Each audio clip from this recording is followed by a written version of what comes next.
Alright, guys, we are back. Saturday night Diablo.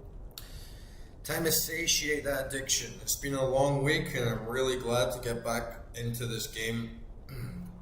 Last time, such a good session. Nearly went for 9 hours, and we completely blitzed through. Act 2, Act 3. Let me just turn that glorious music back on. And now we're ready, hopefully, to beat Diablo and Nightmare, and then just get stuck right into Hell, and defeat Baal, conquer Act 5, and get stuck right into the hardest difficulty. And man, what a journey it's been. Come such a long way. And I'm actually pretty pumped to see how hellish hell is actually going to be.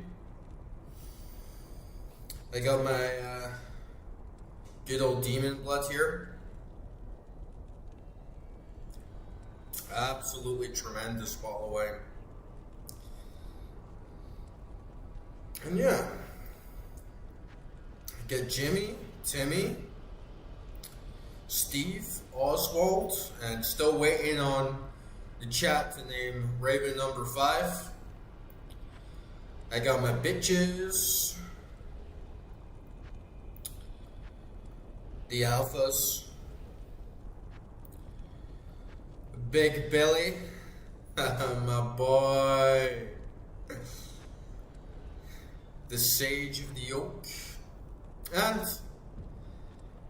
Viney. Just because it felt a little bit lonely without him. We're still missing that Act 2 mercenary, but honestly, he was dying so fast at this stage, it kind of feels right just to leave him behind. I gotta get some more potions before we head out, and then we gotta break the seals. Yeah, I did that in the wrong order. I definitely want a decent dose of mana.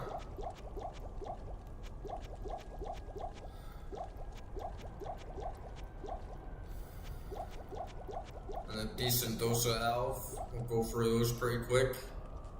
And I actually haven't played this much at all during the week. I had a little shot of my Amazon, but that's it. But one thing I'm happy to report. Wait, what? Okay, I got a pretty clean stash for my runes. But we're still a little bit messy here. For my weapons and the armor here. But there's a good drop. I don't know if it's going to be worth switching to some lightning resistance for the Diablo fight, but we'll see how we do. Honestly, I'm feeling pretty good. I don't think we're going to have too much hassle. The build's been working out very well. Pretty much everything's going to plan.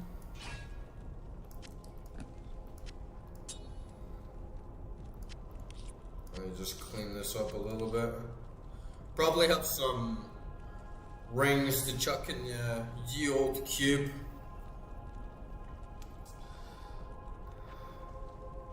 But yeah, let's not beat around the bush. I pretty much got to Diablo. All I gotta do now is open the seals and then I'm ready to go. And on normal, he probably was the toughest boss for me. Duriel was pretty difficult, but it was kind of more just like a skill check and just a bit of understanding the game a bit more rather than just like clicking through everything. But Diablo did actually give me a lot of hassle. So we'll see how we do. Hopefully my minions are going to be good enough to still manage to tank him. I kind of feel like giving Billy another point. I feel like Billy is such a good bear. And as long as he can tank a decent amount of damage, like, we're going to be good. And look, I've already lost my ravens.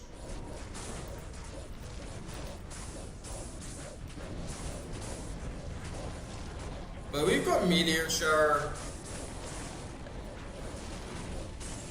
Volcano, Fissure.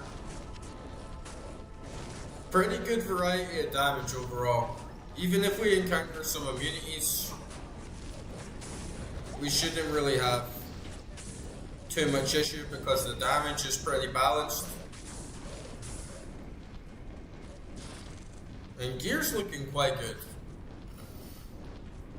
This regenerate mana has been such a boon. I definitely like to find a socket, big socketed armor, so I can maybe get another rune word in there and just get big regeneration of mana. The shield, I feel we still need some more, right? +1 skills was a game changer. Huge shift to the game. But now, it's kind of like dragging on a bit. Even though we have that +1 skill, it's a huge boon, it's a huge advantage. I'd still rather get some extra stats on there as well, like maybe some extra resistance. Oh, and these guys are actually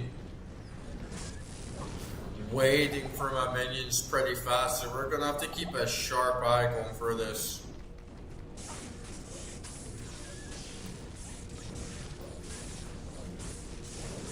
Especially Oak Sage, because as soon as Oak Sage is down, it's like my health boons just tank. I'm already overburdened with fucking potions. Picked up a bunch of useless bolts somehow. And this is a bastard. Like, these guys hanging back over there, just trying to tick away at them.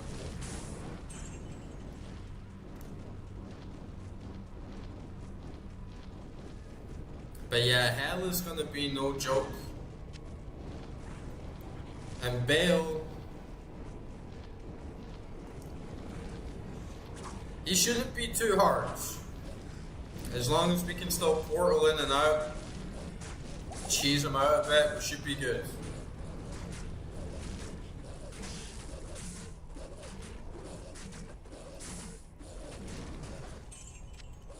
I am feeling a little bit of over-reliance on my crew.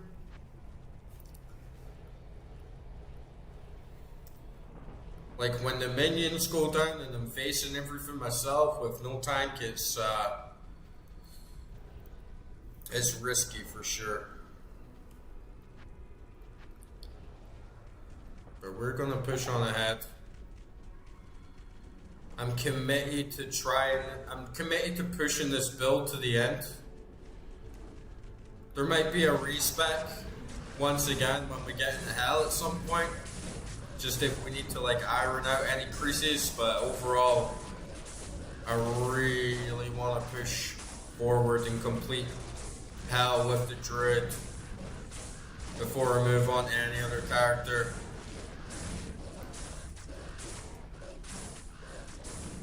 Yeah, I think the main thing is just keeping my rhythm, but just making sure every spell possible is being used and taken away so I can get good AoE and focus damage where necessary.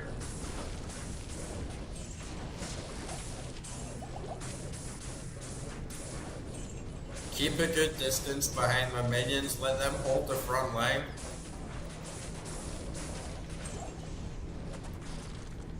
Just make sure everyone's running. Oh man, there is a lot of effects going on right now though. Like, it doesn't take a lot. You get like a good unique and it's like bye minions. Oak Sage is definitely my guy.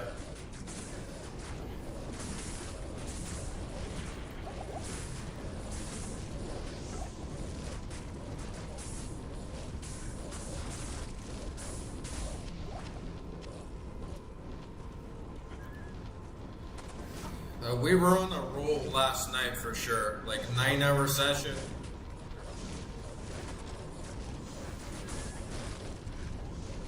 There was no stopping it.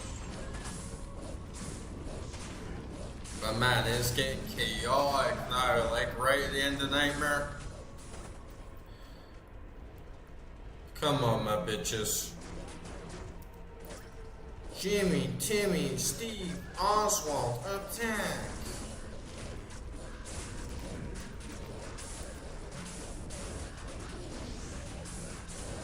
And honestly, like, my damage, like, DPS on the spells doesn't seem too bad.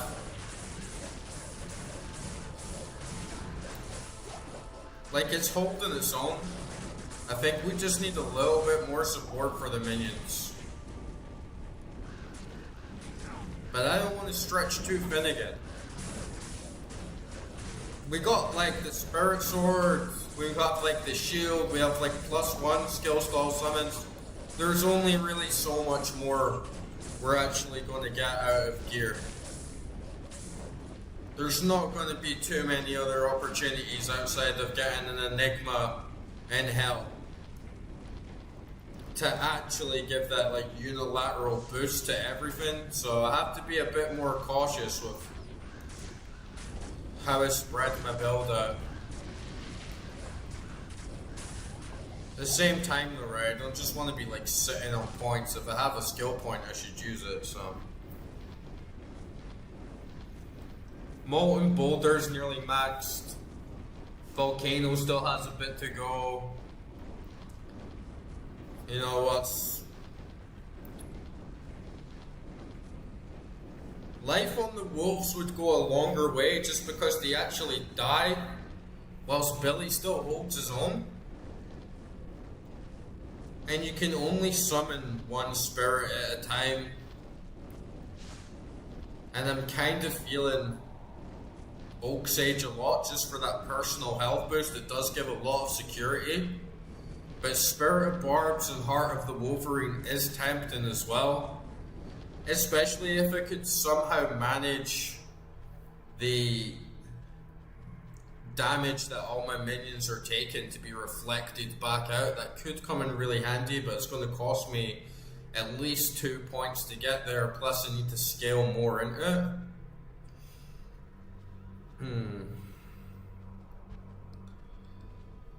That's one of the really cool things about Diablo 2, is that it's simple skill tree, it's simple attribute tree, but there's a lot of variety. It's not Path of Exile where you get like 10,000 choices, you know, but there's something about it that feels more refined.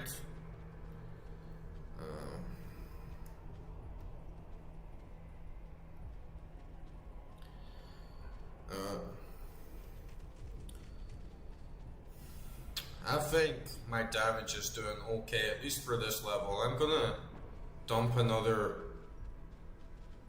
into Billy. I think he's gonna be the main guy. He's gonna be our main boy.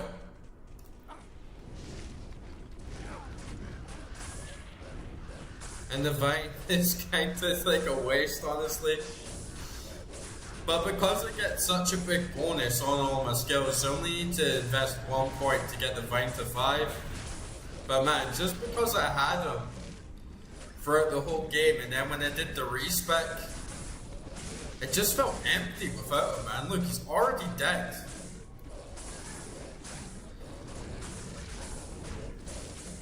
Jimmy, Timmy, Steve, Oswald, come on. So like, no lie, like the Vine might actually be a waste, but...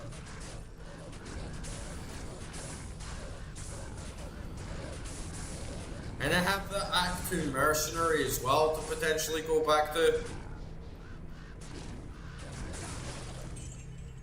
It's just that he was also dying really fast.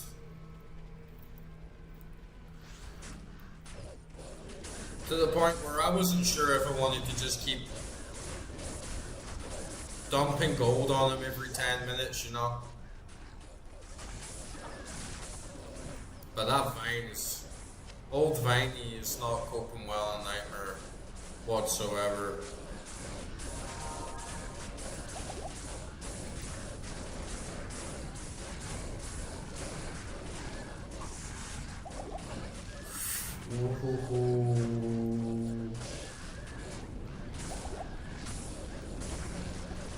Get him. Get him. It does feel like a fucking war now, though. Like, this is an actual fight against the forces of darkness. Nature versus the forces of darkness. And you can, man, I'm loving how, like, juicy it's getting, like, on screen. Like, there's so many particle effects. There's just, like, so much more going on at this point. And hell, it's gonna be a treat. Or just despair. Where they're gonna come into hell and have the time of our lives, or realize that, like, it's a whole other ball game and this shit just is not gonna work.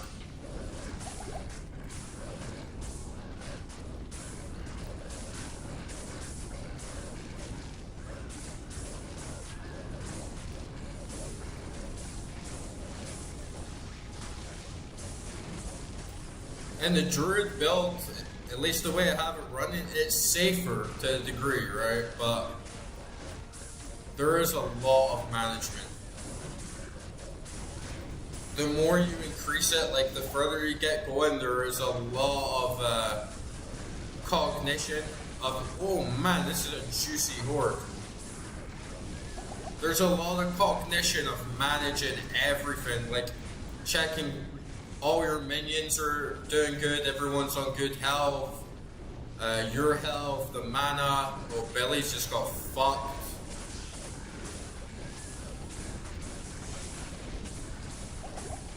And going back and forth a lot of different skills.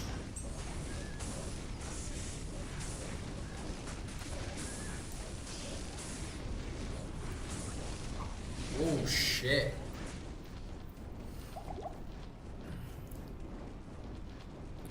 I'm seeing some debuffs on top of my head. I have no idea what that shit is.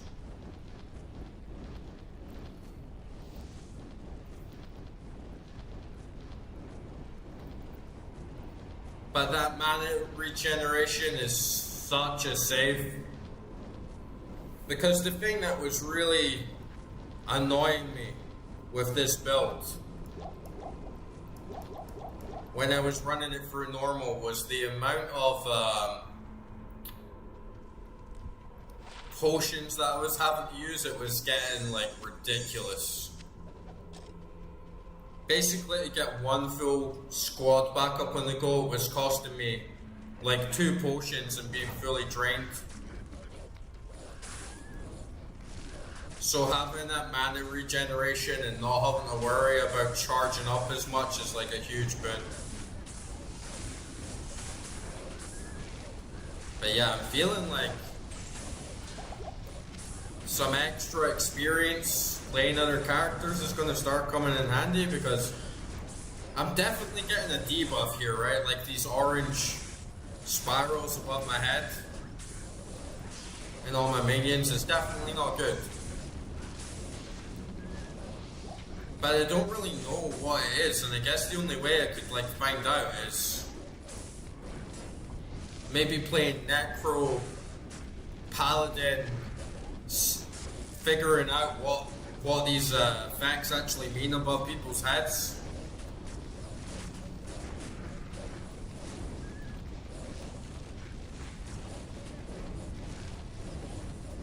Alright, nice. But that's one good thing about this build, like that guy was immune to fire. And it doesn't matter. Because so much of my skills, my minions, everything else, it deals a variety of damage, so there's no stress. Like, it might take a little bit longer, but overall we can still handle any enemy in the game. There's no enemy in the game that's just gonna cock block me in terms of damage. Are we getting flanked here? Man, what a battle.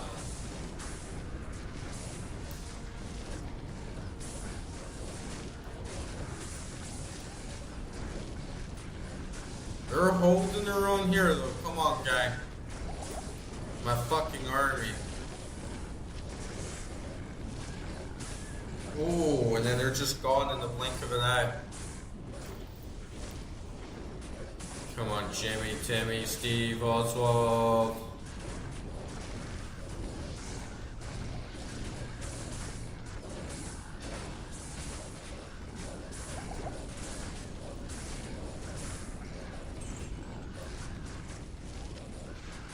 Man, even Billy is getting fucked here.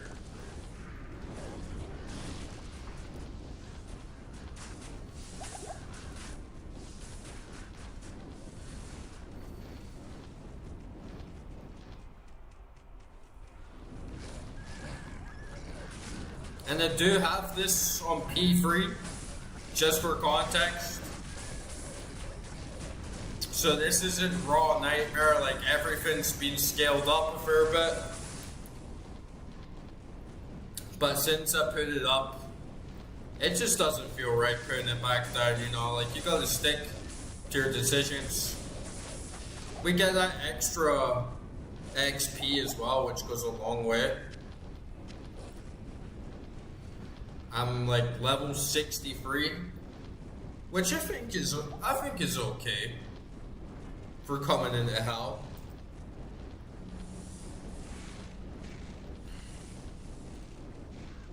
And still getting a good boost. I feel like if P3 wasn't on, it was just going to take like far too long to actually get leveling. And I don't want to be grinding the same area over and over again. We'll do that when we get to hell more, like actually start grinding for like some specific gear, specific loot, get some more levels in, but I don't want to waste my time because I feel like a lot of my gear will just become obsolete anyway. Once I get into hell and the real good stuff starts dropping. Holy shit, Oaksig just died immediately. It did not even last like a second. Oh my Ravens, man. Squad.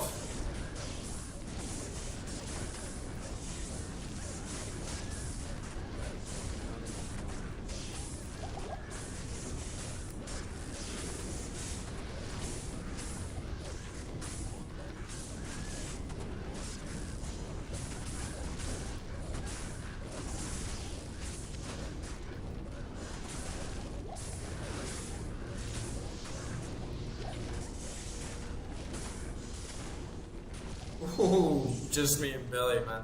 Oh, unique ring. Let's hope for something good there.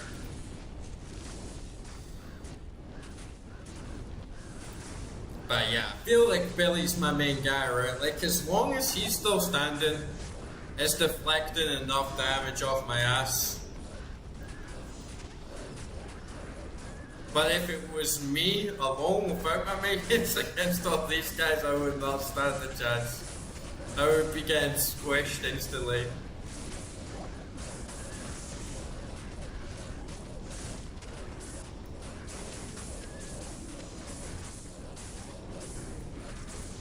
Oh man, this is actually pretty crazy.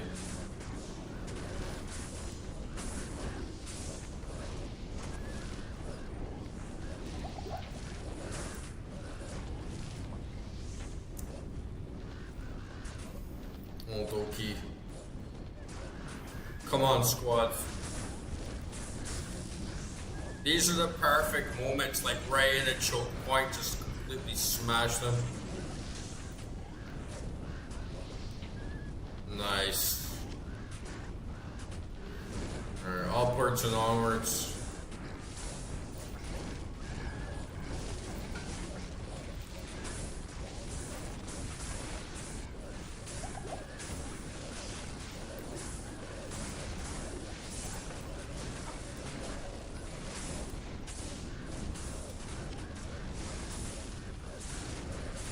I feel like Oaksage is a bit of a dumbass as well, right? Because he serves no purpose other than to buff everyone, so he should just stay behind me instead of potentially running out front and getting hit in one shot.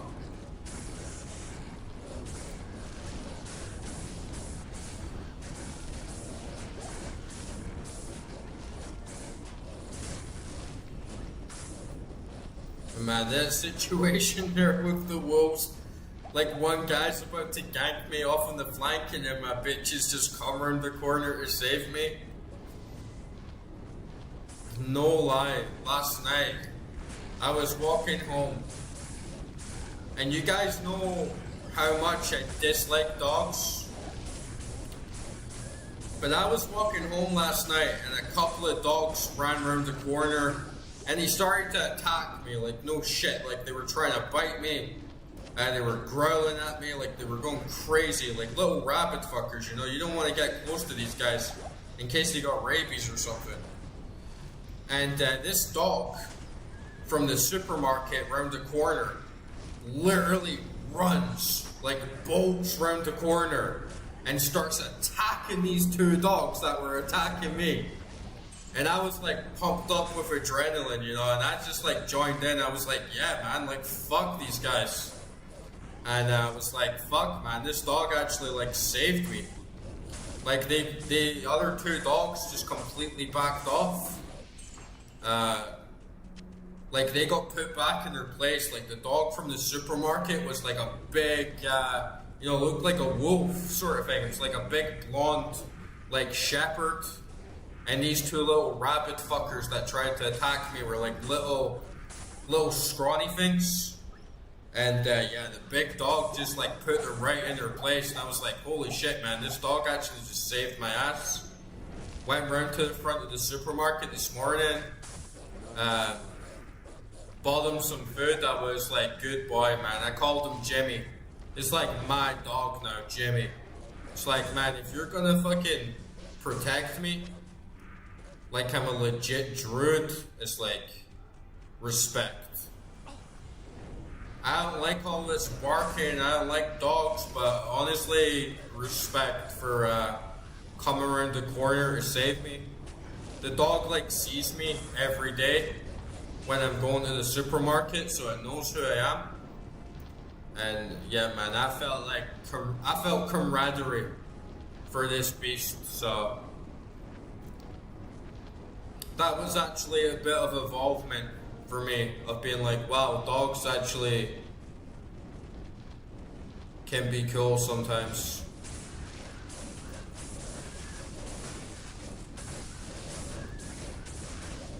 And you know, maybe part of the problem is that so many of these dogs outside, like they're all strays, they don't have a master. But like, I feel dogs need a master.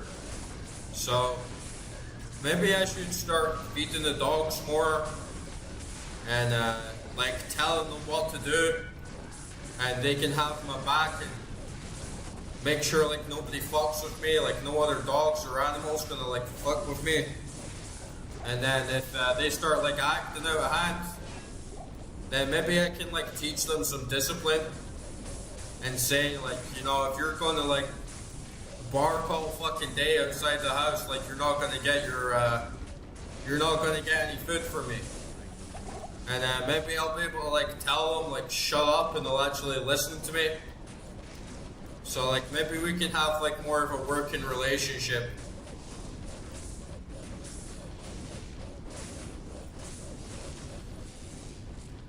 Just like a real druid, you know. I feel like that might be a feasible way forward, instead of just like the poor bastards on the side of the street starving and barking all night, barking all day, potentially going crazy, rabid, attacking people on the streets. Like, yeah, maybe we can get some use out of these things, right?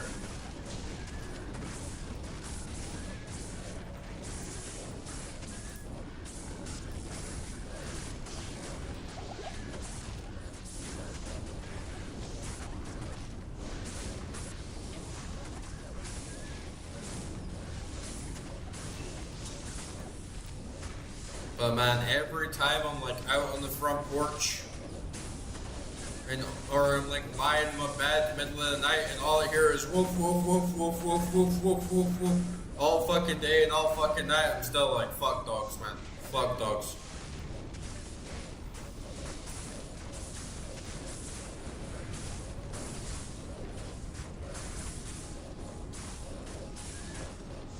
Okay, we're we're doing this, we're doing this. We got one seal, but man, this is a lot harder than normal for sure. And to be honest, we like cruised through the game.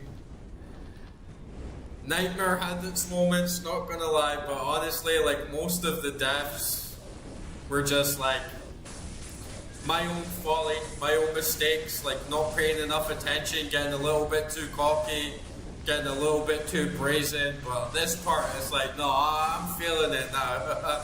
I'm like starting to feel like the actual nightmare.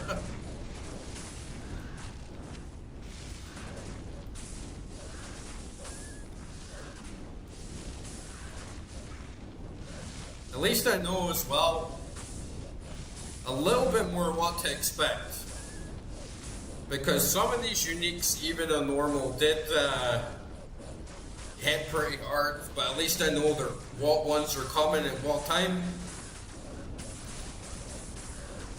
And that's going to go a long way.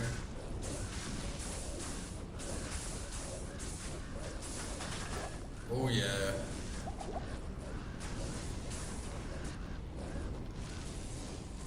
Alright, nice.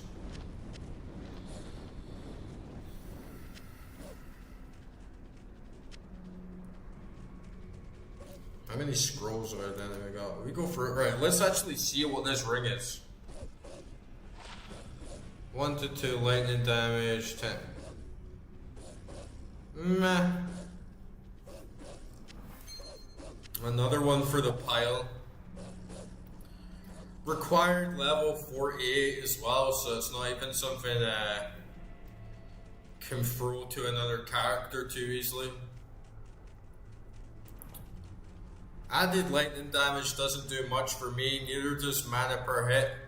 Since I'm not actually attacking them with melee, I'm just sort of chilling back and letting my minions do all the hard work. Go on bitches, get them, get them. Mad dogs.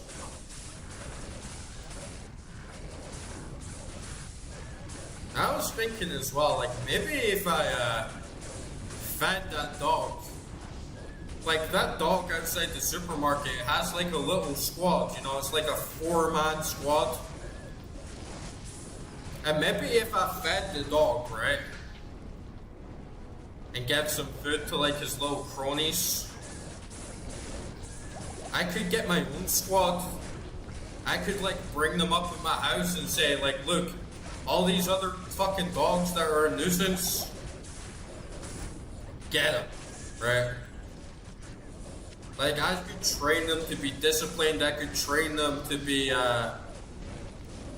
obedient, good, and then just like defend the neighborhood, right? Like if any other rabid, idiotic fucking dogs like start harassing the neighborhood and just start leaving a mess and like attacking people and look like they got rabies, like fucking get them, right? You hear barking in the middle of the night, like waking me up, go get them. Like that's the sort of vibe I'm going for now.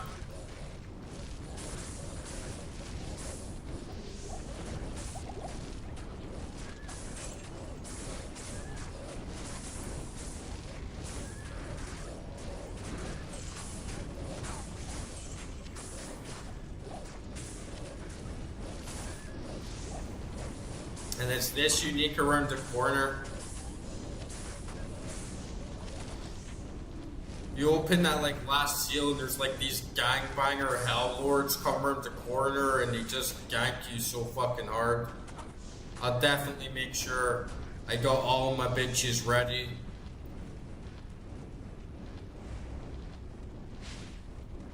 There's these guys? Oh, it may actually be. I thought it was the next one. Alright, we're just getting put right in the deep end here. Man, I gotta make sure the bitches go, bitches go. Billy, Billy.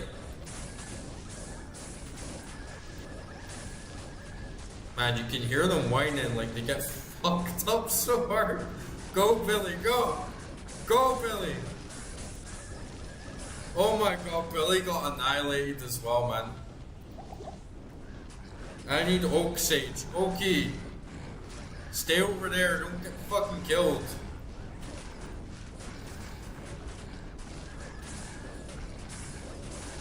Holy shit, man. Don't die, Billy, man.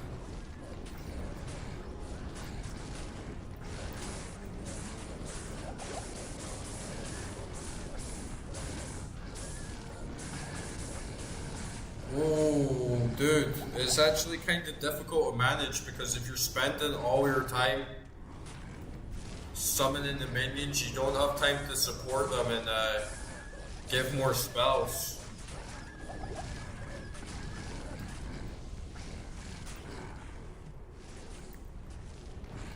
Oh, fuck.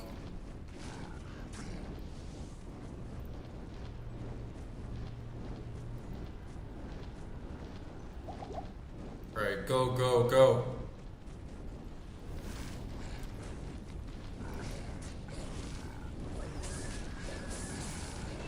Fuck these gangbangers.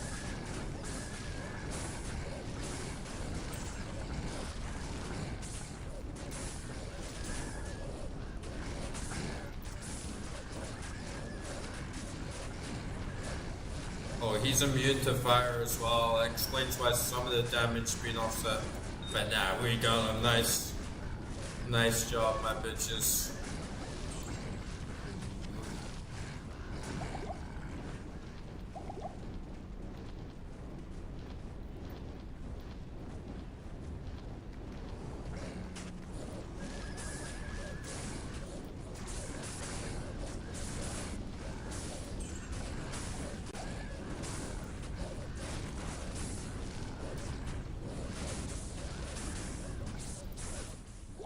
Man, I'm like out of mana potions already. I guess we got a pretty good haul. Like what, we got nearly 4 of the 5 seals, so it's not too bad. Like we got some over here.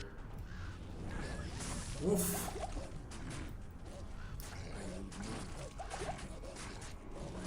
Literally one hit though and I am fucked.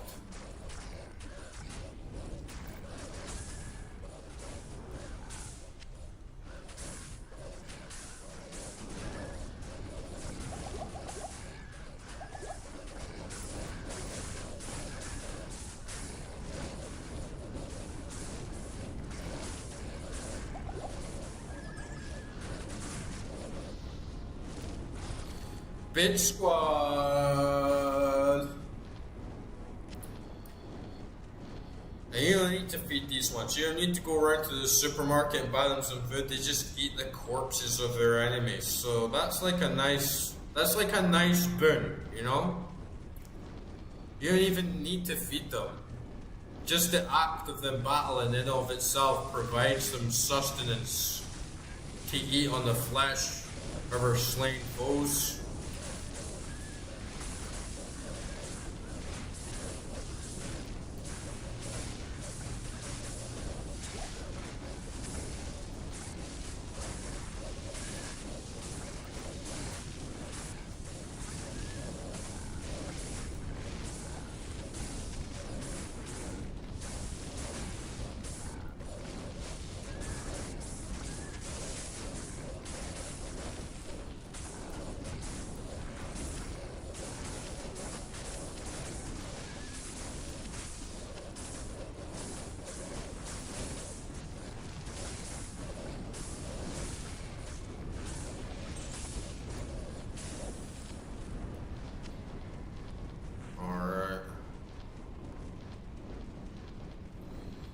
Oh, back to this bullshit as well, where the game just drops me like 80% health potions.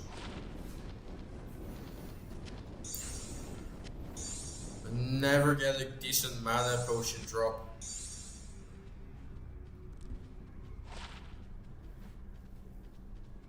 $18 fire resist.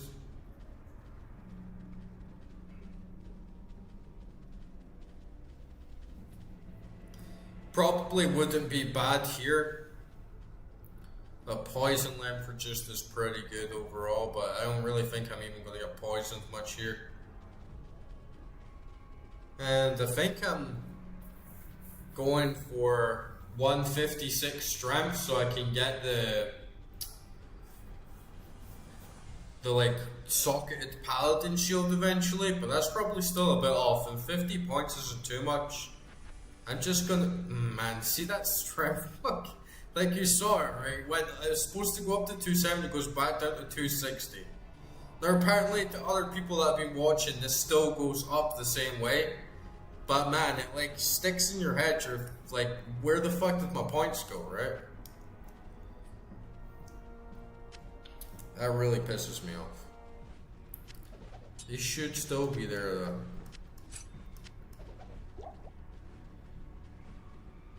And yeah, this double axe, maybe I can save it for a merc. Get like a decent rune word in it, and ethereal doesn't break on the mercenary, so it could be a pretty good shot. Okay, we got another one coming up here.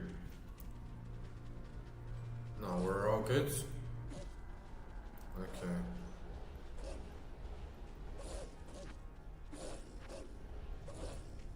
And yeah, Viney, he's not really holding his own. Maybe... Yeah, this is kind of bullshit as well, right? Because I was going to upgrade Oak Sage, but then you see, on the next level, max life he gives actually goes down. And his radius goes up, and it's like, fuck that. So like what, I get it to level 20 and he gives me like 20% extra life, but the radius is bigger? Like, no way do you want that, right? So I feel like that's peaked. Molten Boulder could start dealing more damage with that. It's my best spell in terms of actually like being able to spam something consistently. Fisher's already max. Volcano's decent, but still not quite doing a good level of damage, but I guess it's got to be worked up. Armageddon's good. Man, maybe I should just keep leveling up Billy, right? Because he has to survive. He has to start surviving.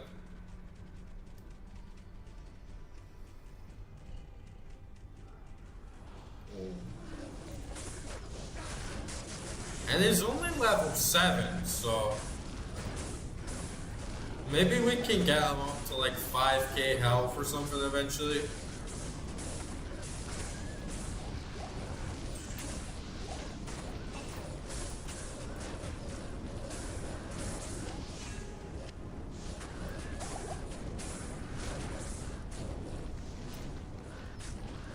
We're gonna need to go back to town.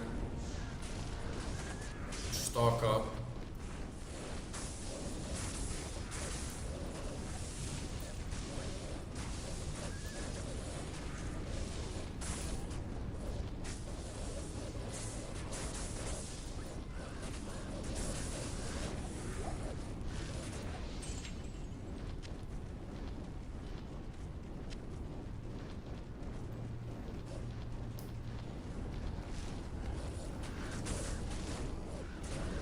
And hopefully can do Diablo in one stack. Just I'm already anticipating him doing a big lightning attack and it just wipes out my entire squad in one hit.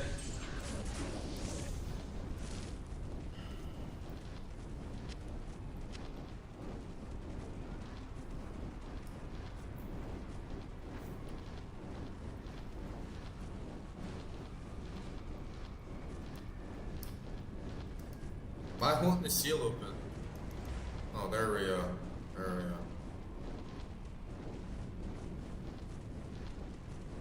go. Okay, that's Diablo on there, right?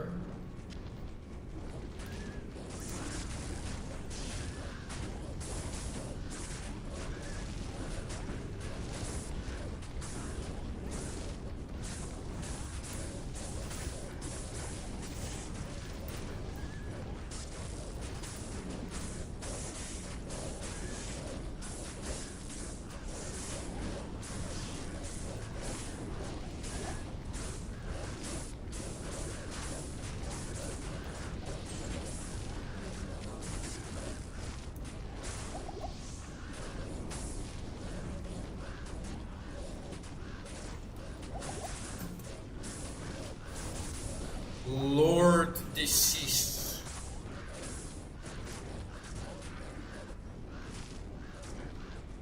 Alright, he's getting bitch. Run away, bitch. Into the corner.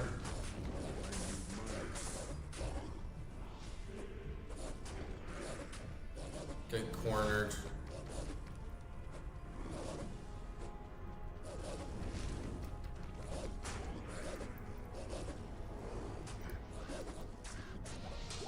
Alright, nice. Okay, I think that's Diablo on yeah, this is him.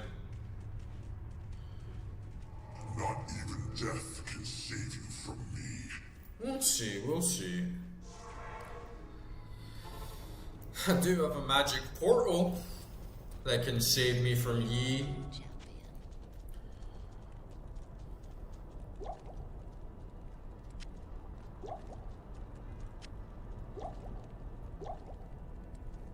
You got a crisscross here in the potions.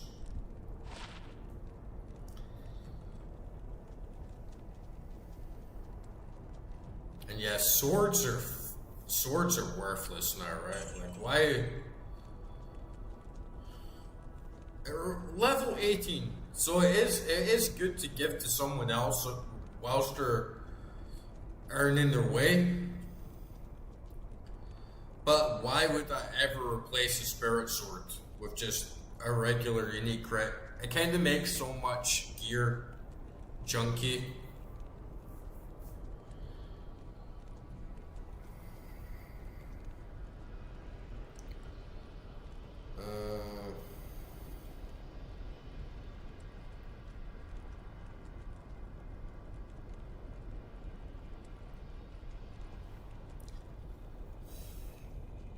I feel like holding on to this just because it has the 4 sockets. Like, why junk myself up? Adds 8 to 24 cold. Whoop-de fucking do, right? Throw this.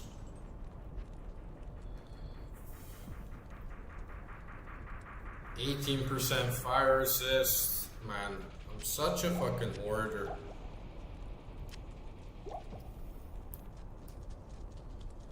I feel we need to get something, like, incredible at this point, right?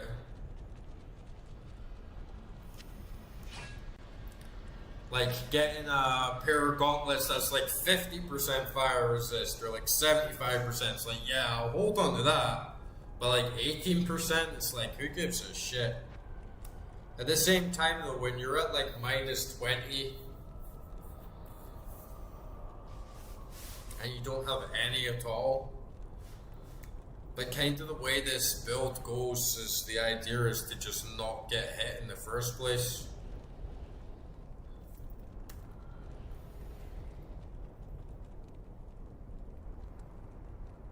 Yeah, I'm gonna save this and maybe get a few sockets in that. I have that, where is it? I hope it didn't sell like the one thing I should actually keep.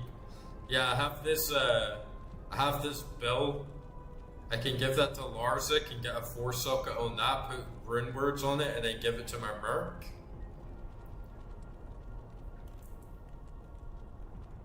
I don't know why I'm holding this. I should be giving this to my Necro at some point.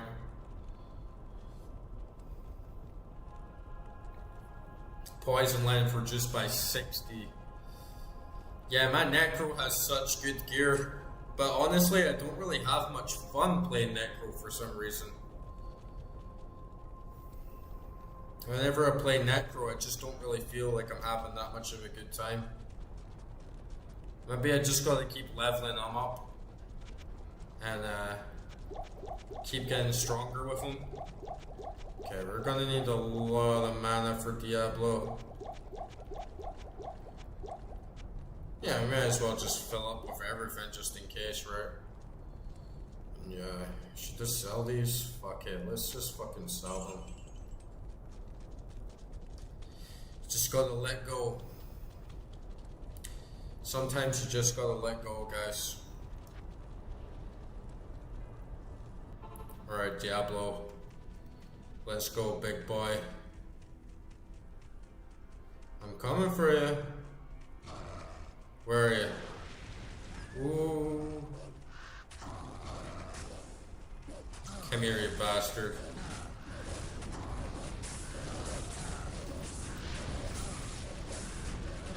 Man, I feel like that's...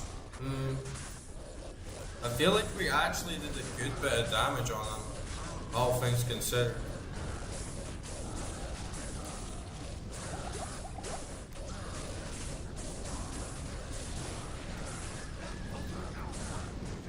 Oh shit, oh shit, oh shit, oh shit, oh shit. Billy!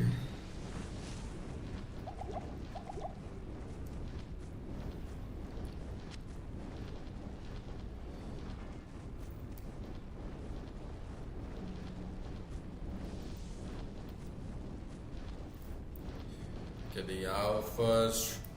Alright, round 2. Ding, ding, ding. Come on, big boy.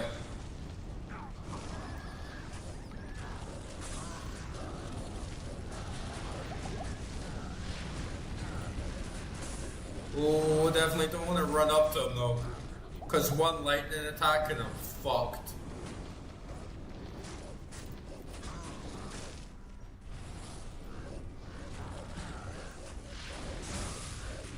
Oh. Okay.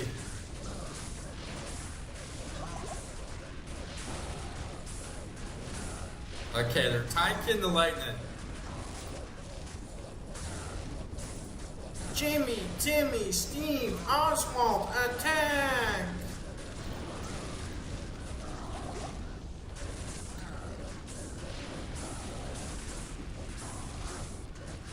Oh, Billy is holding his own. Ooh, fuck me, man.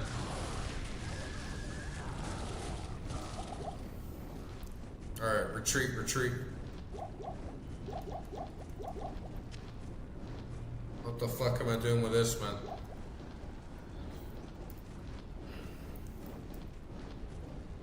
Okay, we're gonna get him, we're gonna get him. You do it first try, no depths.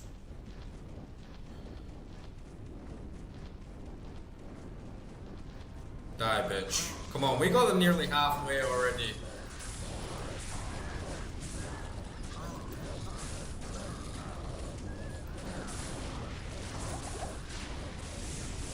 Oh, shit.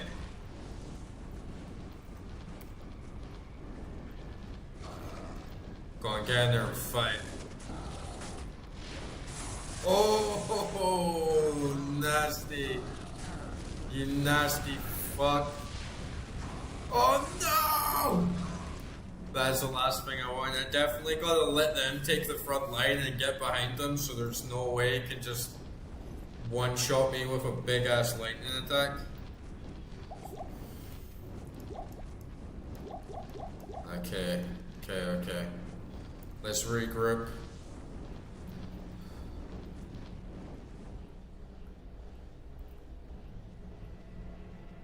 Okay, team. You are the nightmare. We are the nightmare.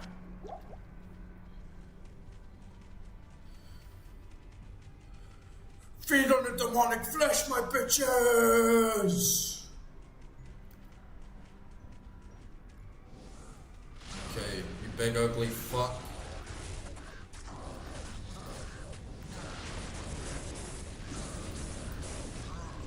Billy's down.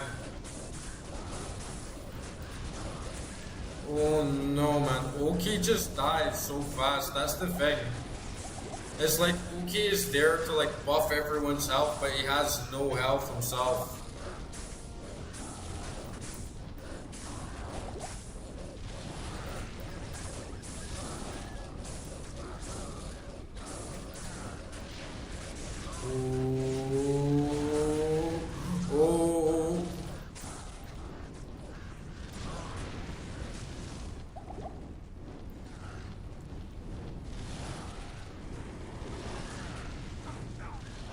Oh shit.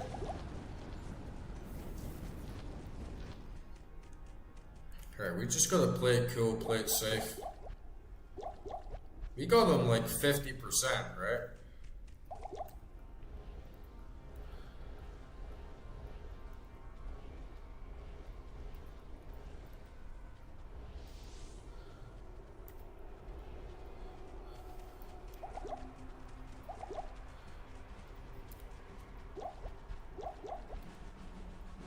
I'm just gonna keep spamming that mana as well. Okay, he's still a little bit above 50.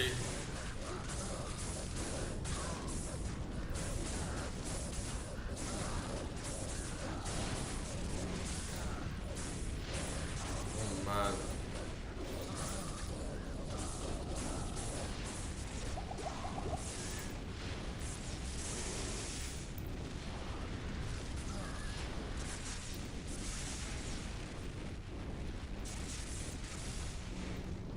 Oh shit.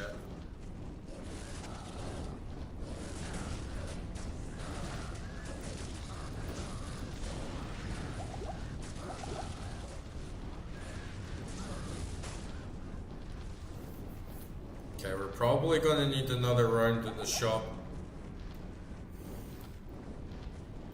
Honestly though, I think we're doing okay. We just do the same thing again and we're good. Greetings.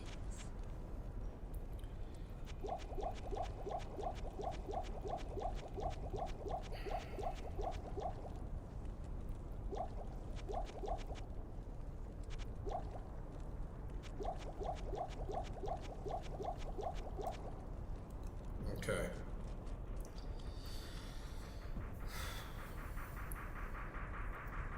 Let's get the squad back.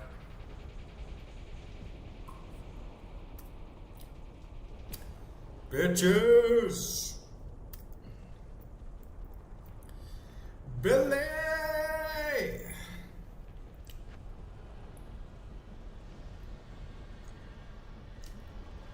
Ooh, that's some juicy demon blood. Okay.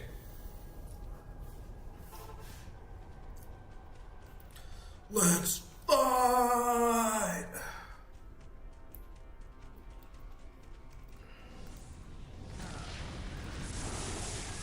Oh.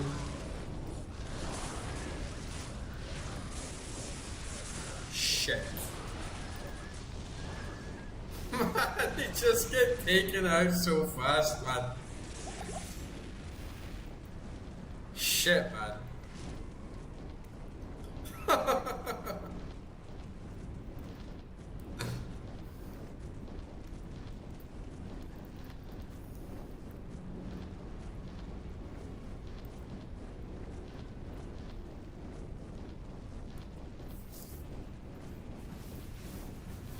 There's nothing else I can do. Takes my bear out in one fucking shot.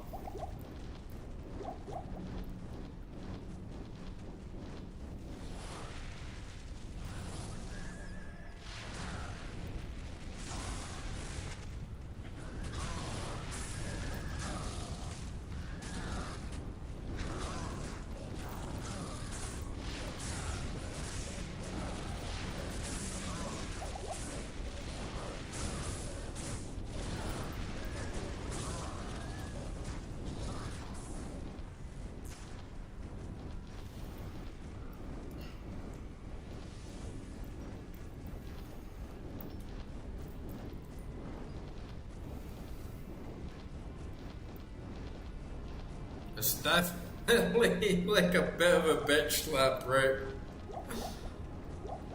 Especially when you rely so much on the minions and then Diablo's just like, fuck your minions. Like, look at that, man. It's just like one little wave and they're all like splat, dude.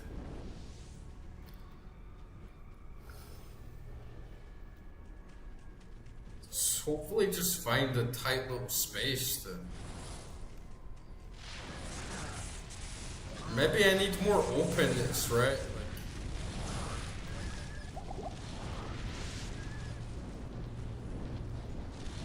Maybe I need a little bit more openness so that like his Lightning isn't gonna hit them all.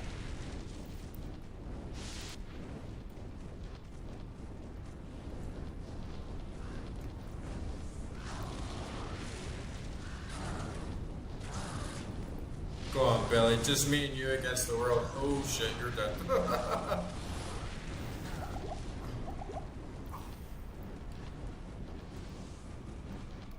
Sometimes it feels on this game as well that the bosses get more power the closer they are to death, but I think it's just tripping.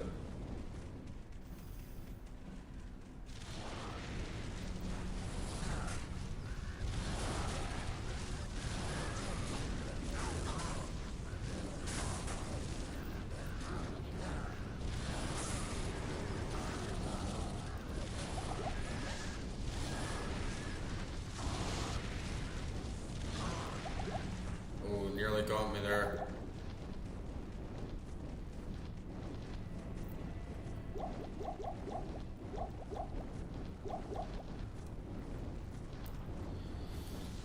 It's kind of the same shit that happened to me in normal, honestly. It's just normal on repeat. Like every other boss, Duriel, Mephisto, and Dariel get me a bit in trouble, honestly. Like, first time going into Nightmare, it was just a bit unexpected for the poison damage. But, like, everything else went a lot better. But yeah, Diablo's just like a repeat of last time.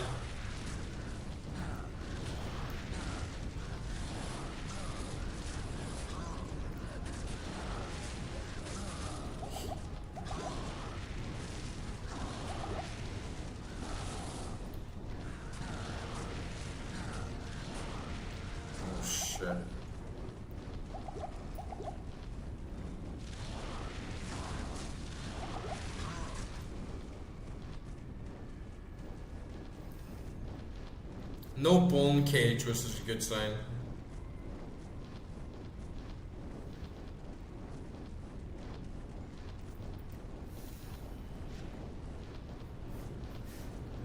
And you kinda just feel like you're wasting your time, honestly. Summoning all these minions just for them to get wiped, but there's a bone prison right there. No, don't hit the bones. Don't hit the bones, idiots. Go up and fucking get him.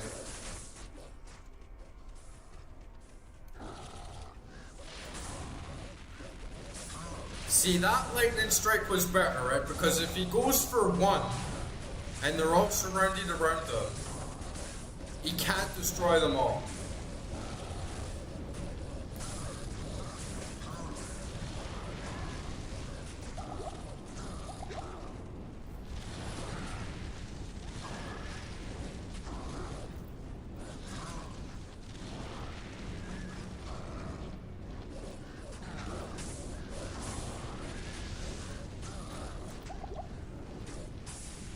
What the fuck are you doing, Billy? Leave the bone prison. It's an inanimate fucking object.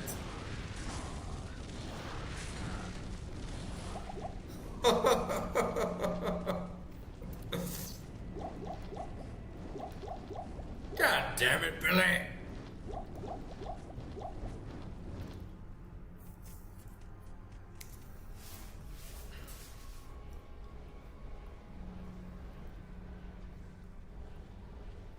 The bone prison is a better tank than fucking you, Billy. Spawning an inanimate object to sponge up damage. So they get wiped out by one fucking fire blast. Or get him. It's time to put this fuck out of his misery. Come on, make Deckard Cain proud.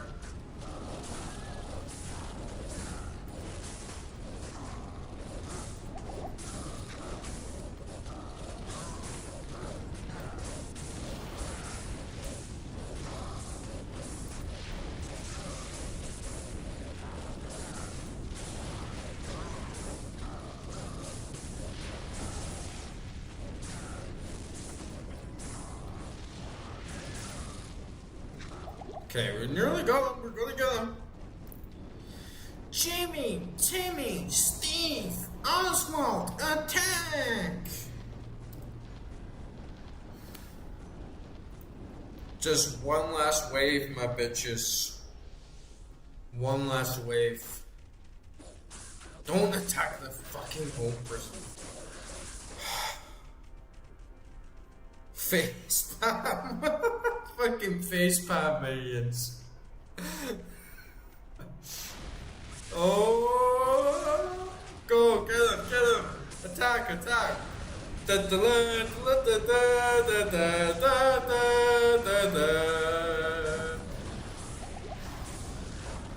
Oh shit, he actually got me!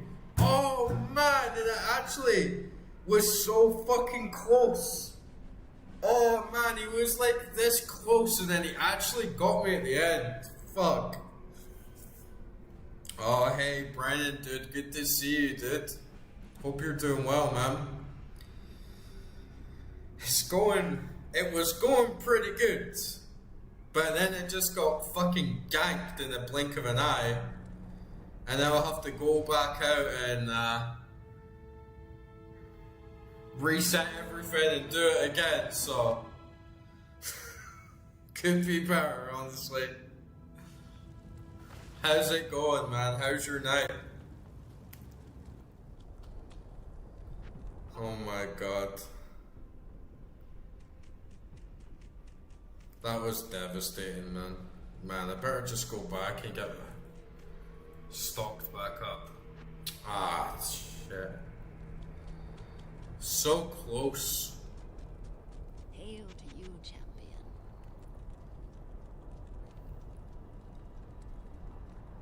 Well, it's like originally this would have been the end of the game, but I have the expansion, so there's like one more act after this.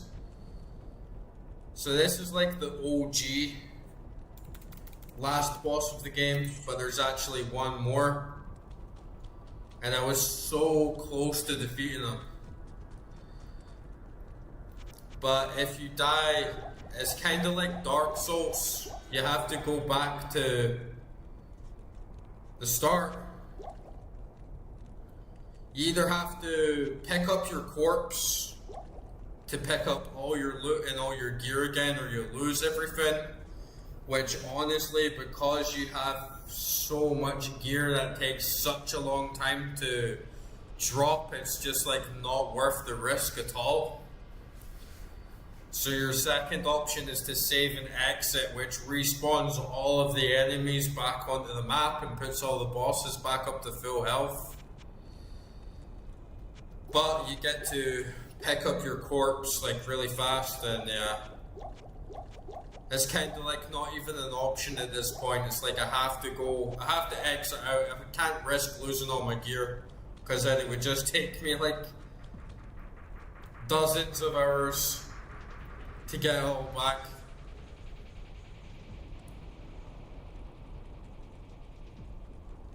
Oh, nice. What tabletop are you playing? Like D&D?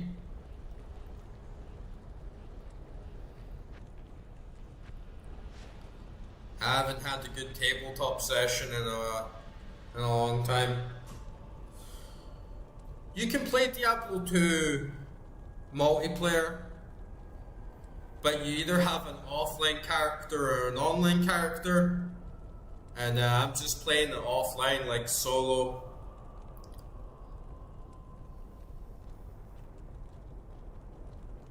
Obviously with multiple players it's a lot easier, but I feel playing offline is like more of a purist experience, and it's my first time going through the game and all of the difficulty levels. So I'm just playing it solo and try to get like the most authentic, like OG experience I can out of this classic game.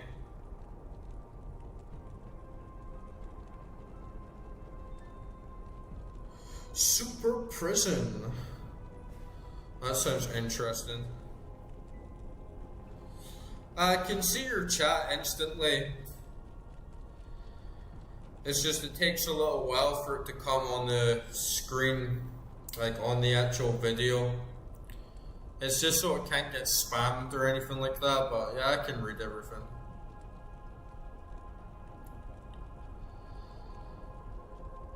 But yeah, man, good to hear from you. It's been quite a while. Yeah, I have I don't stream directly to YouTube. I use Streamlabs to stream to multiple platforms at once.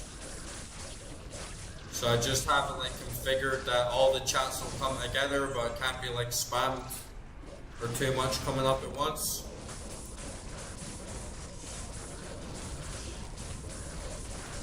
But you should really play Diablo 2 if you haven't. It's a fucking classic game. I slept on it for so many years, and now I'm like full on addicted to it. Like I can't get enough of this game. Yeah, there's a bit of a mismatch between my time and US time.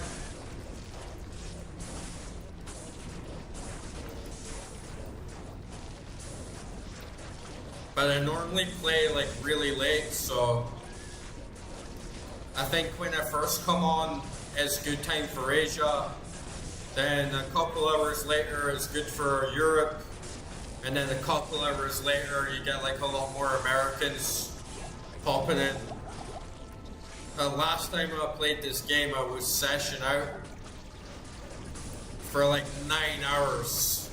So 9 hours is enough to hit every time zone.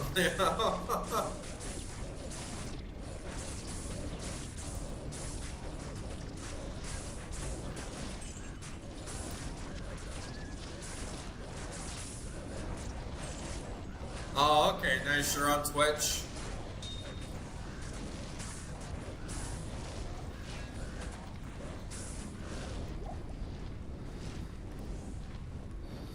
Yeah, Twitch hasn't, my Twitch audience is still pretty low. I mostly just get like OnlyFans bots and like AI bots like in the chat. It's like really bad for exposure. But when people watch on YouTube, like the good thing is that it contributes to my watch hours. And I'm pretty close to getting monetization on my channel if I just keep getting the watch hours. So the more views I get on YouTube, like the better. By trying to get out on other platforms as well, like just because it's good to get on them all. Oh no, sorry, it's just like, I thought that was you, Brennan. I don't know who Agnew is. Agnew? Like, what is your YouTube handle? I can't keep track of you. And yeah, I'm on YouTube, I'm on Twitch, I'm on Kick, I'm on Rumble, and I think that's pretty much it, right? There's other ones I could stream to with Streamlabs as well. Like I could stream on like TikTok and like Instagram, but yeah, it's just like not the right vibe for this sort of stream. Oh, okay. You just confused me for a second there. It's the same dude. Yeah, I thought it was you because I recognized the handle from like Discord or whatever.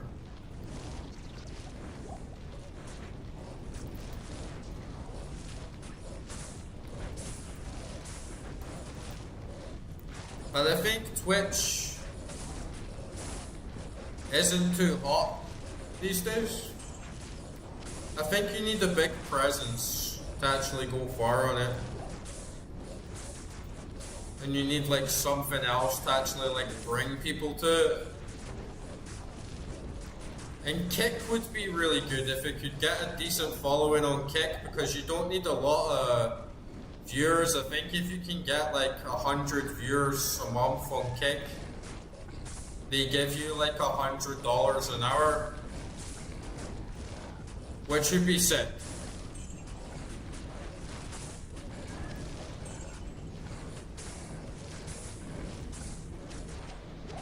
And Rumble, it doesn't take as long to like get monetized on Rumble. But I think it's also just like good to be on Rumble in general, just because it's more freedom of speech friendly. It's like lower censorship. There's a lot more like based people on Rumble, and you can like swear each other in the comments and stuff. So yeah, just like maximize my reach as much as possible.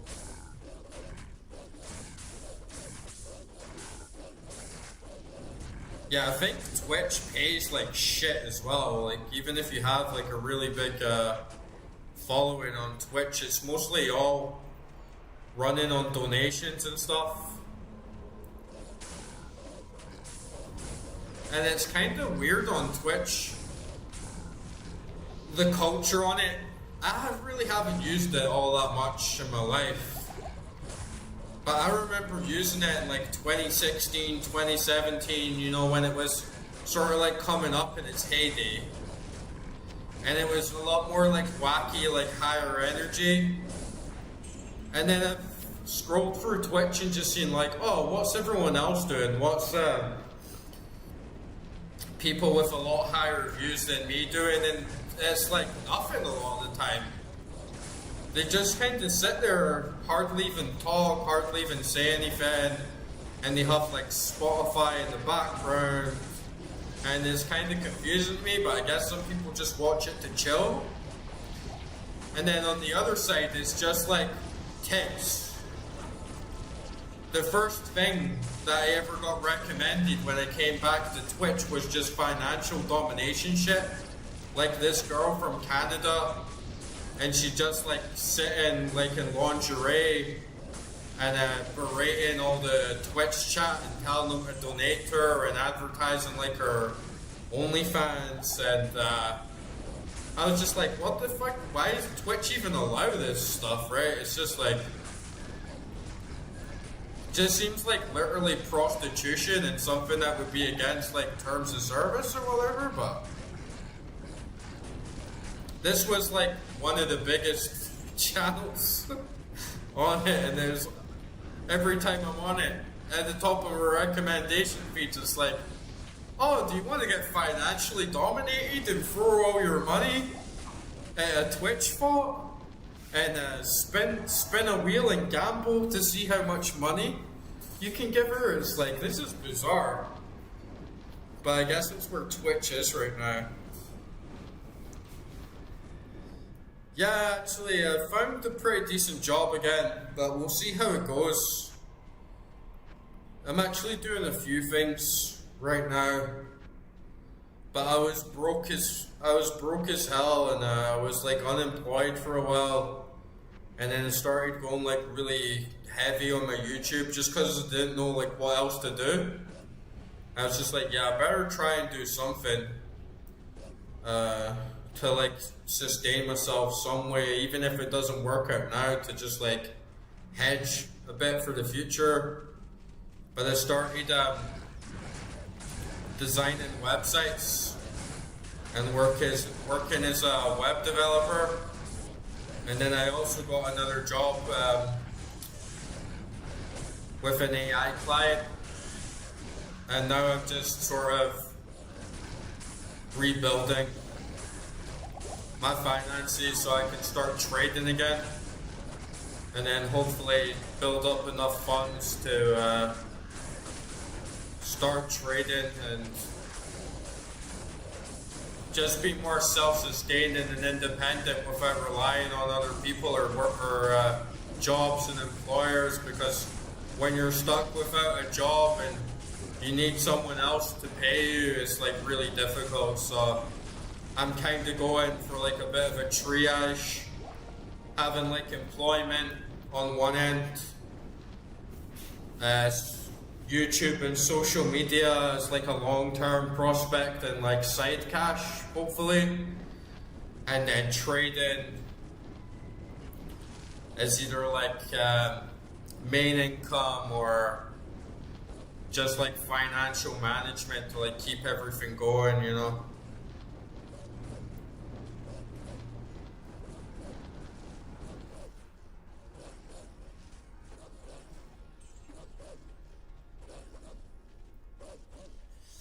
Yeah, the room echo is just because I have like a big empty room. And I actually have a bunch of sound equipment, all my old audio equipment and gear. I have like a Shure SM7B like sitting in storage, and it's kind of annoying, but I have to spend like thousands to get a flight home and then a flight back and then suitcase, and it's like a whole other thing. But things haven't changed too much. I was still like struggling quite a lot like 2 weeks ago. So things have only took like a decent turn recently, and I'm just hoping that I can make it last for long enough so that I can build up enough of a snowball and not have to rely on that shit again. Because it is really tough, and I really don't want to be in that position again. But yeah, my mic, I have a Shure SM7B, I have like an interface.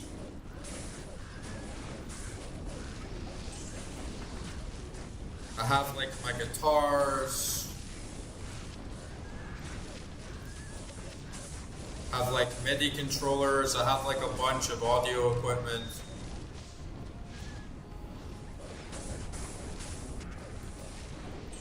But you just have to make do with what you got, and I think people kind of think too much these days, or if you're going to start streaming then you need like a top quality mic and the best computer you can get. I'm just kind of doing this on my laptop and the built-in laptop thing, and like things have been going really well. I'd still obviously like to make things as high quality as I can, but it does the job.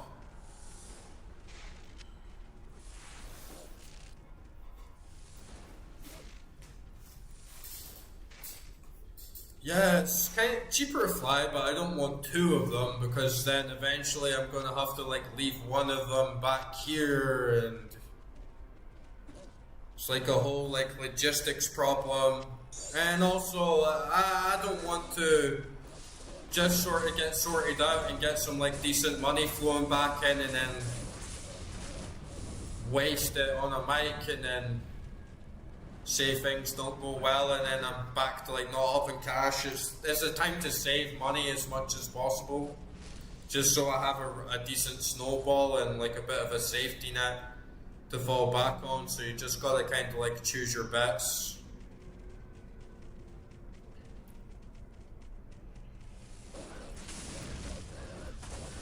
Yeah, I think you have to. And the flip side is, right, it's like, I just kind of started streaming because, well, on one hand, I thought what would be a good game to stream, and I've always wanted to play Diablo 2, and I have a good laptop, but I don't want to play like a really like heavy, high demanding game that's just going to like burn through my laptop, which I use for lots of other stuff. So I was like, I need something that's not like too demanding, that I can stream, that's like retro, that's classic, something that I would enjoy to play as well, and just go for it. And then the flip side is someone could have this whole strategy, or I'm going to play, I don't know what's like the big heavy game that a lot of people stream these days, and then I'm going to invest like 4K, a new gaming rig, and the best headphones, and the best interface, and best mic, and then they do it for like 6 months and nobody gives a fuck, and they can't stream and nobody watches them, and I think you're honestly better to just like keep things kind of on the down low at first and see if you have like proof of concept and it's something that you can manage and it's something that you like to do, rather than just making a huge investment.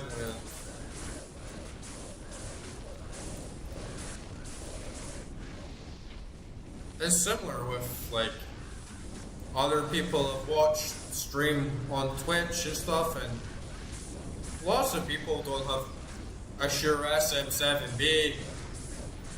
Of course, all of like your top streamers, like the best or most popular streamers, will have that shit, but honestly, quite a lot of people don't have anywhere near that.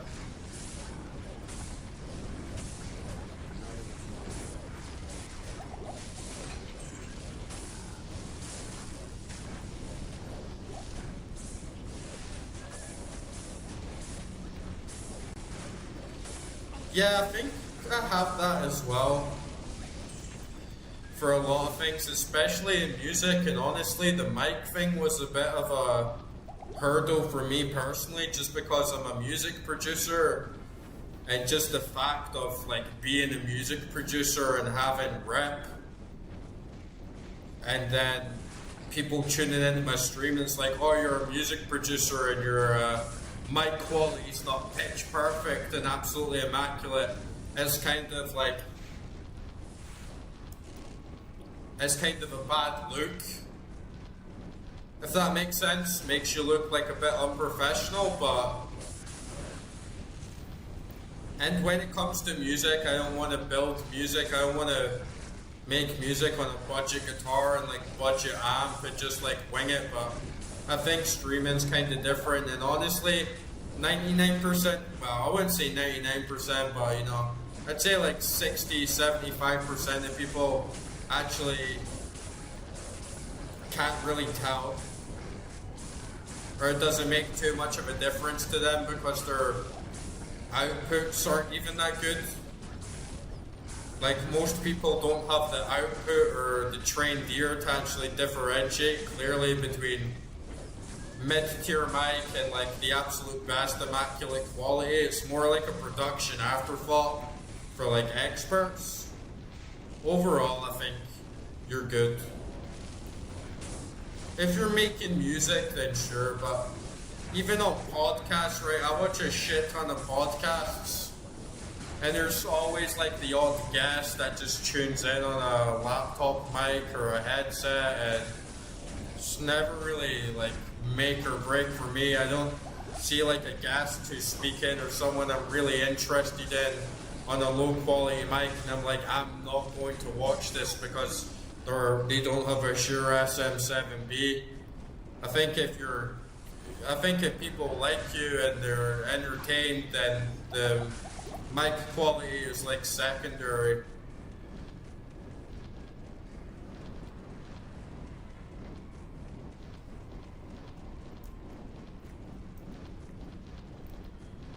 Yeah, and you kind of just like gotta let it pay for itself, right? You don't want to. Making money from social media is really fucking hard, and it's not just about making money for me. I actually found I quite enjoy streaming, I quite like doing it. But making money is so hard, especially like your first 5K. It can take you a year or two, maybe even more, so you don't want to like finally earn 5K and then it's like, okay, I'm at like net zero because of like how much I had to spend down, and it's really not as simple as like, oh, I'll buy a really, really good mic and then I'll just have a lot more viewers. Definitely not. Right, I gotta go for a piss. I'll be right back.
it's so annoying to have to do this shit again, but that's just the price of death. He is so close.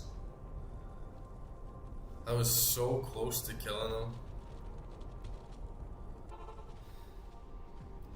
Honestly, I'm actually gonna quickly jump back to town again and buy a merc.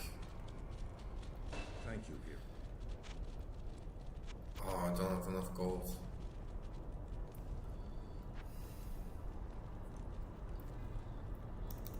Yeah, I'll get him this time.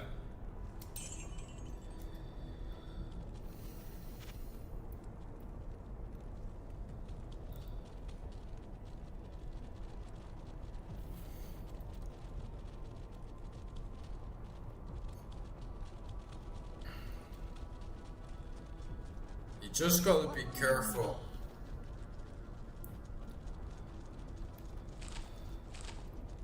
It's one of those last boss sort of vibes, you know, it's like if you fuck up it's over. It's like old school game punishment.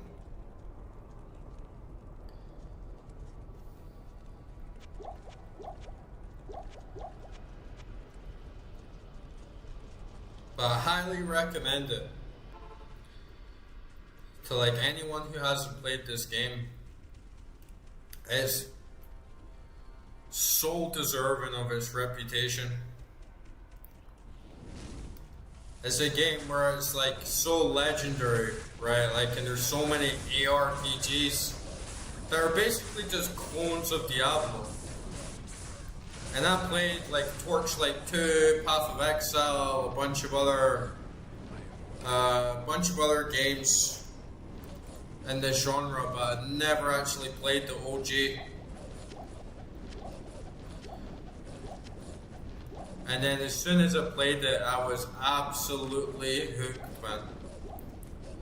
Not like instantly, but within like 5 hours. I was like really hooked to this game. Impossible. Oh, I forgot to put all my damn gems back in the stash.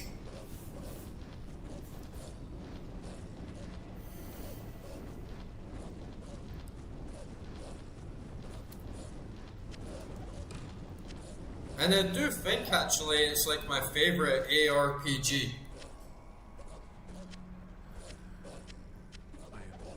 Now it has become like my like definitive favorite game in this genre to play.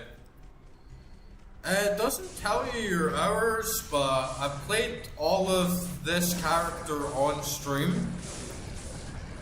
And I've also played some other characters off stream. But not for as long. I'd probably say that I'm like coming close to like 100 hours, but not quite there. Nearly 100 hours, probably.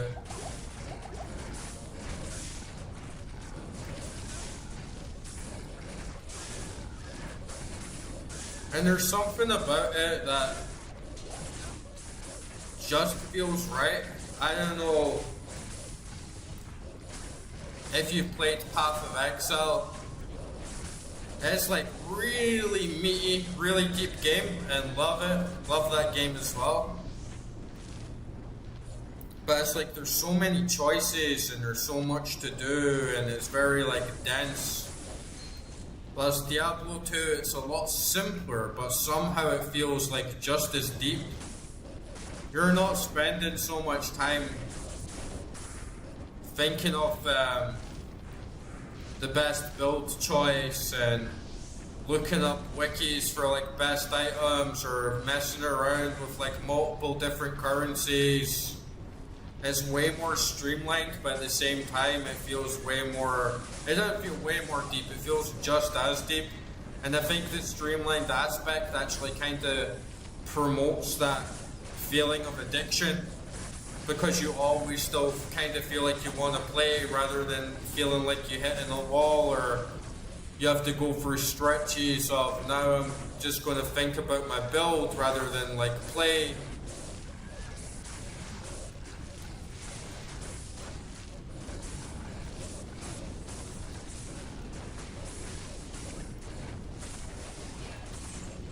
Yeah, I think 100 hours is big, and it's obviously like a lot of time, but I think that in Diablo 2 it's kind of like nothing. There's a lot of people in the chat and they played this game for like 20 years, and there's some items in the game that can take like months to farm and grind. And then you could, like, this character, I played some on the side, I played one other on the side, sort of coming close to 100 hours. But if you wanted to play every character and go for every difficulty, plus grind for like all the best gear that you can get, it's honestly a game that you could probably play for the rest of your life. And some people pretty much have been playing it all their life. So it definitely feels like one RPG to roll them all. And to get that in a little single player offline game as well, it's fucking awesome.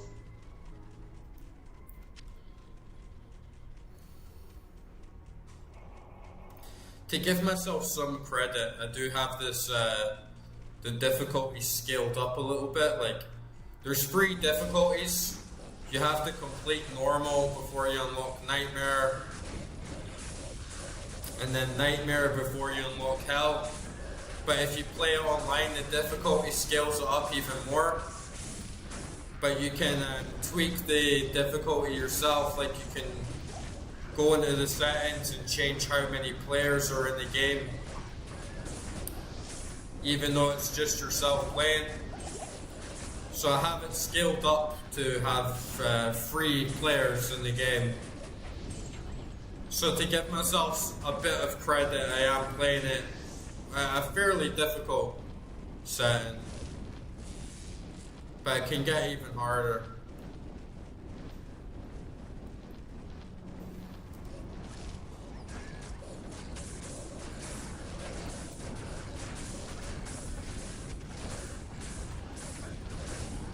And I do want to play it online as well at some point, but I'm quite an only gamer. I don't really play many multiplayer games anymore these days. And I kind of just like playing things by myself. Especially like to get used to it and understand everything that's going on.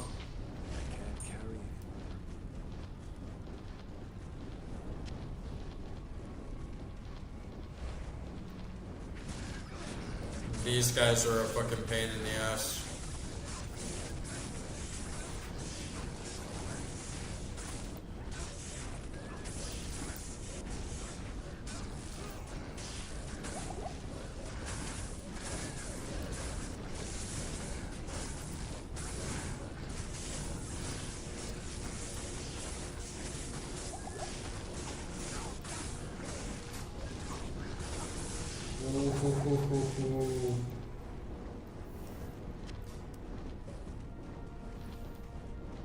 You're still playing Smash Melee? That's awesome, man. I should get a game with you at some point. It's been so long since I played Super Smash Brothers Melee. I was playing Ultimate for a while, but it's too fast, you know, and I like the slow pace of Melee. Hey Ekra, it's actually the first time I've heard from you, but I've kept all my mic settings the same as they were last time, so there shouldn't be much of a difference. Like, what's going on?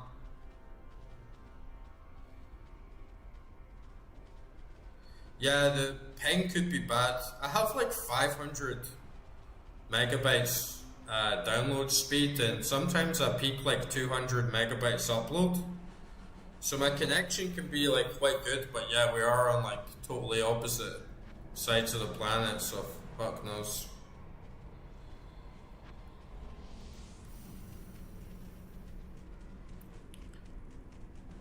You can hear me okay though, right?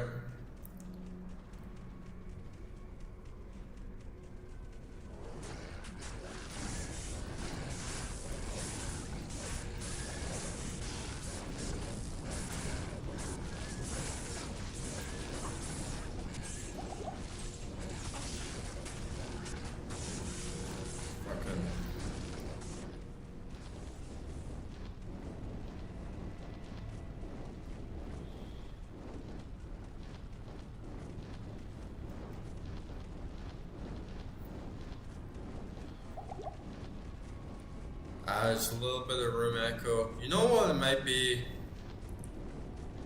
It might actually just be because I'm projecting my voice a little bit more and it's like bouncing off the walls.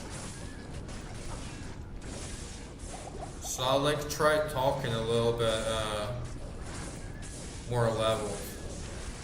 Because I remember last time it was like very chill, like Sunday vibes, and I wasn't like really raising my voice. But sometimes I can project my voice without realizing.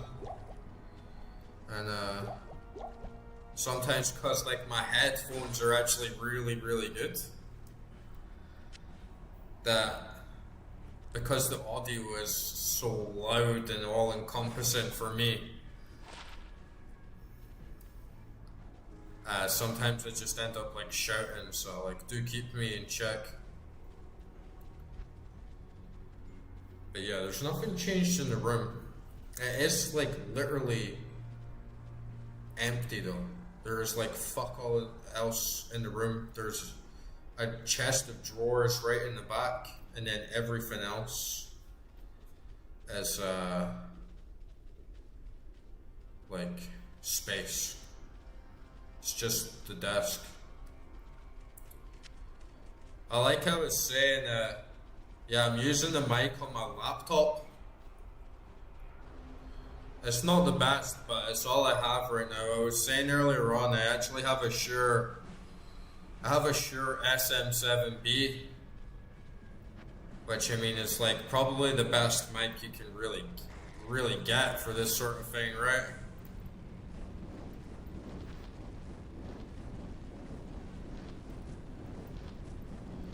But it's in storage, and I don't have access to it right now. So hopefully, like, streams keep going well. If your streams keep going well and we get those watch hours up, maybe even get a donation, then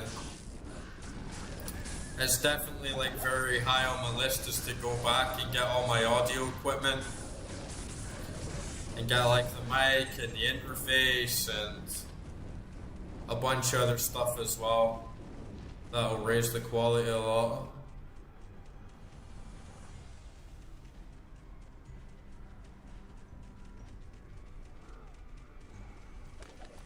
Nah, like I have Sennheiser Momentum 4s are like a very high quality piece of headphones, but they sound shit compared to the laptop mic. I think the laptop mic is not bad.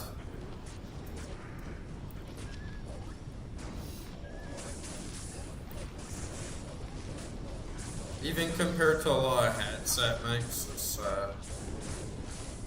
it's pretty good. I just gotta watch the way that I talk for the most part and not shout. And to be honest, there's probably is a couple little things I could do for next time. Like maybe I could buy like a folding screen just to like sit behind me and condense the waves a little bit more so they're not bouncing around.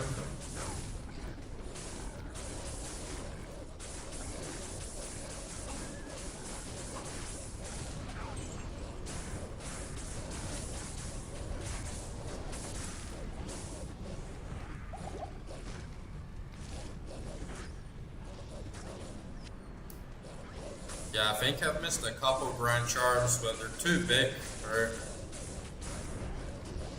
I'll see what it is.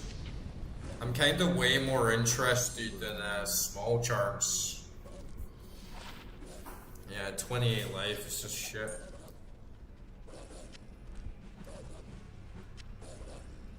See what the jewel is, probably shit as well. Yes. Maybe take it back. It's a shame that you can't mold the jewels in the Heraldric Cube.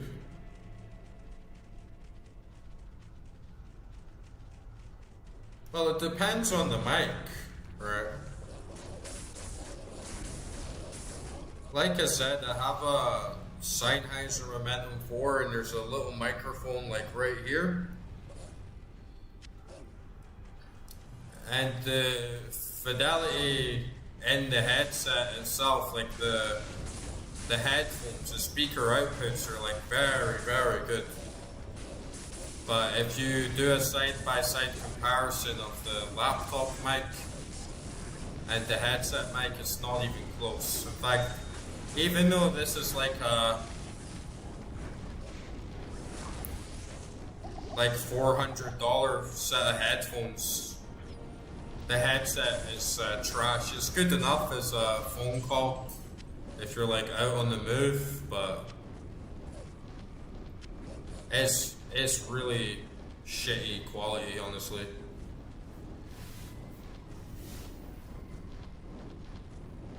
Meh, 28 life, but I have to blow up so much space in my inventory. Especially on a boss like Diablo, I'm pretty much just like full chalking up my inventory with potions right now. So like doesn't really work. The main small charms that I'm looking for at the moment is small charms with like big resistances on them.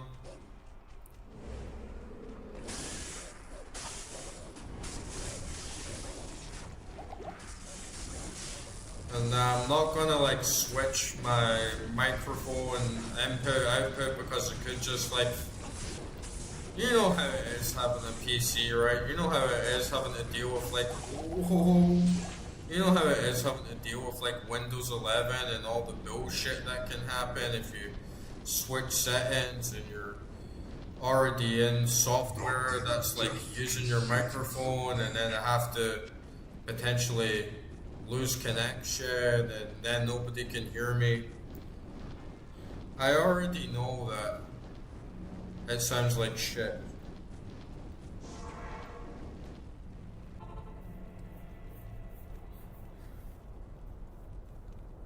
My resistances are pretty trash. I have okay lightning resistance. I did have a merc, but he died, which is kind of the reason I haven't even been bothering, because he just dies so fast. Like if I bring him into Diablo, he's just gonna die like instantly. Good day. Good day. He does give a nice boost to my minions though, because he has that might perk. We can like buy him again before we go into Diablo, but he's just gonna die like right away.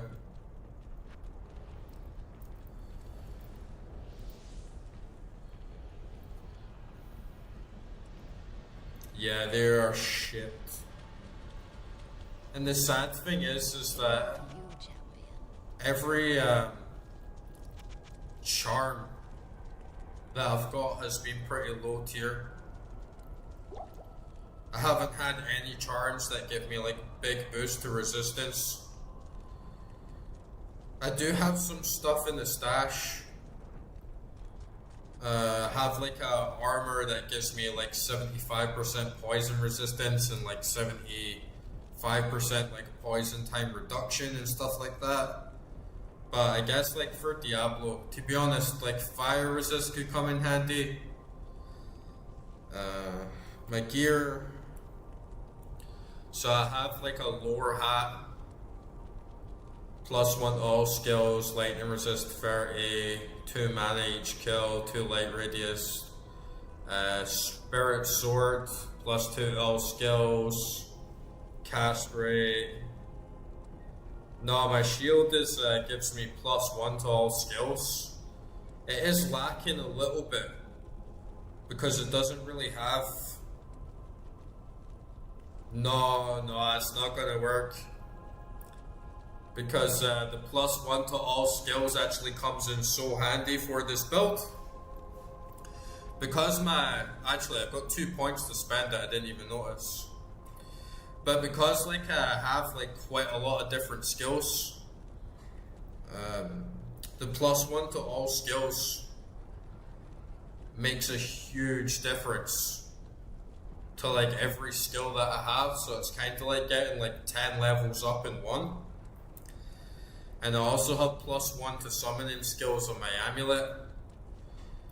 My armor has good mana regeneration, +10 to all resistances. The gloves are a bit meh.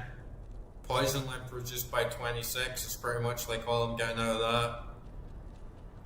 And then 30% faster run walk, half freeze duration.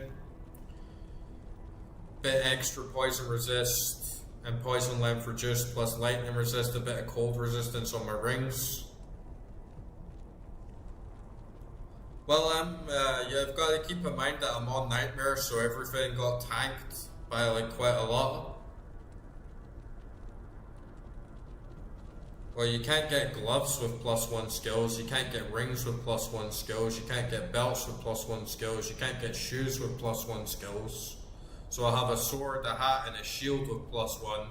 The sword has +2. Yeah, you could maybe switch out the gloves, to be honest. If I have a pair that has like decent fire resistance or something. I have these that give me 14% fire resistance, which is at least like a lot better for Diablo.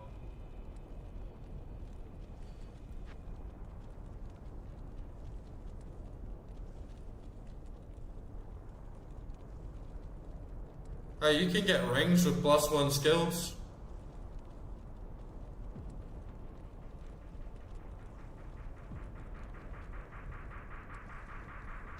Got a ring there with fire resistance, could come in a bit handy.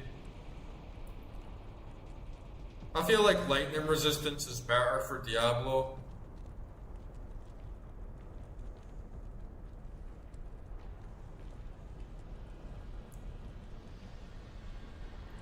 You're sure that there are some uniques that give you a +1 skills on rings? Or you know?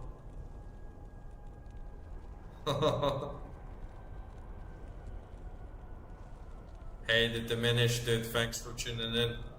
And yeah, old school is what I'm all about, man. And some backseating has been helpful. I feel like Diablo 2 is a game you cannot do completely blind, right? And I hate playing games and just looking up wiki and the best builds to do everything. So a bit of backseating has been handy, but there's also been a lot of back and forth. There's been a lot of people saying you're not going to be able to do this fight, you need to change your build, like this isn't good enough, and then next thing I do the fight in like the first try. Some things have been extremely helpful to know, getting to know like some rune words and stuff like that.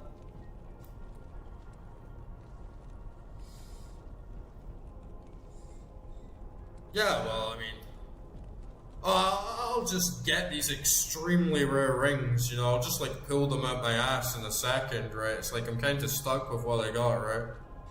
And I had Diablo on like 1 health. He was so close to dying. And I just like fucked up. I just got too close to him. He turned around, he blasted me, it was over.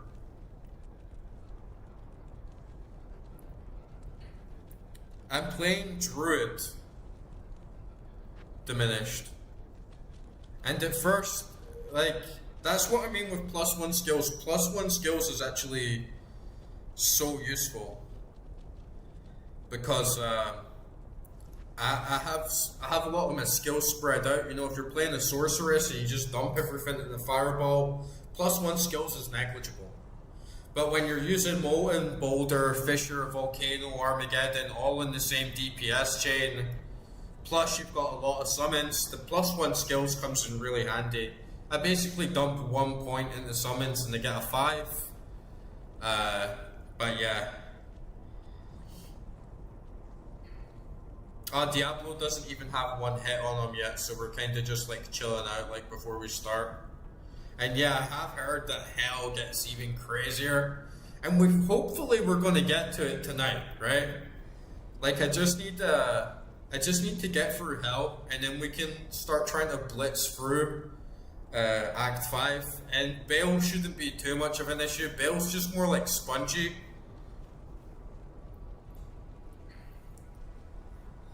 Yeah, more rest, I'm not gonna lie, it'd be handy. But there's nothing really I can do. I can exchange some lightning resistance for fire resistance. But yeah, from how it was going last time, it was alright. It's definitely doable. He was already on like 1 health. And I'm kind of just holding out a bit for... I haven't done a big heavy farming grinding sesh. You know what I mean? I've just kind of played this entire character on stream. So people can join in and get like a decent feeling, like progress for the game, like to remember for them like how it was first like to be played, or tune in and see what it's like for a noob to play it, rather than like if I watch a Diablo 2 stream, I'm like, what the fuck is going on, right? Because I have no idea like the level they're on. But I haven't been stopping to grind an area non-stop and trying to get like a specific drop. I've just been going forward, and I kind of feel like I don't really want to do that right now on Nightmare. My fucking skills have been swapped out. Because I know a lot of this gear is going to become obsolete when I go into Hell. And there's just going to be like so many better drops in store. So I'm kind of just really trying to push into Hell. And then once I get to Hell, I'm going to do a lot more actually like committed grinding and farming to try and get like the higher resistance items and get like small charms with like good resistances and stuff.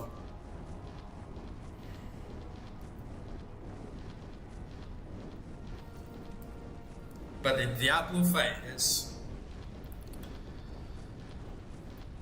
you know, when I was doing Duriel, Mephisto, like every other boss in Nightmare, it wasn't too hard, but Diablo is where my build personally doesn't do too great. It really is a lot of like back and forth, recharging, reinitiating, trying to get them down as much as possible, letting your minions tank all like fucking die, and then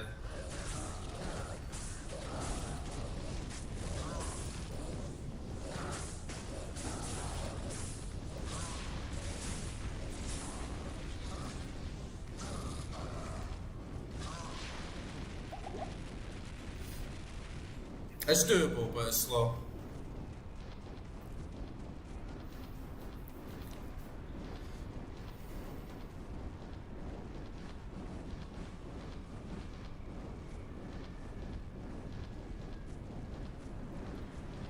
I have been enjoying the game a lot for sure.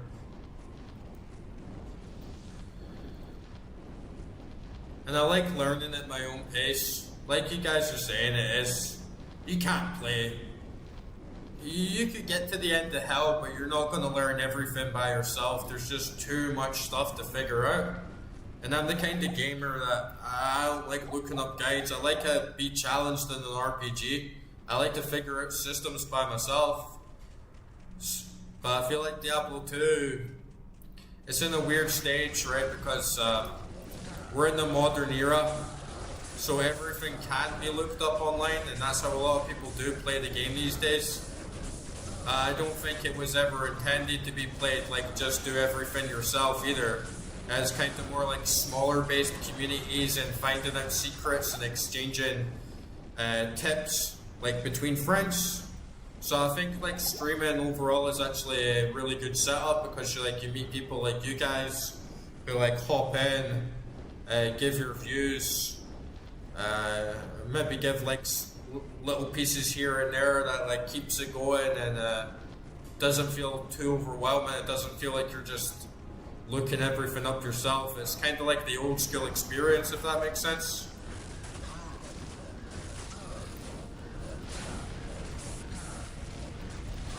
And yeah, I don't know about obsolete. Obviously, like my spirit sword is gonna last me a while. I want to get 156 strength so I can get the socketed paladin shield. I forget the name of it, but get like the rune word and the paladin shield.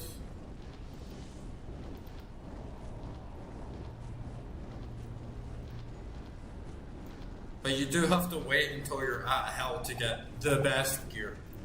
You know, if you want like an enigma, you want like the best charms that you can get. If I am going to spend hours and hours grinding, I might as well do it where I'm going to get like the most reward out of it, you know? Instead of just like spending hours in Nightmare and then get to hell and it's like, oh, you know, you could get this and that now. So I might as well just like dump all my time into that.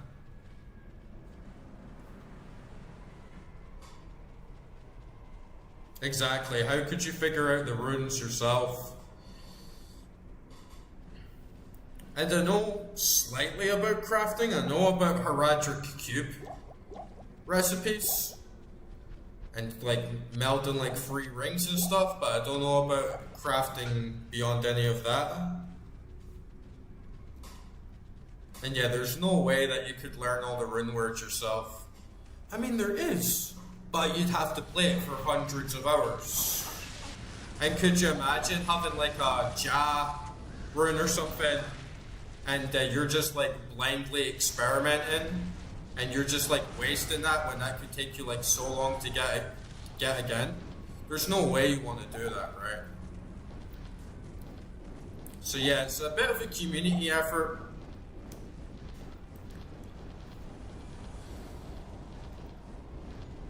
I really want to get them. Yeah, you'd have to grind literally forever, man, to figure out all the rune words.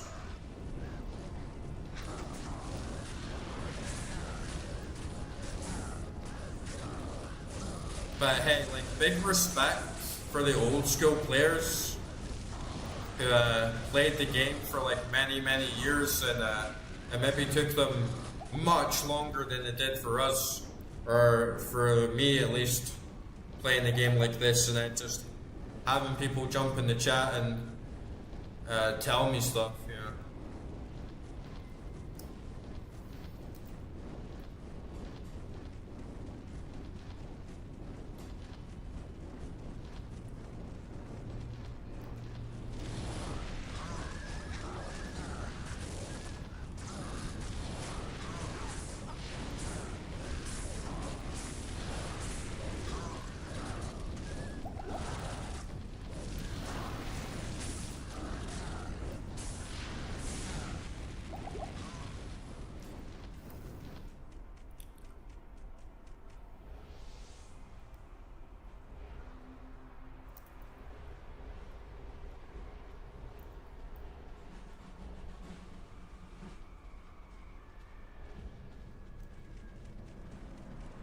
It's kind of what gives it its broader appeal though, right? Oh man. The fucking annoying thing is when my Oak Sage dies so fast. And then everyone's health just gets halved like instantly.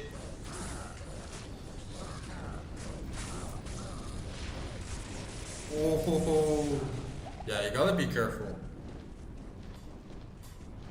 I look 20? Nice. Guess again.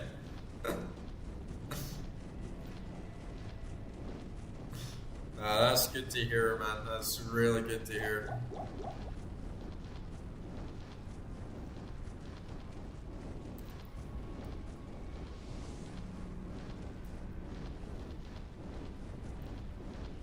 Eternal youth.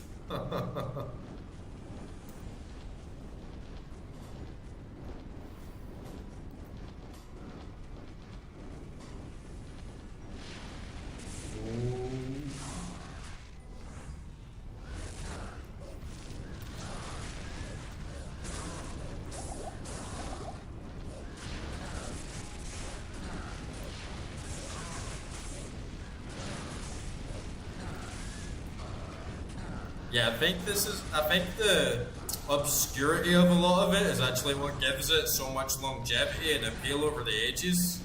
Is that you could meet someone who plays the game, and you know, back in the day, back in like early 2000s, 90s,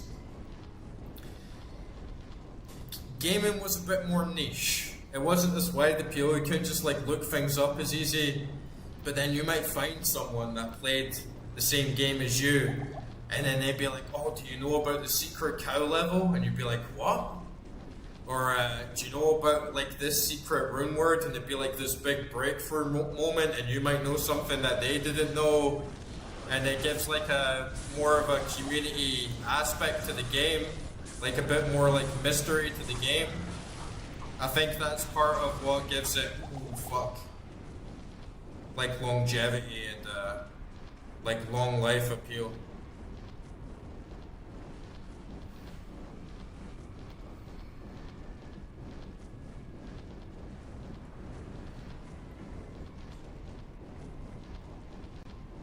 Yeah, the bitches get slain pretty easily. And yeah, the merc just dies like too often. No, he doesn't heal. He doesn't heal that fast. And you know, the other thing about like Diablo 2 that you notice, especially on stream, is first time I was doing Diablo, everyone's like, use your summons, use your summons. Right?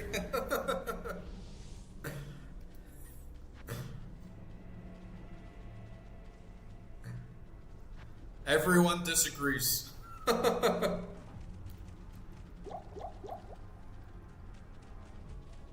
Yeah, he doesn't fucking heal that fast though, you know.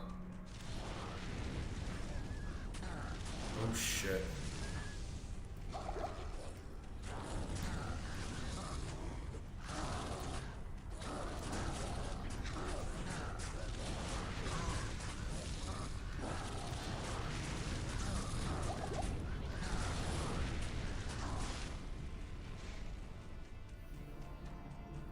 I need to run back for the potions. Yeah, his heal is slow, but What do you need? like with Mephisto,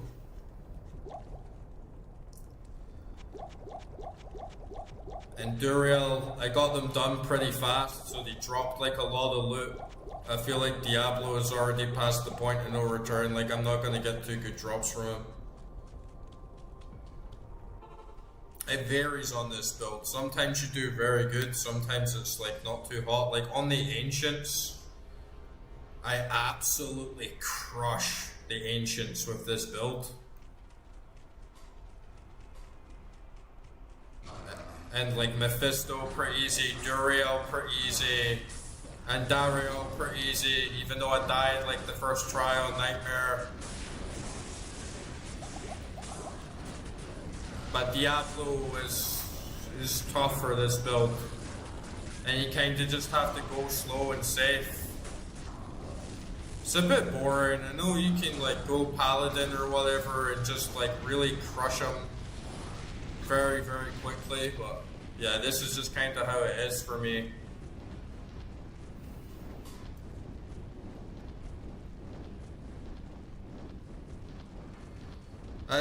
It's not like time itself, but it's like how fast you can get them from top health to bottom health. You'll get like more drops.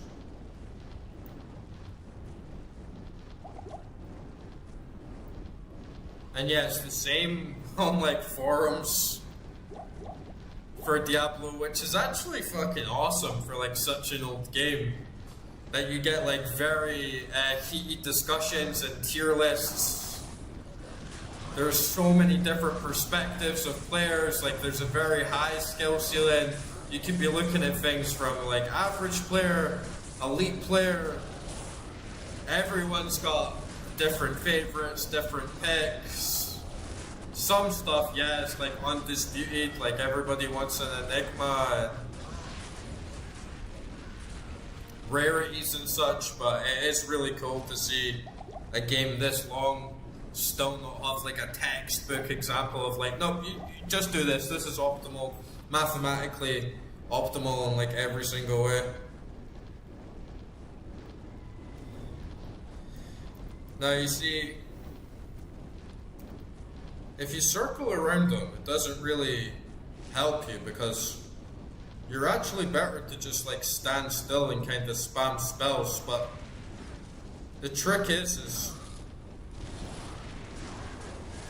if you get behind them while your minions are all doing damage, you can avoid like most of his heavy hitting attacks. See, like his lightning attack is way out of my field.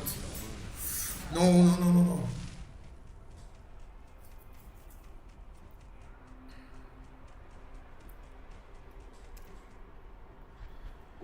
Yeah, I'm the same in games. Like Path of Exile, I see so many Path of Exile players and all they talk about is guides. Oh, did you see this new guide that came out? People literally talking about paying people's Patreons to get this guy's guide, and oh, if you heard about this build, this can let you do this can let you do that. It's like, do it yourself, man, right? Like, are you playing the game, or are you just, like, why don't you just get a bot to do it at this point, right? Like, I guess, like, obviously there's a lot of execution that goes into it as well, and you can't just simply get the build and, like, GG. But it does, like, take away a lot of the fun for me. And when people just like look up the meta for like everything they do and don't try anything themselves, I feel it's like low tier player, because I feel the top tier players don't do that. The top tier players in any game are the ones that define the meta and the ones that think outside the box and actually do something new and original. Whilst it's more like bottom feeders, right, that just like look up the guide or like look up the meta for everything and just play the game in that style. But some games allow it. Some games aren't deep enough to go beyond their meta, which...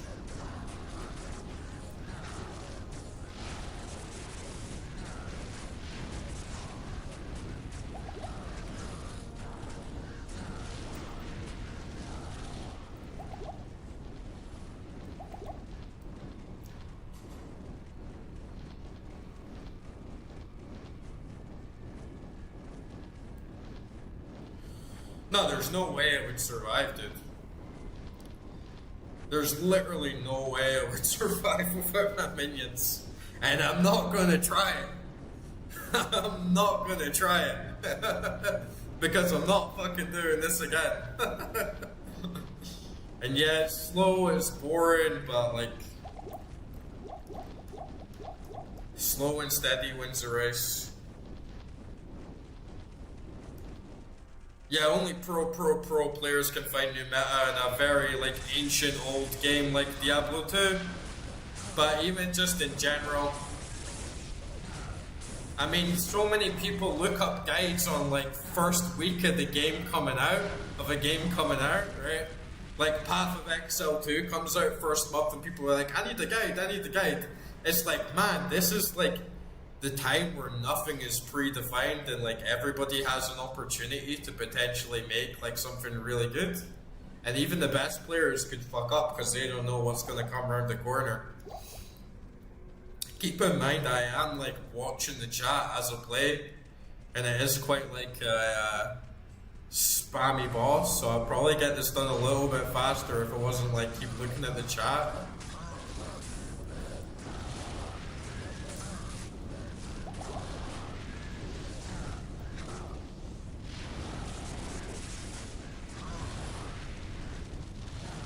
So it's technically your fault, guys.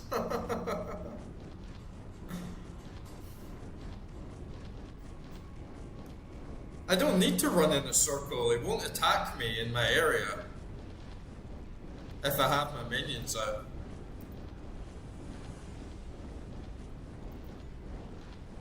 Not enough mana.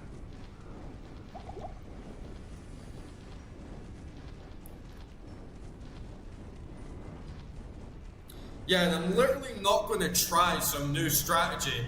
Like, oh, I'll just try this new thing when Diablo, when I've got them down to like 25% health and just risk my entire progress on a whim of something that some random throws out in the chat. It's like, it doesn't work like that, dude.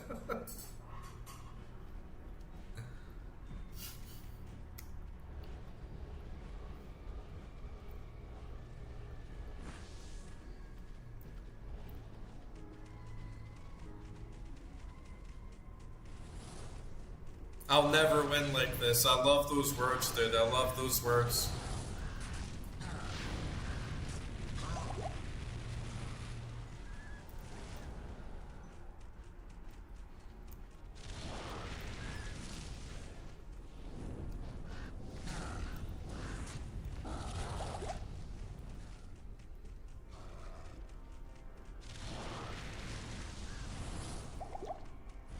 I remember coming into Duriel, chat's like, your build is incapable of defeating Duriel.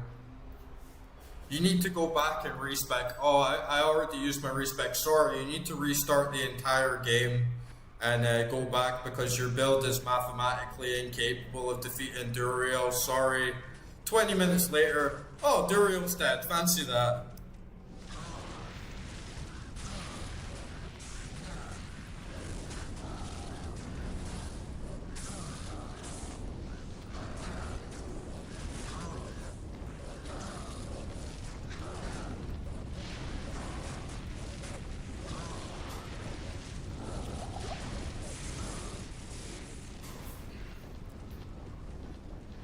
Duriel's actually pretty easy, if you have the right build. Again, Diablo is probably pretty easy if you have the right build. Yeah, changing a strategy that you've literally never used before or tried before when he's just about to die is one of the most trash things you can do.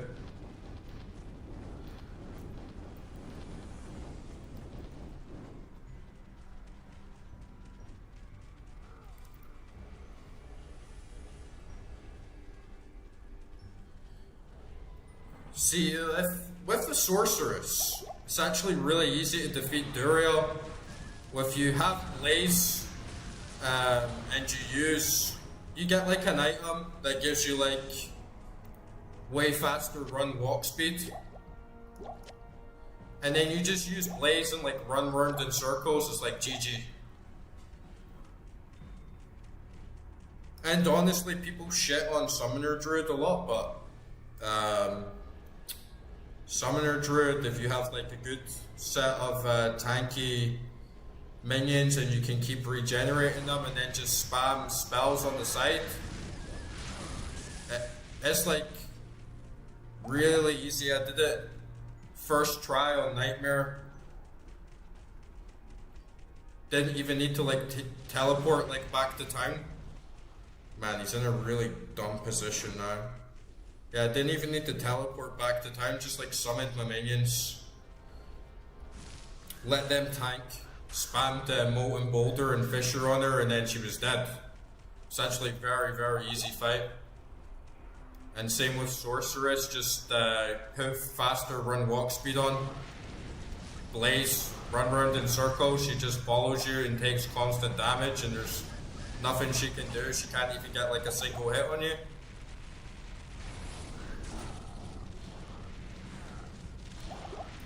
But Diablo is just so bad for my build. Like, I'm not having fun here just having to do this like over and over again, but I really don't have too much choice, I'm afraid. Now he's in a really dumbass position.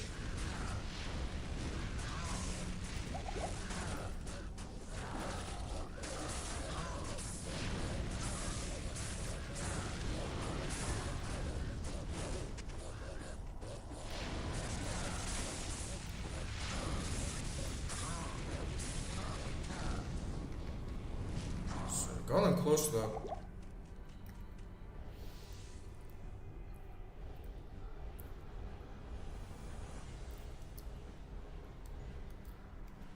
It's because his DPS is so high that he just wipes your minions out so fast. Which is frustrating, but because I'm also like so squishy, I really need them to tank. I really need them to like soak damage for me.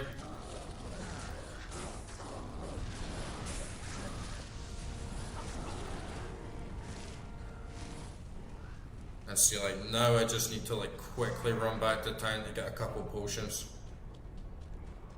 Greetings. He's very, very low though. He's like just about to die.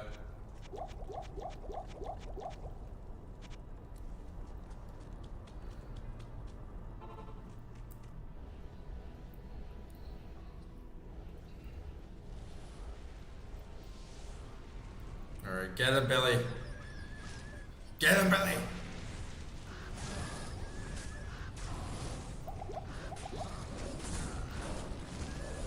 Prove them wrong, my bitches.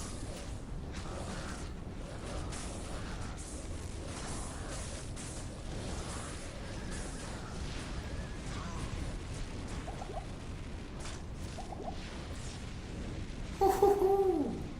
Fucking Billy just standing like a useless stick.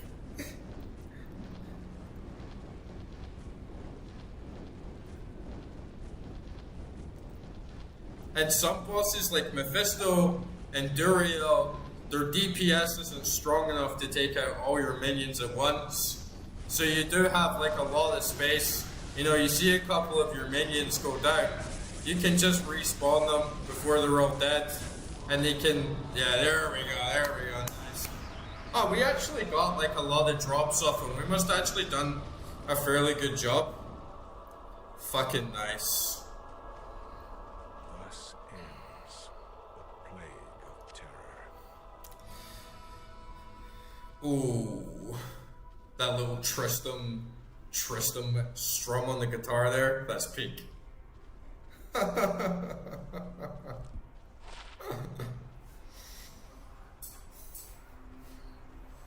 Set bow. Probably a bunch of other useless shit. That's trash. Oh, socketed unique there. I give that to my bard for sure, like +1 to Warcry, Grim Ward, Battlecry, plus a bit of lightning resist.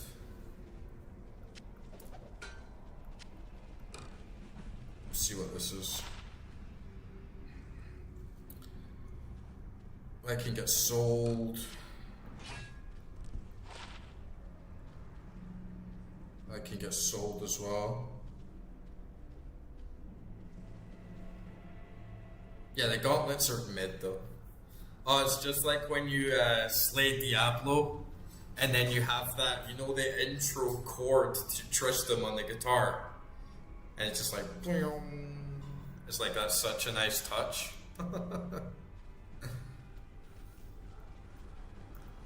Okay.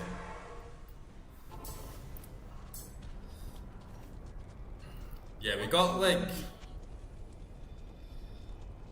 a good variety of drops from him. But like 64% extra gold is kind of mid, 19 defense. It's like, meh.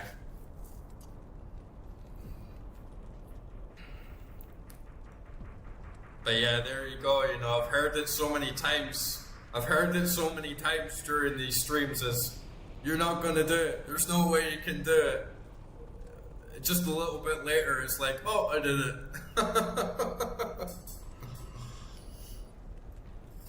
Yeah, this is kind of mid as well. Lightning resist.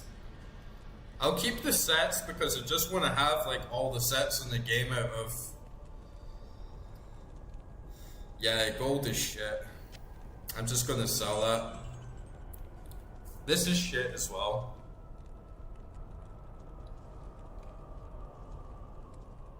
Like, that's no good. Fire resist helm. It's like I was saying, you can just get like so much more.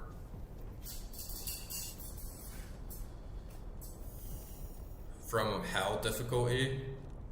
Like 17%. It's like, I'm not gonna ditch like +1 to all skills, +30 lightning resistance for 17 fire %, right? Yeah, that's food. That's food. Chip topaz, wow. Thanks for the chipped topaz, Diablo. Like, fuck me. Fucking god of hell, and all he has is a chipped topaz. It's like, are you kidding me, man? Shitty bowl. I am like determined to Hail to you, Jim. beat the game with this build as well. It's just kind of been like a set challenge to me. For especially the more people have said like, you can't do it. It's like, I can't do it. I really like it when people tell me I can't do something for some reason.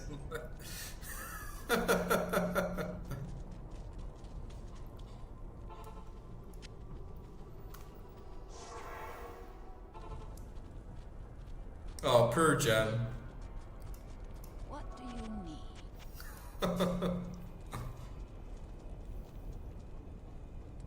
And yeah, like literally never gonna use crossbows. I'll keep these though. And I'll do a little spring cleaning of my heraldric. Yeah, I'm not gonna lie, like the Diablo, well, it's not really because of levels. You don't need to do it fast so you can get more levels. But, I do appreciate that it's no good to be like so slow. And it's honestly, I think it's one of the bigger motivators in this game. To like, I want to do it, but I want to do it faster. But trust me, the whole run hasn't been like that at all. It's just like Diablo is such a cock block for my build. Yeah. I heard the same thing going into Nightmare. And then Nightmare was more challenging. It was also a lot more fun. And yeah, much better loot, much better gear. Okay, let's just take all this shit.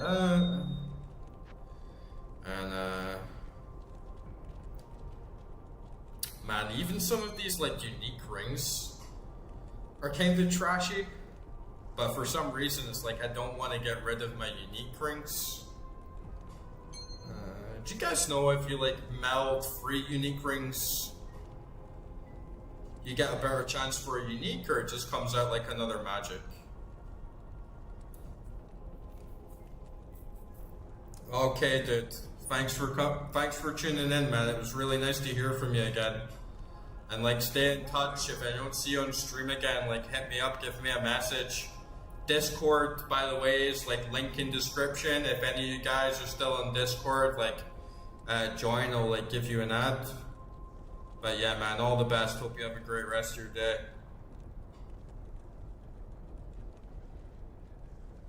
Oh, nice, Ekra. You're like playing this for the first time as well?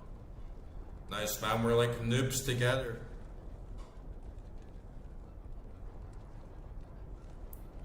Well, I said first there's a Discord in the description if any of you guys have got Discord. And then second, I said this is your first time playing Diablo 2. Like you just got into hell. And if so, Good to see you. we're like noobs together. We're like little Diablo babies. Man, some of my rings are good though. To be honest, I kind of don't want to sell them. Or I don't want to mold them. 9% chance of getting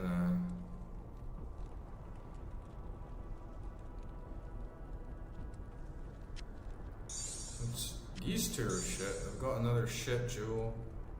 Shit amulet.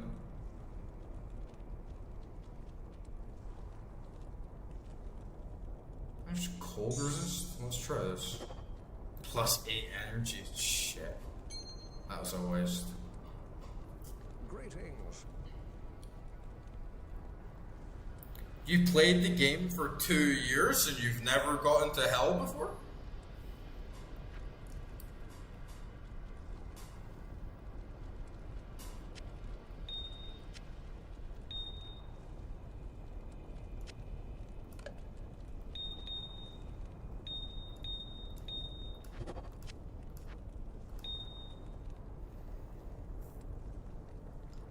See.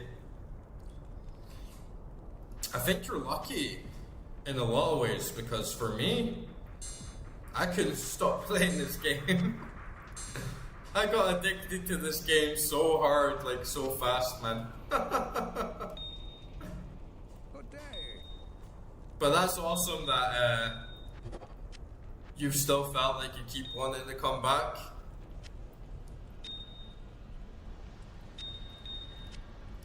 It is a hard game to put down for sure.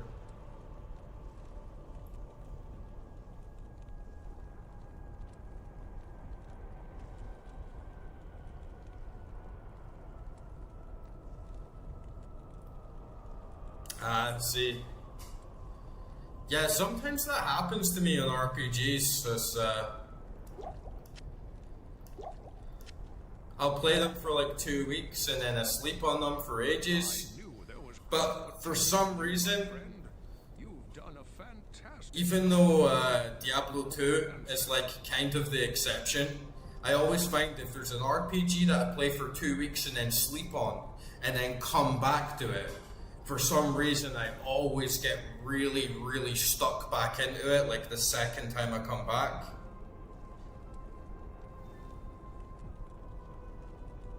Yeah, I haven't tried any online yet either. I've just been like staying solo personally. But I'm going when I run hell, I'm gonna play Diablo 1, and I'm gonna stream Diablo 1, and it shouldn't take me too long. I'm not gonna get like super sucked into Diablo 1. It's just like to get the lore in the background, and then I'm gonna like start grinding for Enigma and like the big halls. Yeah, sometimes RPGs are really bad for that. If it's like a huge one and you maybe get invested in it for like a couple of weeks and then you stop playing, maybe just something comes up and then you forget where you were. It's like reading a book and you haven't read it for a long time and you forget who the characters were and you forget what you were doing. And you forget like everything you kind of like had planned for like your build.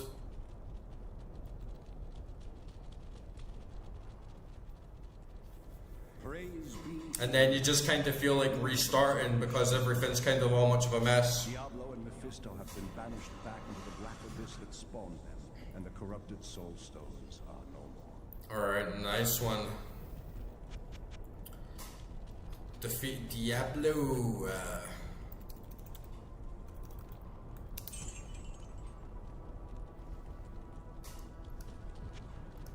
Get this little level 2 mark, get full squad back on. Yeah, I feel the same. Especially on like PC RPGs. Like a lot more tactical games and stuff. There's like nothing I'm missing here, right? That's everything like done and dusted. You can just move straight on to Act 5. I love this cutscene as well for Act 5.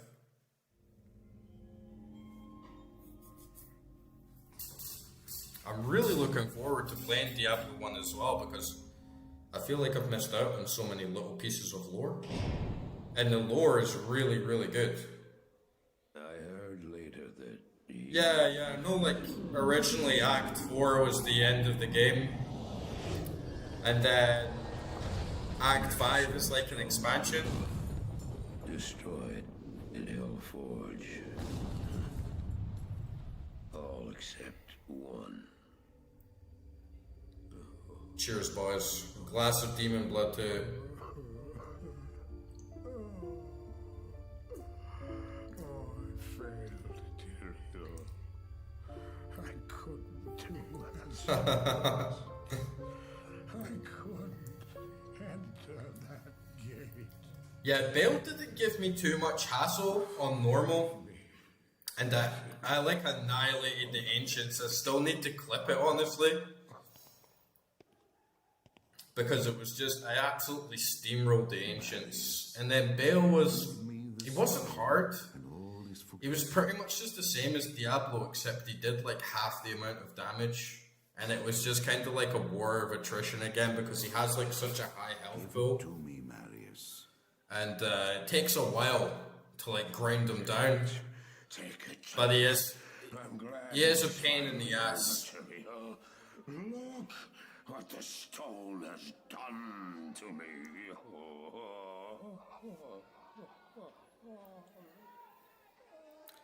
Poor Marius. You haven't failed, old man. Yeah, I feel Act 4 As you were meant is kind of bare. However, Like, you only have 3 quests and you get it done, like, quite fast. material.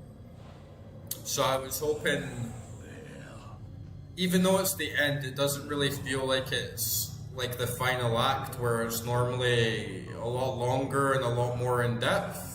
So I'm glad with You have done well, man. Act 5, like, they really managed to stretch things out, because Act 5 is chunky. Like, Act 5 takes quite a lot of time.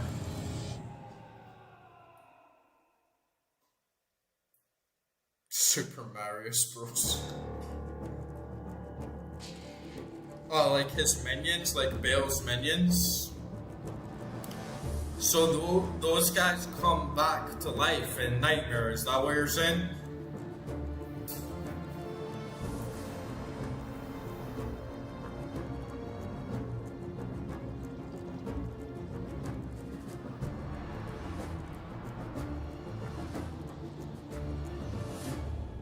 Yeah, Act 4 doesn't have too many areas. You kind of just do the mini boss, go to hell.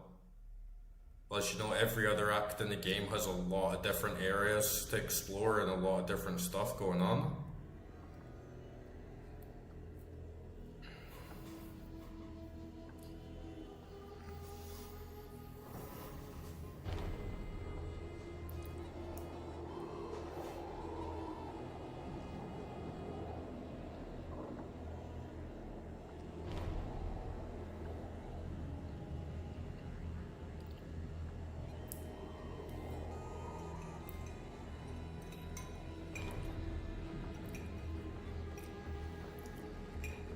Act 5 is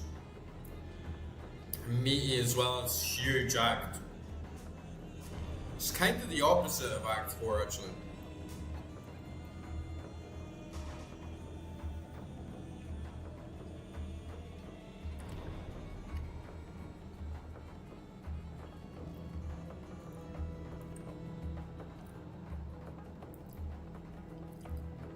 I love the way this guy gets squished.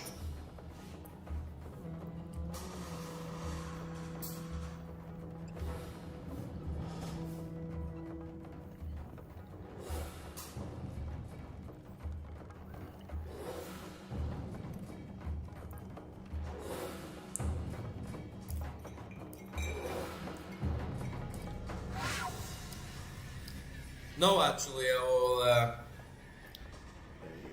I'll need to watch them. I am planning on playing Warlock at some point, which you can't play in Legacy mode, but I personally love Legacy graphics so much, and I kind of regret buying Resurrected.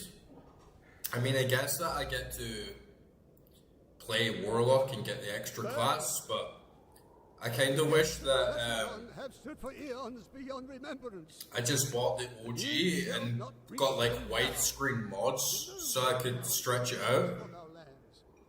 We stand on the side of light. You shall not be allowed to reach Mount Ariat, and that which you seek will not be yours.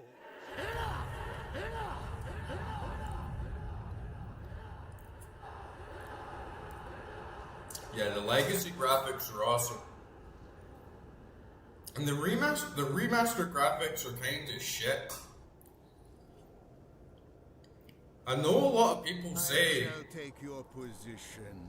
I know a lot of people say that resurrected graphics are good. And I can see the appeal, but there's so many things that just look trash. Like when I started an Amazon class and then I'm in Legacy, I'm like, oh nice, she's like kinda hot. She's like a low polygon babe. like nice blonde, like nice ass, nice legs, and then you switch to Resurrected, she's a fucking old granny. She's like a fucking old granny. She's the most ugly RPG character I've ever seen in my life. I was like, what the hell have you done? Well, That squish is so satisfying. are not acceptable.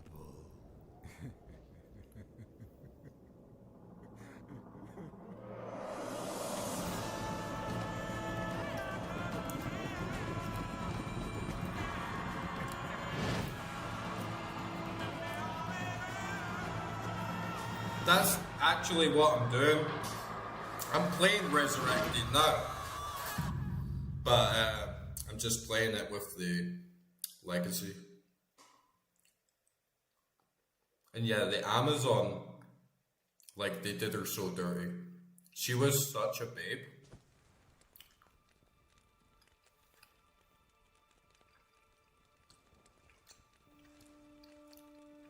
And now she's like resurrected as though she became 80 and died, and they brought her corpse back to life, and now she's a walking zombie. Like, even if she was a granny, they could have at least made her a gilf. She's not even a gilf, she's just disgusting. Last stronghold of order on Mount Oriat. You have come to the right place. Yeah, this is Resurrected. The Lord of Destruction. Baal has lit. Baal. Why does it Act 5 call him Baal? Like sheep accents.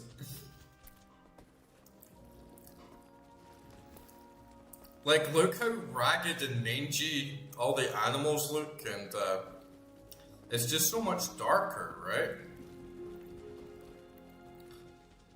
Well, it's like Legacy, it's just warm, it's bright, it's saturated, it's glowing. I don't know what's wrong with my loading screen. Like, I think I need to verify my game files and like something's going wrong.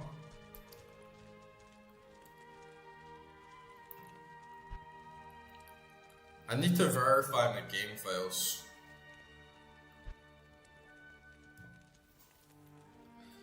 No, I think druids can, I've always been able to summon more than one, but they haven't been able to summon more than one spirit at a time.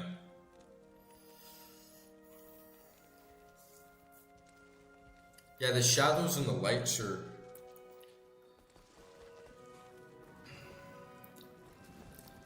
To be honest, I'd say like Act 5 Camp is probably one of the better looking areas in the game. And one thing that's true is the sound design in Resurrected is a lot better, because there's a lot more channels, and they actually went to the effort of having spatial sound and just a little more subtle ambient and atmospheric details in the sound design, like overall. But same with like the skill trees and stuff, it doesn't look as good. Like, this looks better. Even, you know, like the border and the trim, like this is so cool. And then Resurrected is just like bland, like low effort. Really not a fan of Resurrected for the most part. Yeah, the shared stash though, slight quality of life features, you can't go wrong with it. And obviously the best thing is that you have a choice. You can play Legacy, or you can play Remastered, which is definitely the best decision, because then you would just have too many people saying, I like Legacy graphics, therefore I'm not going to play Resurrected at all.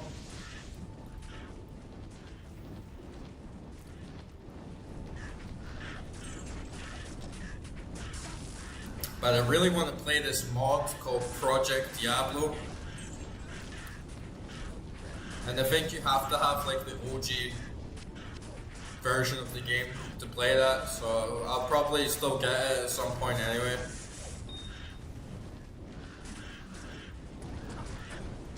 The stash is still too small. 3 pages of shared stash. And Could you honestly imagine having 1 page of stash in the OG for a character? That's just fucking retarded. And then everybody just makes mule characters anyway, right? So it's really, really pointless. And it's just one of those like very old school design choices where you wonder like what the hell were they thinking to give you 1 stash? Because surely the people that play tested it and the devs had the mule characters and stuff as well, right? It's just very like counterintuitive.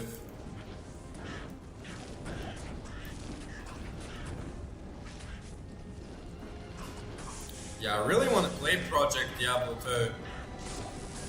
I feel like I'm still best like playing the base game first and getting used to all the controls and just the layout and everything, but even if I want to play online, it's going to be tough letting go of my offline character and having to restart everything again. Because you do invest a lot of time into your characters, right? You don't want to let them go so easily.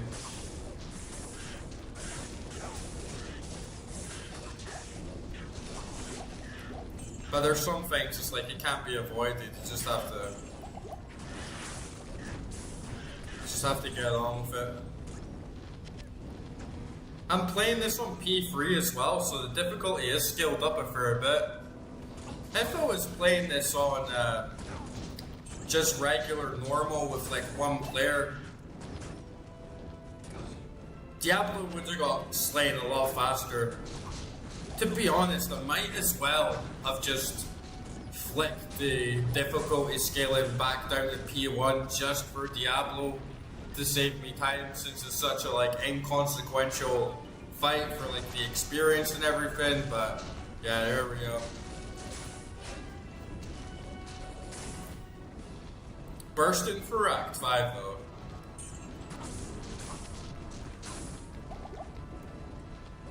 Like, we're back in it now.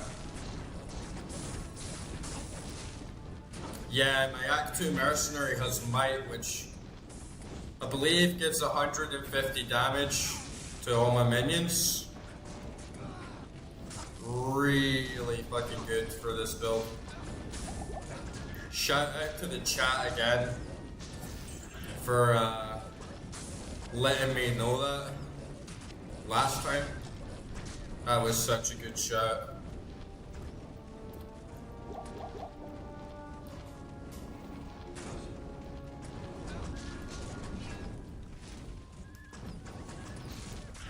Yeah, I feel like P3, at least for my level of skill, is like a really nice sweet spot of still getting some extra difficulty, getting some good extra experience and loot without just making it a bit too crazy. But I definitely want to try P8 as well. I'll get there. I don't know if I'll get there with Druid. But there's always more characters to try, there's always more stuff to discover. One thing I really like about this game is played it for close to 100 hours over like many sessions, and every single session I learned something new, whether it's a new mechanic or hidden details. It's a big learning experience for sure.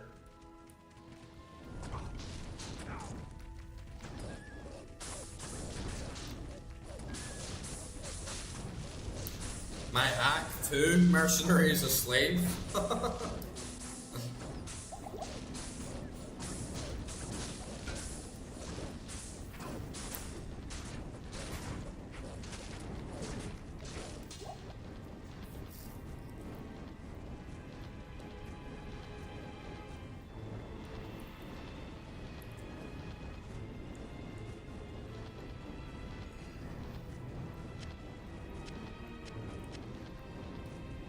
There's lots of black people in the game though, right? They're not slaves. Like, Deckard Cain's not a slave, and paladin's not a slave, so.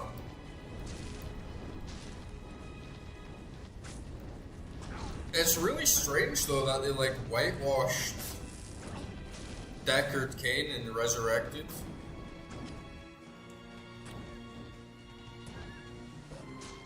I have a barbarian, and it's still slow going right now. Oh, there's a small charm. Okay, RNG gods, give me a boon. Yeah, my barbarian's still slow going. I'm not really sure like how to build them right now. And I have a paladin as well. They're very like different playstyles to what I'm used to. Paladin only shield. Okay, hopefully get a good +2 strength. Man, my rolls on the charms for this entire game have been shit. +2 strength? Like, you fucking kidding me?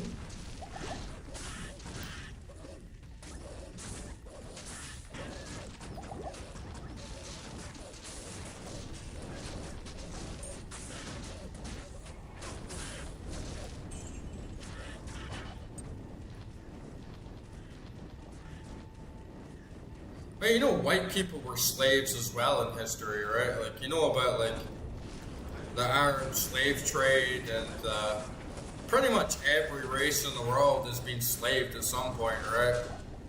Like the Greek slaved, like the Persian slaved, Roman slaved.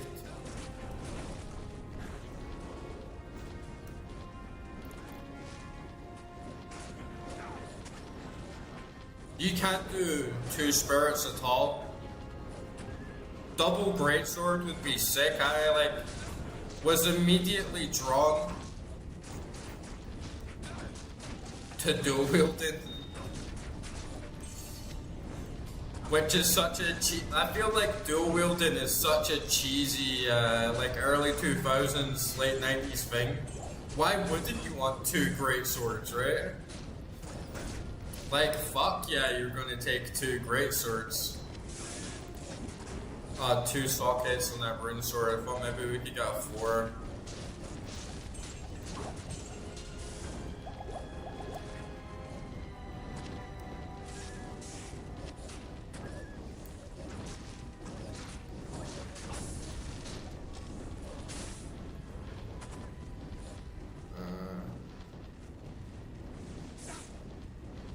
Okay, if you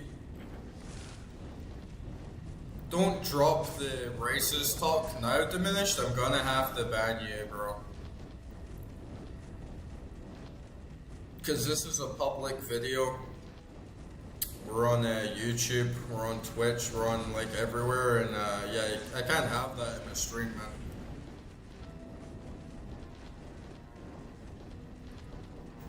Low key though, I feel Paladin is the best class.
I think Paladin is the best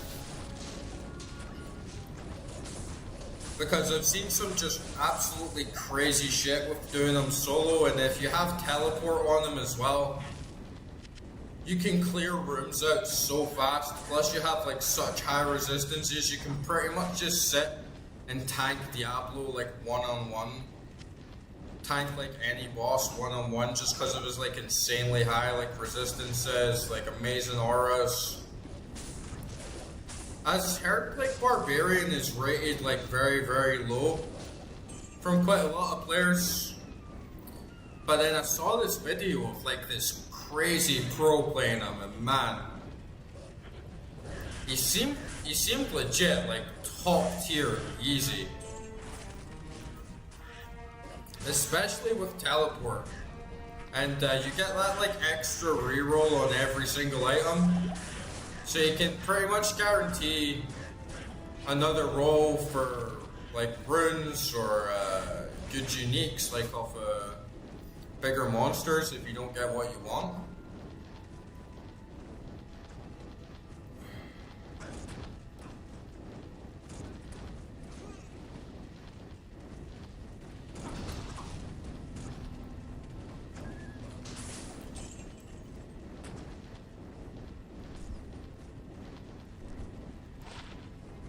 Oh, 10 resistances on a ring, that's pretty nice. You think Bard's the best? Interesting. Yeah, a lot of people disagree, but I think that's like the great thing about the game. It really depends on your personal preferences, playstyle, and just like your level of ability and how much knowledge you have and how much you're willing to go.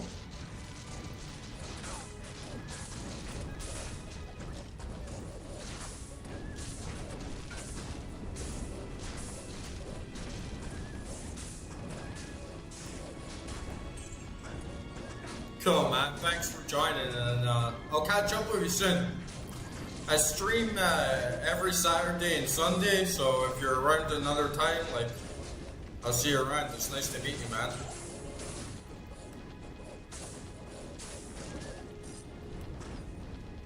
And yeah, have a good night. Have a good day. Thanks for tuning in. Man, I gotta get some more potions.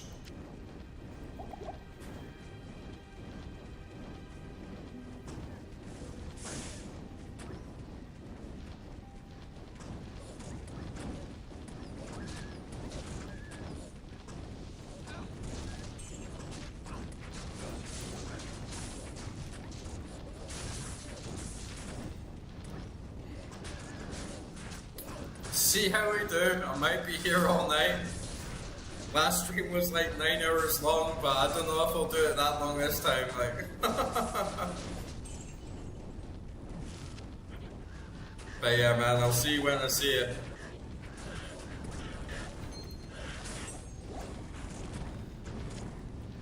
And yeah, I feel like it's different for everyone. Like I said, I've seen some videos of like really high level bard play, and I'm like, wow, man, that looks absolutely insane. And I feel like Sorceress consistently gets ranked like S tier very high. But I'm also kind of feeling that like Sorceress is the best. Oh fuck. Sorceress is the best on normal for noobs. I don't know how well she scales in like the higher difficulties.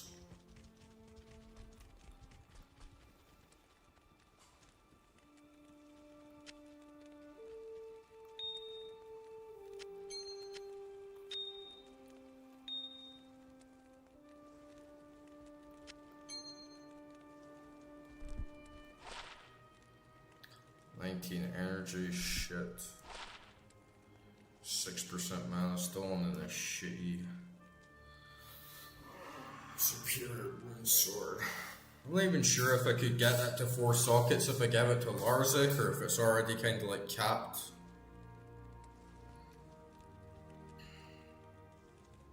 Doesn't make much difference anyway.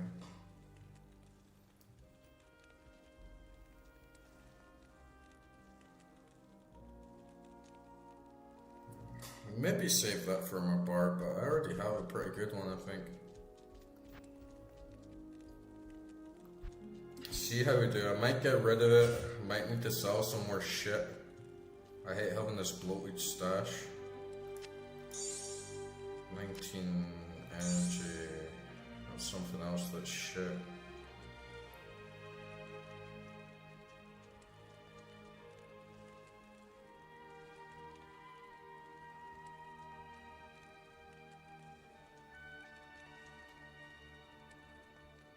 %, better chance.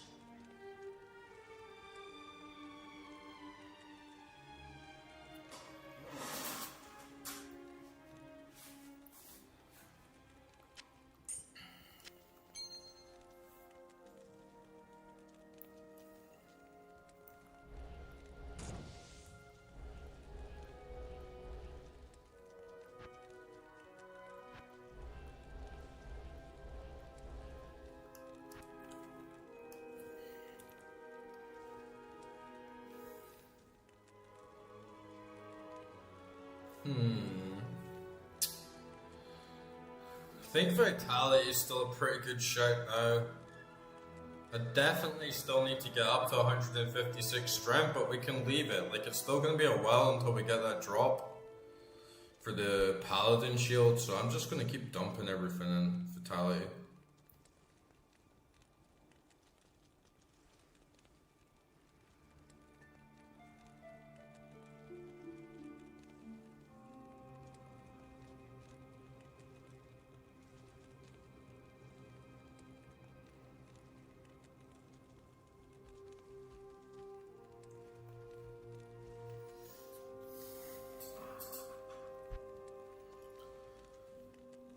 And summons.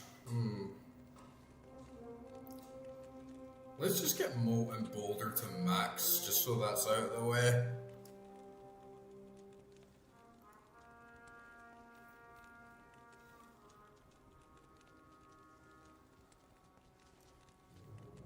To be honest though, I don't really know how much more I want to dump into it, because it doesn't do too much damage. It does like a nice mix though of fire and normal damage. And it's very spammable, I can keep using it like over and over again. Once my like tick damage stacks up. But yeah, I am gonna start thinking about buffing some of my other minions, because they're not gonna hold up for hell with like the health that they have.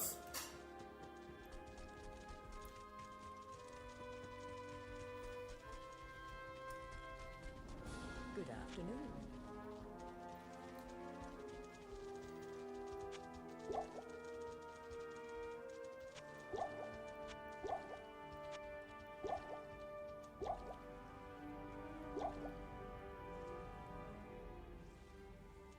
Fucking +2 strength on the charm, man. Oh man, these charm drops have been absolute fucking shit this entire game.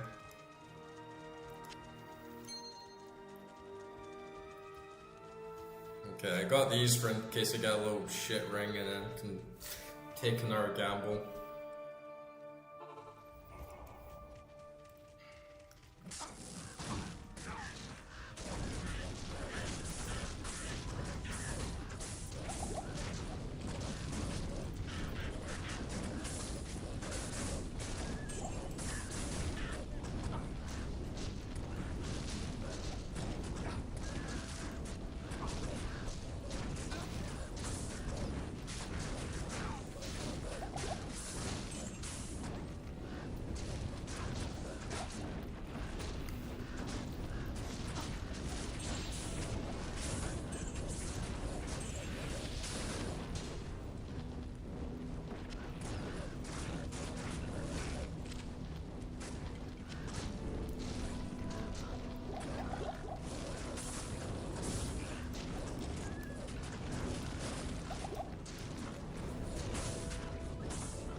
To battle!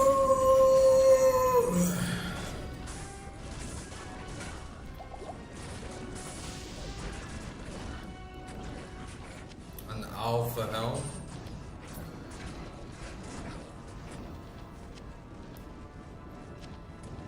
It must be a helm for alphas, right? What else could it mean? Oh, it's literally a druid helm as well. Plus 12 life. Come on. Give me something good.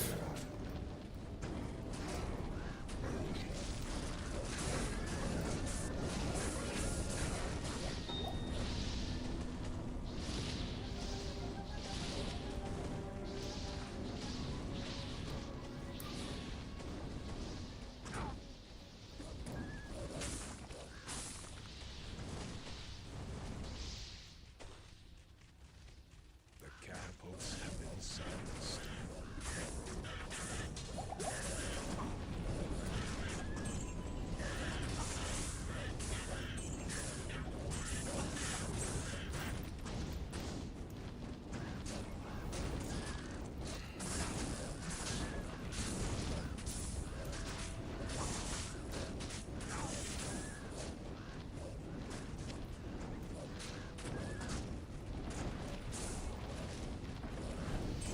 What am I saying? The catapults have all been dealt with when there's still some left, right?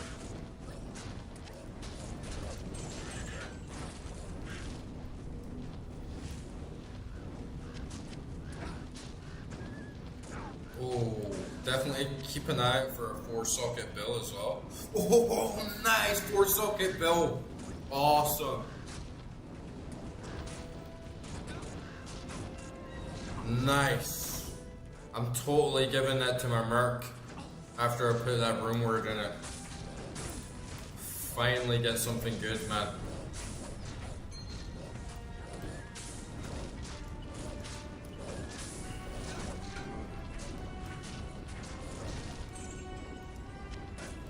It's these grades, like, first when you're a noob, you're always looking at those yellows, you're always looking at those uniques, and then when you get into it, you're actually, it's the commons. Like, the commons are king.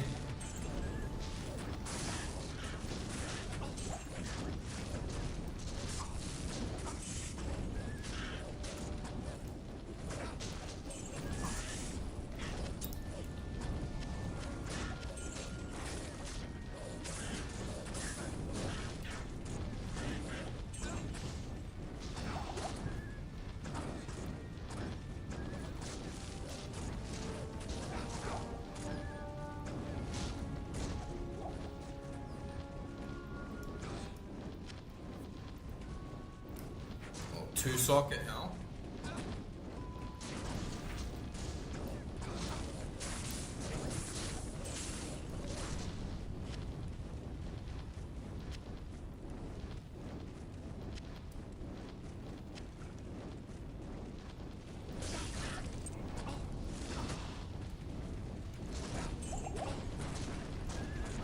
Yeah, there's still a shit ton of catapults left around the map, right? I don't know why the quest would be complete.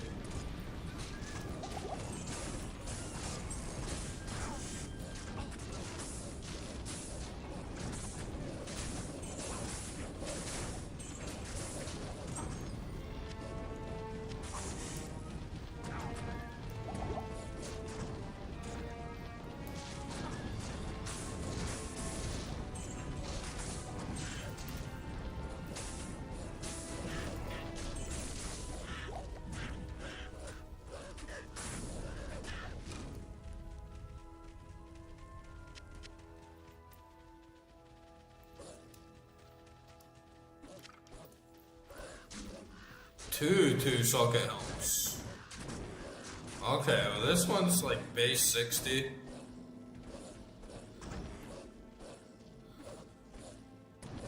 I could get an Orc Soul in that and just buff my defense up a little bit.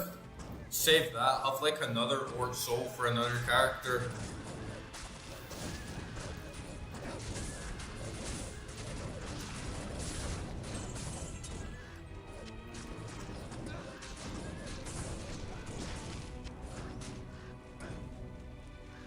A battle belt. Too bad you can't get sockets in a belt.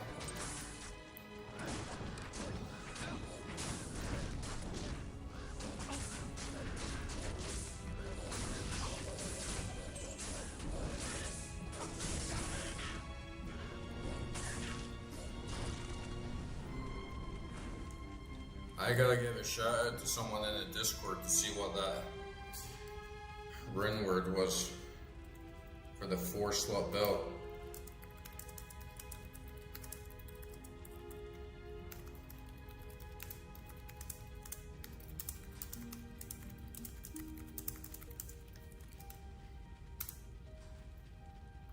Hopefully I get that. Cause yeah, my merc is kinda shitty. For his weapon at least. I would like to get a better polearm for him.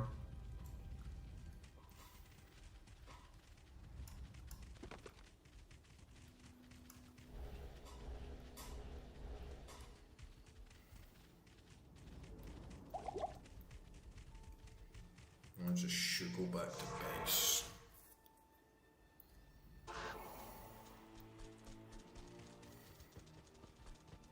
You're an even greater.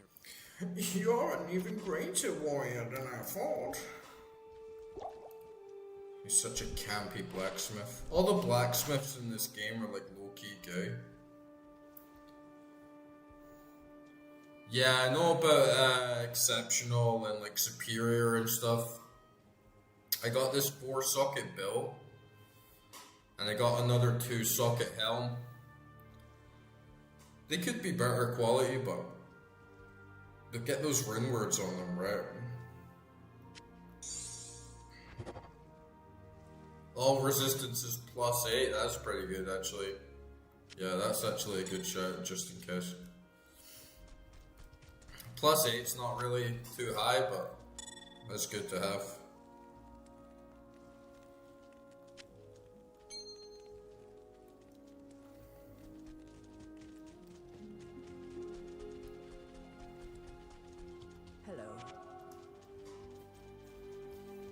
This is useless.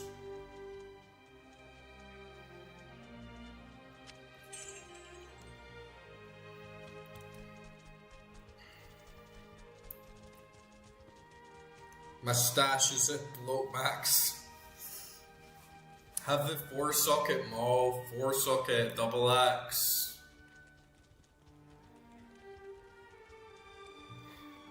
I can sell this.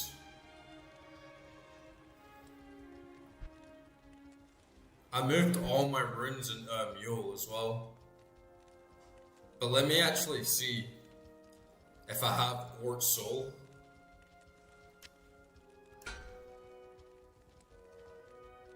Because if I do, then if I have Ort Soul runes in my mule stash, then I can just upgrade the helm that I already have to like better defense. And yeah, I'll sell that. I guess I'll sell this as well. 1 to 108 lightning damage is good if I want to do that like dual wielding barb thing, but 7% extra gold for monsters on a charm. Why the hell am I holding this shit? +1 javelin and spear.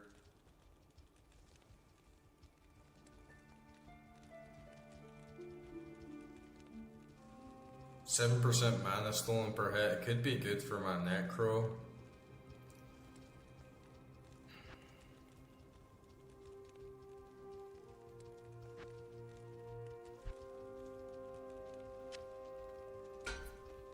Alright, I don't normally do this. I'll get rid of this bill as well and place it with the non-ethereal. Let me see, I don't normally do this on stream, but like, let me see if I have the runes in my stash or my other character.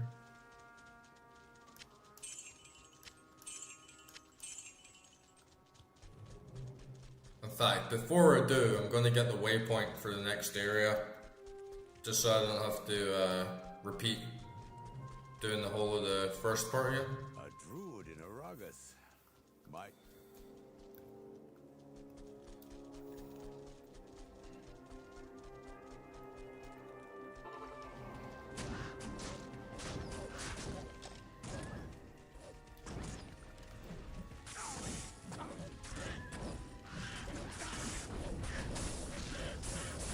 Oh yeah, you're right, Ekra. It was Insight.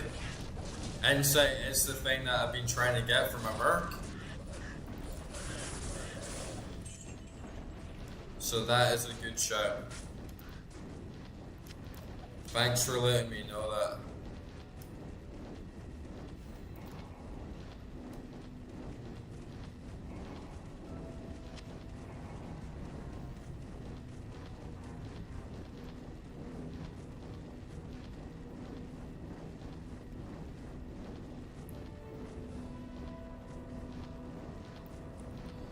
Yeah, I'm going to get the waypoint in Highlands and then go into my rune mill and just see if I have all the runes I need to make it. I think I do.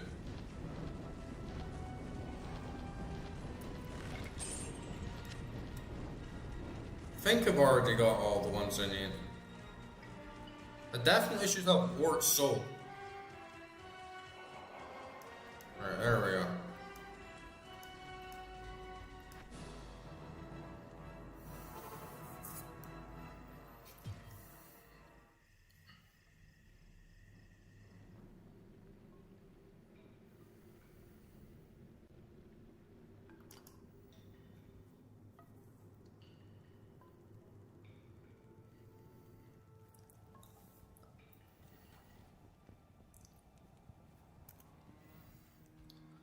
L tier. What was it again?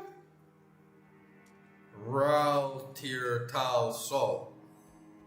Okay, I have Tal. I have Sol.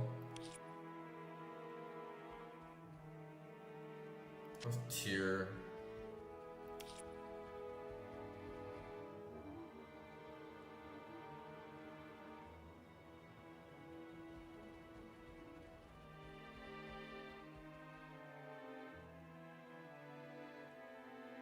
I'm sure I have a row. Oh, there we go. Okay. Let me just double check.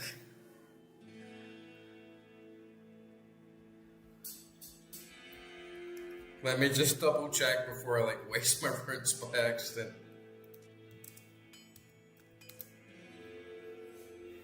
Ral tier Tal Sol, yeah, you're right. Okay.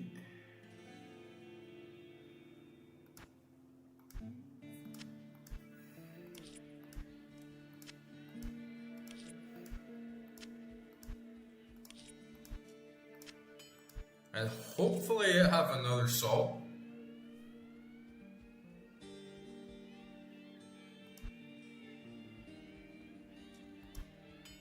Yes. And an ore. Finally I get to use these fucking runes for something, man.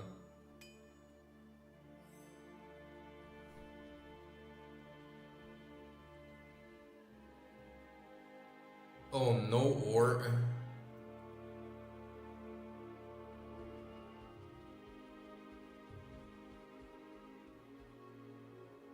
Oh damn, there's no ore. That's shit.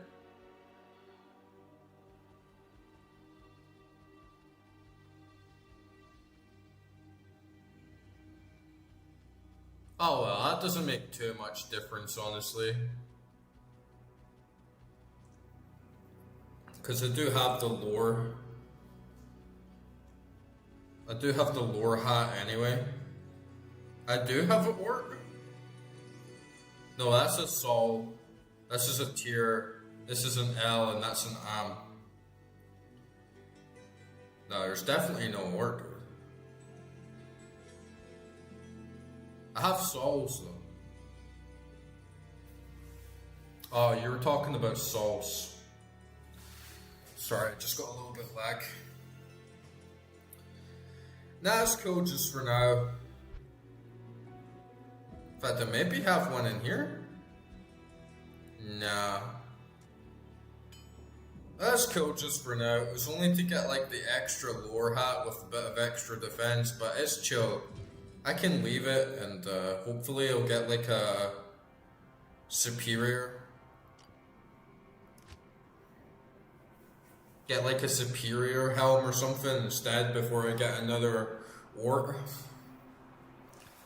But that is good though, because I've had so many runes just sitting in my stash doing nothing for so long. Okay.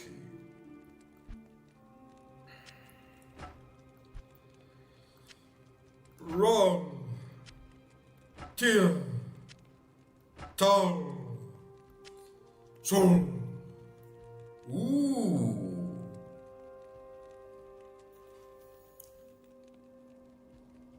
Now that is a beast. Level 14 meditation aura, 36% cast rate, 248 enhanced defense, plus 9 to minimum damage, 247 bonus to attack rating, add 6 to 30 fire damage, plus 76 poison damage over 6 seconds, plus 3 to critical strike, plus 6 to all attributes, plus 2 mana after each kill, and plus 23% chance to get magic items. That is a boon.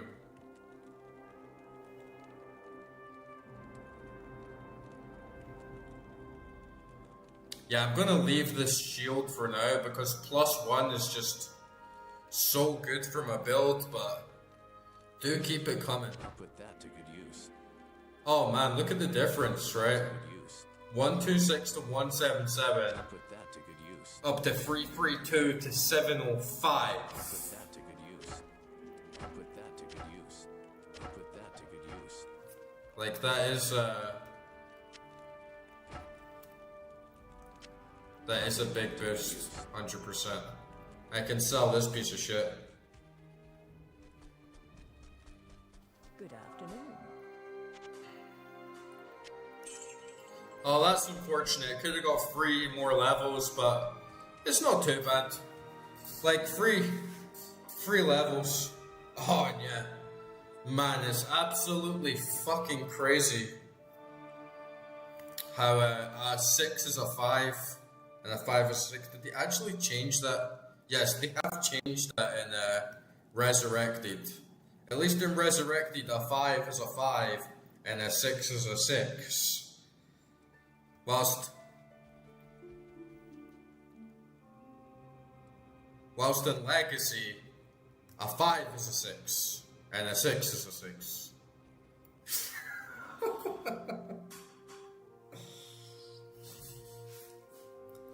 The bill, I think it's just a normal bill. Yeah, it's just a normal bill. Yeah, it won't make too much difference. It's just on my merc anyway. What do you think for a free socket on the armor? Free socket armor rune word for the mercenary. What's your call on that? Yeah, the font is like, it's like with the stash. Why did they make the stash so small? And why did they make a 5 look nearly identical to a 6? These are just like basic oversights where it's like, how, Blizzard? How? You know? How the fuck did this happen?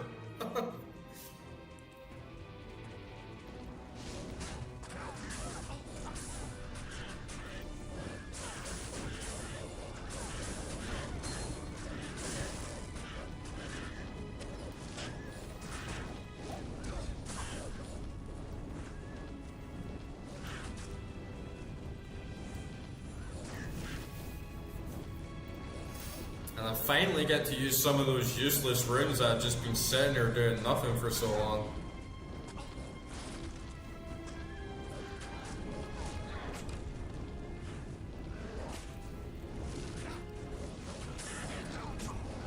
Oh, experience.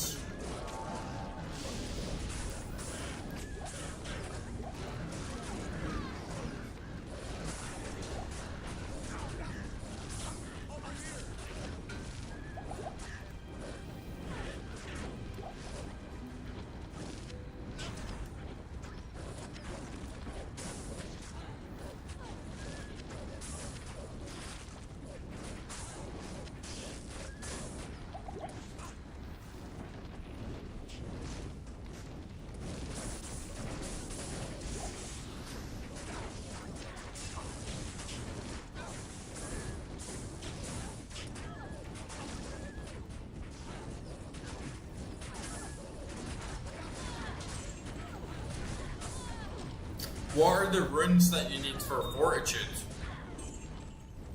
What's the rune word?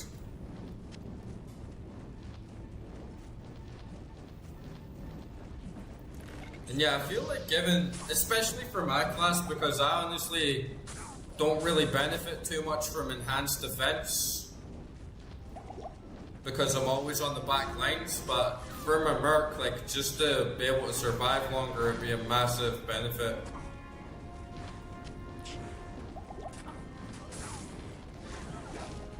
Oh man, I better watch here.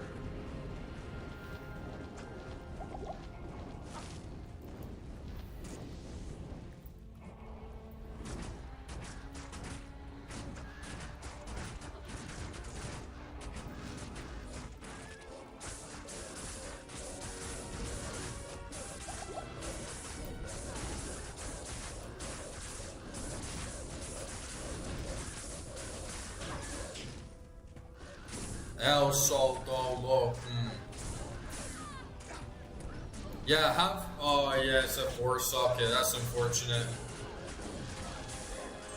I actually don't think I have a low rune either. 1 to 2 Valkyries would be fucking sick. Like, does your merc summon them himself? If you have, like, summons on your armor and then you give it to the merc, does the merc actually summon them? Because that would be fucking awesome.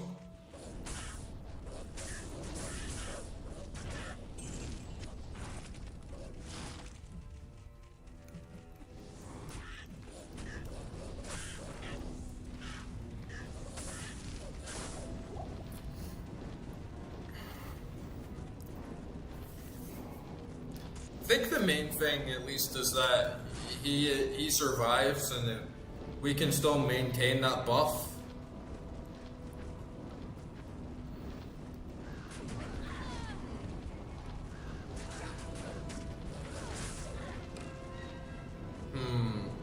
I don't think I have a limb. At least we have finally had something to like work for. Well, to be honest, I haven't found any runes in quite some time. Like any at all.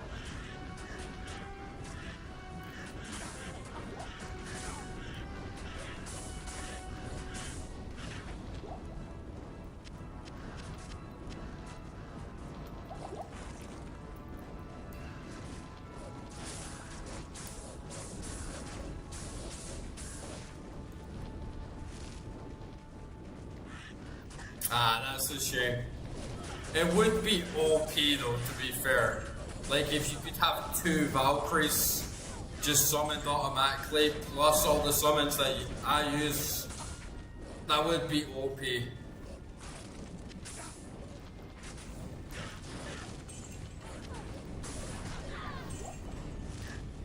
I have been rolling in Amazon slightly on the side. But she feels quite, like, not really fun to play, at least at the start. I really need to, like, level her up a lot more just to get a bigger variety of skills and actually be able to summon Valkyrie and get that crit damage and crit rate, like, way up so she's just one-shotting people constantly.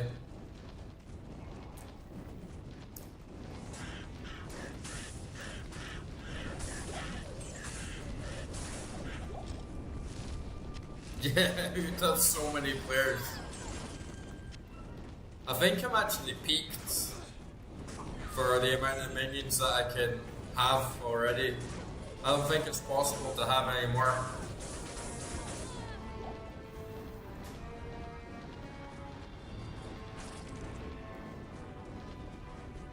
And Valkyrie is like the best summon of them all, so to have her on a Druid plus all the others, that'd be very strong.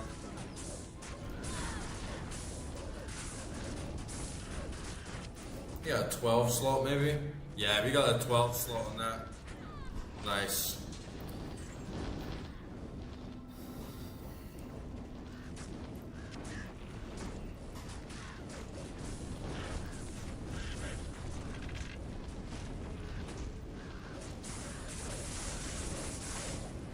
Yeah, possibly actually.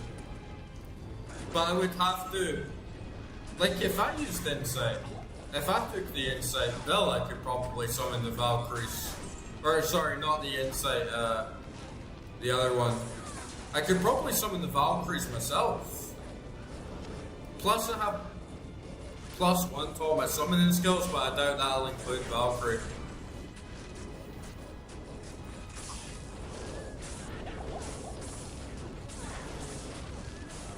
Could still be worth a try, honestly.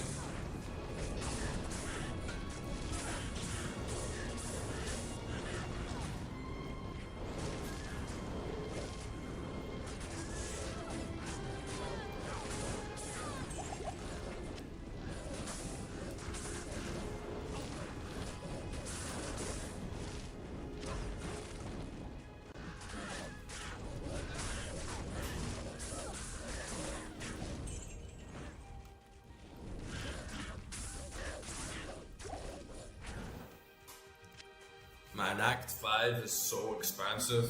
Feels like the maps never end sometimes.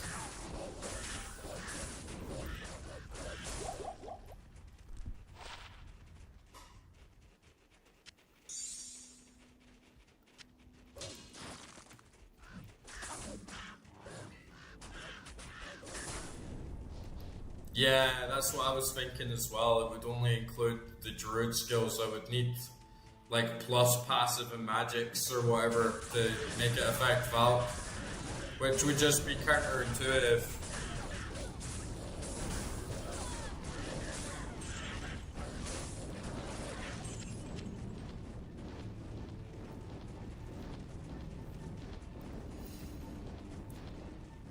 I do use the map, but I normally like skirt along the bottom wall or something like that first.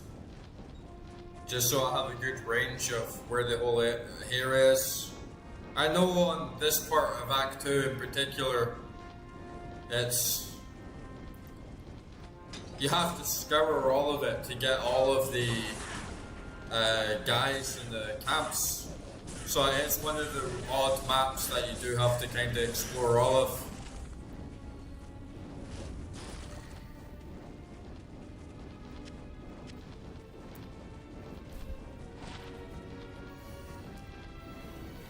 What's this ring actually? Magic reduced by 2. Trash.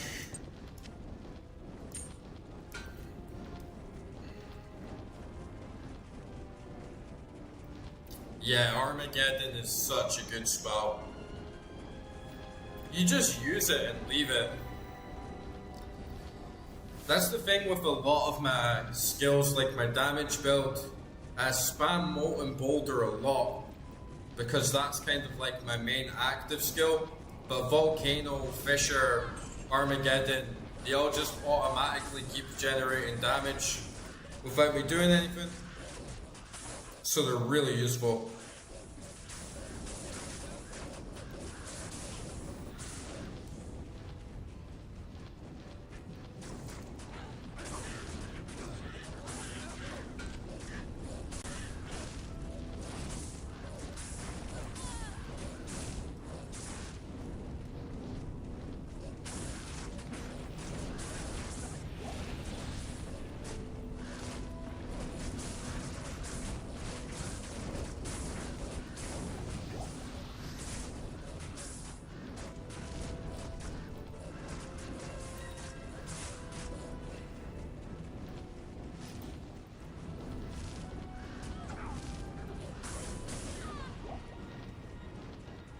Yeah, they're elemental skills, but one of the good things about the elemental tree on the Druid is that most of the skills do physical damage as well.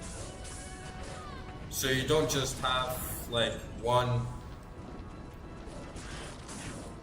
You don't just have like fire damage and then you run into someone with immunities. It makes the build like really viable and safe. Plus, if you use the Vine for a slight bit of poison damage, the wolves and minions deal physical, but the wolves also deal cold damage. So you get like a very good variety of damage.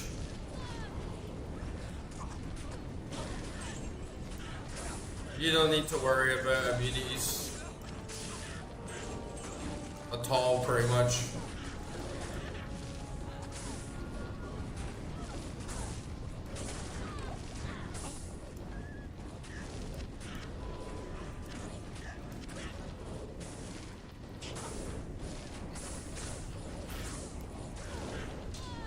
Yeah, I think like the Druid is actually a really good class. It's just not focused and specialized. So he's a lot slower overall, but generally like very safe, very versatile.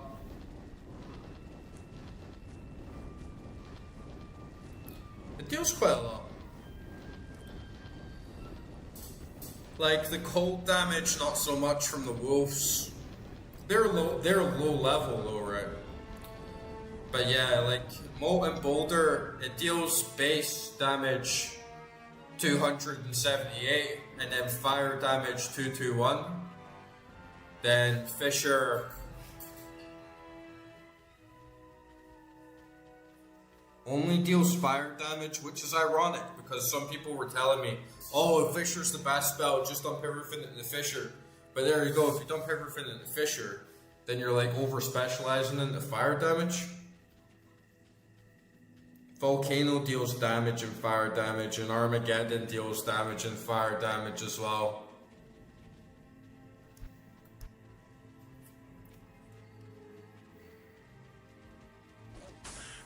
It is definitely a lot slower,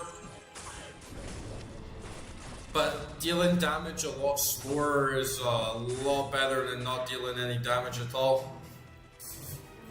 But it just ties in again how it's a slower class, it's a less specialized class, but it's very versatile.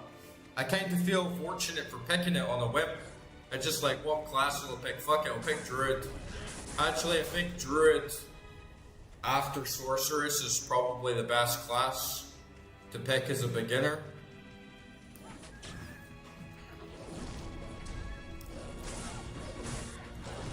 And honestly, I think even though Sorceress is the gameplay is like a lot easier, I still think Druid is better because it teaches you more about the game.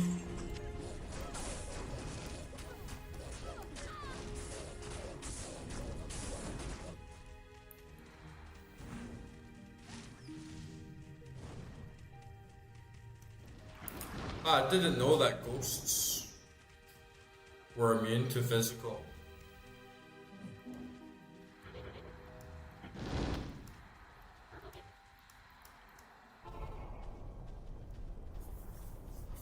My big green wolves.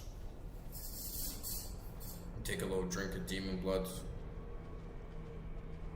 Yeah, I think that as well. Like Sorceress on normal, very, very easy. But then running into a Nightmare and then Hell, you're going to get skill checked a lot, and your over specialization can work against you a lot. You have teleport though, and you do have the option to spec into other things, so if you know what you're getting into, it's probably quite manageable.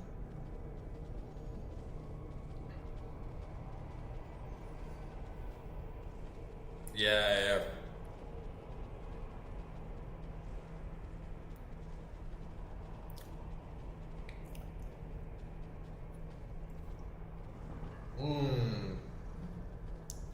Oh man, that's good wine. Oh, such a good ball.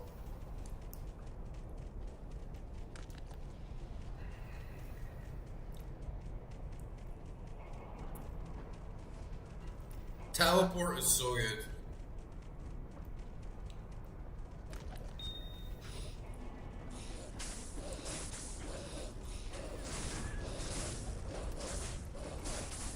It's especially good when you need to traverse an area like very fast.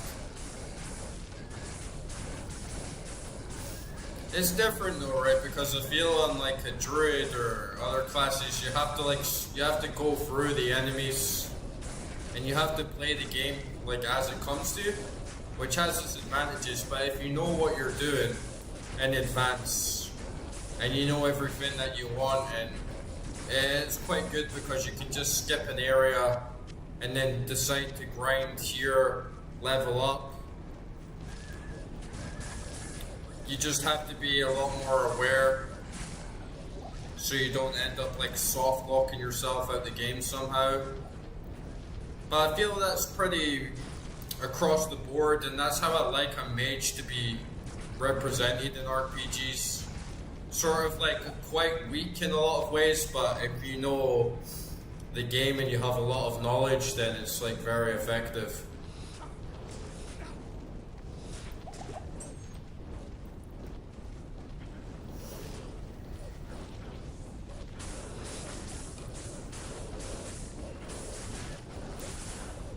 If you use Blaze as well as a sorceress, you can kind of just run through the whole map. Like, just keep activating Blaze, run through the entire map, find out where everything is. And so many enemies just die behind you, like chasing you and like following you around, that you can kind of just walk backwards through the map and pick up a lot of loot. Or everything's kind of been half dispatched, so when you do come to the area and do it for real, it lessens the load a lot.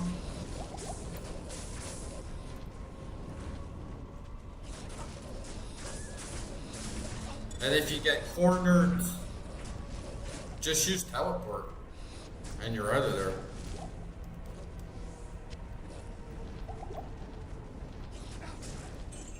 Oh, those little imps hit hard, man. +1 to sorcerer's skill levels on an amulet. That's very that's a very good bit of synchronicity, just as we're talking about sorceress. +1 to all of her skills on an amulet. That is fucking peak. Yeah, Blaze. It's like the thing where she spawns fire wherever she walks. It doesn't do the most damage, but honestly, if you combine it with something that gives you faster run walking speed, it's extremely OP. As long as you're patient. Because nothing can catch you, and you can just constantly damage every single enemy that follows you in the game. Even bosses. Like Duriel.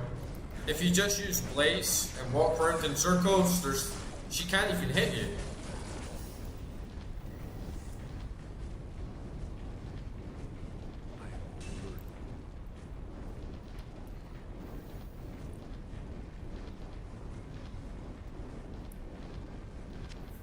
Yeah, Blaze.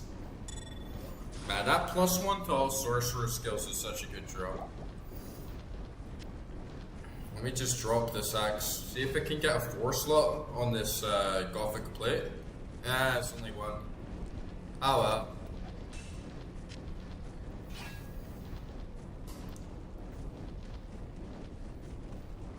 Yeah, Blaze is a really, really good skill.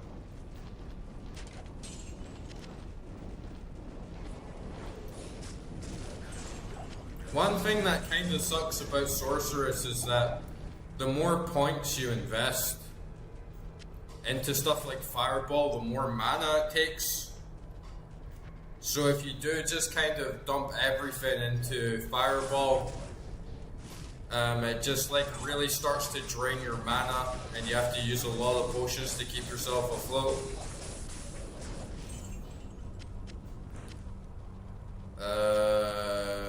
Another amulet there. Lance Navol.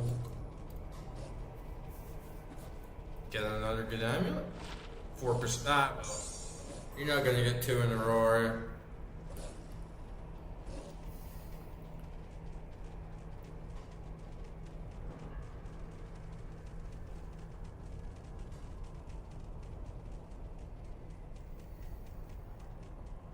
Yo, Trump, thanks for tuning in, man. You're like the first chatter on Kicks. Nice to see the things working. What class do you play on Diablo 2? Are you still playing on normal, or what? Where are you at? I think Diablo 2 can be easy, it can be hard. But the good thing is that no build just runs through everything, at least not at the start. There's goods and bads, disadvantages to every build.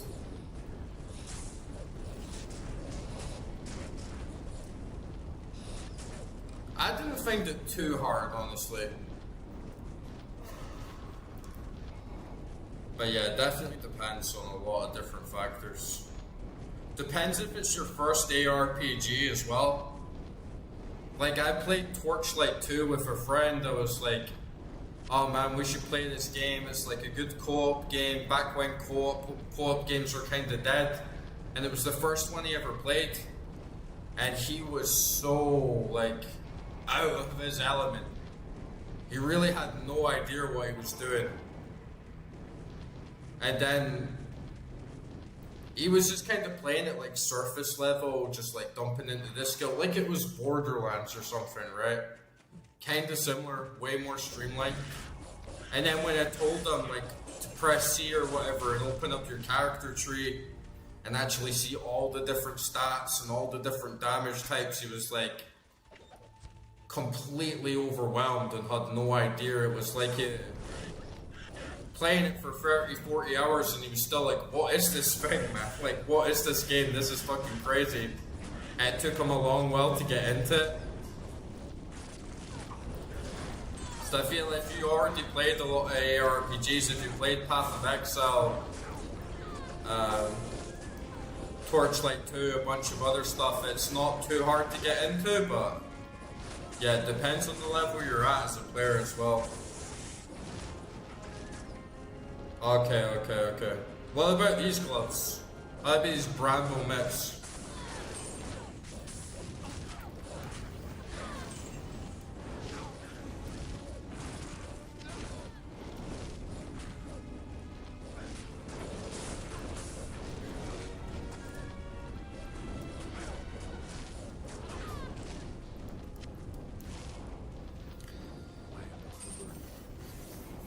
What about these Bramble mitts?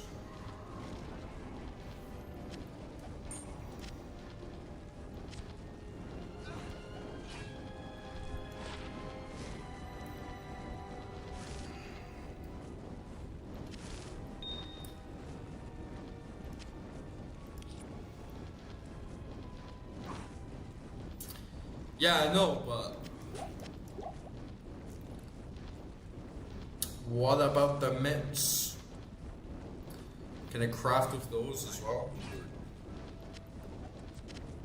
Impossible. Let me go back and grab them.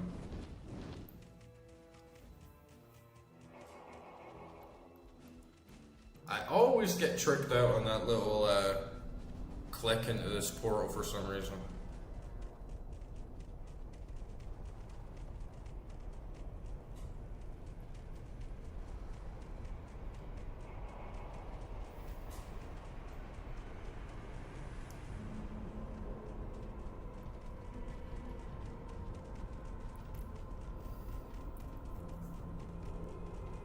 They were like back at the golden chest, right? Sorry, I didn't actually see when you had in the chat there.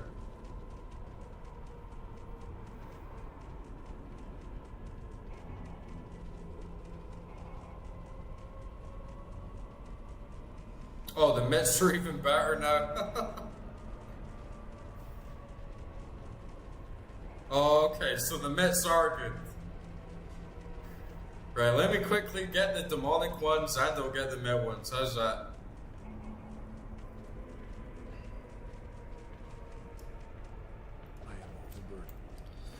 I am overburdened.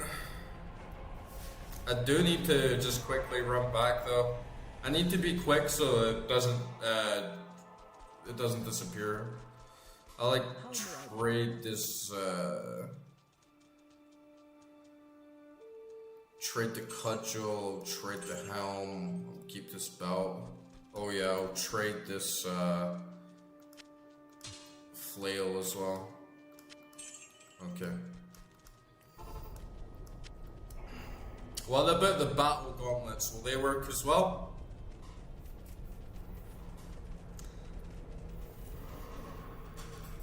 No, it's not that your attacks are delayed. It's just that I'm not constantly looking at the screen. But I can see the chat instantly in YouTube. It's just that I have a delay on it actually coming up into the stream. So there's a slight delay of it actually coming up in the video.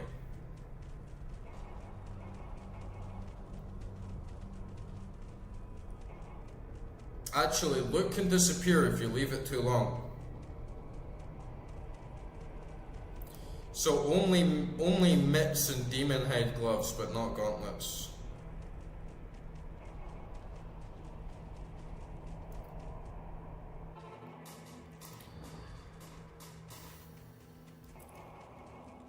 Bramble mitts. Okay, I got them. These demon hide gloves are ethereal. I don't know if that makes a difference. Man, where are these dudes as well?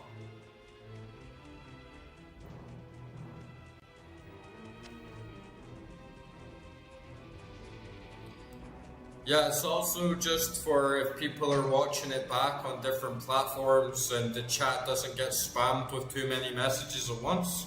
Just keeps it a bit more clean.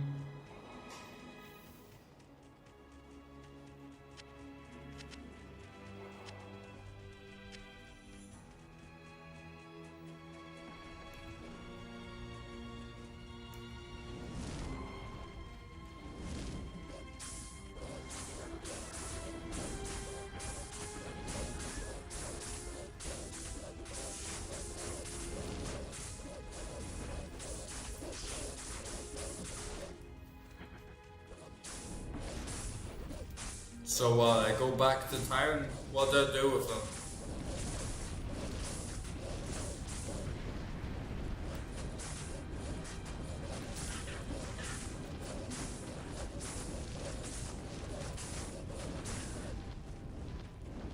Oh, here's some dudes.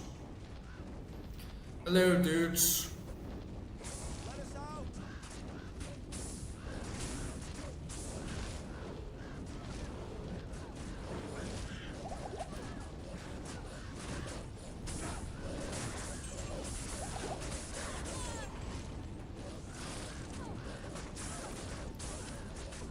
Just let me know what to do, because even if I don't keep them, it's like knowledge. And I can like learn how to craft if I find something better, but I'll probably just, you know, I'm just kind of selling everything that's no good for me.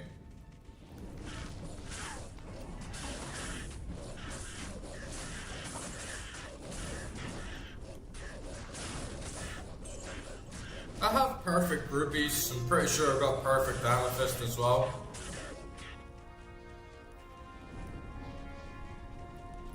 Got a pretty decent stash of like gems and jewels and stuff.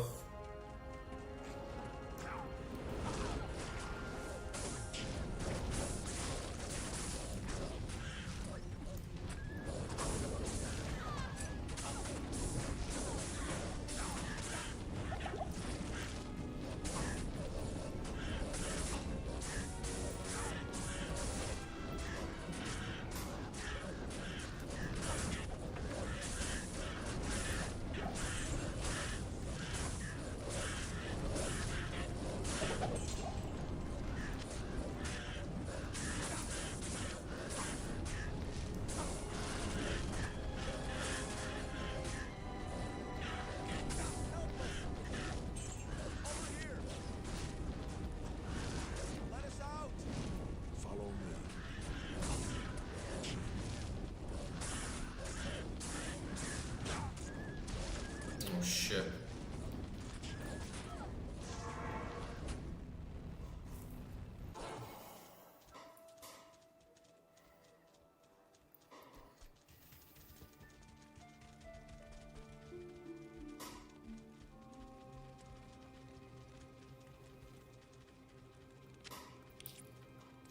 It's just like shit to look up though, right? Like I don't know like the right rune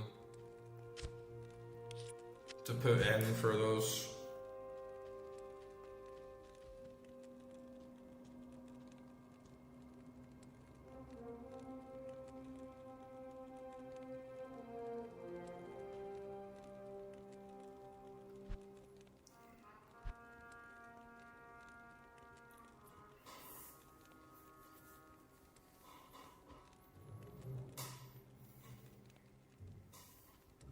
Okay.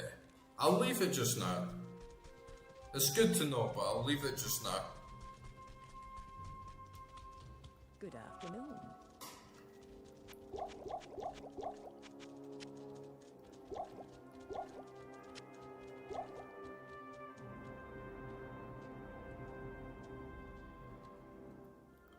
I should have an F.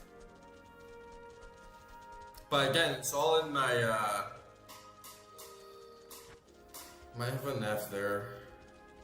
Yeah, I do have an F actually.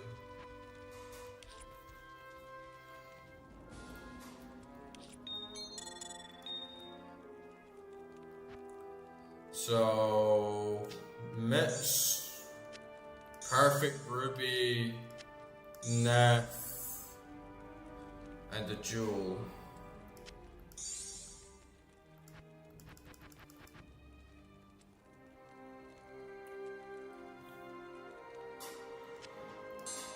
That doesn't do anything, dude.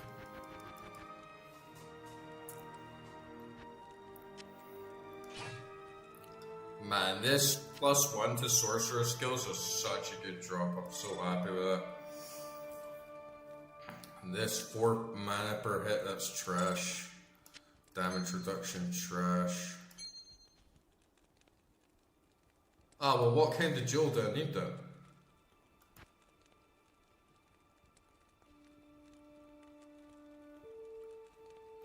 Yeah, it doesn't work.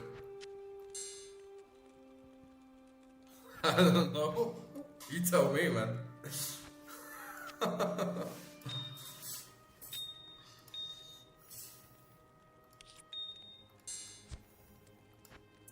We'll leave it for now.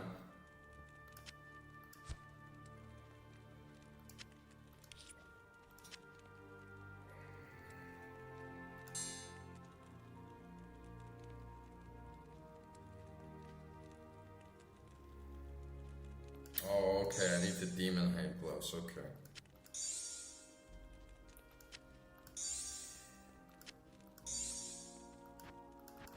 Yeah, it doesn't work either.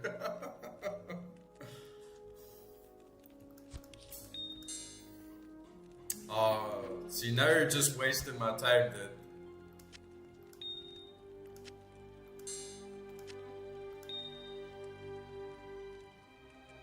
Okay.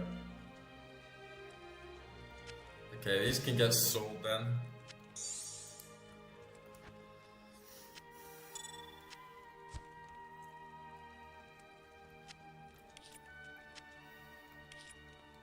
These can get sold.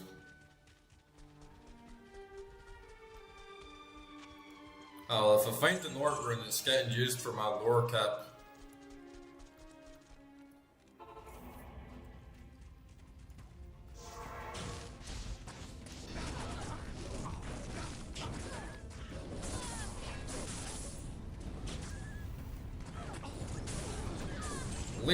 At least I know about this now, though.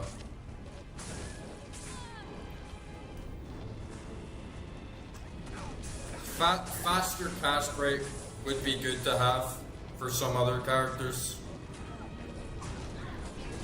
For Druid, it's not too important because the only spell I really cast is Molten Boulder, and the rest just kind of have large cooldowns and take a while to like tick down.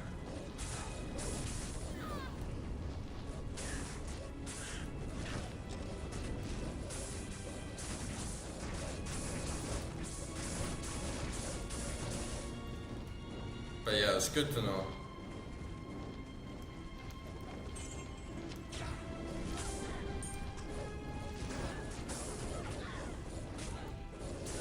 Oh, can we get a good small charm? Come on, your luck's gonna end sometime on this shitty charm rolls, right? Like, I need a good charm. For once in my life, can we get a good charm? Oh, and I've run out of fucking identity scrolls.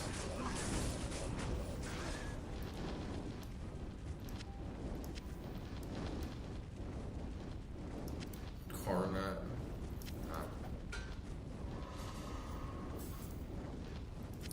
I could socket that for my sorceress though, right? Or no, it's like a diadem that I need for her, right?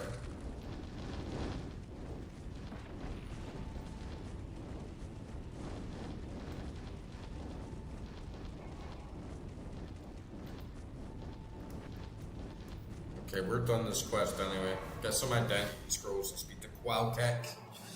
Big keks for Qualkek. Good evening.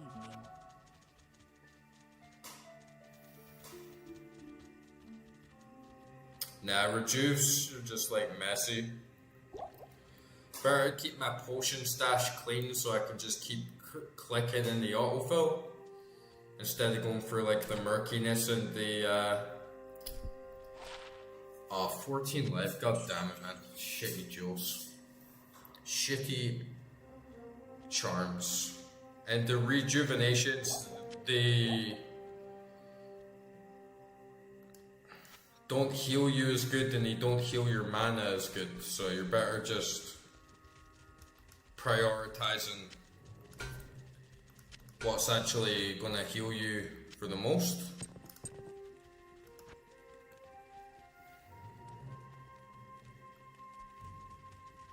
Yeah, but free rejuvenations is free slots in your belt. So that's like a lot to refill. You have to go back into your inventory and do it all again, you know. They have spoken well of your bravery in battle. It's like inefficient overall. Well, it's like one super, one great will do me. Oh, nice, I got a wart rune. I never even noticed myself like picking that up. Alright, nice. I didn't even notice picking that up. Thank God I actually got it. Alright, where's that helm? Yeah, like Ort and Saul.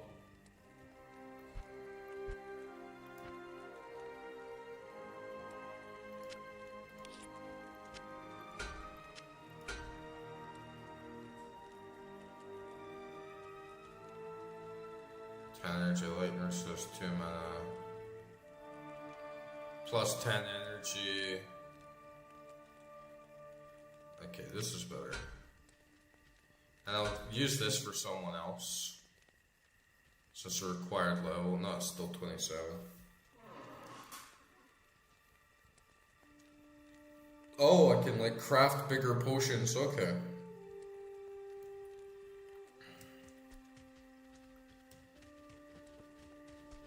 Okay, that's good to know.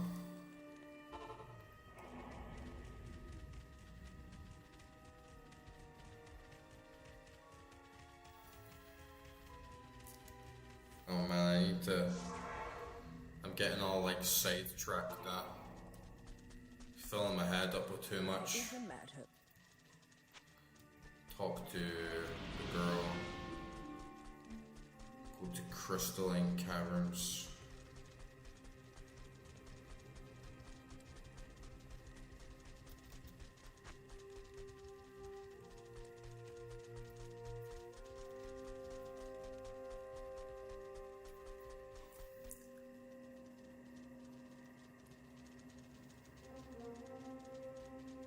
Defense 428.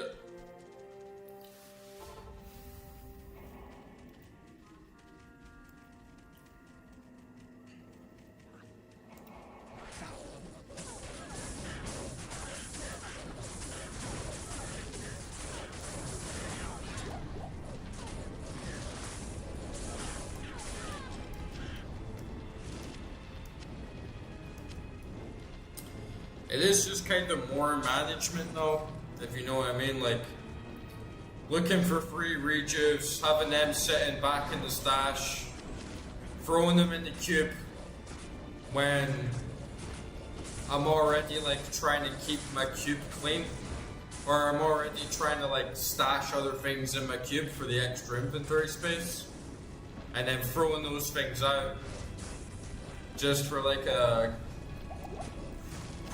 quick heal when it's not really necessary. It just kind of feels like more bloat than it's worth, but it's definitely good to know.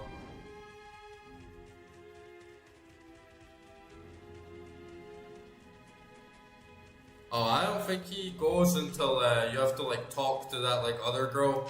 Like after you free her and bring her back, I don't think he goes away until she's there.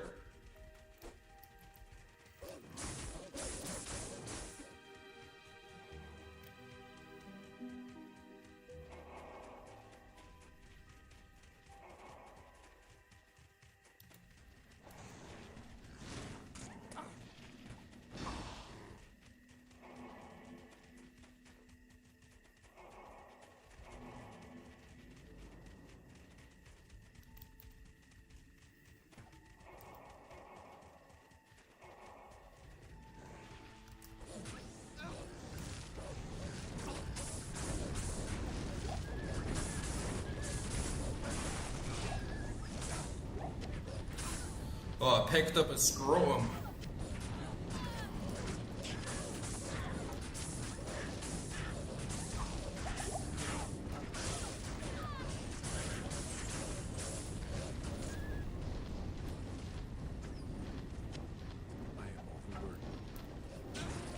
A scrotum?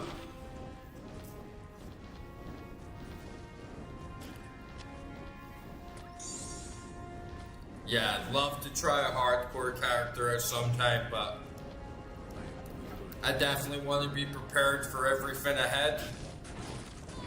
Just so I don't die to some stupid shit I'm like totally oblivious of, you know, you definitely want to plan ahead very hard.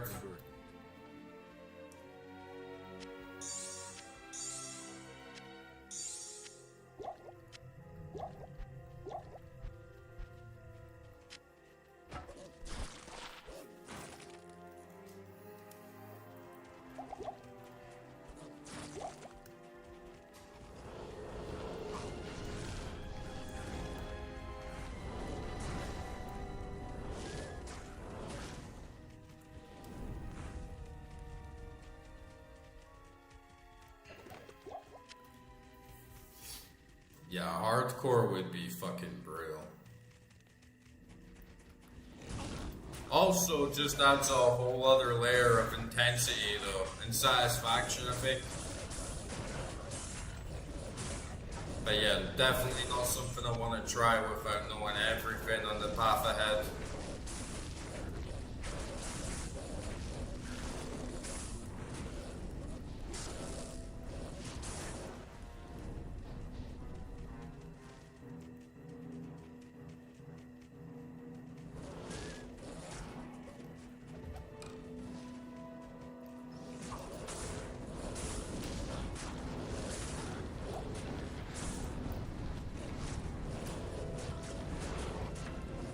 Oops.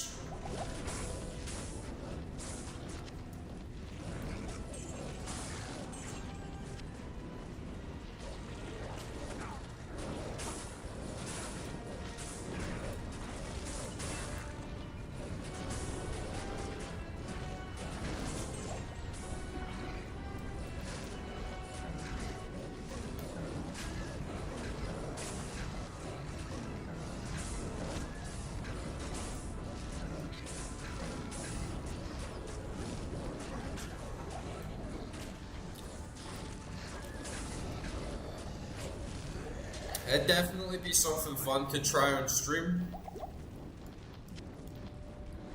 But we'll get to that point.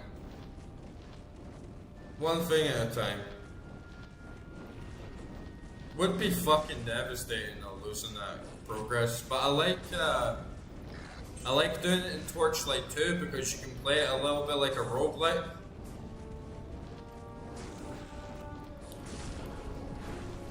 Yeah, it's a really nice way to play the game and like get a really good gamble. Just see how far you can get along before you die and see what drops and yeah. Oh, look at this horde. Man, these lashers. I gotta watch these jihadis.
You know, it would be absolutely devastating though if you saved up some really nice gear and you think you're gonna play hardcore like cheesy and oh, I'll just like dump myself all this great gear that I got on another character, and then you die and you lose all of that gear as well.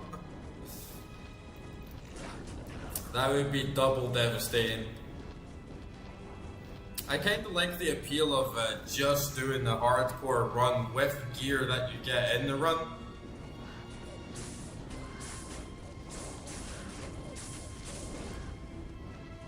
But yeah, imagine like trying to be cocky and giving yourself like an enigma and a hardcore run and then you die and lose it. It'd be devastating.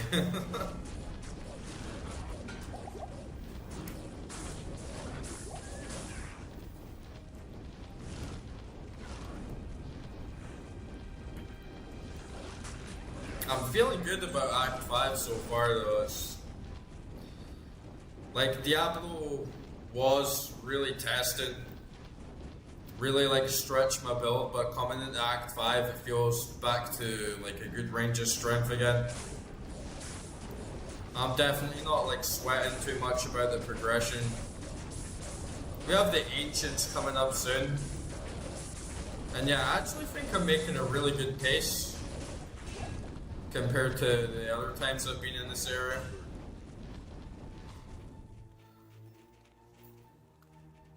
Man, there should be a waypoint here as well though, right?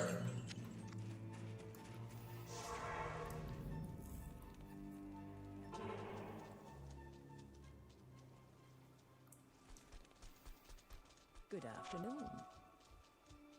At least it would kind of get you in a good mindset of not being too attached to your gear. Because I feel, especially if you're have an online character and then you want to go into online, you have to like let go of your shit anyway, right? Or if you want to play like Project Diablo or something like that, you just kind of have to abandon your gear, but it's not the same as losing it. You could always come back to it, right?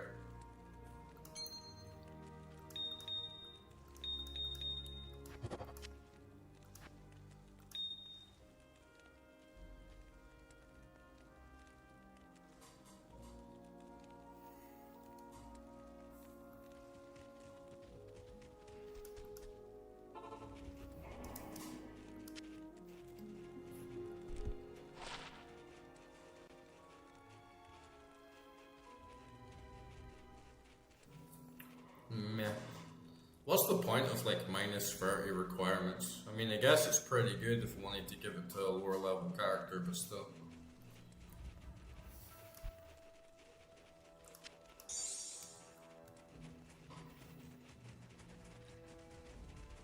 Yeah, I like playing roguelike games a lot. I haven't really got stuck into one for quite some time now. I feel they've kind of faded out and they went through this heyday of just every fucking day on Steam there was like a new roguelike coming out, but there's not so many of them. But then playing an ARPG on hardcore has always been just, without even trying, like a very solid roguelike experience, right?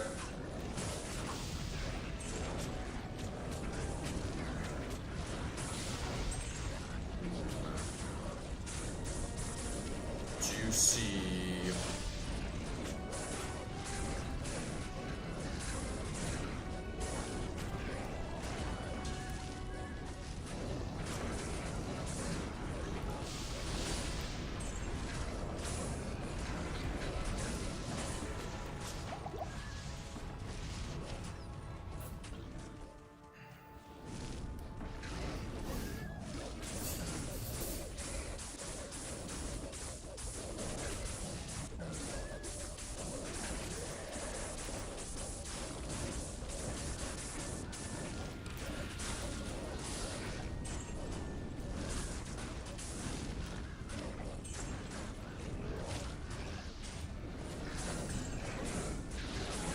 Got another level up actually.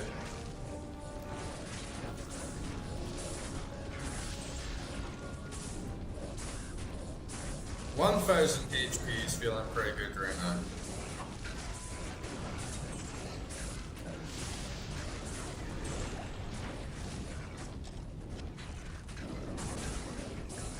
I will need to start like dumping into strength soon. I think it's a pretty good time to stop actually. Like getting to like 1050 is like a good number to just sort of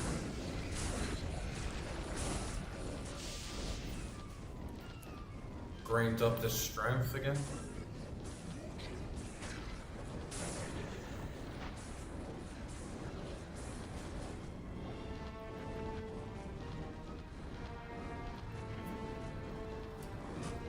We'll start teasing it just a little bit.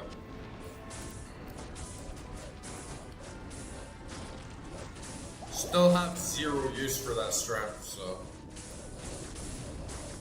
it's pretty good to just keep dumping everything into vitality for that extra health.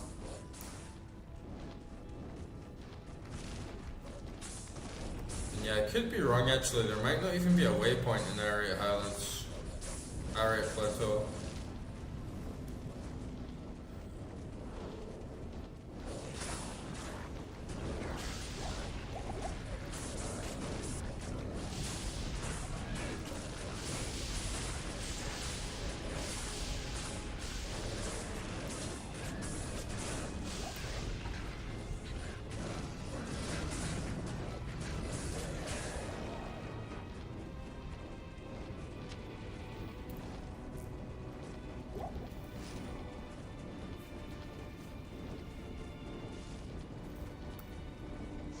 Let's just quickly check. It doesn't even really matter because I'll like never come back here anyway. Yeah, there is one. But fuck it, we'll get it.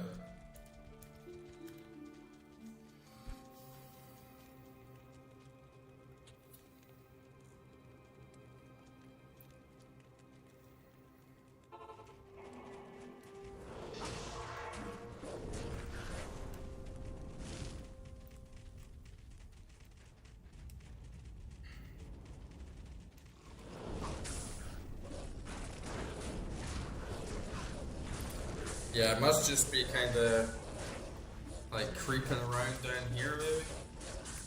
The areas in Act 5 are really big, though.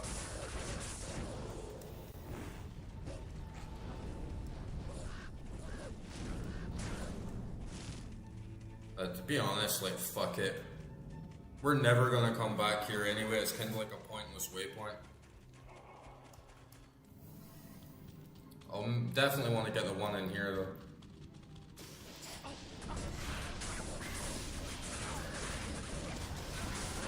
Oh man, that's juicy.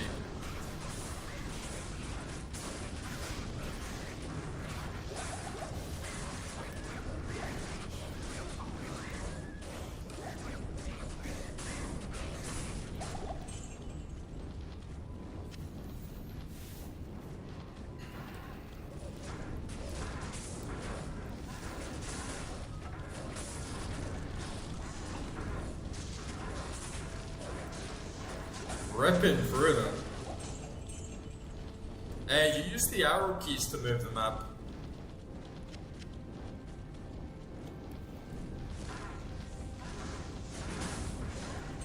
It's really, really handy.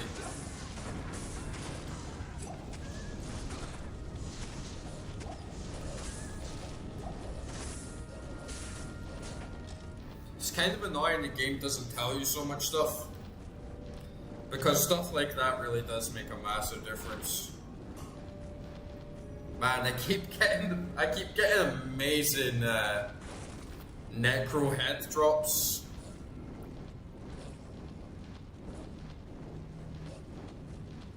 I've kind of got too many now.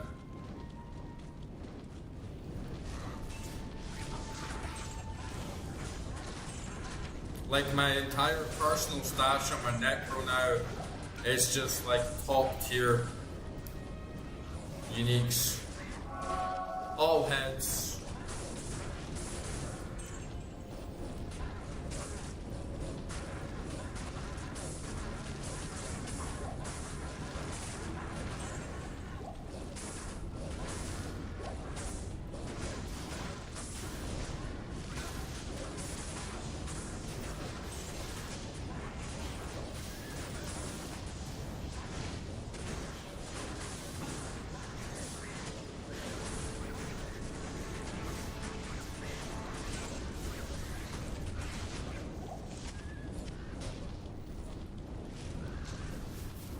I'll probably just give it to my Necro for now.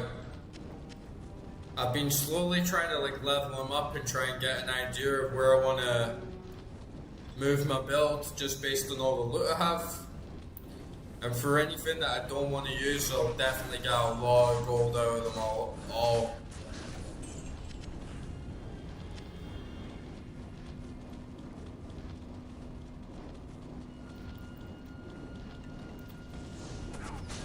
Man, we're strong here.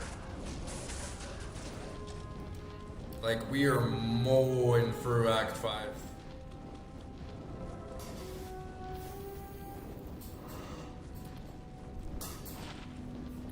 And another shitty charm.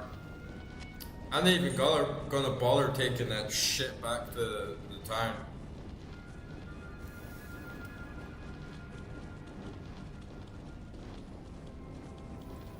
I'm feeling it as well. We're gonna destroy the ancients again.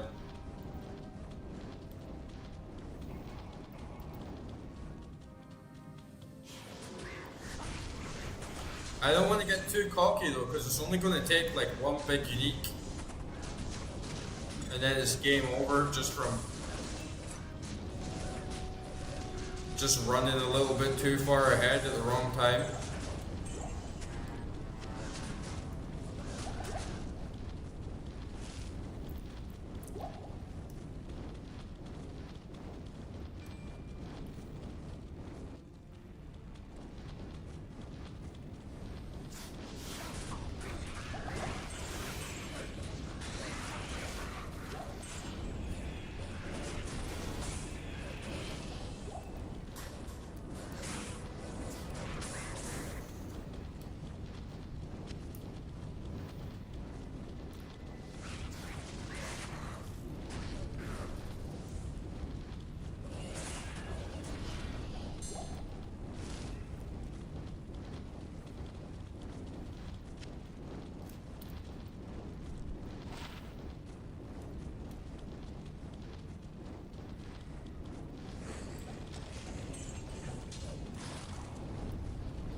What? What does run into?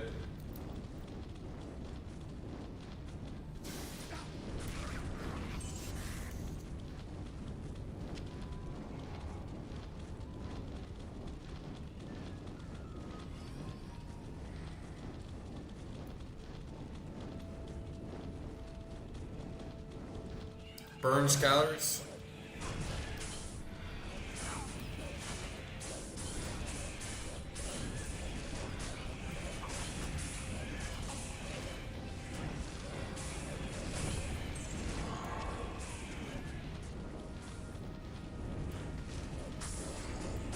Does it?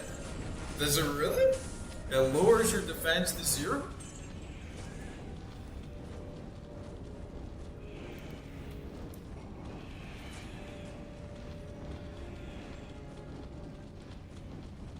Does it really?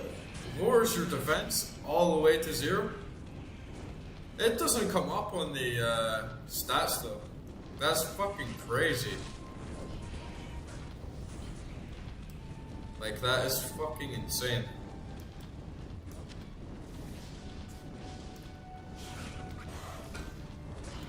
Yeah, that is absolutely fucking mental, honestly. It doesn't even tell you. The game doesn't even tell you this vital piece of information.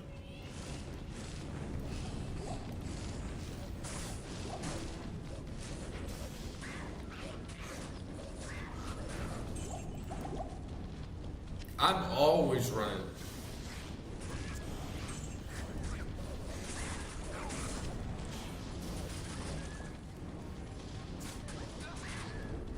Oh, okay. Tells you I'm resurrected. Oh, right. So that's... damn.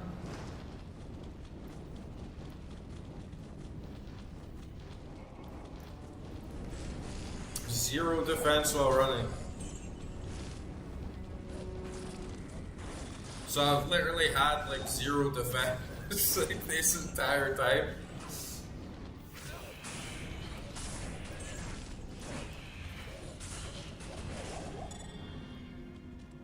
Yeah, my strategy is just don't get hit.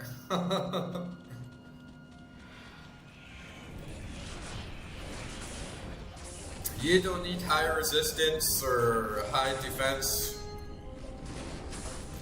if you just don't get hit at all.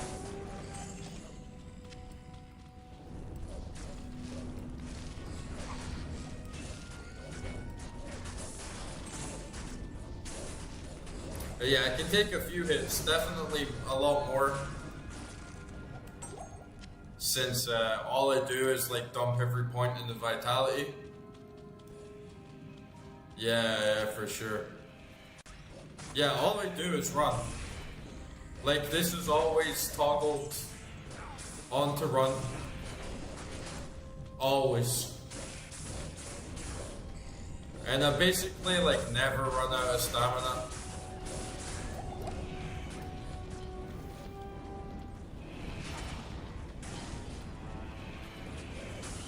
Yeah, exactly. That's why I just like min-max everything in my summons and don't bother with high defense and like attack rating and stuff like that. Oh, we got a lumbering. I think that's the first one of those that I got actually.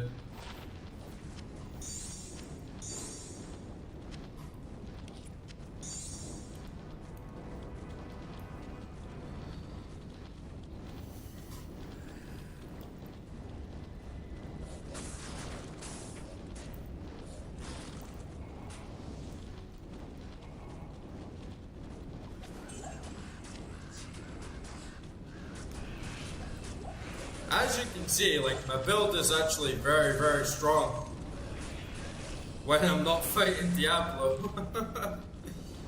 When I'm fighting Diablo, my build is absolute trash.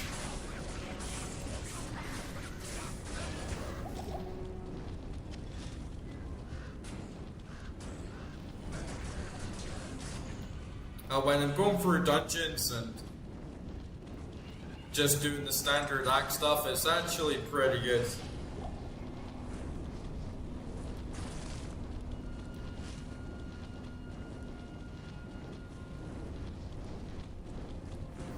Yeah, my shield, 64% chance to block, so pretty good.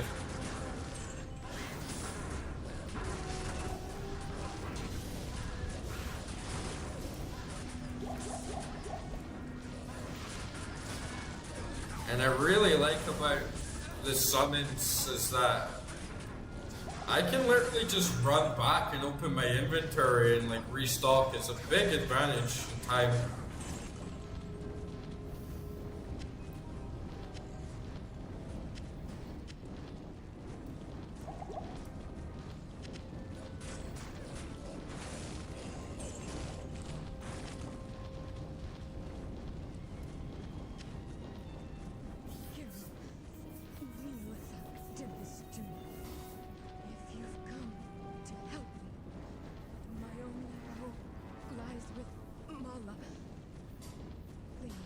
Oh really? Like Nephlum? Is that just on any 2-socket armor? Because plus 50 to all res definitely would be a big, big boon. I think I'm about to get that res potion from Mala as well.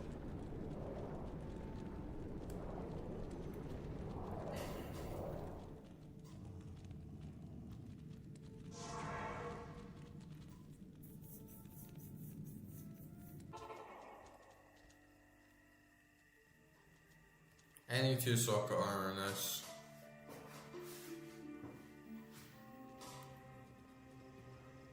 Yeah, it doesn't tell me in the character sheet. But I know I have like 64%. It's like the only thing that's really affecting it.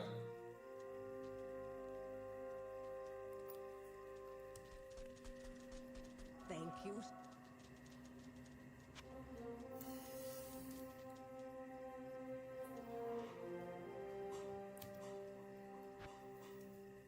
Thank you so. Oh, what the hell? I just talked to her. I have to listen to her whole spiel. Thank you so much for bringing Anya back to us. I have devised this spell to increase your resistances as a token of my thanks. I know it isn't much, but I hope you find it helpful. Please, go talk to Anya. She has urgent news concerning Nilathok.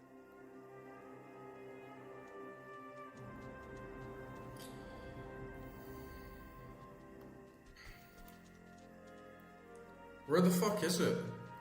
Oh, this quest is like bugging out, man.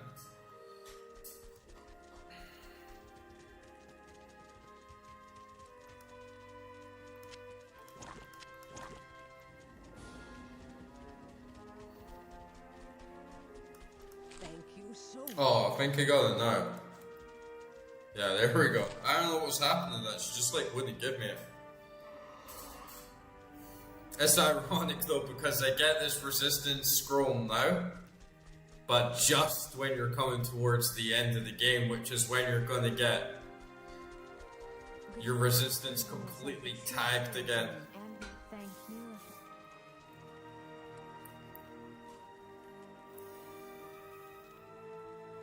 +1 to Twister. No, I haven't space in my inventory. I never even took anything out. I just ran to the stash.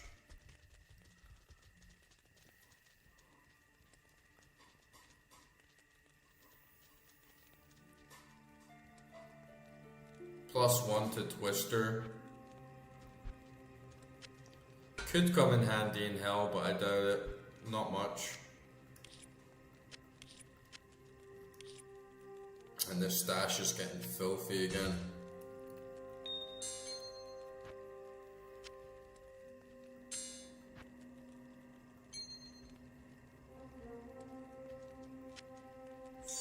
Chain lightning damage reduced by 2. There we go. 10% faster cast rate on an amulet. It could be worse.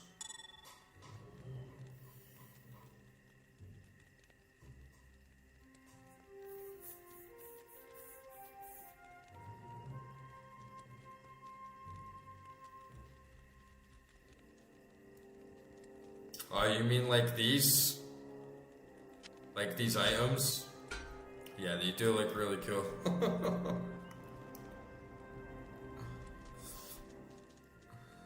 I think the wolf head looks a little better, and like the more like Aztec, like colorful one looks better. But yeah, it's a nice touch. I wonder as well, will I actually get +5 to Twister? No, I get 4 to Twister because of my other skills. So it could come in handy for hell, but the damage variation is already like pretty good. Oh, actually, yeah, Ekra, I think you're right. It's just like because it was 4 slots. I'll sell this though.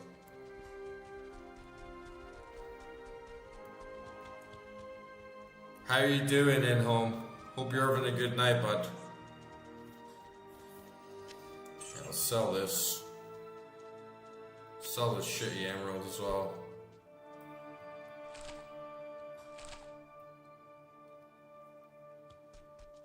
Our merc's been lasting very well. Like his health is he hasn't been dying at all.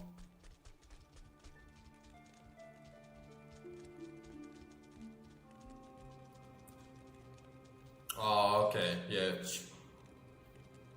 Chance to block 14%. Average chance Rotwalker will hit you. Oh, okay, that's actually pretty good to know. Just like subtle little things like that can make a big difference to your overall knowledge of the game for sure.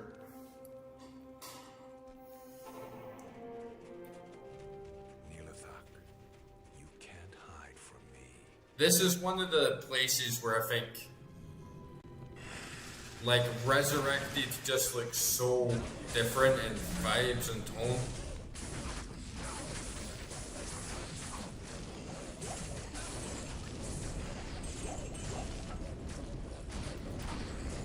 Oh.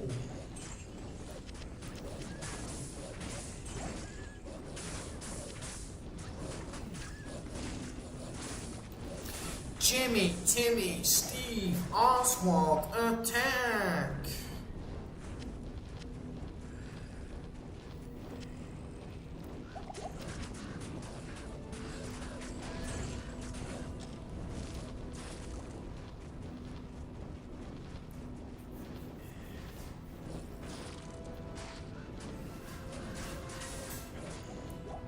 Oh, really? I can get +2 to all Druid skills on a helm?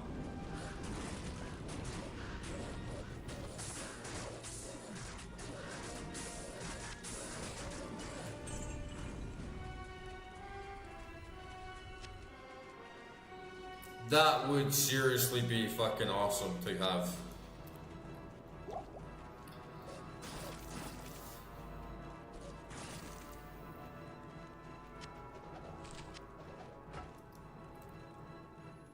So the best one is like a circlet. I'm guessing that's with a rune word though, right? Like if I want to get +2 all Druid skills on a circlet, that will be using a rune word and socketed item. To be honest, most of the pal items haven't been too great for me. They haven't like outweighed just having a flat +1 to all skill, but I would like to have a set, you know. It would be nice to have more unique items for each class that actually sort of like complements their whole aesthetic and build. And yeah, don't you think the walls? It just looks weird and decrepit and like sort of, you know, it's all like crusty and like moldy, and then you come into Resurrected and it's like, what the hell is this? This isn't even the same area, right? This isn't even remotely the same area. This is like the demons have shat all over the walls and it's just gone hard. Like that's the vibes I get from the OG.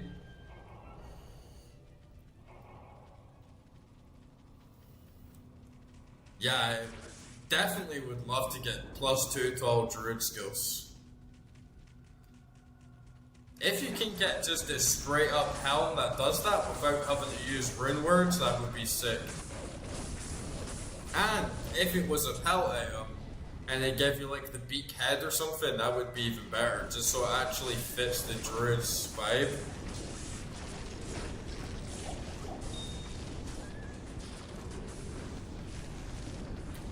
Holy water sprinkler. What the hell is that? That's a mace?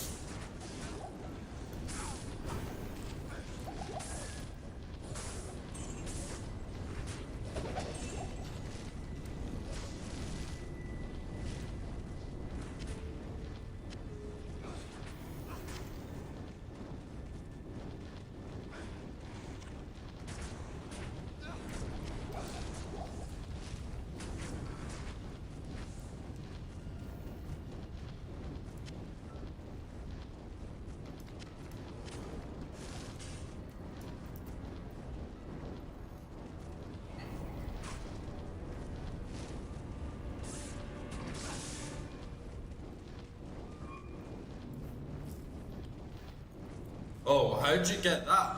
How'd you get Jalal's mane?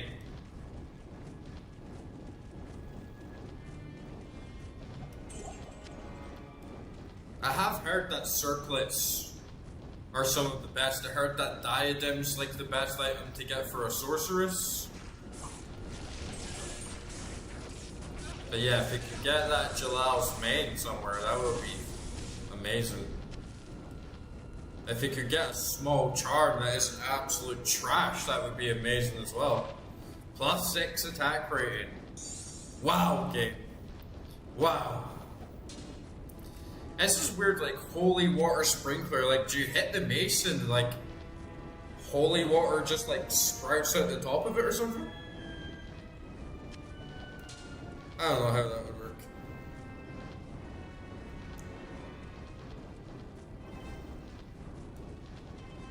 Do you need to be in hell to get Jalal's mane?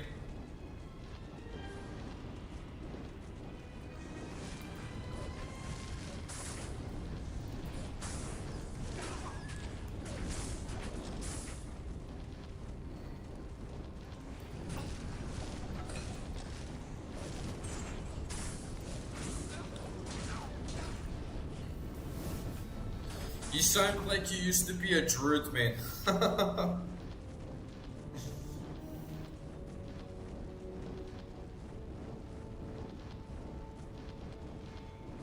Really? Where do I find it? It's just like a random drop anywhere? Or?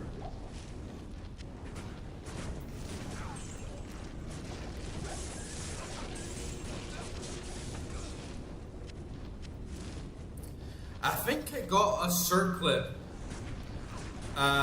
in the stash actually, and it's like a common one. So maybe I could give it to Larzik and get like max sockets for it.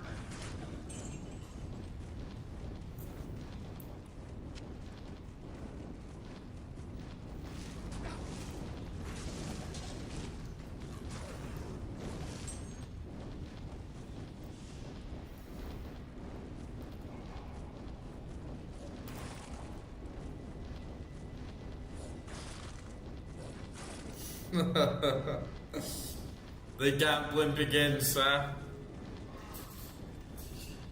I just gotta keep grinding.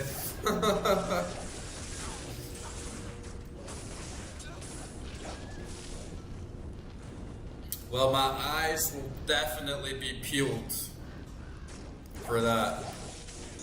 100% I will be ardently searching for Jalal's main.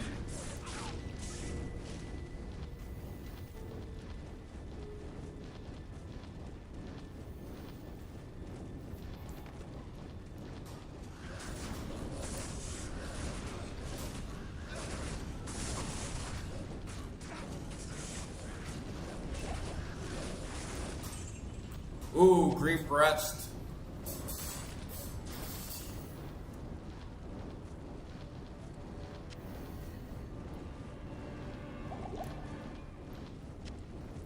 Yeah, P8 with 200 magic find is heavy though. I would rather just hope that I find it along the way before committing to those types of runs. Oh, hopefully we'll find it. Man, Eisenhart's case I already fucking have. I've had like fucking 4 of those. Give me Jalal's main. Give me Jalal's main, you damn game.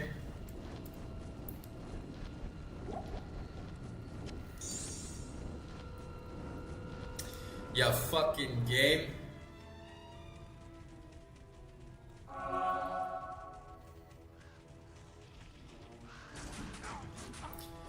Bam!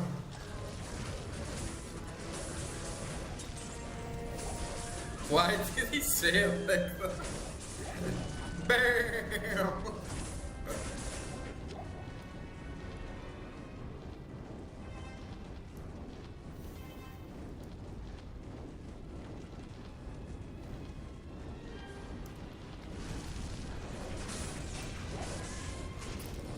If I wanted to min-max, I could get 100% magic fight, but maybe a little bit more. But not 200, I'm not quite there yet. But hopefully, we just find it. I'm not gonna sit and grind Baal. I'm not gonna sit and grind Baal until I find it. I'd rather just get to the end of the game before I commit to that and see how far I can get, and then maybe I'll just get it dropped on the way anyway. And then if I don't get it dropped on the way, then I'll start grinding for it.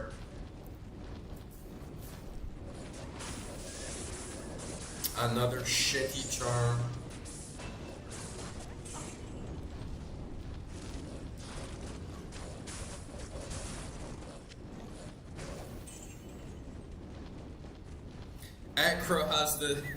Ekra's got the Diablo 2 wiki just like Reddit search, like, I love it.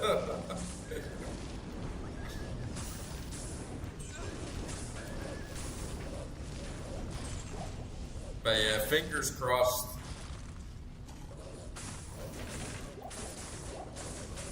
Fingers crossed to the RNG gods.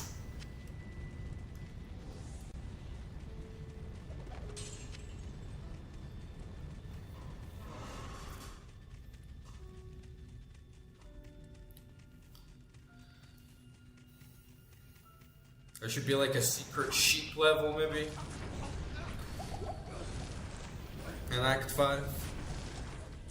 For Baal. I am overburdened.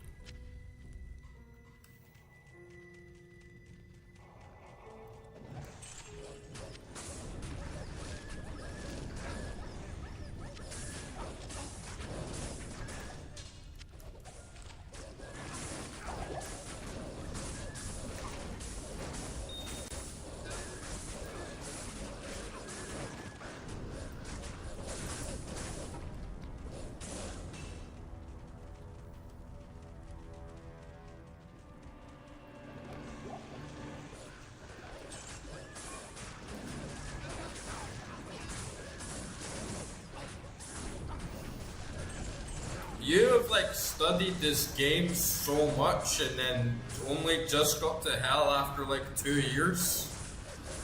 I'm like the total opposite. I've like hardly looked anything up and then I'm like nearly at hell in a month.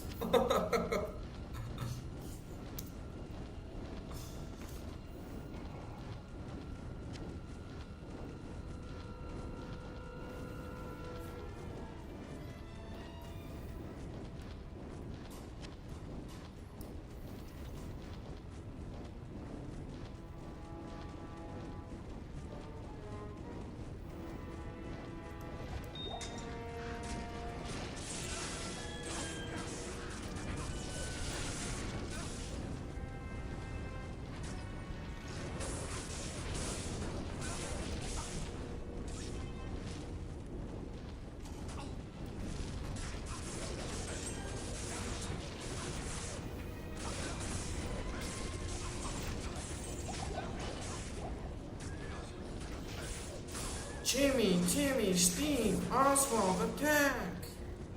I feel like Raven number 5 at this point should just be called Attack.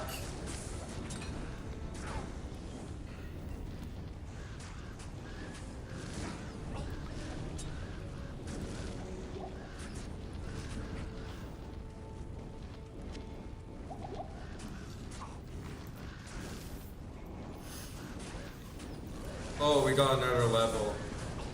Man, we're getting a lot of XP down here. We're like mowing for everything so good.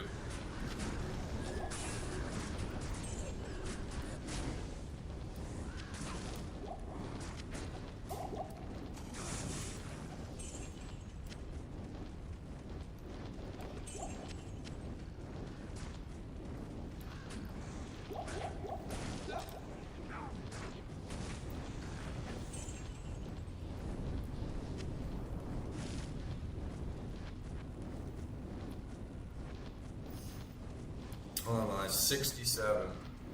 That's not bad.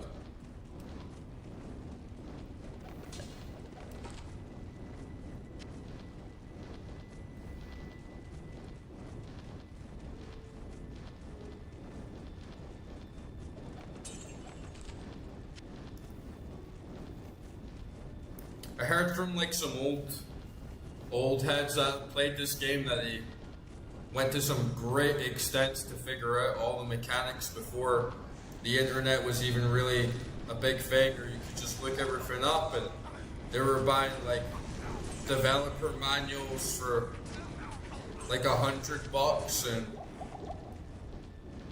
really searching high and low for all these like hidden mechanics and lore that's scattered throughout the game. I guess it becomes part of the obsession, you know, part of the addiction. You just feel like you need to know. I've been wanting to find the Diablo 2 audiobooks. I wouldn't buy like the paperbacks, it's kind of a pain in the ass to even get books here, like in English, but yeah, apparently there are the audiobook versions for all of them. And I can't find them anywhere. I can find some of them, but I can't find them in like chronological order of the way they were released. And I do just love cheesy 90s lore, especially when I'm falling asleep. Like, nothing too serious. It's not like Game of Thrones or like Lord of the Rings or something, you know, it's not that deep, it's just like fun. But yeah, I cannot find it anywhere.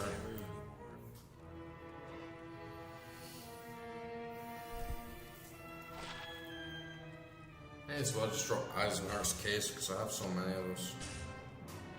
A 2-socket shield, superior 2-socket shield.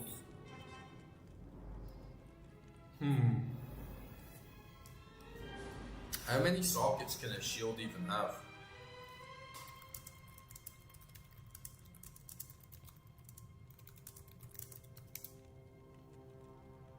Oh, I can have 4.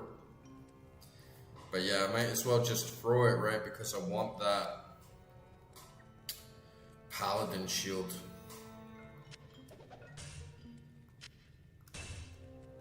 Yeah, there's a few. I think there's like 6 books or something. And the first one was written around the same time the game came out, and the last one was written around like 2008. Plus, there's like a bunch of short stories on the Blizzard website. But it's just because I really like audiobooks, especially when I'm falling asleep.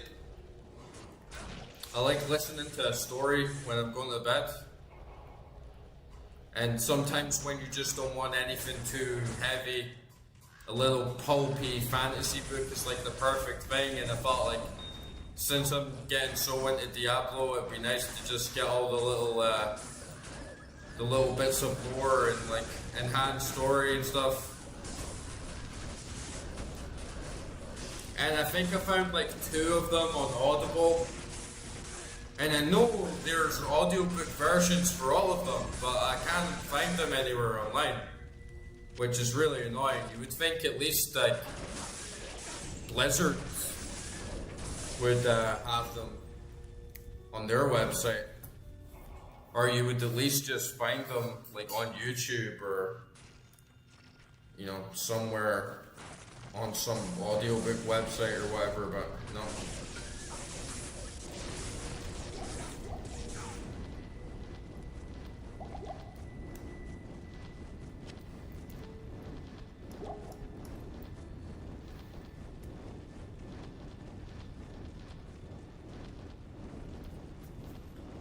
Yeah, I don't want to listen to like a fan-made like 5 hours of Diablo lore sort of thing though. I want to like read the audio books. Just a personal quip because I like audiobooks. I'm sure those videos are pretty good as well though.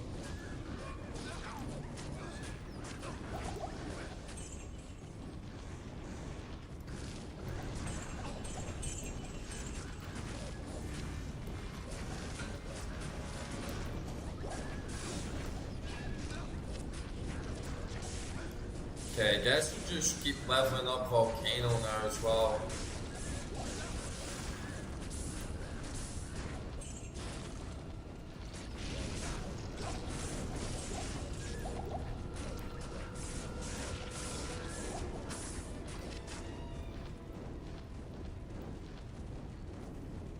Well, I have a pretty good grasp of the lore and the game. Obviously, I still need to play Diablo 1. But yeah, it'd just be really cool to get the audiobooks. It's like stories outside of the game. It's not even so much official lore.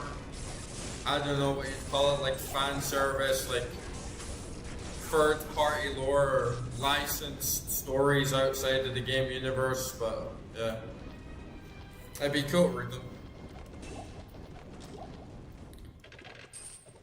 And yeah, I guess I'll just keep Volcano up.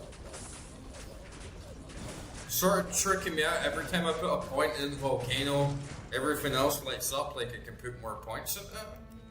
But then when I actually get the level up, they all dim down again. It's just another little quirk of the Diablo gods. Man, I'm feeling it though. Like we're gonna beat Nightmare tonight. I'm kind of feeling in that zone now where, you know, I'm nearly at the finish line and I'm like, fuck it, let's just pull an all-nighter and get this done.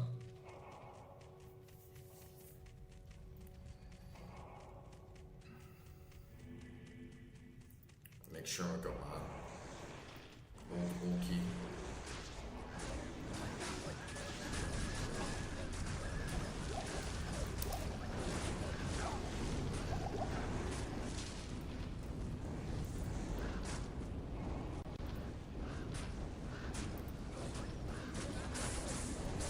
I feel like my mana pool is... I've hardly used a mana potion for this entire dungeon. So like the mana pools go really well. It's mostly because if I'm not having to reuse my summons all the time, just have like unlimited mana basically.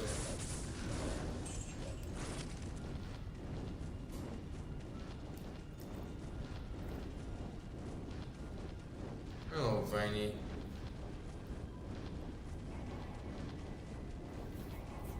Oh, nearly missed a super chest. Ah, it's just a bunch of shit. Ah, well. No Jalal's main.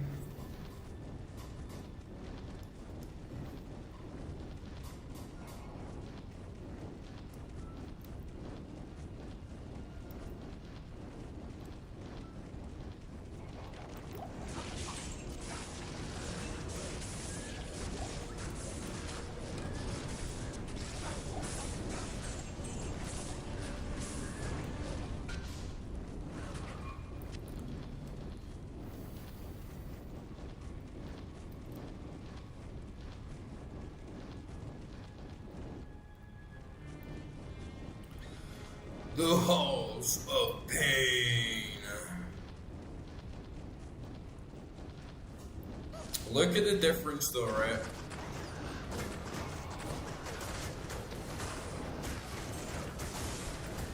It doesn't even feel like the same game.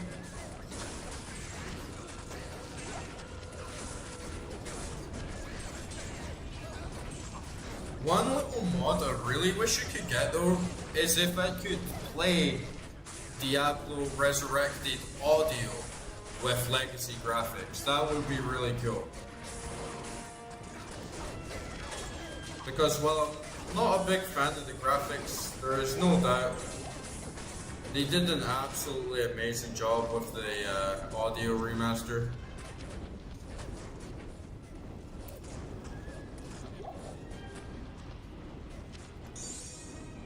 Bet this will be useless as well. Like every shitty charm in my life.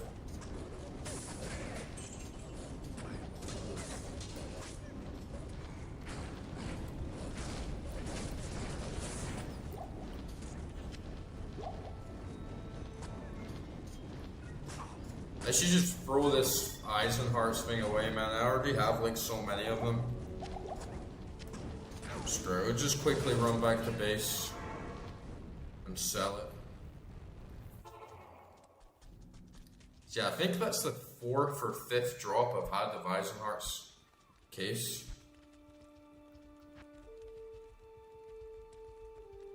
Right? Eisenhart's horns, Eisenhart's case. 106.40, 106.40. It's exactly the same.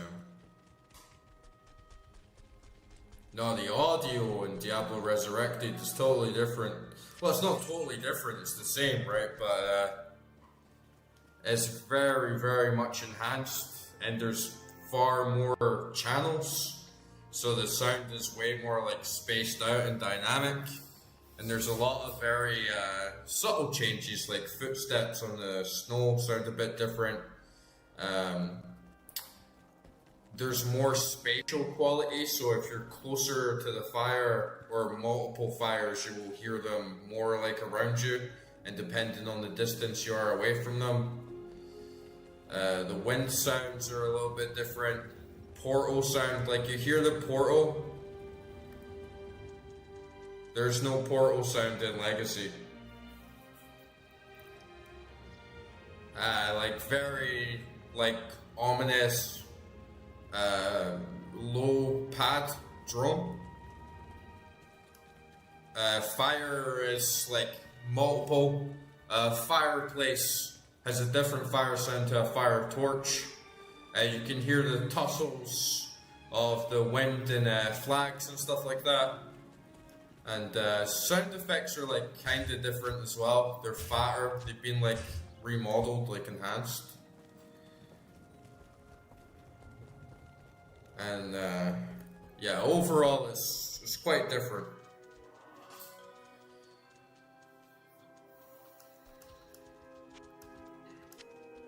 But at the same time, I do like the lower sample rate of Legacy. It has more of a warmer, almost like atmospheric sort of feel. In its own way, obviously. Like the tighter compressed sounds give a different character, and all the sounds like a bit more condensed. Whilst if you see here, it's probably even coming out a bit on stream, but the sound effects, because the sound isn't as compressed, the sound effects way more noise. Like the audio levels between each channel is mastered differently. So there's like more of a hard set limiter in Legacy, whereas sounds don't reach past a certain level and everything's kind of more or less in tune at the same. Whilst in Resurrected, explosions are very loud. Ambient sound effects are like less loud, you know, the sounds of enemies dying is a bit less loud. It has more of a dynamic variance.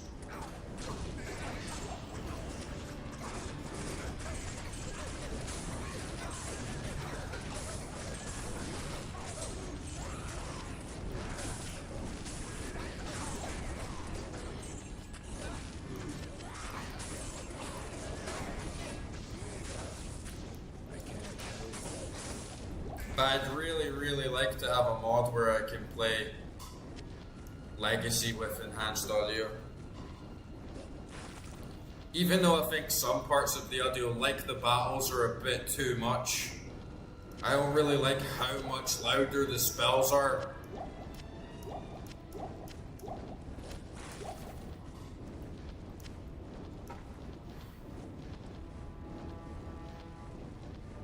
Yeah, Project Diablo 2 has really nice graphic mods. Oh, this looks pretty good.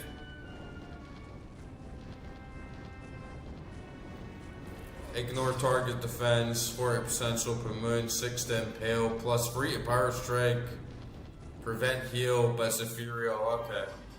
Yeah, one thing with Amazon is like seems like a really good class, but it kind of sucks how you're forced to choose so much between javs and bows, because they both seem really good, but you can only pick one unless you want to roll 2. But yeah, Project Diablo, it looks awesome, everything that they've done to it. The widescreen mods for OG Diablo 2 look really well done as well. I think that with Resurrected, you probably have a bit of an advantage in terms of playing because you have that wider field of view. So you can just physically see more things on screen at the one time.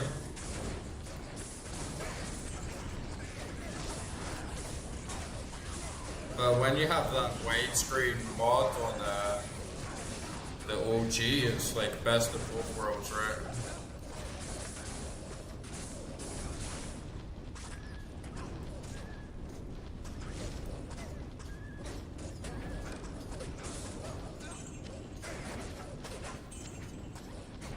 I think the last reroll that I got wasn't too good, but one of them was a +1 to all sorcerer skills, which is like top tier.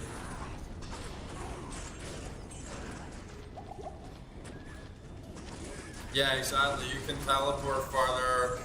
You can see more items. You can see more enemies. You can like scan the map a lot quicker.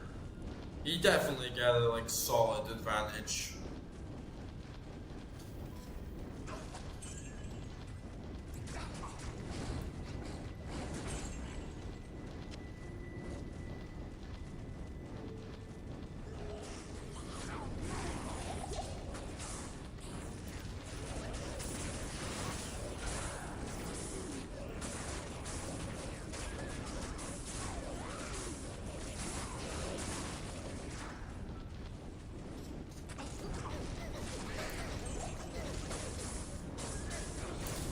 Yeah, 3 rings will give you another random amulet, and 3 amulets will give you another random ring. So when you start getting a drop of really trashy rings or really trashy amulets, you can just re-roll them in the Heradra Cube. It's really handy. It's not like the best odds though. You do have to re-roll quite a lot of them to get a really good one, like a +1 to all skills like I got. That was very, very rare. That's like the best one I've had by far. And sometimes you can start trading ones that seem okay, and then when you trade 3 of them for the new one you get, it's really trashy. So sometimes it's a bit of a letdown. It is like a hard gamble. No, you can do 3 do 3 amulets for 3 rings.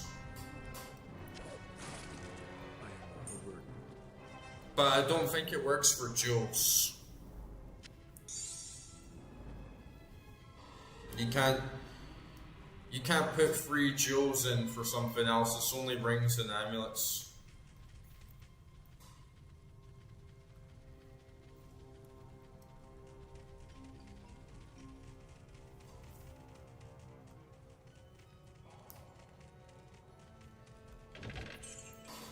I think overall, like, you're better to re-roll them than sell them, but it can blow up your stash quite a lot.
Wasn't a house of pain till I came along with my bitches.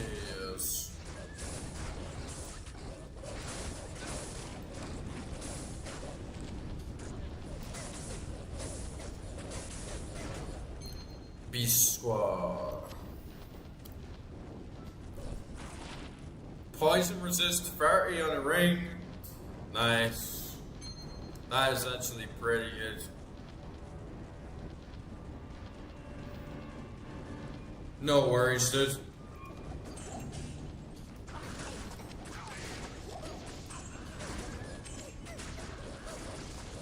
Just trying to find this waypoint. Should be around here somewhere.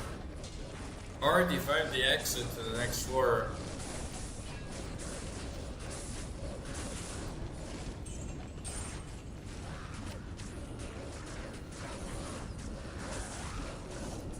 Just one of those things that's more of a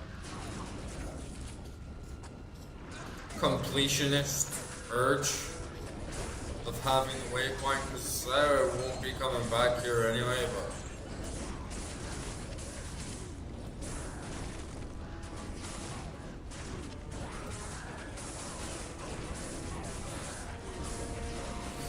bypass the shop. Man, some of these uniques have such gnarly names.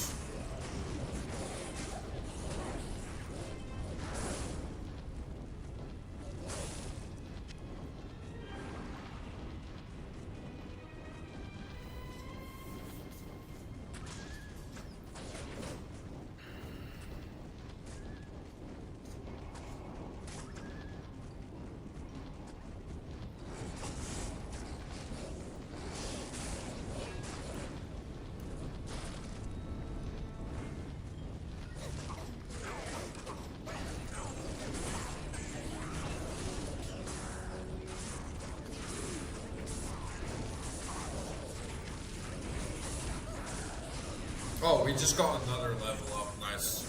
This is such a nice spot to grind at this point.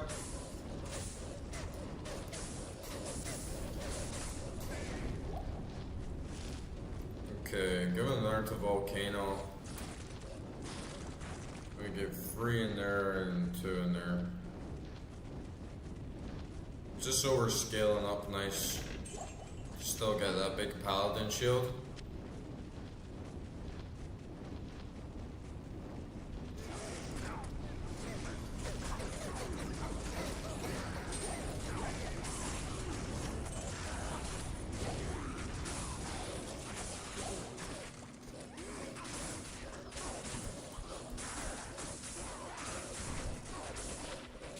Half freeze duration on the ring, okay. I have a lot of armor that can do that already, so it's not too much of a big deal, but nice to have. I need to go back to town and drop all this shit off.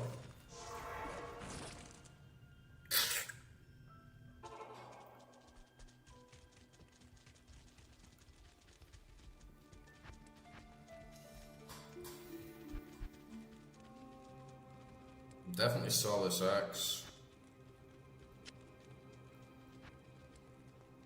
Kinda wanna keep this for my Javas on.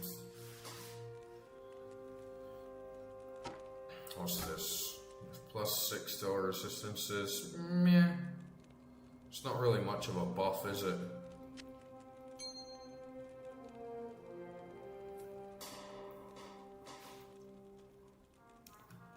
Saw that. Plus 6 is nothing to write home about. Salutations. Yeah, sell that. Sell this.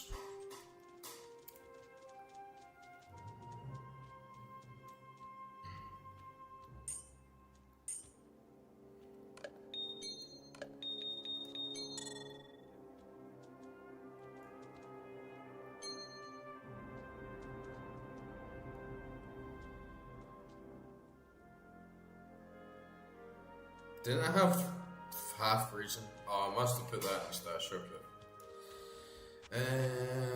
Sell this.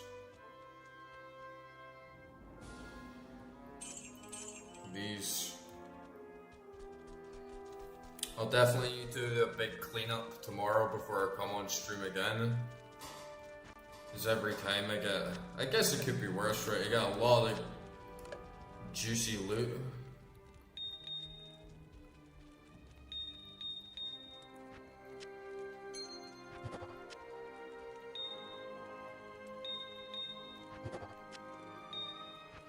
And then it gets so much you just have to spend a lot of time reorganizing everything. Oh, 3 flawless skulls there.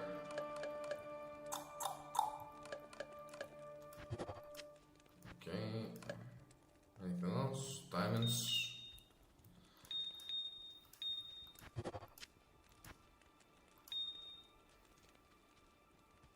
Topazes as well.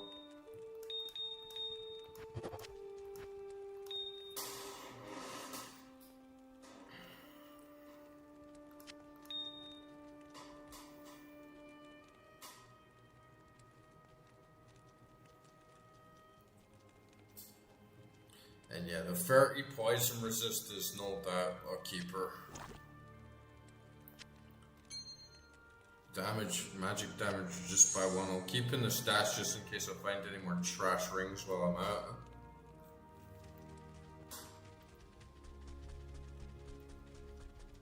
I feel like I should just sell all these mana potions as well, so it's hardly being used now.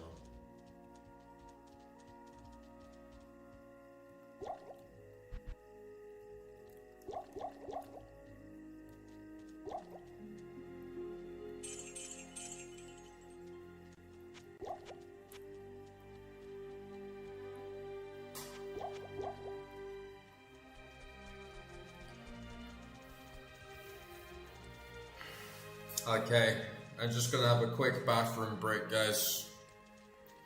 Be back soon. Let me see if I can get my little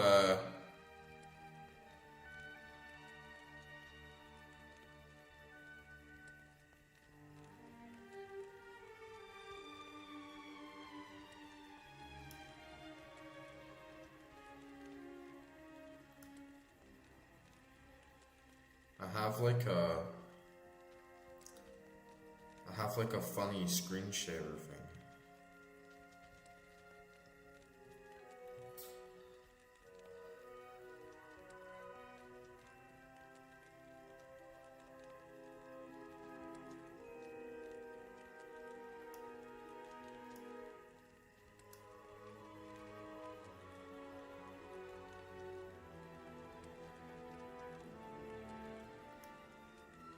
Oh, funny. It's not even on the fucking screen. Epic fail.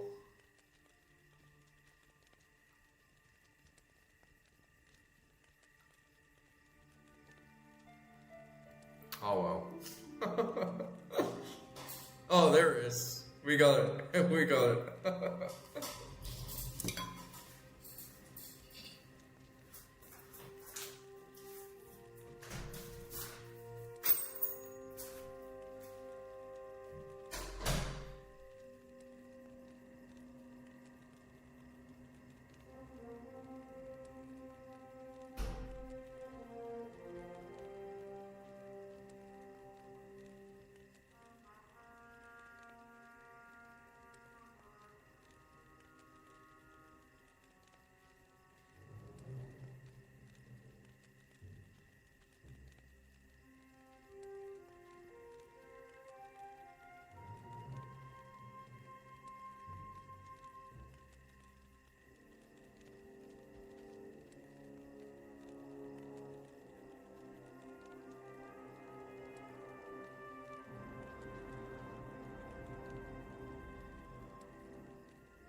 Yeah, you like my little BRB? I thought that was a nice little touch.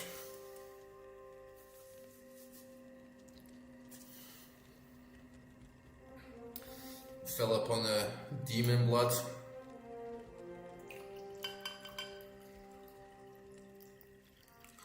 Glug, glug, glug, glug, glug, glug, glug. Ooh, yeah. This is a great bottle of wine, guys. Like, nice natural Georgian wine, red. It's dry, but it's really full-bodied and surprisingly juicy. It's really, really nice. I love this wine. All like natural grown from the local area. Oops.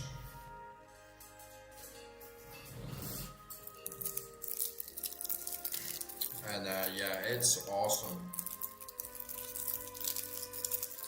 I'm looking for my little chocolate truffle. Gotta have some gamer fuel, you know what I mean? Just a little snack to keep myself going. You can't be going into hell with no chocolate, right? And chocolate truffles and red wine is like the best combo. I just like unwrap them all, put them all on a little plate for me so I'm not like rustling away.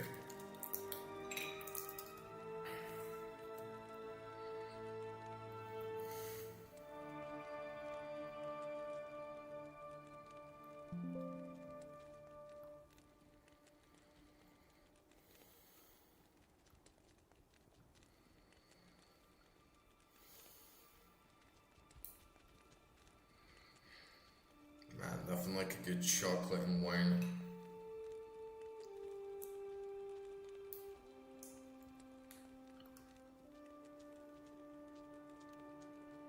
Or what's not to get, right?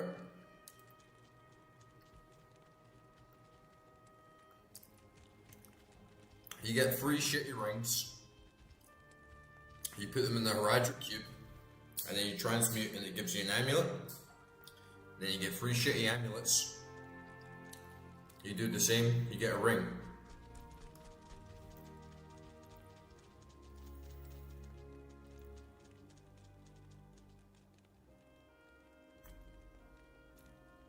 I haven't actually looked up the rates, but I have a lot of uniques. And I'm wondering if I put unique rings in the Hereditary Cube, if I would get a better chance of getting another unique.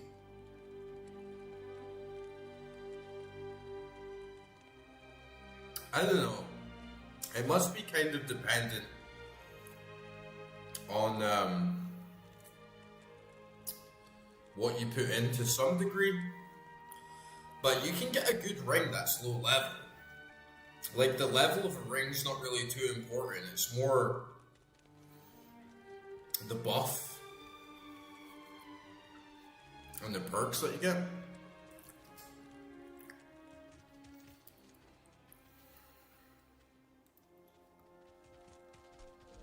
gonna store a little gold as well.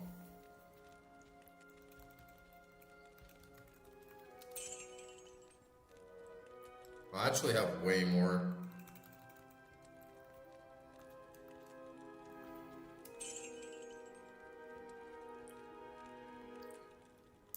There's no point in holding on to 100k actually, I might as well just dump another 100k.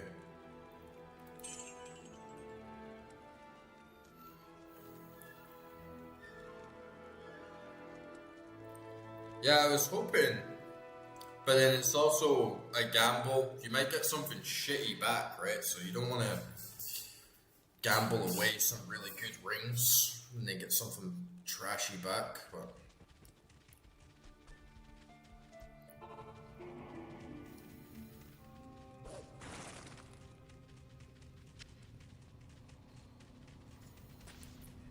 Where the hell is this waypoint? Oops.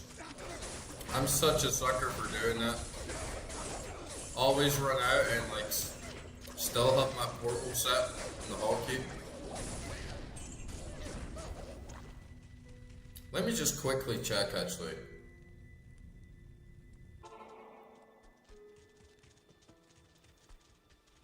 Oh, it's actually on floor 1. Okay. That saved me running around for ages. Might as well just go to the next level.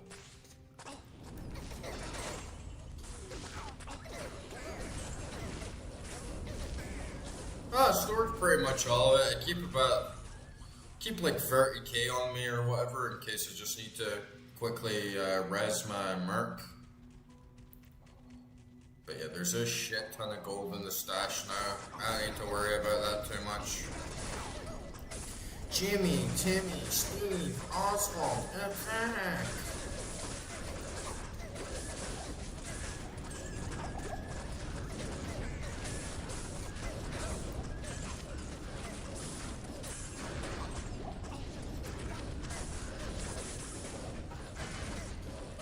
Oh, uniques don't work? Oh.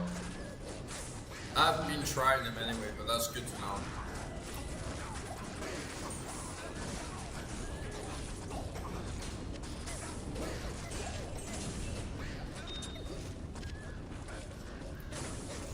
Dork.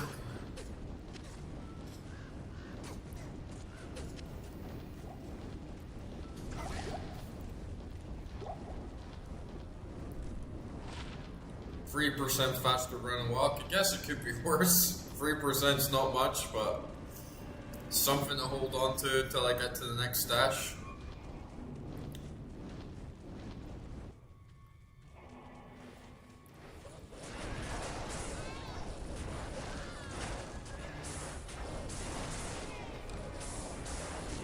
Wait, though, it must actually be up here though, right? Halls of Pain. It's not like Halls of Pain 1, 2, 3, 4. It's like each floor has its own name.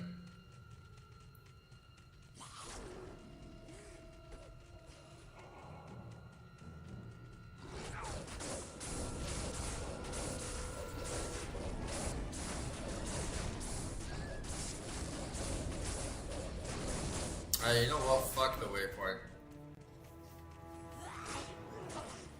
I'll say fuck the waypoint and then I'll die and I'll have to do the whole fucking thing again, but you know.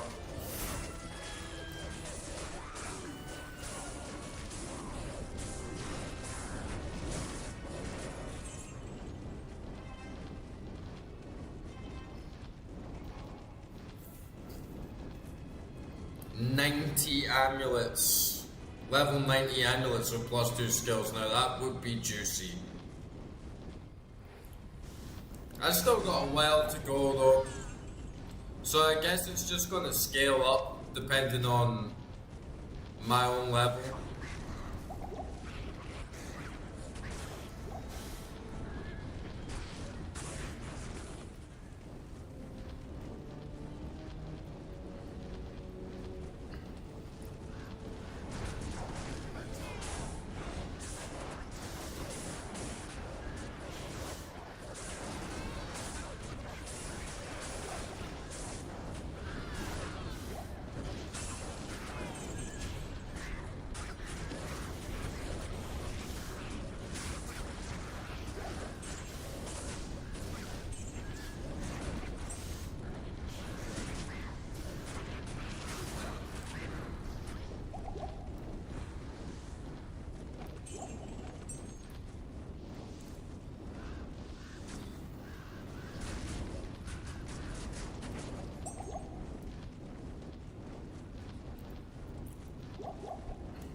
Ooh, man, getting a bit hit hard there.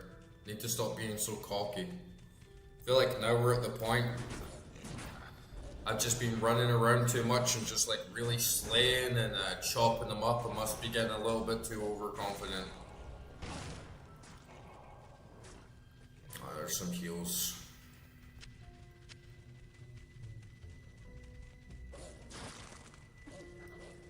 Oh, green axe. Wonder what this is. Berserker's hatchet.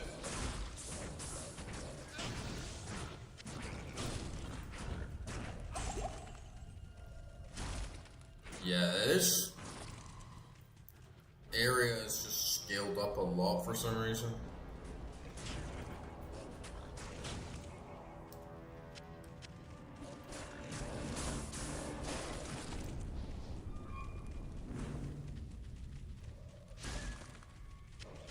Hopefully I'm not going to regret just taking that extra time to find the waypoint on the Halls of Pain.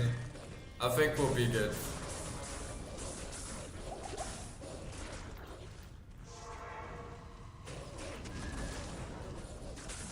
I shall keep my end of the Bam!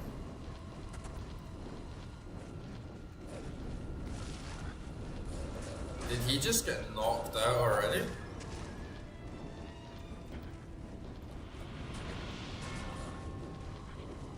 No, he's a little TP bitch.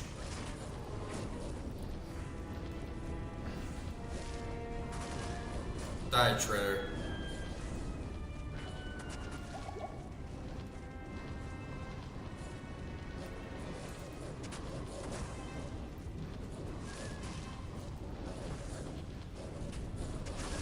Get him. Bitch. Get him, Billy. Bite his balls off.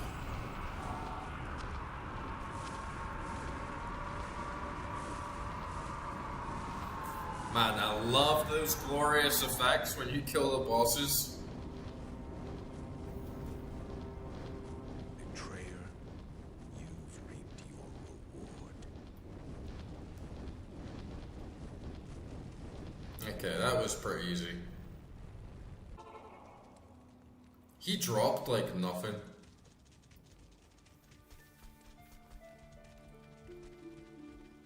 Yeah, I suppose you're right. I just feel that, like, if I am going to farm, I might as well do it in hell.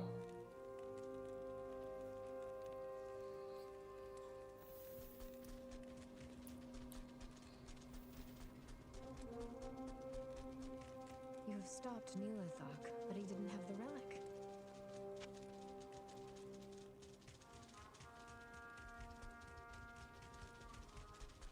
Good morning. Oops. Personalize my sword.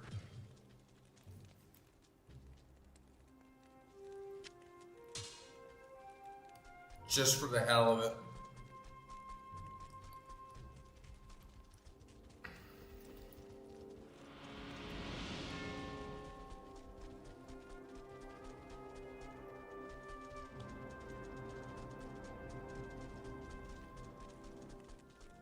Afternoon. Every time I hear of you, warrior. Everyone in this game is always like, oh, you need to do more to earn her respect. And it's like, what the fuck do you do to, like, earn my respect, man? You just, like, stand in town and do nothing. Okay, it's time for the Ancients. Yeah, I wish I could have just called it, like, John's battle sword. But Ratigos will do.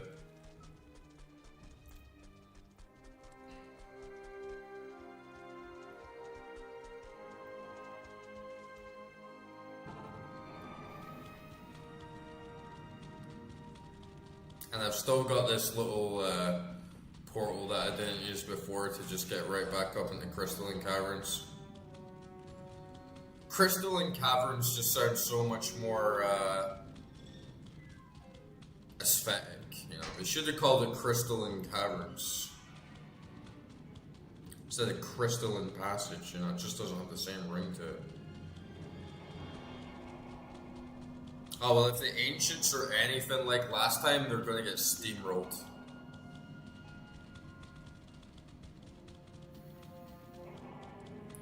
They're gonna go squish fast after Big Billy the Bear gets a hold of them.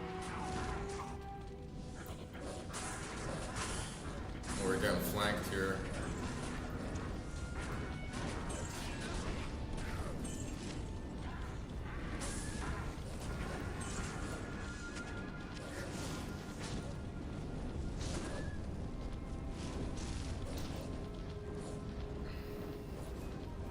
Get the Crow Bros back in line.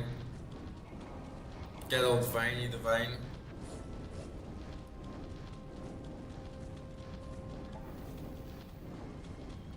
I feel like Viney was kind of a waste of points, but it's just nice to have him here, you know, he's like part of the crew. See, he dies like so fast.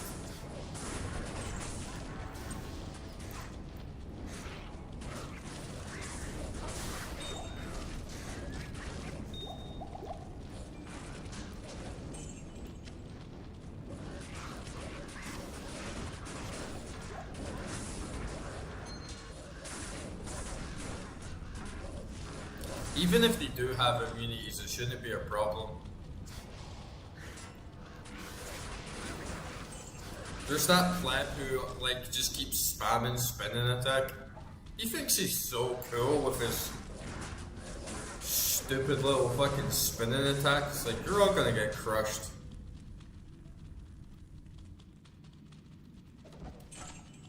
Yeah, I'm looking forward to killing the ancients.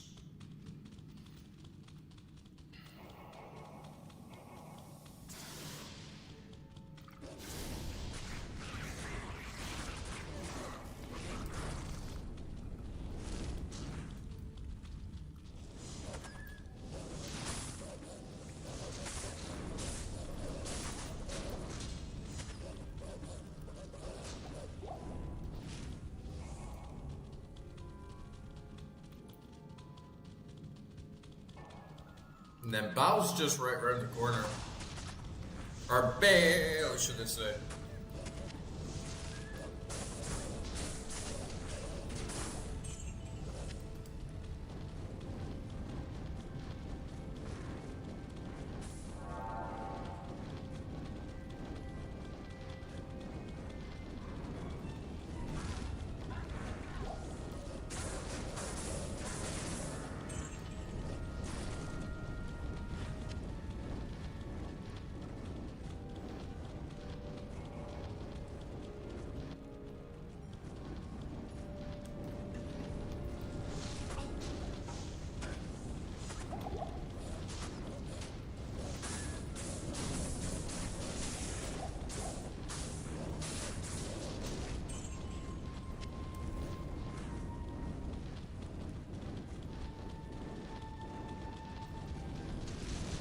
Get them, boys. And girls.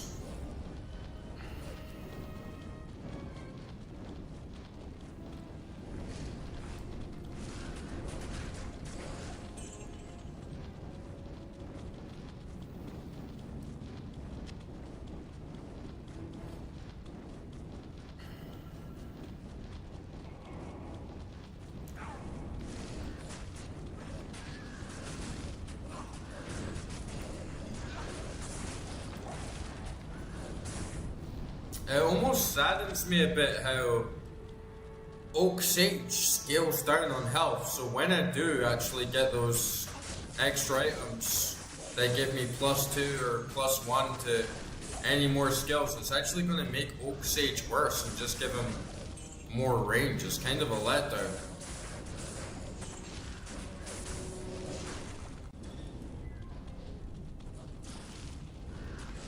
So maybe once I get those like +2 or +1 skills on future items, I'll just switch to like Heart of the Wolverine or maybe the Barb one.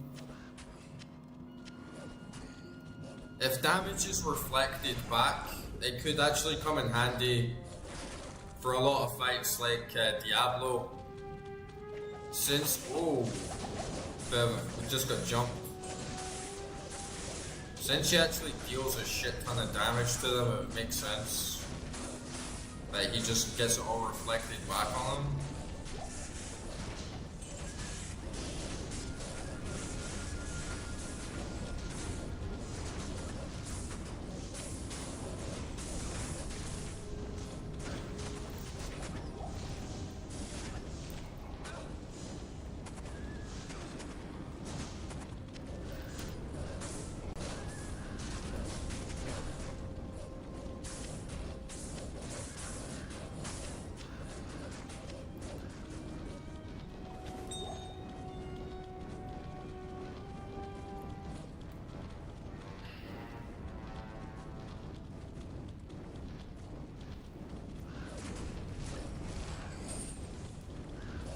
another green.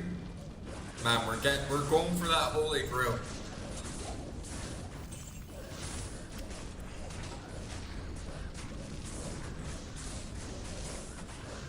Still not really sure what's the best unique set for the Druid. It really bloats up your stats for sure. Just wait until you have them all. Okay, it should be Ancients up here. Or one more floor. Angelic Mantle.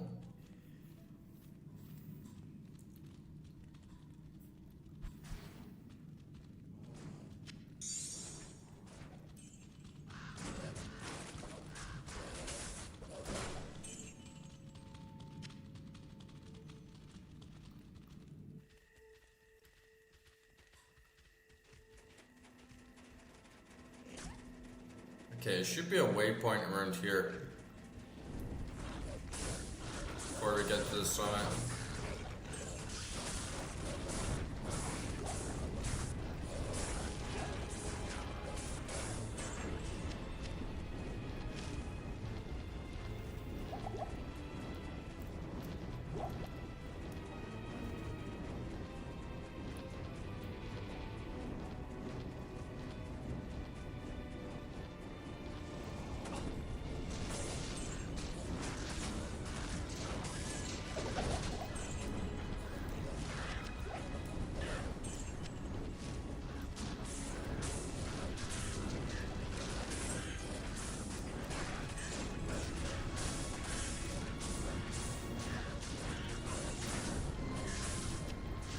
Nice run.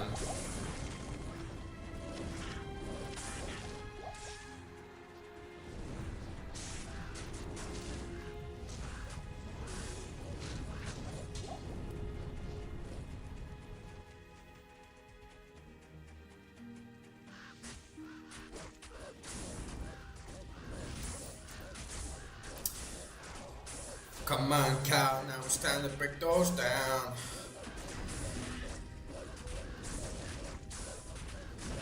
I hear you gibbers, now it's time for a showdown.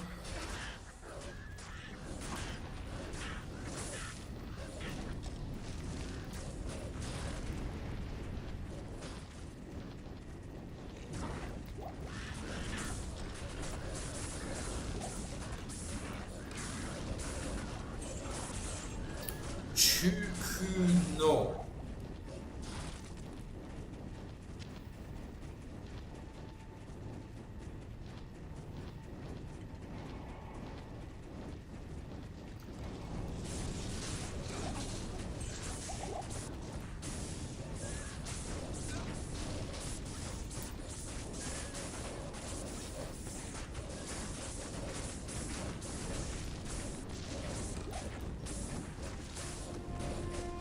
One thing that sucks about this area is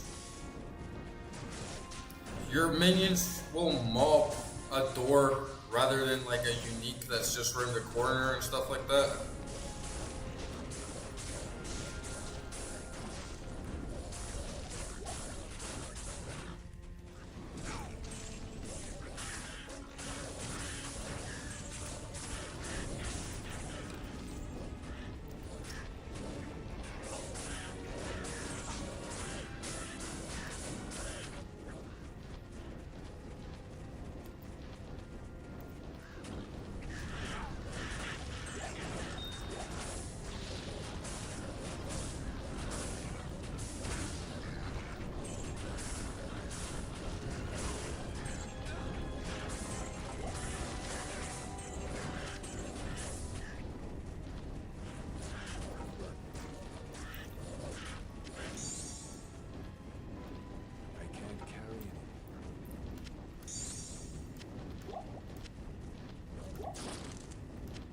It's probably trash anyway, but let's just see what it is. +1 to all barb skills. That's not bad. Thing is though, is if you're not specializing in pole arms, it kind of defeats the purpose. Yeah, the mobs in the are real scared now. I am the nightmare. Like, it's not normal nightmare in terms of enemy difficulty is how far you have come as a character. It's like first you're just a normal dude, now you are a nightmare. Soon I will be hell incarnate, ready to thrash the demons and send them back to where they belong.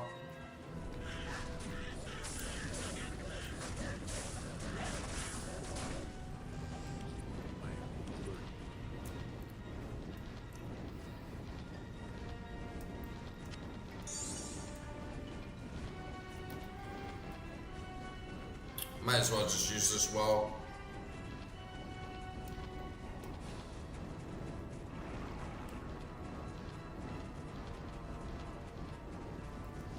Yeah, I always never want to get rid of anything that will give me +1 to all of a class's skills.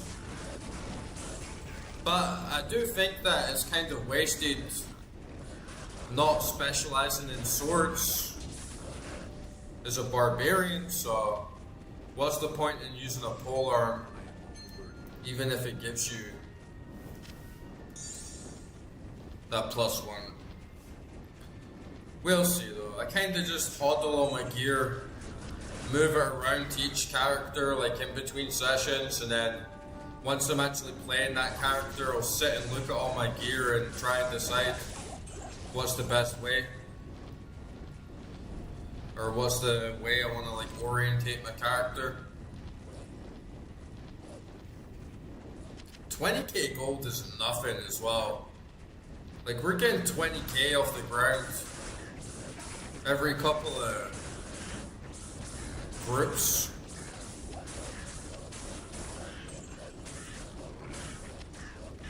I think I've earned nearly 500,000 gold since Act 4. And that wasn't even the whole of Act 4, that was just like since Diablo. And that's without any gold enhancement percentages. There's the waypoint. Yeah, see, I've missed a couple of waypoints, but fuck it, let's just rally.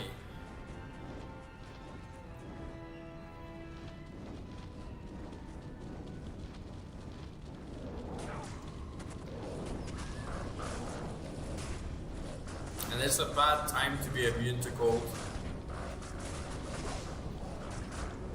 When I'm all about that fire.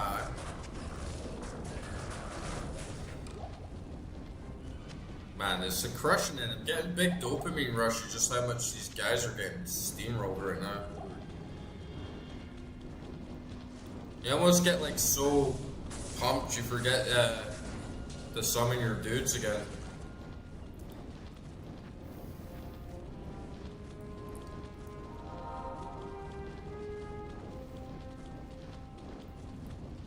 Oh really, you think best weapon for barbs is axes?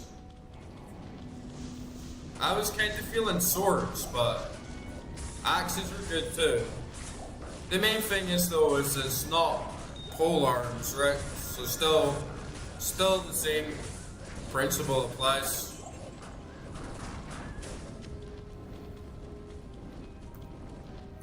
But especially, I don't think you can dual wield like a two-handed polearm. But you can dual wield the two-handed sword and stuff. Maybe sell it. Maybe stash it. To be or not to be. To stash or not to stash, that is the question. Just too much shit. Every time come back into the game, it's like, yeah, you just have too much shit, bro.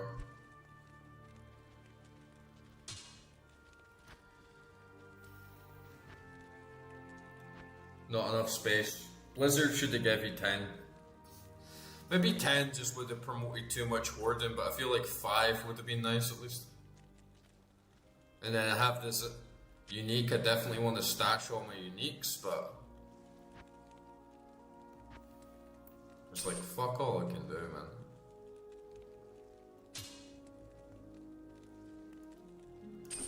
I need to put this head in here. Yeah, you know what, I'm just gonna sell this. I already have so much other gear for the barb. What do you think about two-handed spears for the barb in home? You think it's a good shout? Yeah, it's Tetris, except the blocks don't disappear when you line them up. Which is kind of the whole point, right? Like, it's kind of the...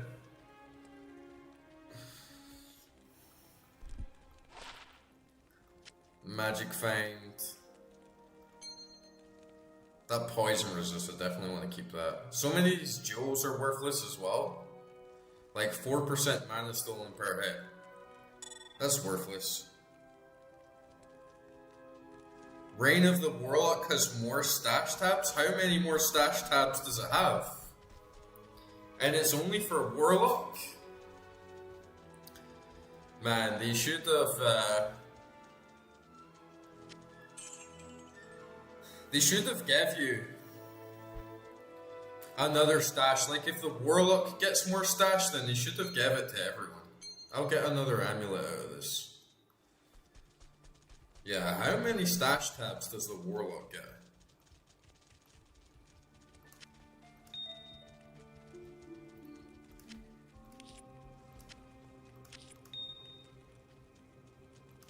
Don't need this rancid gas potion, that's for sure.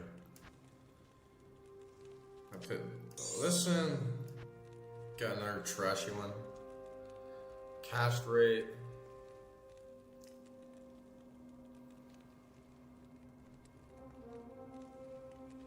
I'll put this one in, make it something better. Damage reduced by 4. Meh. That just makes you like regret. A +1 to Necro and +1 to Sorceress Amulet, so it has been a pretty good gamble so far.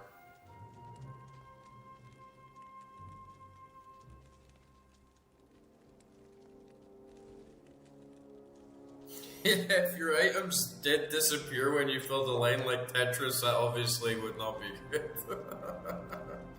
That would be some major glitch that you'd also kind of wouldn't be surprised to see in this game.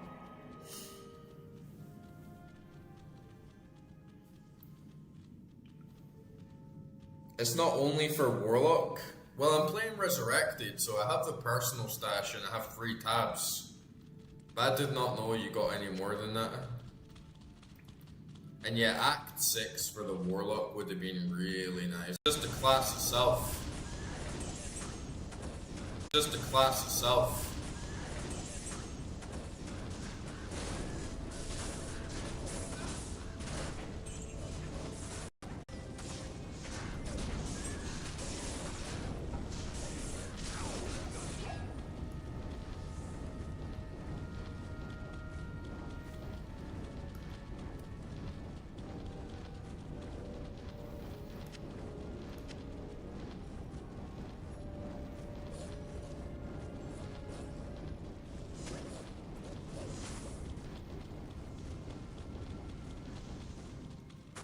But I'm playing Resurrected and I have the Warlock, so I should have it then. And it's still not enough.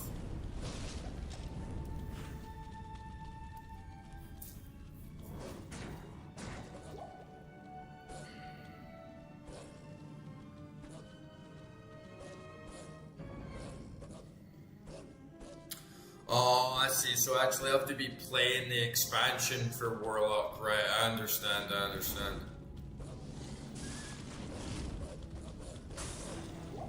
Yeah, I understand.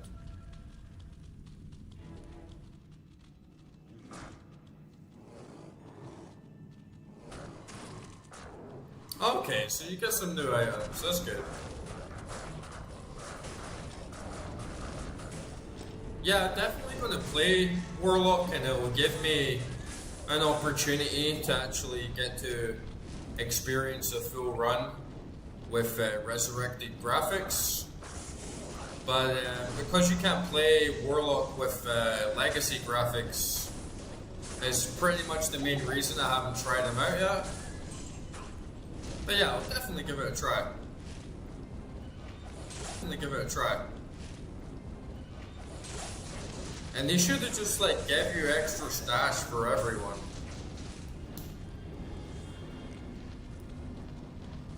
Oh, we got a green mask.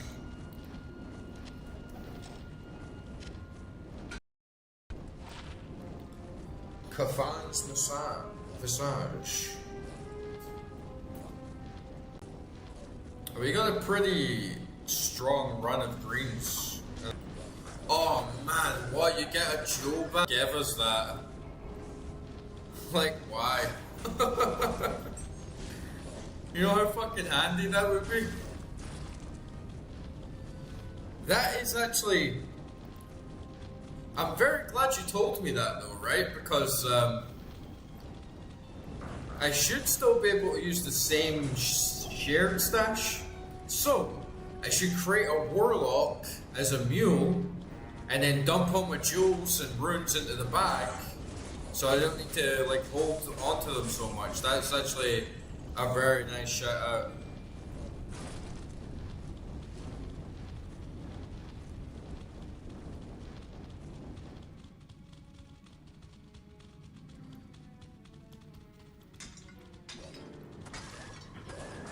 Yeah, I know on Project Diablo you can stack runes.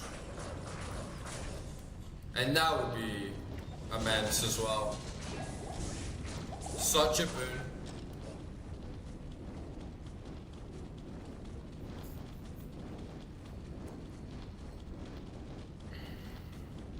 Ah man, why can't you share a stash with different expansions? I guess it's so you can't hold the new items, but man. It's such a cock block, like, come on, give me extra stash. I have a hoarding problem.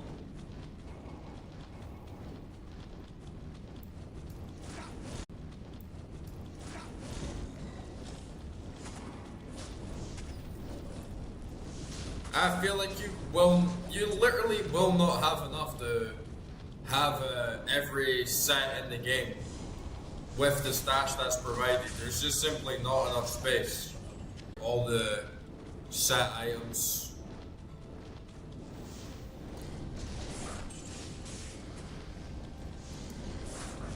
Yeah, I do want to give online a shot for sure.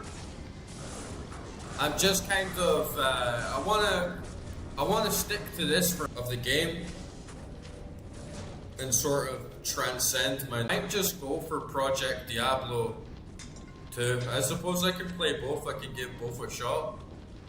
But yeah, I really want to play Project Diablo as well.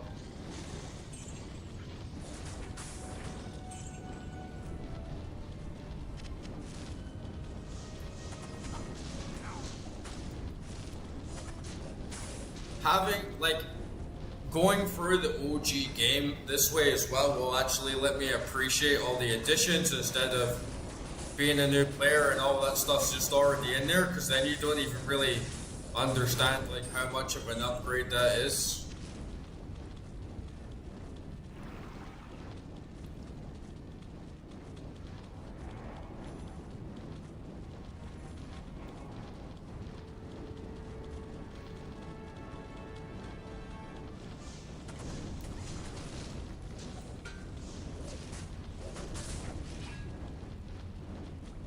$300 mules, yeah.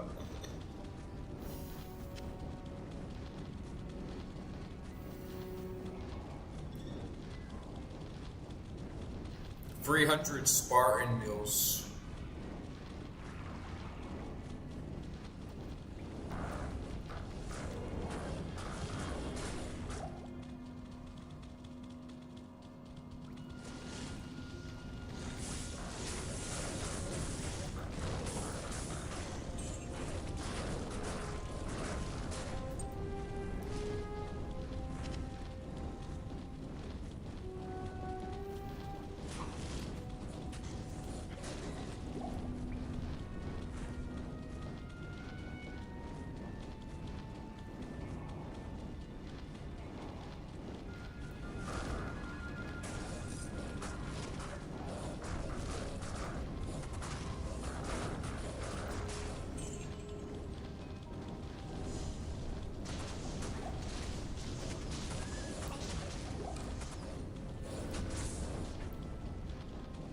I already made like one meal just to hold most of my runes.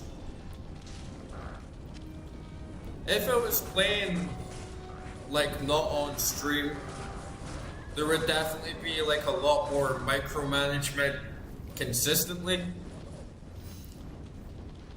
But the way I've been rolling is I don't want to put all that boring stuff on stream, switch out of this character, dump all my stuff in there, spend like 10 minutes dumping shit in the Horizon Cube, all that, you know. I'd rather just keep it gameplay, and then when I'm off stream, I sort of have like a longer session of just going through all my loot and like, oh, I'll give this to my sorceress, I'll give this to my barb, and I'll clean up all this, and I'll throw a bunch of stuff in there.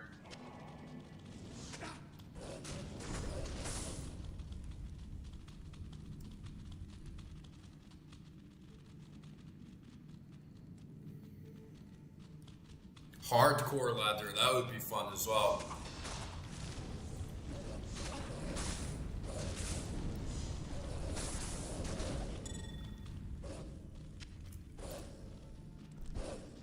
Yeah, even though I've played, +1 barb skills amulet, that's actually pretty good.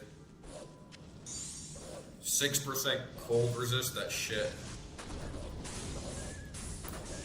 Pretty good damage drops. I got +1 all sorcerer skills. I got +1 barb skills tonight.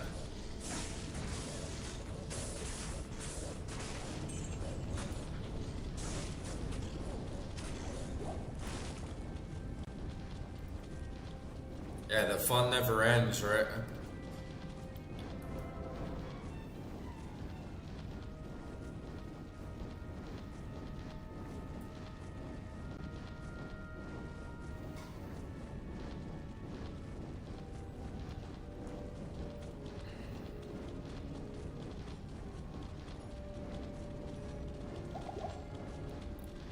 Yeah, the meteors don't hit me though.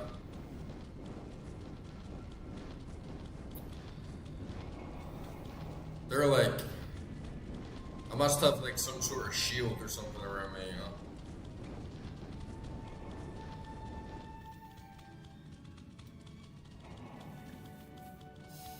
Yeah, I've played quite a lot of ARPGs, but obviously they're all the sorts of games that you could dump so much time into. And I've only ever really gone like a solo experience. I've never done ladders or seasons in any of the games that I've played, or like strong online play. But definitely gonna get into it soon.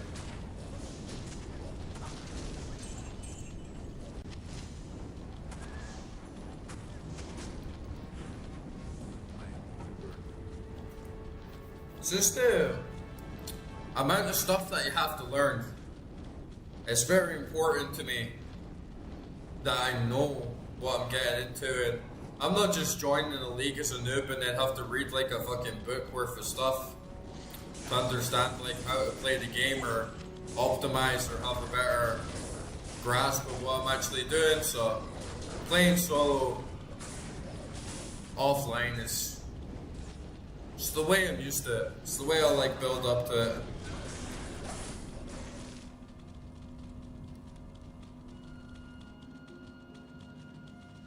Yeah, it's like an MMO. I mean, Path of Exile's an MMO, right? Same sort of thing.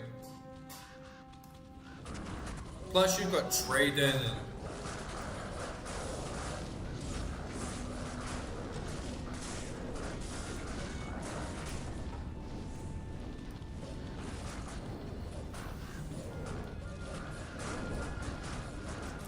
I have heard about PvP, but I've never looked it up. I've never looked the video up of it. I've never seen it in action. That'd definitely be like really fun to try as well. Like, do you guys think the PvP in Diablo 2 is quite good? I think in Path of Exile it's not got much of a rep. I think in Path of Exile it's supposed to be a bit shit, but that would be really fun to try as well. And can you do group PvP? Can you like sort of invade each other's games and like steal each other's loot?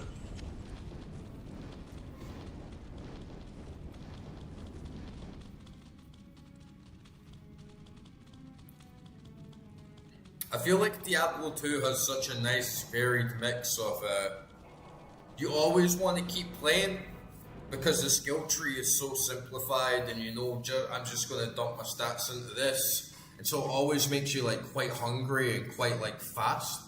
Whilst like Path of Exile, you have like so many downtime moments where you're really just in your inventory and your stat tree for hours. You know, transmuting your sockets and like all that sort of stuff. Oh, 3v3s would be great. And yeah, being like a legendary god in the server. Oh, that sounds awesome actually. Yeah, that sounds great. Especially if you could all come together. I feel 3v3 is like peak. I feel 3v3 is actually like the peak number of players to have in a game, because if you can get a squad of 3, it can get like really close knit easily. Whereas like 6 players, it's harder to get that like pure raw synergy in a team, I feel. 3v3 is always a nice balance, and then when you go against a 3v3 and it's someone that you like really competitive with, it's more personal. There's not like a couple random players playing this day and a couple random players playing that day. It's always like, it's like a real squad, you know. Okay, some more of it.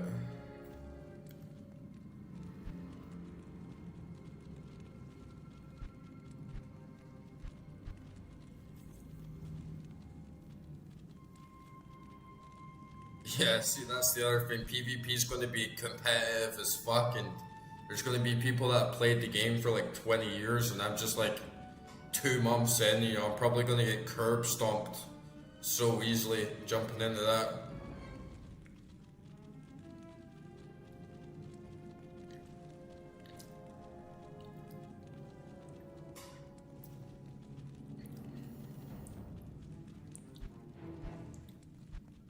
Yeah, imagine everyone having teleport in Enigma.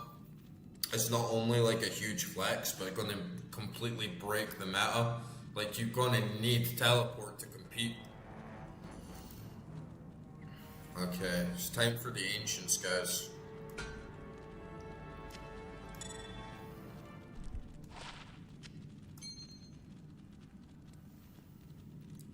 And crush them.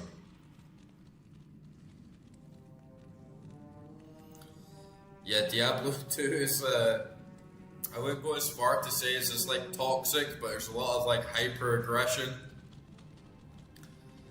And a lot of pride, for sure, because it's a sort of game, you're gonna get attached to your character. You work so hard on it, you grind so hard, it's...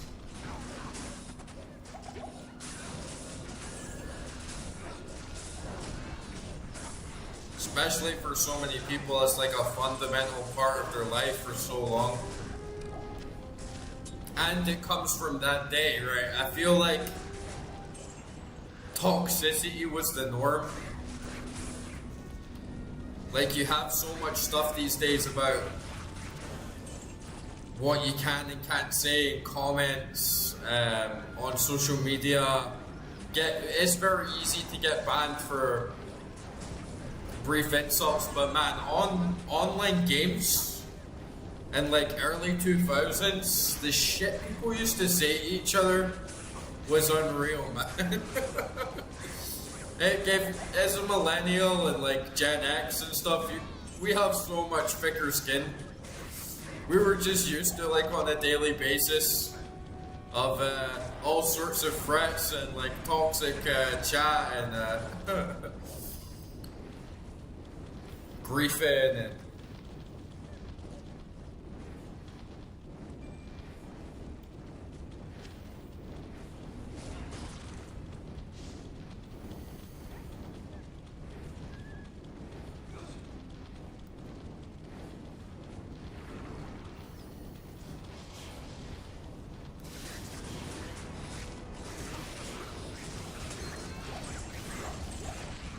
Yeah, definitely need to get stuck into it more. I'm enjoying the time just learning the ropes and not going too far into the deep end, to just learning at my own pace. Oh, fuck, I nearly died there.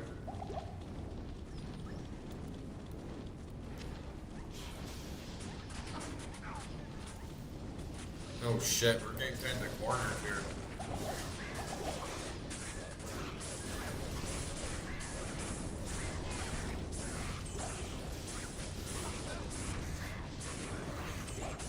Oh fuck.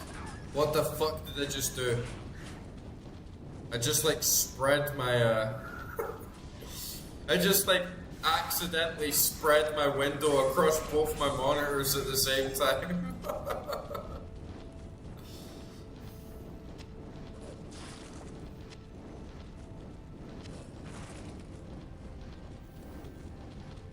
You gotta watch for those misclicks.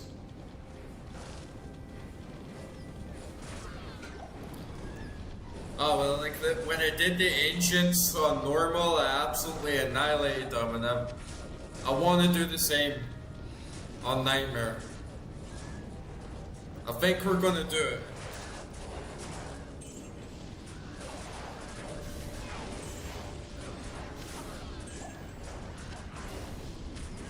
And can you, like, pick up people's gear? Like, do people drop gear on death in PvP?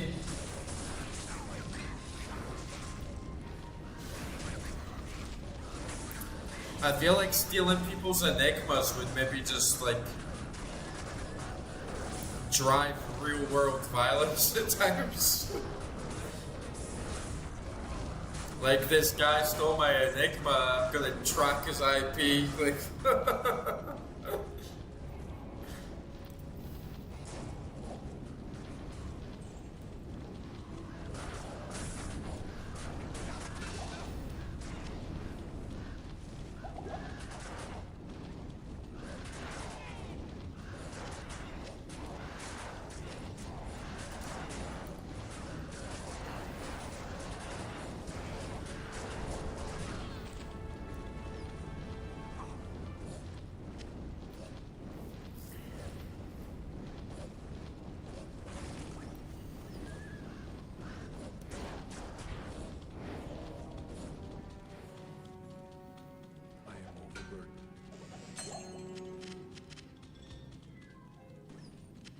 Yeah, I don't know if you guys are on Discord as well, but I have a Discord server, a link's in description. And if you guys join, like when I get into the PvP, it'll be like good to keep in touch. And maybe do group or ladder or league together or something. Alright, nice. We got another 12 slotted belt.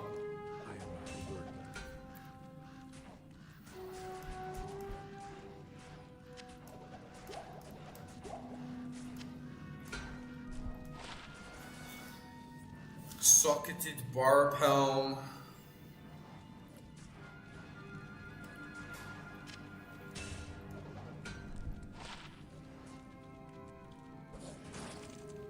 Okay, let's run back and sell some shit.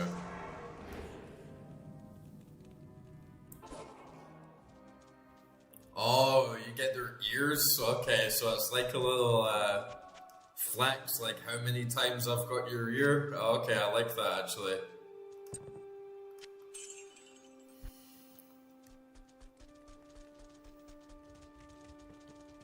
You like collect your kills. Collect your confirmed kills.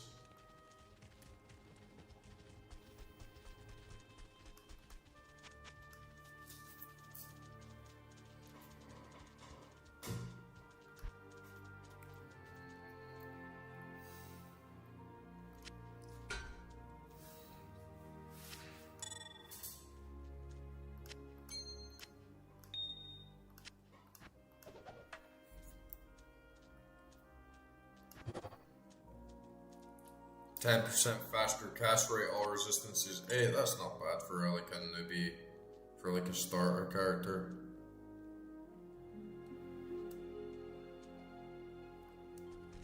I'm like literally fucking overloaded now. I have no space for this mask.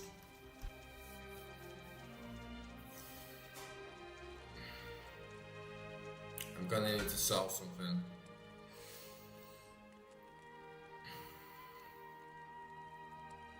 Sell these. Yeah, what the hell am I even doing holding on to this?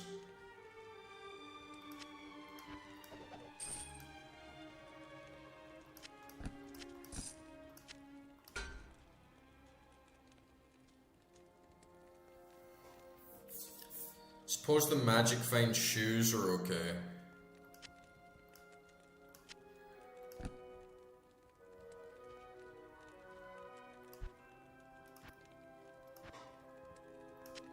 But yeah, definitely gonna need a big cleanup soon.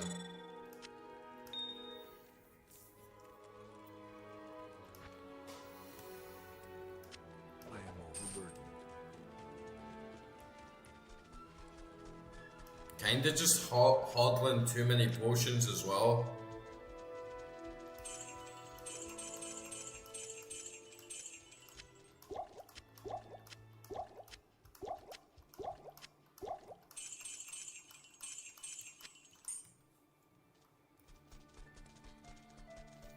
It's just because I got such muscle memory of when I was playing the game early on at lower levels. I was going through potions so fast, constantly having to come back, buy a bunch more potions. It's just become habitual, but now I don't need them nearly as much. There's always a good rate of drops.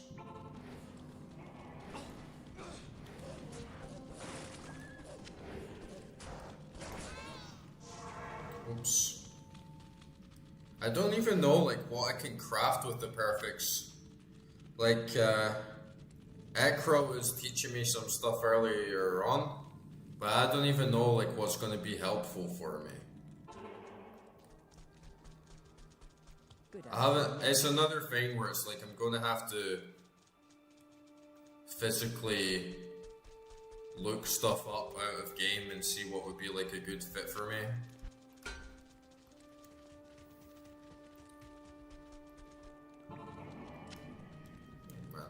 Stupid stamina potion.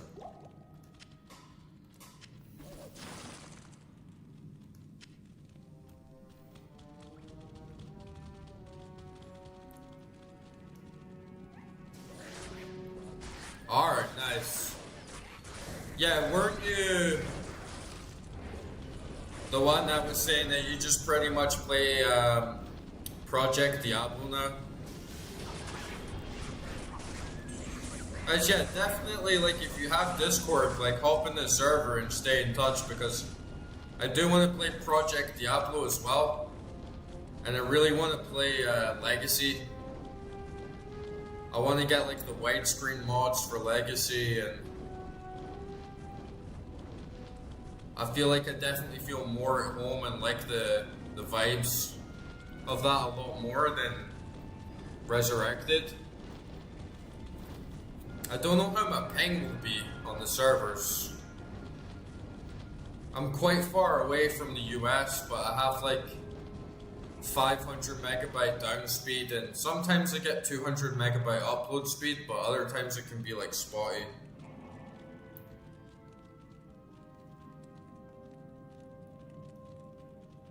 Must have been someone else then that said. How do you make plus skill amulets? Enlighten me. Yeah, I can't blame you. Especially if you already have everything set up and you're very comfortable with the OG Diablo 2.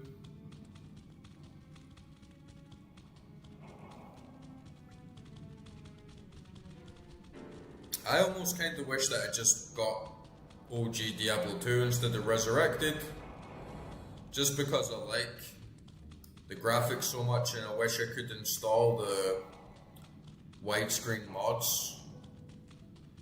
Wait, is this dungeon optional? It must be. Must need to go back out and find the rest of it.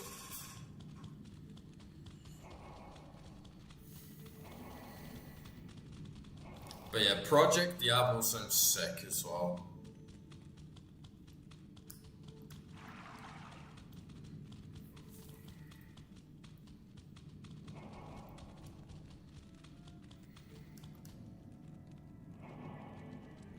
No, it can't be, right?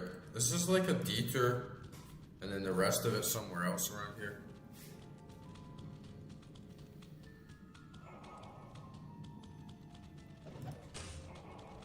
Oh yeah, here we go, okay. Okay. Jimmy, Timmy, Oswald, Steve, attack!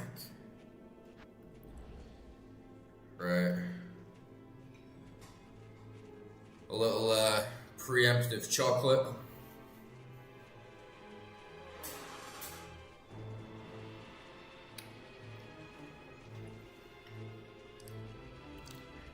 Before I slay these plebs.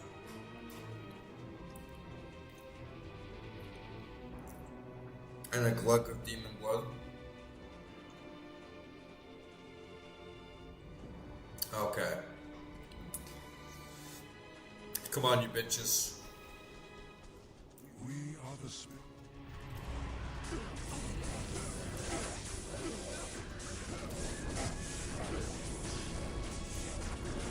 I got you.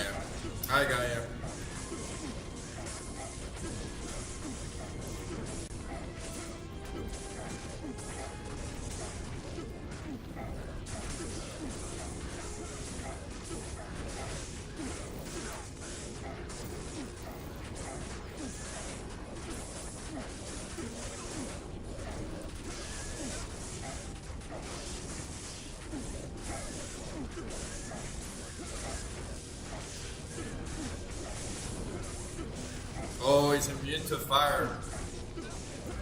Man, that's gonna take a little bit extra.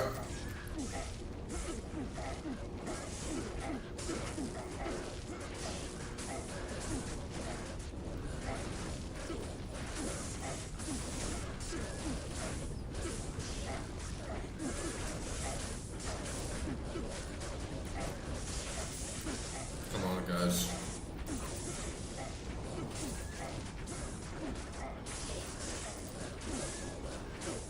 Look at that mana regen though, like we're summoning everything, we're still holding out fight.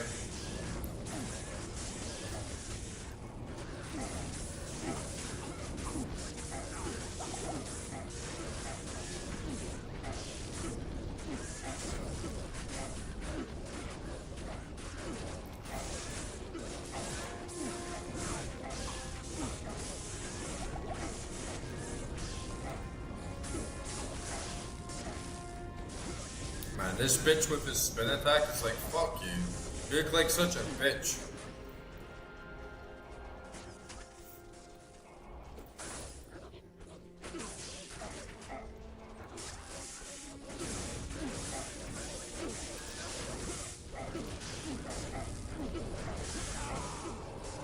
Okay, we got one.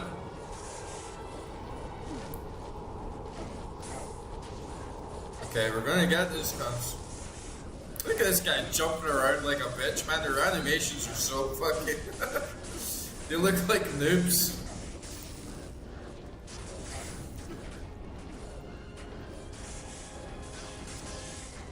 Jimmy, Timmy, Steve, Oswald, attack!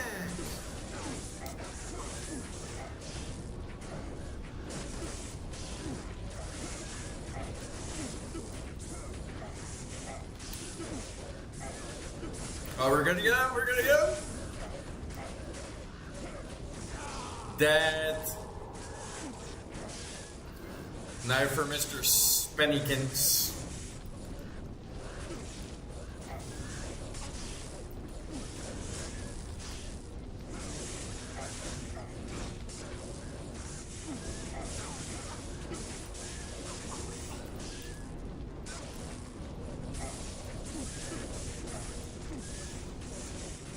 Bite his balls, Billy. Bite his balls. Man, they just got steamrolled. Fucking plebs, man. Seriously, the ancients are plebs.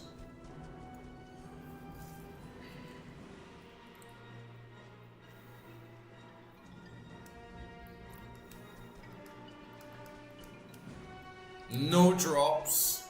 They always give the most feeble drops, man.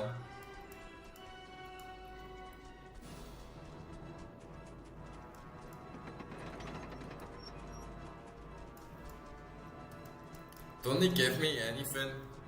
Nothing at all. Not even a single item.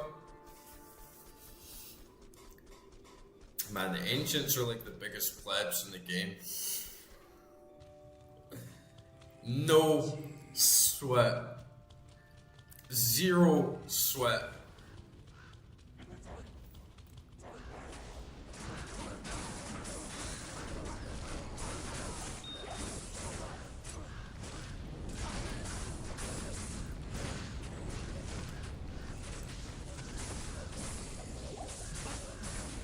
Yeah, I actually have the insight rune word on a 4-socket polearm on my mercenary.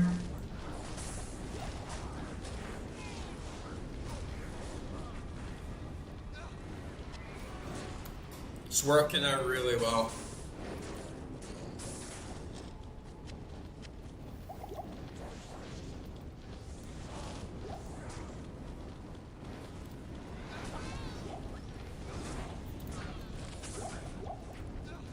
Man, I only used 2 health potions on that whole fight.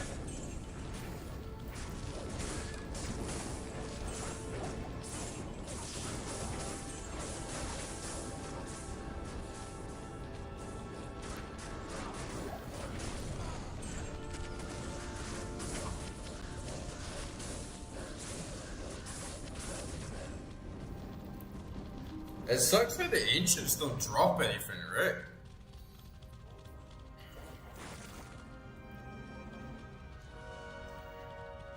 Any magic amulet, a realm room, a perfect amethyst, and a jewel.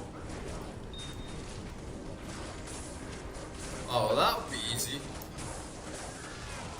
I've definitely got all that back in the stash. Oh, that is so juicy, man. Light it up. Alright, let me go back in a second and see what I can get from the crafting. That's actually a good shout though. Like, Ekro was trying to show me some crafting stuff earlier, but it was just on gloves, and it didn't really seem too worth it for my build, but it was still really good knowledge to know because I had no idea about that. Oh man, that's so cool. Like all those effects.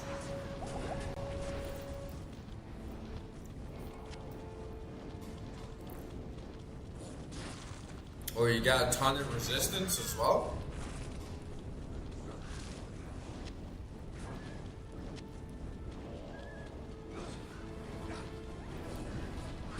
That's just like one of those things. You're never gonna figure that stuff out yourself. All the Hereditary Cube and crafting recipes, like there's no way. Okay, let me go back.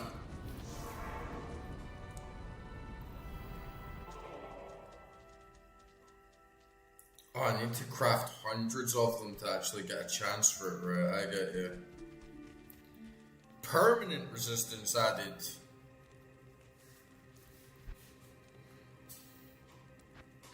Okay, you need a Ral, any jewel, perfect amethyst, and an amulet. Skull clasp amulet. 2 masteries, barbarian. Oh, okay, I got you.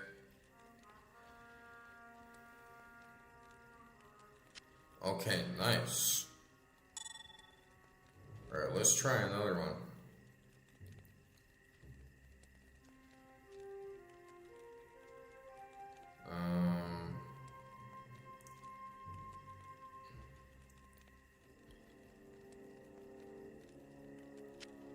Round.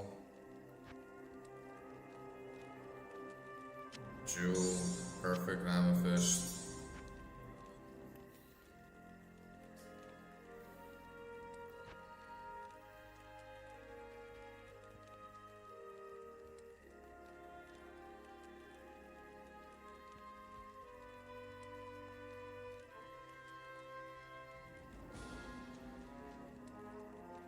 So it's just like straight up gambling. Okay. Man, I already got some quite good amulets as well. But I guess +8 to all resistances isn't really that good at this level, so I'll depart with that. 16% faster cast rate, 13 mana, regenerate mana. Okay. I'm definitely going to need a lot more amethysts. But that's good. This means I actually have something to work towards and actually use my stuff with. But unfortunately, I think amethysts has been my least common like gem drop. Yeah, hopefully I get that.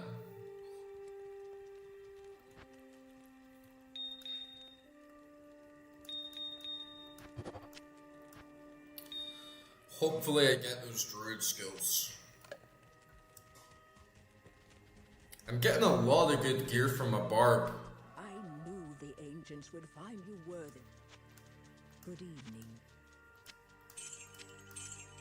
Man, that is great to know for sure.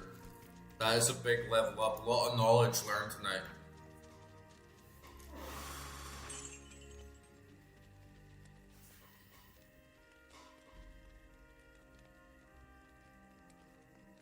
Yeah, I do want that spirit shield.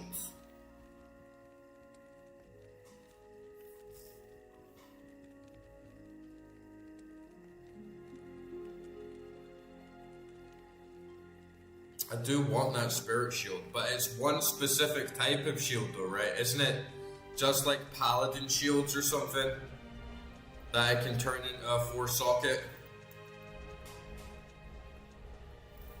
That's definitely like big on my list right now, is to get that shield. I'm sort of like semi working my way up to 156 strength so I can wield it.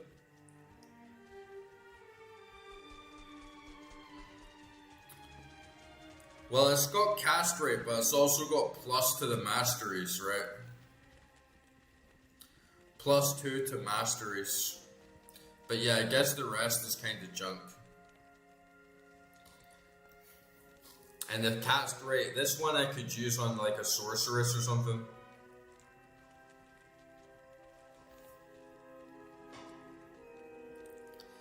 Yeah, I have all resistances 16, but the other one was like all resistances 8, so it's kind of like self-redundant.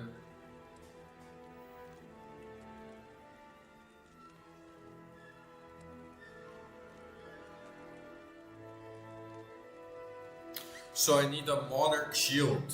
Is that just what it's called? Like it will just be lying on the ground called monarch shield. Is that right?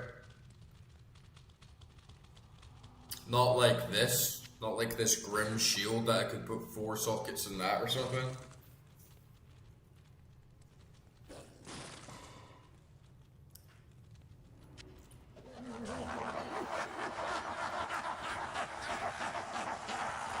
Bam.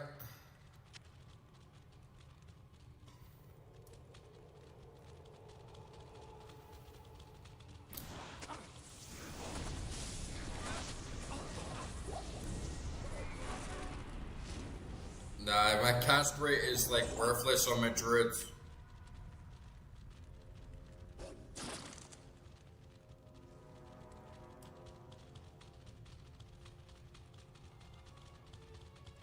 Well, like on that amulet? No, my current amulet gives me +1 to all my summons. Whilst cast rate is kinda useless because all my spells have like long cooldowns.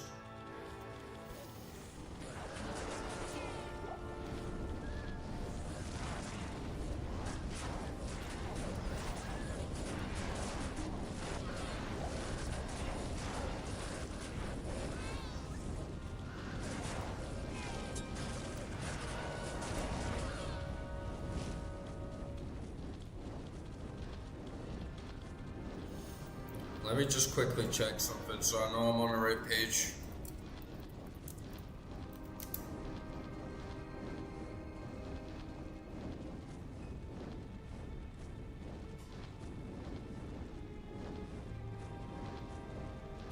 Okay, I get you guys, I get you.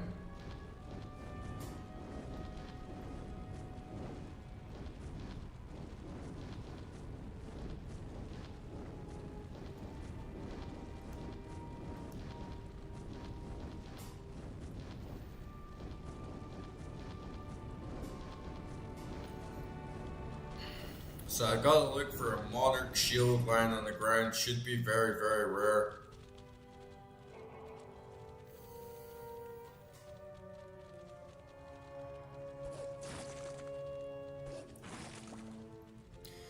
No, it's not like the cast rate doesn't really have that much of an effect.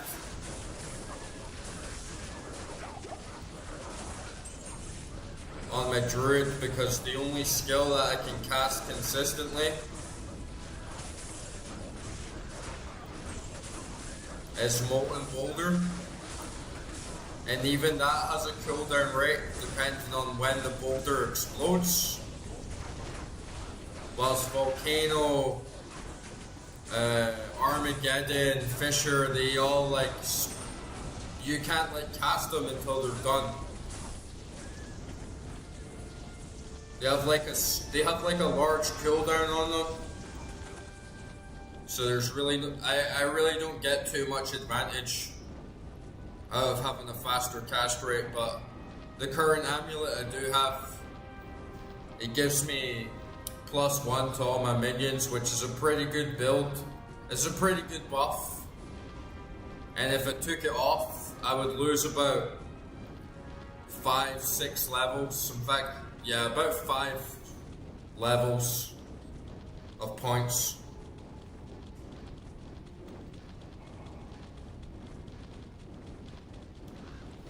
Yeah, I have been holding off. I haven't done any like big farming sessions. I haven't just sort of gone to the same area and reset it looking for the same gear, because I've kind of been holding off until I'm actually in hell and I can get the best gear possible. I know there's some stuff I can still get in Nightmare, but I just want to wait until I get to hell. I mean, I'm right around the corner now anyway, right? So I might as well.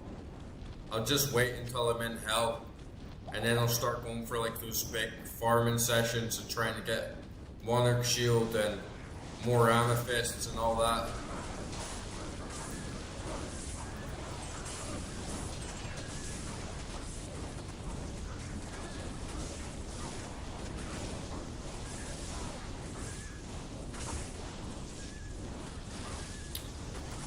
Yeah, but like the cooldown is dependent on when the spell stops dealing damage. So I don't really get much benefit from just having a faster cast rate, because like Volcano, I can cast it again when Volcano disappears.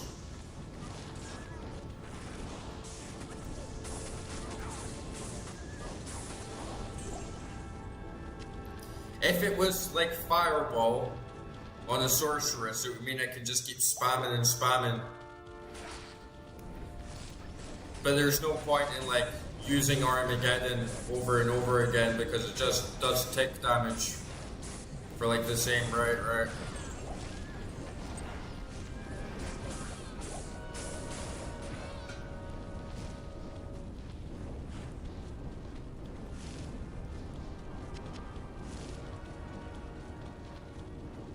I know I can use Larzik, but the thing I'm confused about is why I need specifically a Monarch shield to get a 4-socket shield. Because I probably already had a 4-socket shield.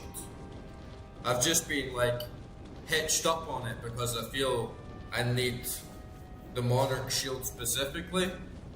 But I've seen plenty Grace common shields. If that was all I needed, I probably could have got Spirit Shield. Ages ago.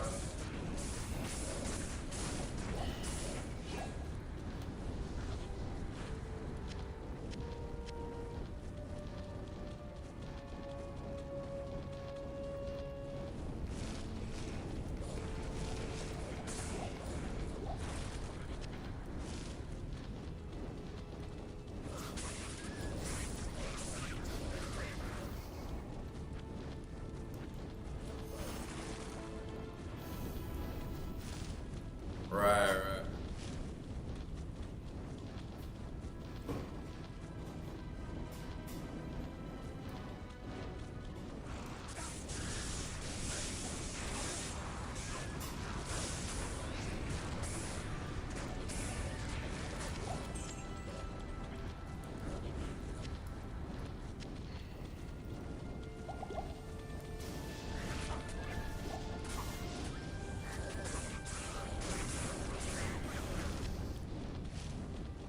Well, I'm like nearly at hell now, so I'm pretty much getting ready to go for those big grinding sessions on specific pieces of like loot and gear. Oh nice, I got +1 to all Amazon skills as well. So I got +1 to Sorcerer Skills Amulet, +1 to Barb Skills Amulet, and +1 to Amazon Skills Amulet all in the same session. Nice. And I want that Druid's main as well. Jalal's main, or whatever the fuck it's called. That's definitely going to be a good shot.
I'll definitely want that waypoint on this board just in case I die on Baal.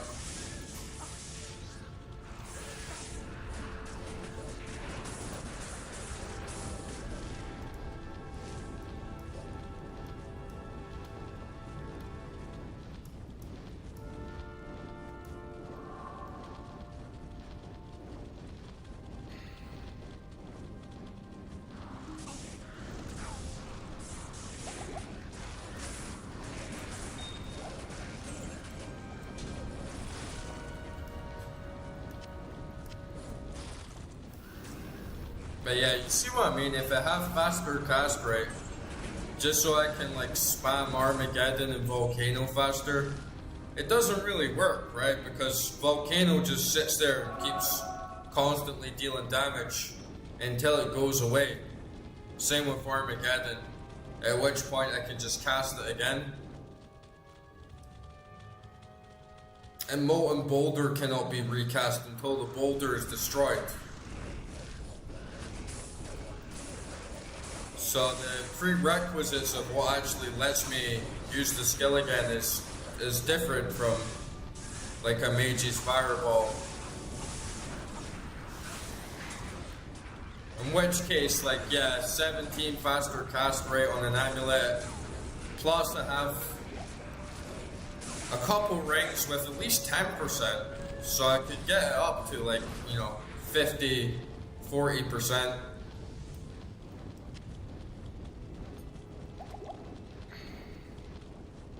Oh, nice, man. Yeah, the Discord server is slowly growing. keep the vibes up, form a bit of community. I think pretty much everyone in there plays Diablo 2 now as well.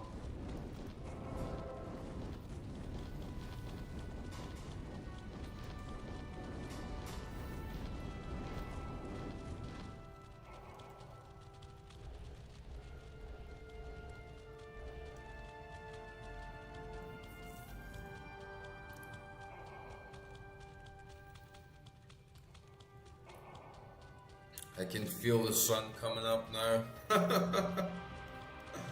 My vampire senses are tingling.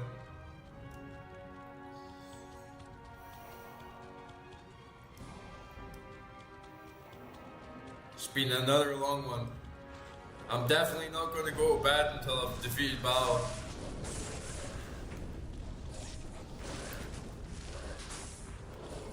But it's an all-night sort of game.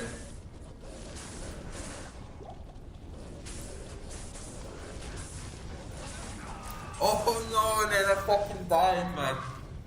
Oh shit.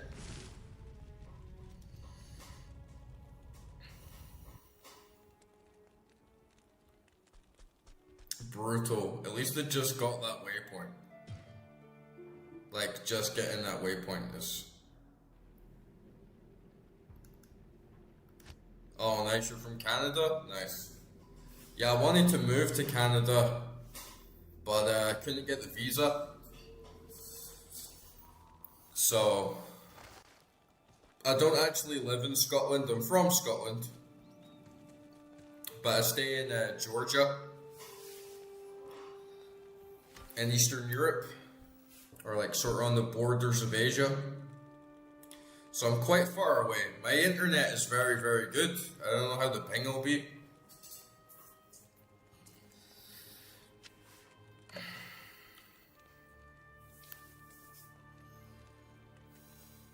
Probably depend on how good both our internet connections are. But yeah, especially like, what side are you on? Are you on east or west side? Like, you like Toronto side, or you're like BC?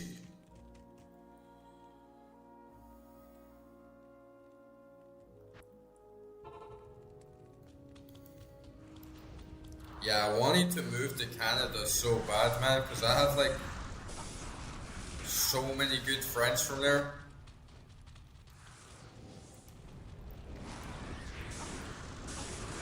I'm about to get cracked. That just like ran in here like too fucking fast. Porto, yeah, Porto. Ooh, that was close. Yeah, I have so many good friends from Canada, and like, I'm a musician. Good afternoon. And like, my dream was like to go to Canada and form like the greatest band and like smoke weed like all fucking day. And yeah, I just like couldn't get the visa. So I decided I would like try somewhere else, and then I ended up in Georgia.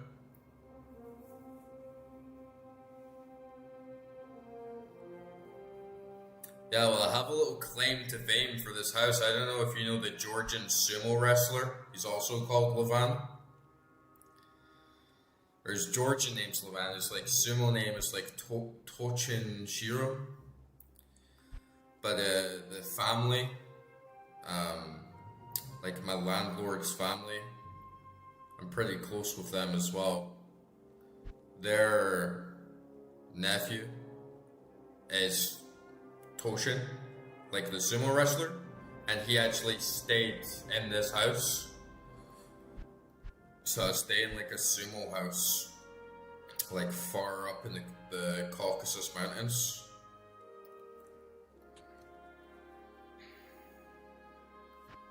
Oh, nice, Toronto. Yeah, there's another Canadian good musician in the server as well. I always get along with Canadians. I think Scotland and Canada are pretty close together. Yeah, Georgians are tough. They're also like really, really friendly.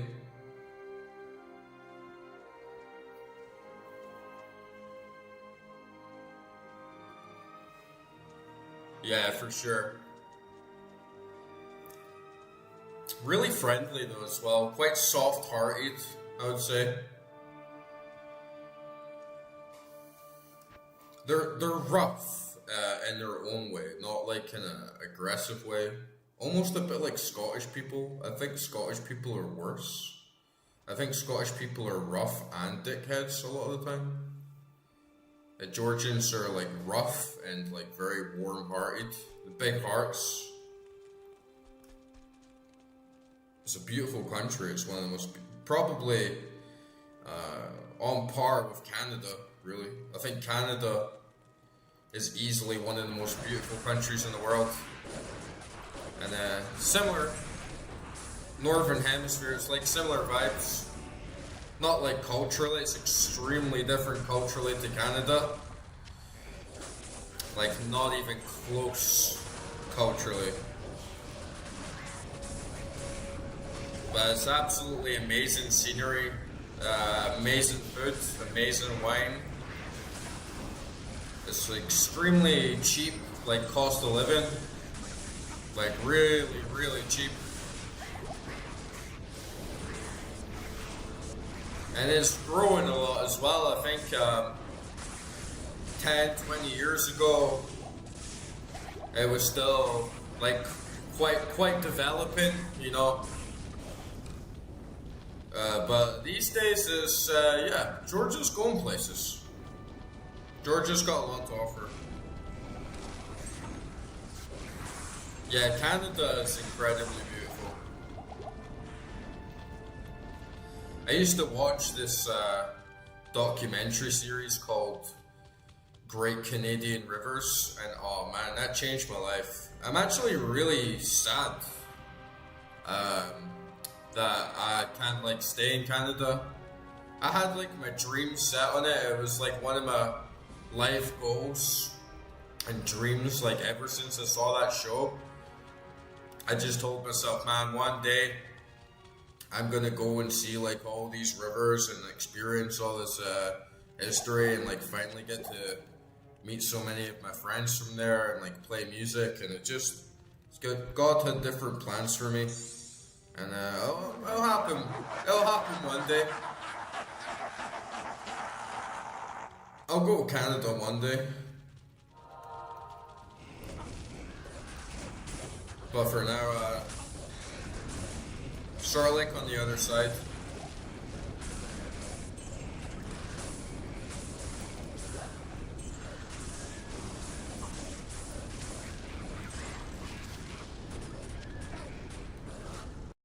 Oh my god, my fucking game crashed, dude.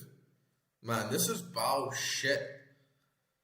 This is literally Baal shit. First, I die coming at the floor free. Back. Just where I was, and then Baal crashes my game. Fucking hell.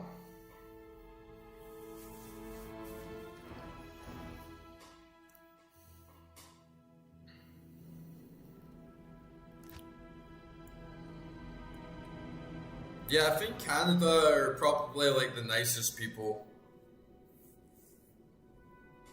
Not all of them. I guess it's a bit of a stereotype to some degree. But generally Canadians are very, very friendly. I think Canada is honestly a little bit like United Kingdom. Like Scotland, like they're similar in a lot of ways, and I think like life in those countries is getting a little bit harder. Just for basic stuff, you know, like paying the bills and like buying a house, and it's a lot of like civil unrest and a lot of like cultural divide.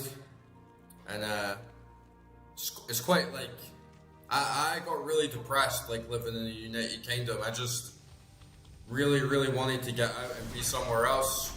I think Canada has a lot of similar problems, but overall it's much nicer people and much more relaxed vibes and a bit more freedom.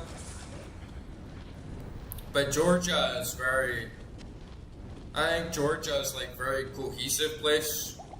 I think everyone in Georgia, like Georgian people, are very on a similar wavelength, and it's quite peaceful to live here.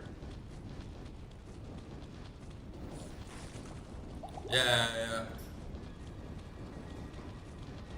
Like places like Toronto, right? I think like original Canadians or whatever you want to call them, they're not really as prominent. I think Toronto is like massive amount of like immigrants from all over the world, so obviously there's going to be a bit of dilution, like culturally. But the UK is the same in a lot of ways, and man, there's so much crime in the UK, it's like fucking crazy.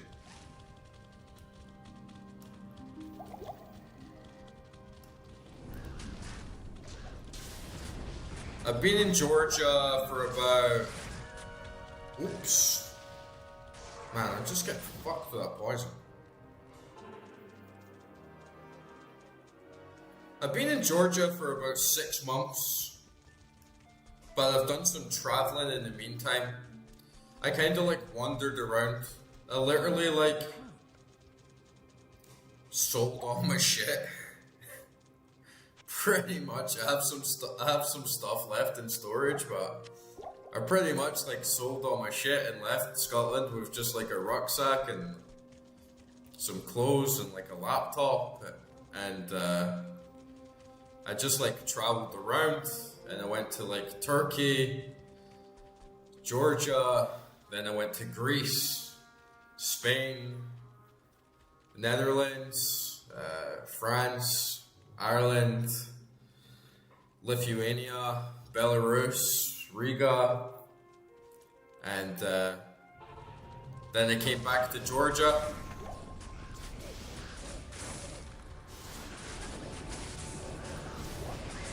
So I did like a lot of traveling around,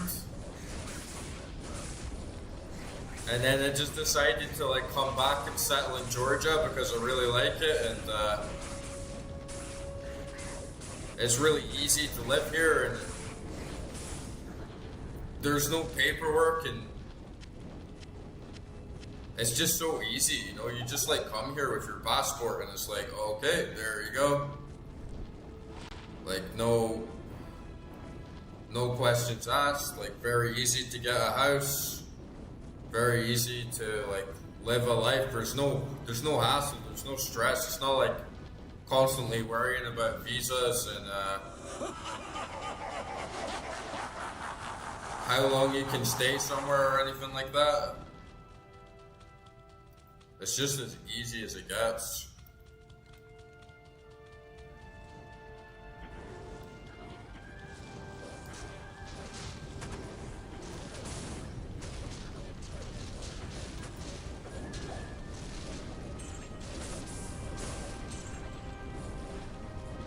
Cause yeah, back in the UK, I was going crazy, man.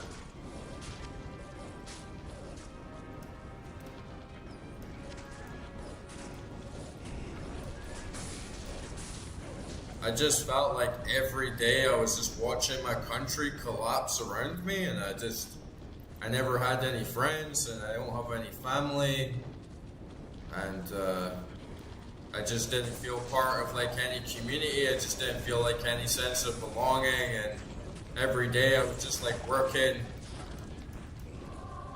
and like trying to get by, and every single day it got harder because you just keep putting the taxes up and the prices of everything would go up, and I just like working like 8 hours a week to just like barely scrape by and like pay the basic bills. And like every day on the news, I'm like waking up and it's like, oh, a bunch of nursery kids have just been stabbed by an immigrant, and some hotel workers just being mutilated with a hammer in like a hotel, and so many crime. There's so much crime around my area. People getting their houses set on fire, and every time you go in the shop, you have to go through like security barriers because everybody just like steals stuff in like broad daylight, and like people, like little kids on motorbikes throwing fireworks at like babies, and you have to get like an ambulance, and I had to wait like 27 hours for an ambulance in an emergency situation, and I couldn't get like a doctor's appointment, I couldn't get like a dentist appointment, I couldn't do anything, you know. You see some shit go down outside, like someone's getting mugged outside, or there's like gangs outside going crazy, phone the police, like the police don't do anything. You wake up in the middle of the night to like lights outside, and it's like someone's just got their car set on fire, and it's just like crazy, man. And like my street, I was the only Scottish person on the street, and this happened in like 2-3 years of just like, wow, I'm the only Scottish person here. And you go out for a night out, and people say like, oh, where are you from? And you're like, Scotland, I'm from Edinburgh. And they're like, wow, you're actually from here. I've lived here for like 2 years, and I've like never even really met or spoken to someone that's actually from here. And it's just like, yeah, this isn't my country anymore. This isn't like the place that I grew up. So I was just like, fuck it, I'm just gonna leave, you know, because I just feel like I'm wasting my life here. There's a wider world out there. There's like things to do and like things to see. So yeah, just like got the fuck out.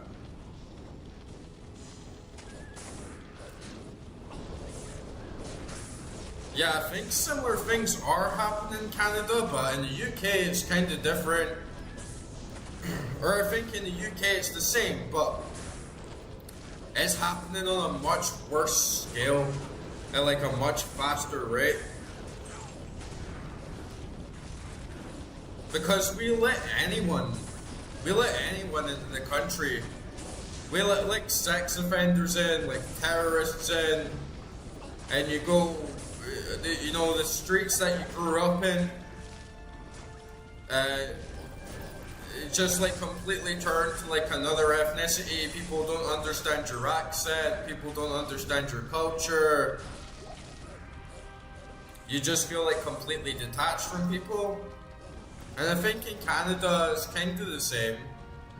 But I think still in Canada people are generally like a lot more well behaved, and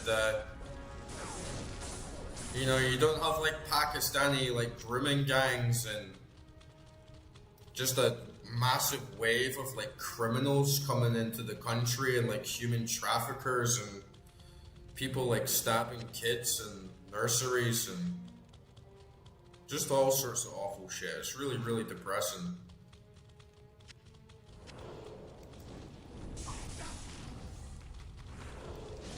And then when you go to, I think it's probably the same in Canada, of like people don't want to leave their comfort zone a lot. Because they think the world outside is lesser, and you're kind of conditioned to believe, oh, we grew up in a first world country and the UK does everything better, or like America does everything better. You're not going to get the same quality of life overseas. And then you go to these like poor as fuck countries in Eastern Europe, and you're like, wow, like everything fucking works here. Georgia's not the best example. Georgia has a lot of like infrastructural problems. But you go to like Lithuania and Latvia and stuff, and you're like, wow, there's no trash. There's no crime. There's no junkies lying all around the street. Wow, the houses here are cheap. Wow, all the kids are well behaved. Wow, I don't feel like I'm looking over my shoulder. I can go out for a night out and people are friendly. It's like, it just makes you realize like how much people are kind of brainwashed in the West to think we have it the best. And so many other countries are just like less fortunate than us, when it's like the other way around, man.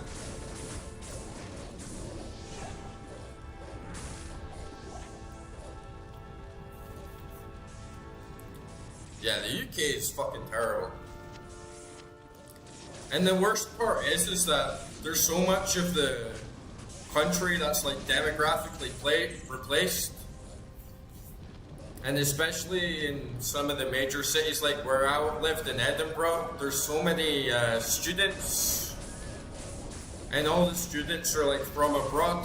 So the students end up all being like very pro migration and like left wing, to the point where I don't even really feel like it's a left wing, right wing issue, but you know, it's one of those cities and cultures where on the one hand there's crime and mass influx of immigrants everywhere, and then on the other side they're just very like left leaning posh people who live off like mum and dad's paycheck and go to like one of the best universities in the country, and they don't really have an idea of what it's like to live in a normal neighborhood, and they'll like completely support it. And if you even suggest like half of the problems exist to them, you're like excluded, they don't want to talk to you, they all form their own little clique. So it's very like culturally dead.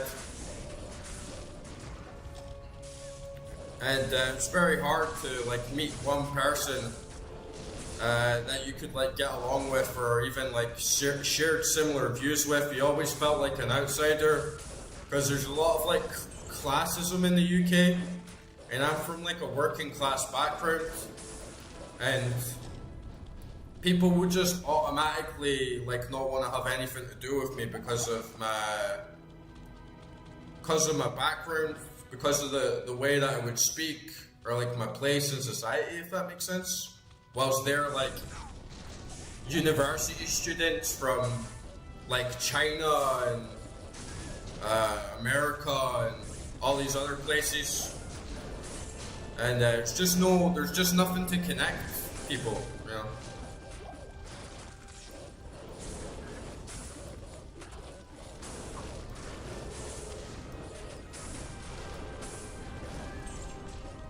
And yeah, I'm in my 30s, and I didn't want to just like sit and wait and watch everything like fall apart, and then I'm like 40 and then try and make a difference or get out there. And I was like, this is probably like the best chance that I've got, or like the best opportunity to just like take a dive outside and see what happens. And yeah, it worked out pretty well. I really like Georgia. I really like exploring the rest of the world and seeing what the rest of the world has to offer. So I'm pretty glad that I left. There's nothing that I miss, actually. It's quite strange. There's not a single day that's ever gone past and I thought, oh, I wish I was back in the UK. Which is like a really sad thing to say, like about your own country that you grew up in, and that your ancestors grew up in for like centuries, you know.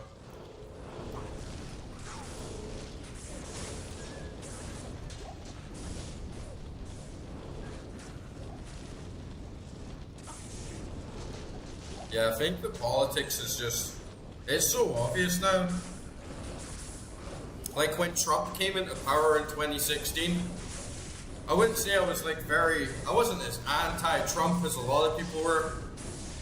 But I always had this mentality of like, look, if you think that Trump's like a messiah or is just going to like save everyone or whatever, it's like you're not paying close enough attention. Like everything's controlled. And, everything's just run through like the banks and the same like schemes of power. It doesn't matter if it's like left, right, whatever. It's all just sort of like manufactured up on the top side. And I think it's become like really apparent now. Like, yeah, nothing's changing. It doesn't matter like who the fuck you vote in. Everything's being like controlled and planned on this level no one can control. Yeah, it's not even Jews, it's like Zionists. Like, I really don't have much problem at all with like most Jewish people, because they don't support half the shit that's going on, but it's the Zionists. And Zionism is like such an awful thing, and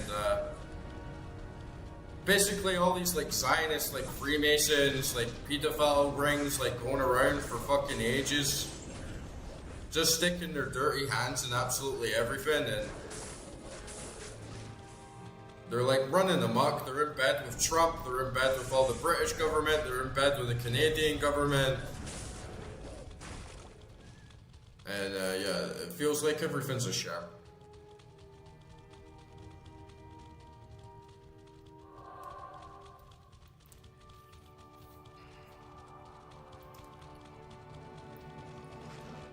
Because it's like you vote for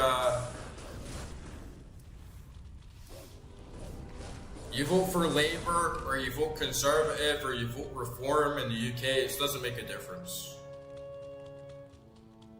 I feel like it's pretty much the same thing in America. You know, it's just political theater. It's just like a circus.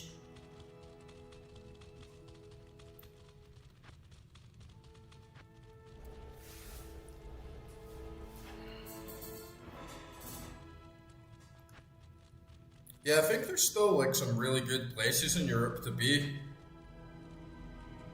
But everything, man, is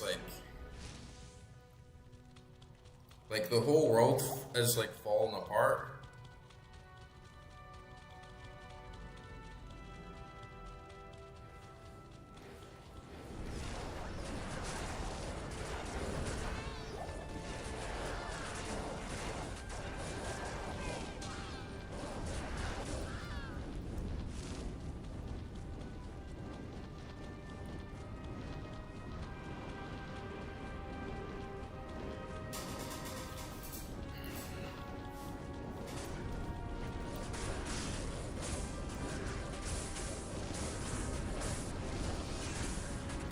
Like I was saying, in Eastern Europe, if you go to Riga, like in Latvia, if you go to Lithuania, it's like crazy how much less problems they have than the rest of Europe.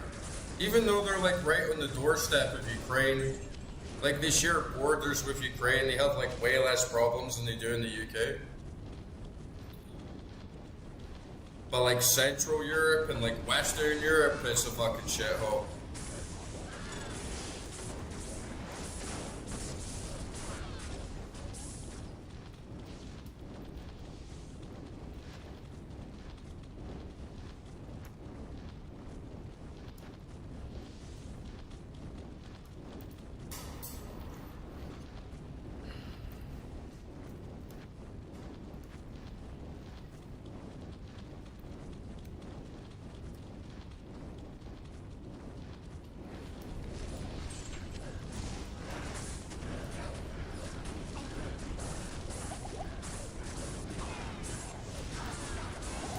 Oh, fuck.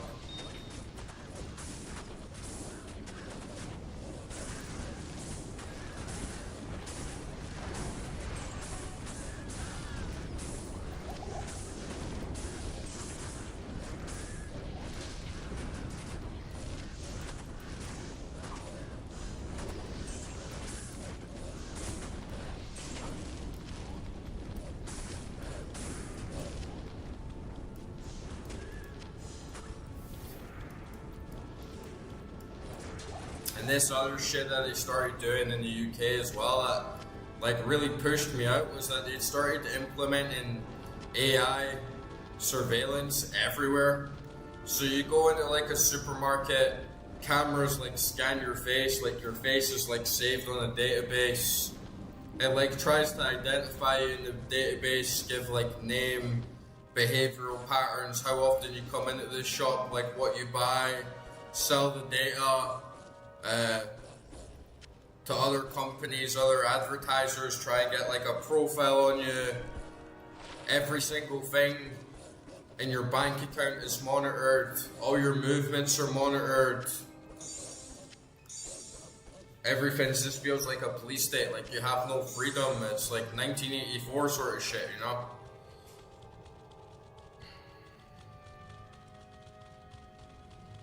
Yeah, it's scary. I was like, fuck that, man. And I was like, you know, I can't really do much myself. I can't really do anything, right? But the least I can do is like stop paying them money. Like stop letting them take like 60% at least of my income. just from taxes, and just stop feeding the beast as much as I can, and just get the fuck out. So that's kind of like where I ended up. I was like, I just need to stop contributing to this system.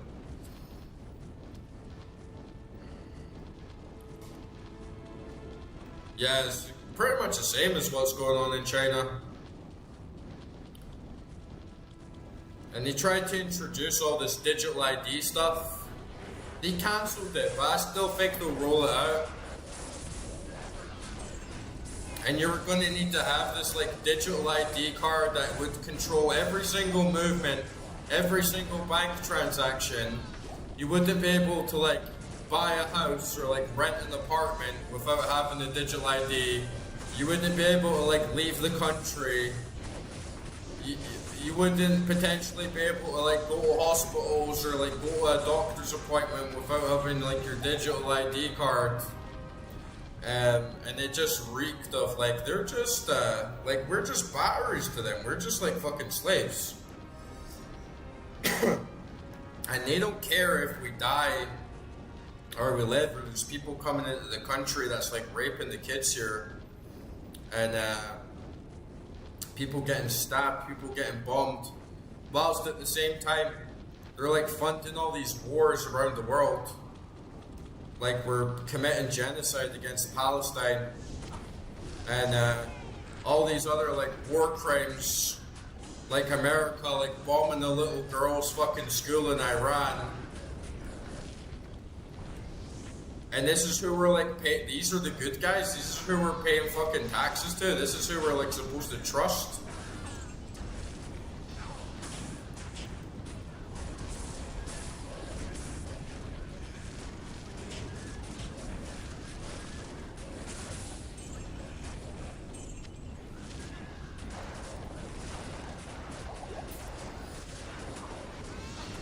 Yeah, see, the problem is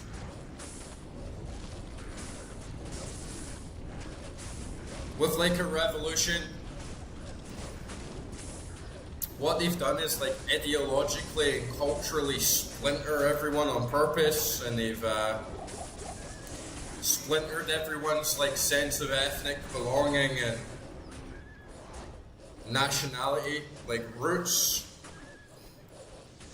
And everyone's like split up and all put in their own little bubble, that there's no unifying ideology that can like unite everyone together, even though everyone is kind of unanimously agreed that there's like massive problems and can even be agreed on like these are the sources of it and this is what needs to change, because they get us on all these like small little points, and there's no like ideological like leader that's there to like provide this like cohesive system that could actually like unite people. And I think in the past, like I have Irish heritage, I really support Irish independence, and I'm really proud of like my people for like rebelling against the English and the British and like taking control back of their people and their country and their land. And but I don't think it's possible anymore, because I think such a big driving force of it in the past was having like a very, very strong like religious connection. And so like because Christianity in the UK is pretty much non-existent, there's no like unifying church or practice or theories. There's like nothing to actually hold people together on this ideological wavelength that can actually like unite people. And because the government and so much of the Zionists control all the media, they basically control the narrative and everything that goes on in most people's minds and most people's heads. And most people are kind of just like asleep.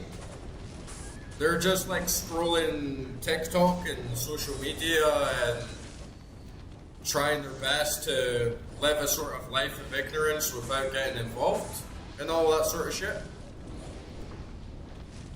And so it's kind of just like a minority of people that are even able to sort of conceptualize like what needs to be done and what the problem is, and it's not enough. But I think that maybe they've gone too far, and I'm kind of looking at it from a wider angle perspective, and I don't think what they're doing is like it's sustainable. I think it's going to have like serious blowbacks and consequences, and it might just be we're witnessing the fall of like great nations and empires, and they might just end up causing their own downfall without anybody even really doing anything. And then I think maybe like humanity or whatever, different, like a more like honest nation can rebuild itself in like other parts of the world or something like that. But it's very hard to even say at this point, like, what are you fighting for? What would you fight for? I think that's all been part of the agenda, as we've just been subdued so much and so brainwashed and like subverted and distracted that it's very hard to say like what would we even die for? You know, what is this worth giving our lives for? What, like a piece of fucking land? Like everything's all splintered and fucked up, so there's nothing to even really like stand for at this point.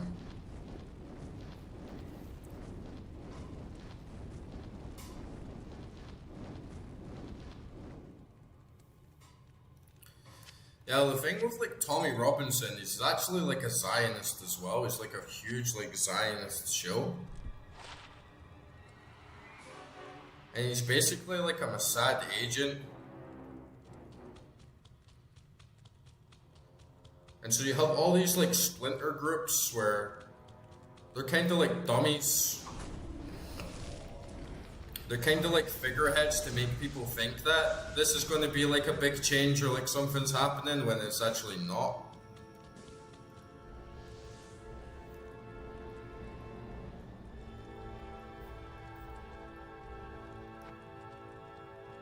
But there is yeah, Tommy Robinson is a huge Zionist. He's like an open Zionist as well. It's not like a conjecture or anything. He's like extremely openly Zionist, like pro-Jewish lobbyist, like anti-Palestine, like anti-Iran. Not even necessarily like anti-immigration. He's only like anti-Muslim immigration.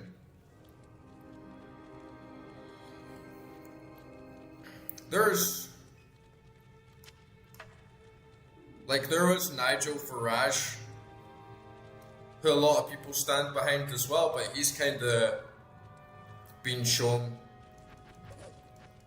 he's not actually going to change anything either.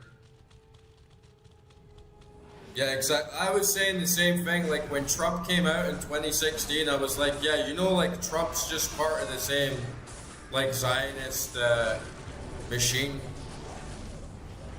And people all over, mostly online, right, screaming at me, oh, you're a fucking idiot, like, he's not, it's just all these, like, QAnon freaks who think, like, Trump is actually, like, the savior of mankind, and then it's like, oh, yeah, and then we come into his second term, and he is, like, the most pro-Zionist leader in, like, the history of the fucking world, outside the Zionists themselves.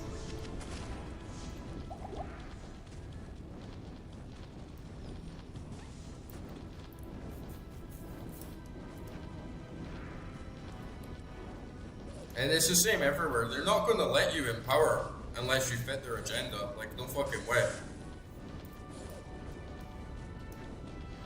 You wouldn't even be a candidate. You wouldn't even be in parliament if you weren't, like, playing part of their game. Like, that's how deep I think it goes.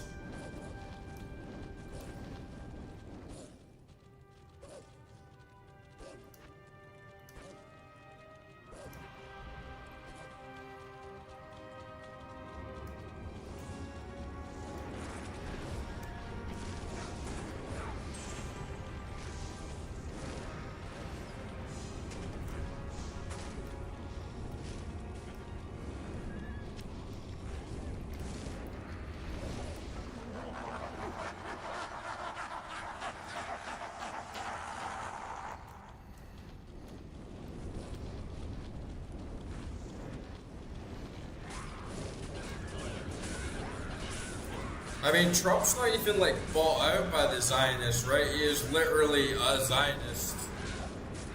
He like married his daughter into a Zionist line.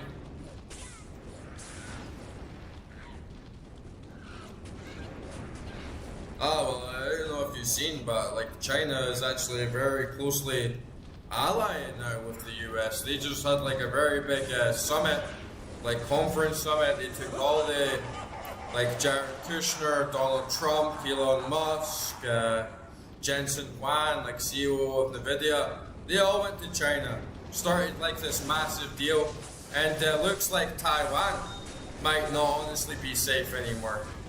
And I honestly think it's the end of the world. It doesn't matter where you go. There might be, like, I think Georgia is a really good country, right? Because it's so poor overall in the grand scheme of things, and it's kind of so powerless. They don't have nukes. They're a small country. They're like a small player in like the grand scheme of affairs. There's no really like corruption here, but every single major power, like Russia is corrupt, Iran is corrupt, China is corrupt, US is corrupt, UK is corrupt, EU is corrupt. There's nowhere you can go. Like there's no safety net at all. Like we're heading towards a world war. And we're kind of already in one. And yeah, I don't know like where the hell the world's gonna be. And like 10 years. Like 2036 or whatever, I think the world's gonna look completely different, and I can only hope that somewhere in the Armageddon that we're slowly starting to witness and come to a boiling point, that there's going to be some semblance of hope to pick things up in the ruins.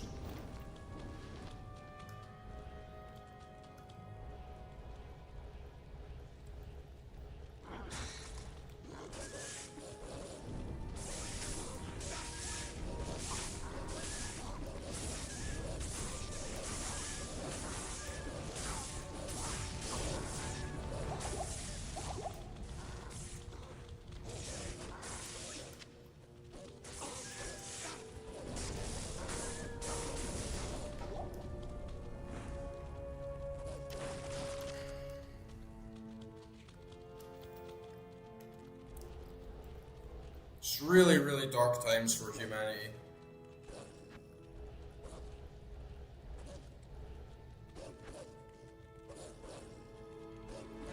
I think that the world is going through like a very large spiritual shift.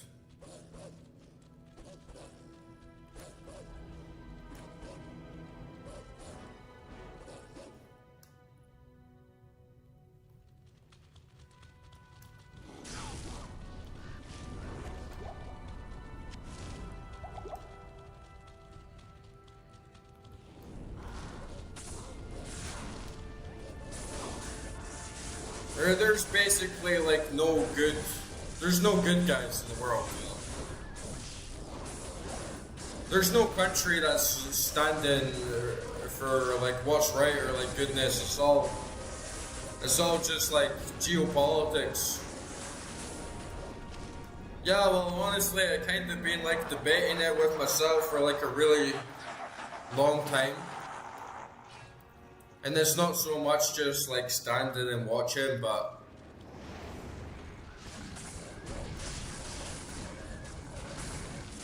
I think we all need to be doing our best wherever we can to like stay aware and stay like tuned in to what's going on. But I think like the answer on my personal wavelength of like where I'm at in my space is spiritual. I do like a lot of meditation and a lot of like deep thinking about not just who I am as a human being, but who I am as like an eternal soul, and where I could go after death, and where everyone in the world could go, like the soul of the earth.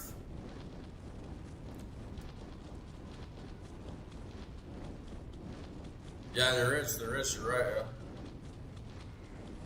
And it's growing as well.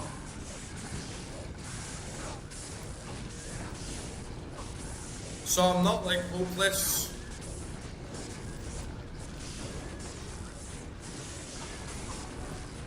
But I am feeling very much like a realist that it's not going to be enough. And almost like that the world is on this like trajectory course that people can't really control. Just like how most people wouldn't want World War II, but it happened anyway, if that makes sense. And I just feel that it's time to become more in tune with ourselves, who we are, like beyond this world, beyond this mortal coil. And stick to what's really important, like the fundamentals. And if everyone in the world did that, there wouldn't be anyone to control. But as long as there's people just always being sort of mass consumed by the media and told whatever's put out in front of them, to believe whatever they're told to believe, well, we'll kind of always just be a minority. And even if you were to like take power, you would still need to like control the horde of humanity and like guide them in a proper direction. And I think it's just kind of part of the human condition that we're like born into a life of suffering, and the world is not a bright place. The world's a very dark place, and we're all here for like our own reasons. Maybe I'm not like putting it into the best words at like this time in the morning. But for me, I think like the condition of the world is symptomatic of some sort of collective transformation or some sort of spiritual path that humanity's on to fulfill this purpose that humanity is living in and living through.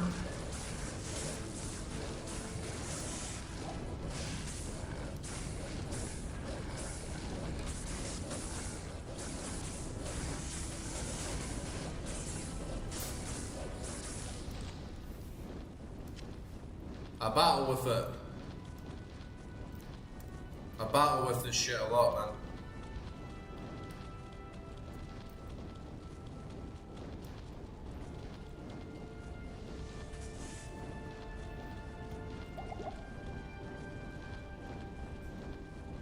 If you could rule the world, right, and you could decide how everyone wants to be, I don't think it'd be that easy. I think things are the way they are to a lot of degrees because of just how human beings are. And we're kind of living in an almost deterministic state of this is the natural consequences of our actions. And we're all in this huge spiritual trajectory that no one can really stop or really control. It's part of this fundamental part of our existence. All this stuff that's going on, and we kind of just have to face it and go through with it and hope for the best. And yeah, I'm the same. I have a huge faith in God.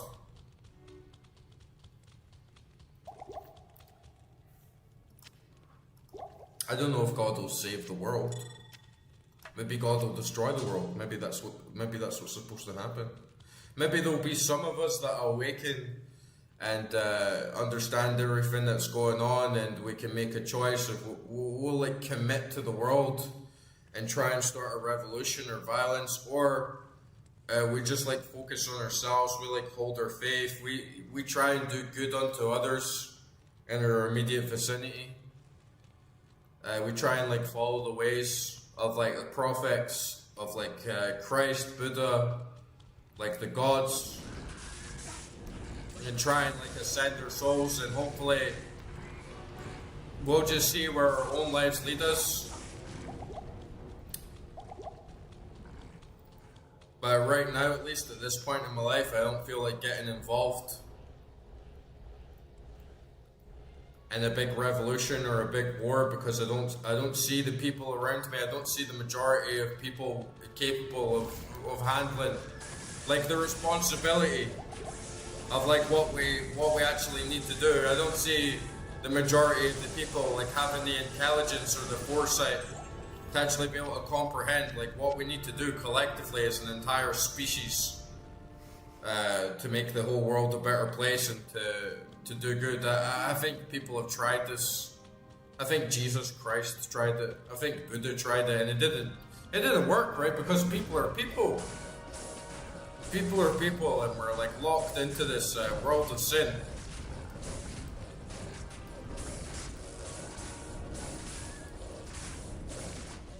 Yeah, I'm a very, I wouldn't say religious person, because I don't follow any specific like institutionalized religion, but I'm a very spiritual person. I've studied a lot of like occult and like esotericism and different like spiritual paths. I studied anthropology university, and I had like a really strong inclination for like comparative religions, and I've read like all the sacred texts like the Bible and the Upanishads and like the Buddhist writings, like the Dhammapada, and I read like the Nag Hammadi and like the Dead Sea Scrolls, and I studied tribal religions of like indigenous peoples and mythologies, different philosophies like Plato and Aristotle and Nietzsche and Kant and Hegel and like Hume, and just try and piece it all together, right? Like just try and actually like piece everything together in a way that I can make sense of and try and integrate cohesively into my own life that makes sense in a modern context, and just try and do the best I can.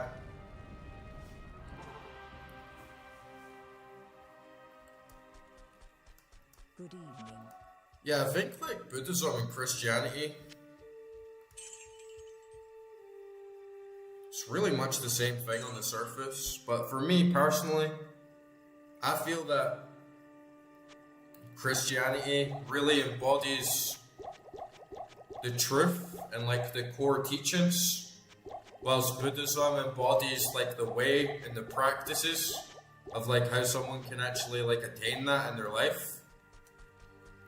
And so for me, they're like two sides of the one coin. But I think all religions, all people become corrupt. Like it doesn't matter if it's Buddhists or Christians, like all the churches are corrupt. Lots of the Buddhist monasteries become corrupt, and if they don't become corrupt, then they get destroyed and covered up and hidden. So it's like this constant battle of good and evil, like light and darkness is always ebbing in and out.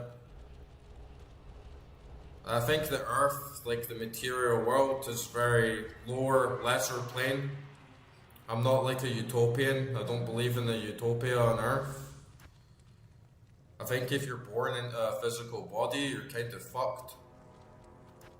There's a lot of good you can have, there's a lot of positive experiences you can have, but like it says in like Buddhist teachings and doctrines, like if you're born in a physical body, you suffer. It's just like one of the Four Noble Truths. There's no escape from suffering.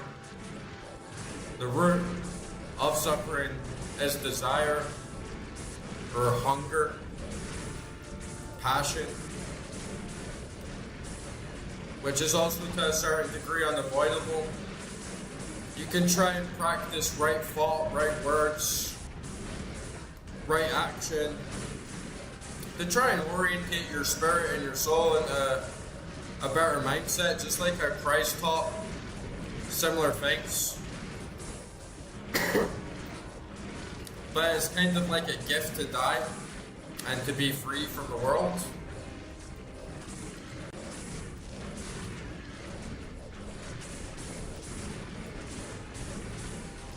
I think that like living on the earth is kind of like rubbing a genie's lamp. You know, you can make wishes and maybe your wishes would come true, but then something else would happen. That's always just like one step ahead of you, because as long as you're a human being, as long as you're in a body, there's always going to be pain, there's always going to be suffering, and most people are like animals. They're not truly aware or awakened of who they are on a deeper level in different lives and reincarnation, and are just in this constant feedback loop of desiring and suffering.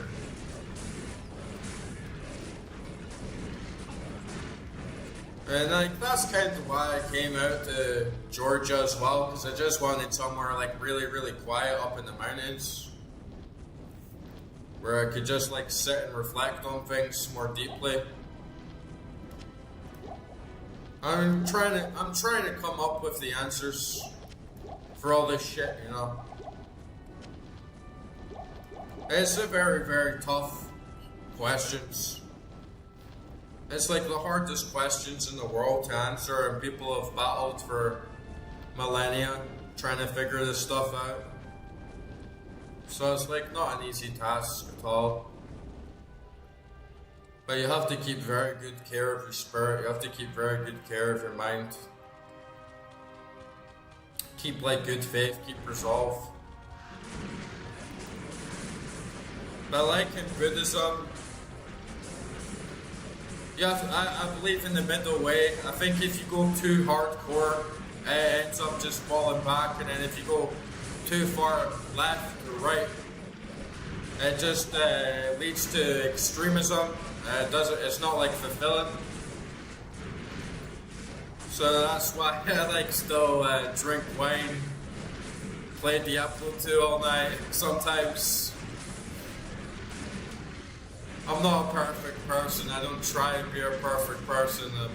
I've accepted my lot as a imperfect mortal, bro. Yeah, it's true that everything could just be a simulation.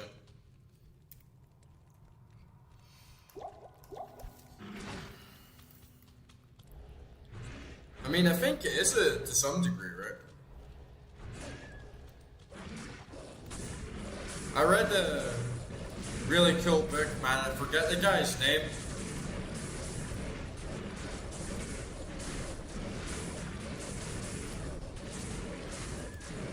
But we like put so much faith into our perceptions of like what we see in front of us is true, when the reality is that our perceptions are not modeled around what is true.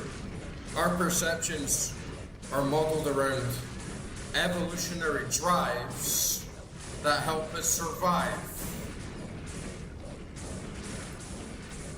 So when we see colors, or we see shapes, or we perceive sounds and tastes and everything else, it's not so much an approximation of reality in of itself, it's simply a manifestation of our evolutionary drives and how our evolution has tailored and conditioned us to see, think, and perceive things, right? And in that sense, like, your perceptions are kind of a simulation. They're kind of an approximation or an interpretation of reality expressed for your biology, rather than like what you see in front of you as completely true in the way that you perceive it.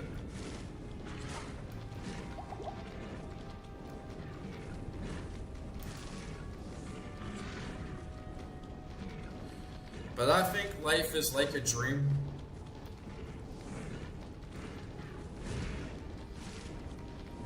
I think all existence, to some degree, is just a sort of manifestation of dreaming. When you're dreaming in your bed and you're having very lucid, powerful dreams, you don't think you're asleep, right? You don't question that you're sleeping. You just are, and you're caught in this state of, I suppose, ignorance, unawareness, and then you wake up and you realize everything was all a dream. I think life is like that. I think everything we do in our lives is kind of being in this state that's very similar to dreaming.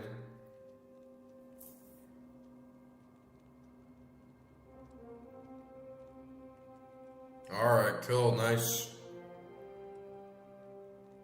Yeah, I never actually did ayahuasca, but I did DMT a bunch of times. And yes, it really does break your entire reality down, like completely. I think it's very, very powerful experience because it can ground you in just realizing and how fragile your reality is. And how like your perceptions can just sort of be completely blown away into this whole other space, right? But did you do that in Canada? Or did you like go to like the Amazon rainforest to do that? I think shamanism is one of those things where it was so integral to us as a society. Maybe not for everyone, but you used to have shamans who explored those realms very fluently,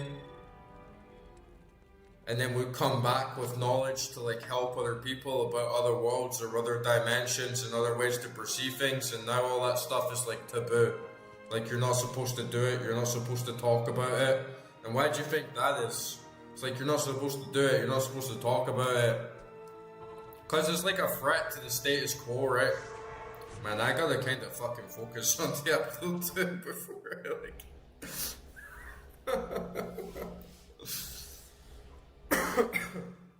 We need to do a big spiritual stream sometime.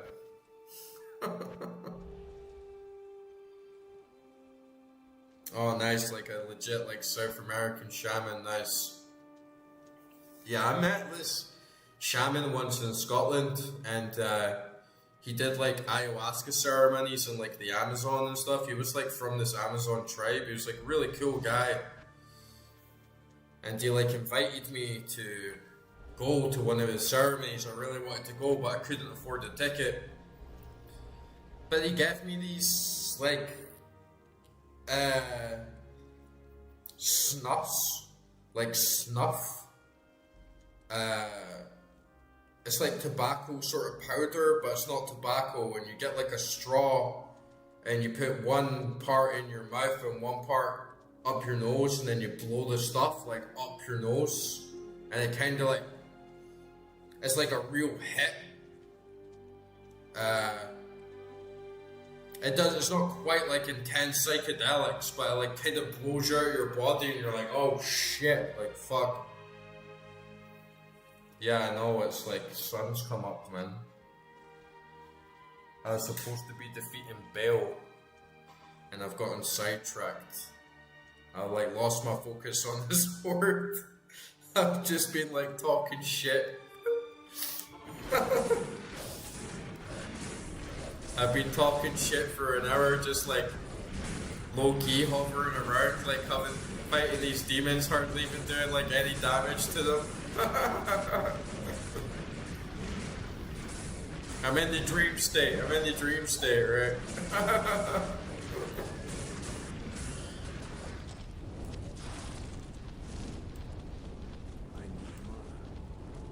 Ah, that's sick though, man. Like, that is so precious and so awesome for you to have that experience in your life, and I wish that everyone could have that experience in your life. You meet so many people, and you're like so afraid of like those otherworldly experiences. They're so afraid of like facing themselves, you know? Me, I'm like, fuck it, man, I'll do it. I prefer blow my ass the fuck to the other side of the galaxy, and then some, right? Like,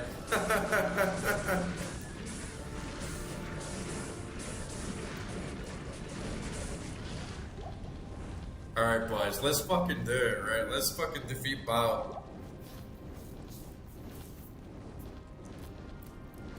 Yeah, I wasn't in town too much though, Corey, so...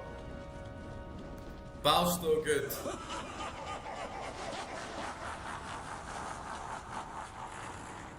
Come on, Baal, you fucking asshole.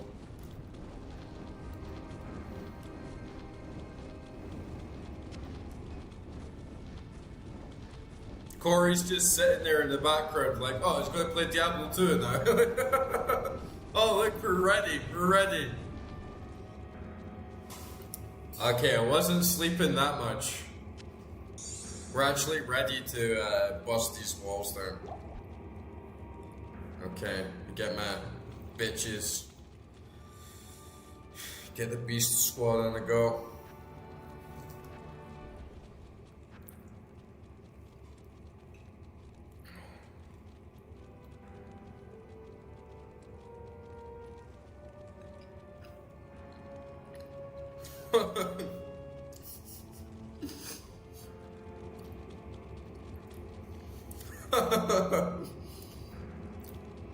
I love your commitment to the stream, Corey.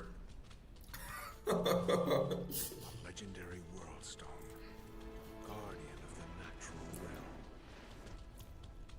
Alright, Baal, you ugly piece of shit.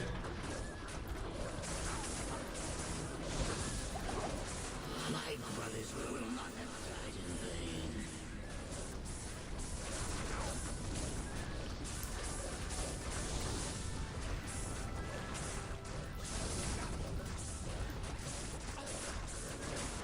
Man, where is he?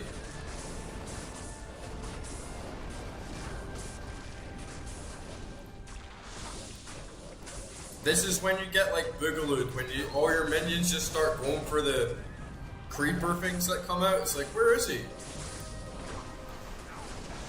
Come out and fight, you bitch.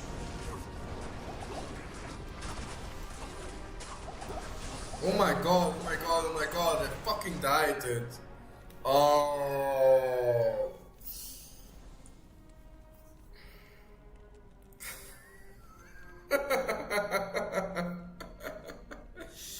Oh, look, I have 666 health.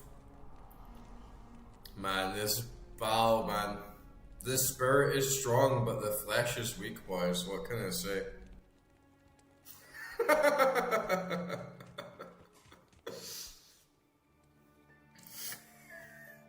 It didn't last very long at all.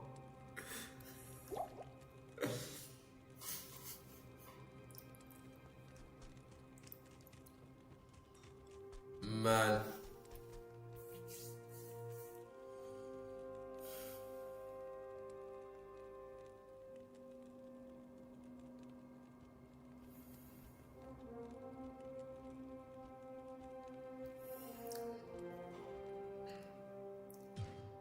Yeah, I'm just putting myself back into perspective. Fucking Corey, like, in the corner, like, come on, dude. He's like, you're alright, man, restart, fucking do it. It's like, this is what we need to hear right now. This is what we fucking need to hear right now, dude. We're gonna kill Baal. I don't care if I'm up until fucking 12 at noon, it's gonna be done. No, I can't give up. Yeah, exactly. Fucking Baal worshipping Zionist fucks.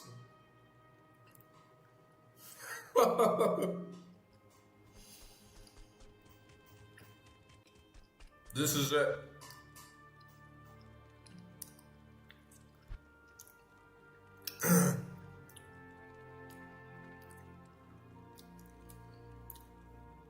Should I give Billy another level just for that extra bit of health? None.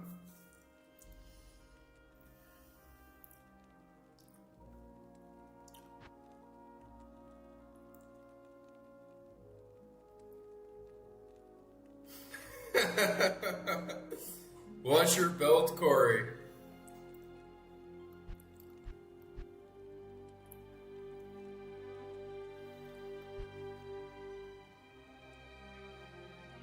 Right, I'm gonna take some extra tank.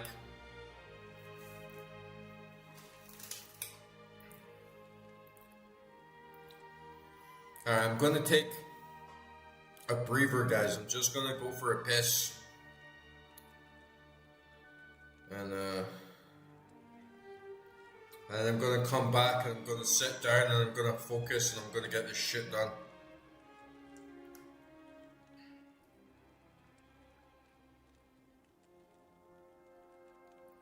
It's on now. It's fucking on.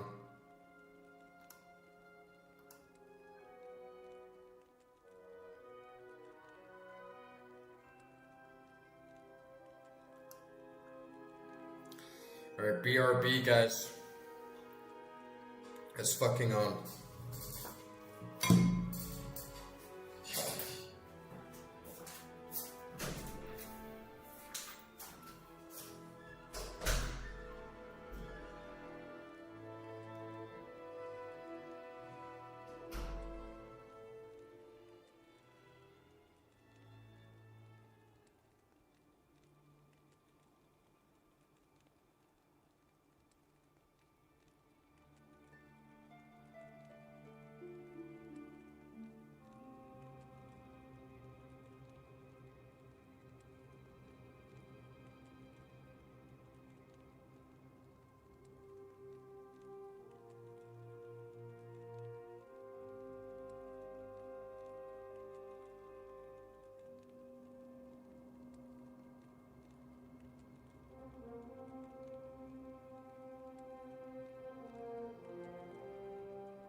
It's fucking on.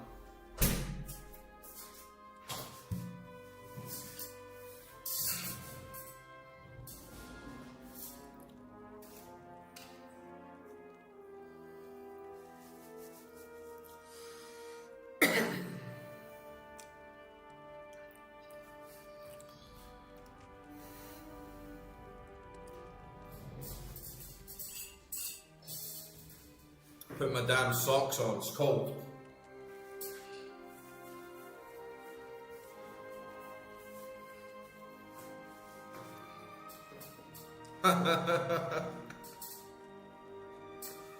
Yeah, I do need to get my merc. I need to fucking... Hell yeah.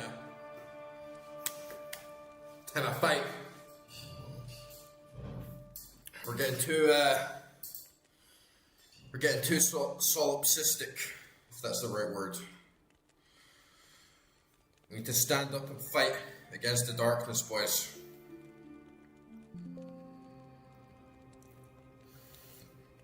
This is our final stand.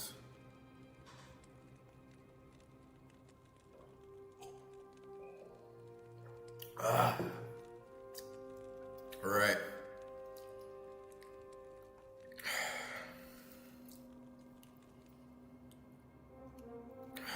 No more fucking around.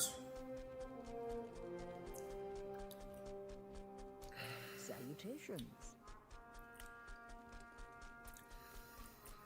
Afternoon. Oh. Freedom! I'm not running prayer and insight. I have like...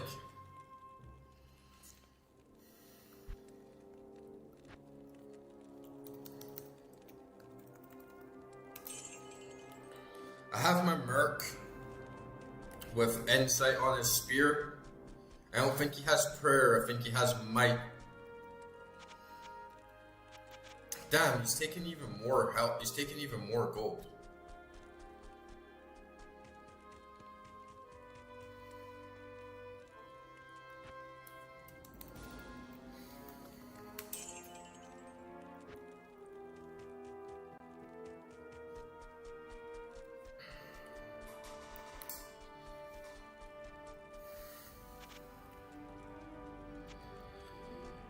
They may take our lives.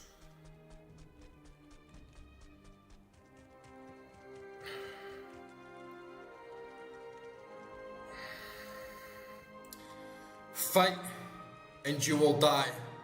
Die and you may live.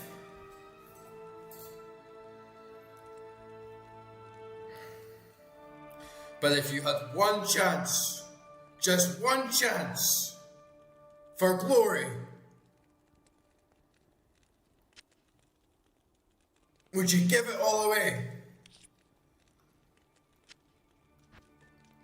Just for one moment of freedom!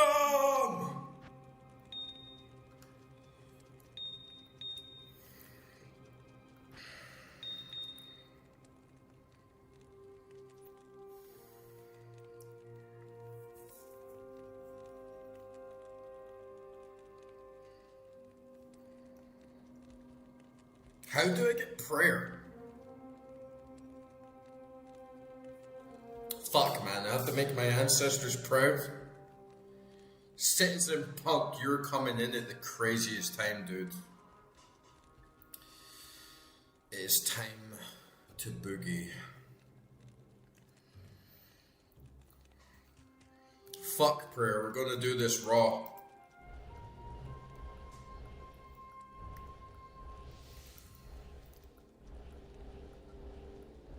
Prayer won't save us, boys.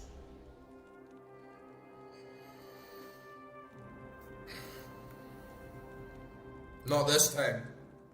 We have to save ourselves. Did you catch that up our rune words yet?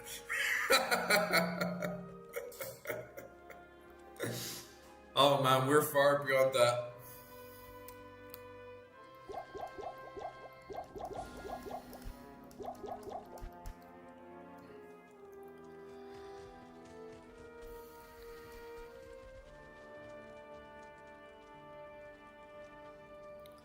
How do I pick auras?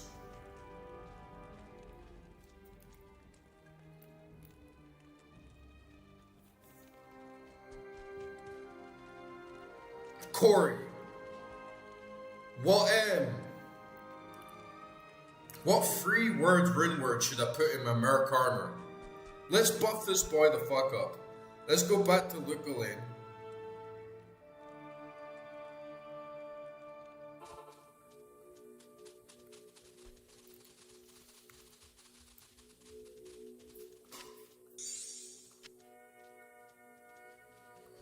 that to good use.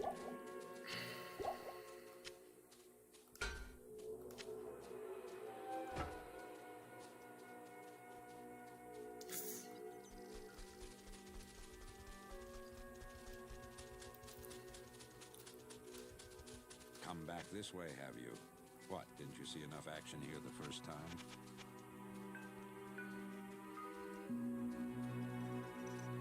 Prayer. Okay, I got it. Alright, let me get some gold.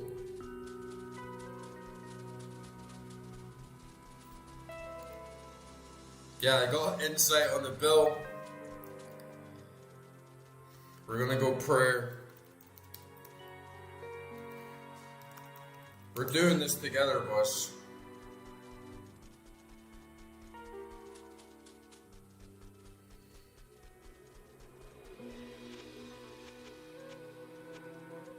Azrael. Let me just double check. Okay, he's cleared. Okay, Sonari, you've done as well. We're switching you out. I'll put that to good use.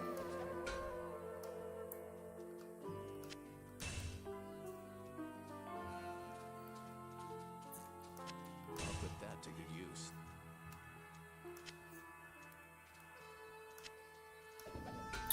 Oh my god. I'll put that to good use.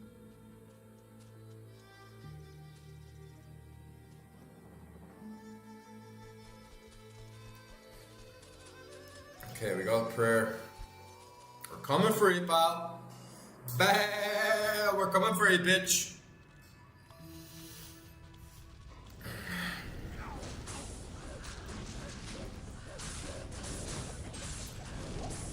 It's on now, sucker.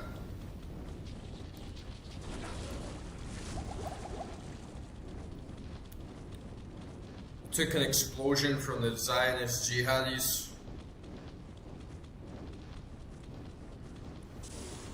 Big Billy's already right in the fray. Go on, son, get them, Billy.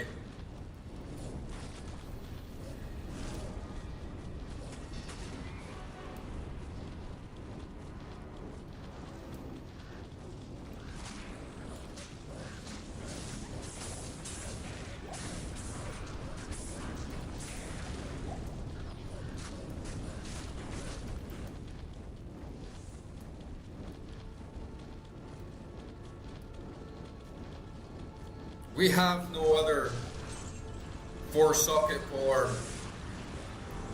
This is it.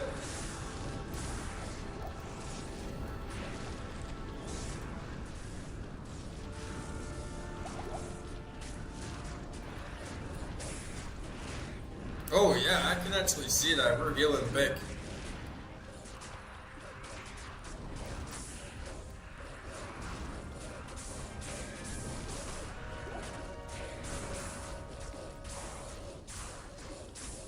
Death to the fucking demons.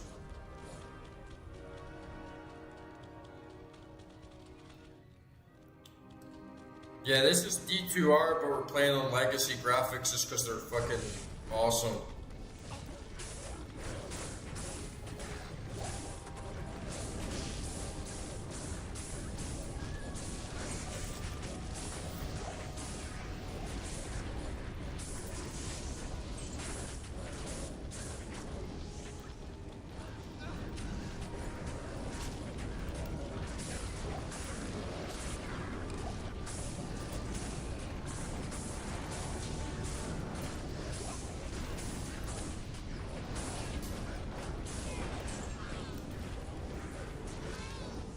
I'm feeling it, boys. We're slaying.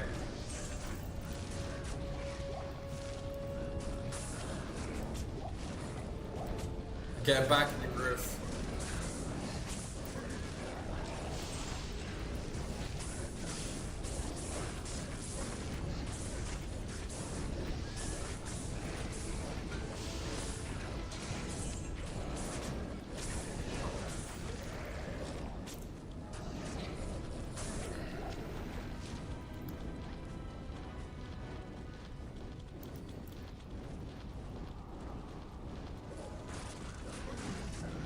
Yeah, I'm going straight for Nightmare Baal.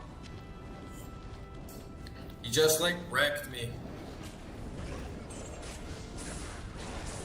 But we're done fucking around.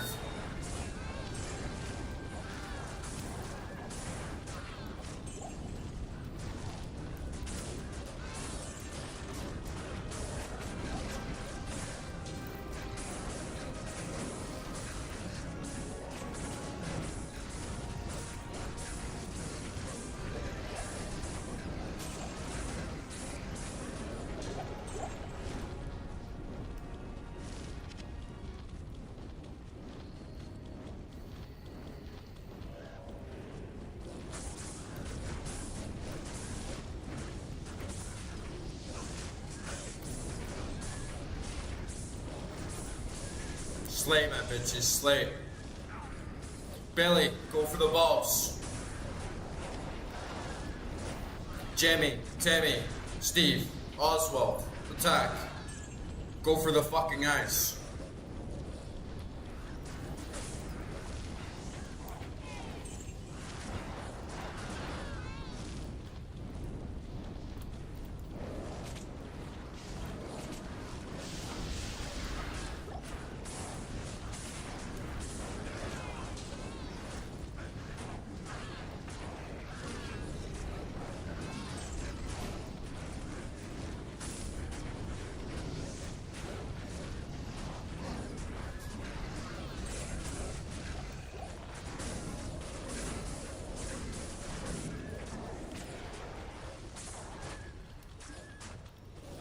Oh, we got a nice little shell. Resistance is trash. We have lightning resistance 66, everything else is trash.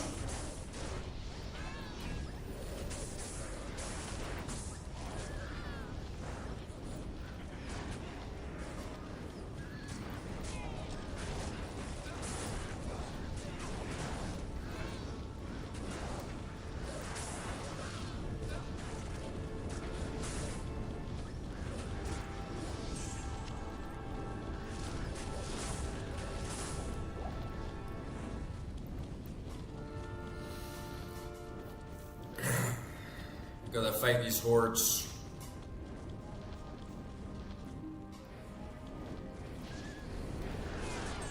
We're crushing it though. We're pushing for it. We're going faster. We're going faster than ever before. Bam! Bam!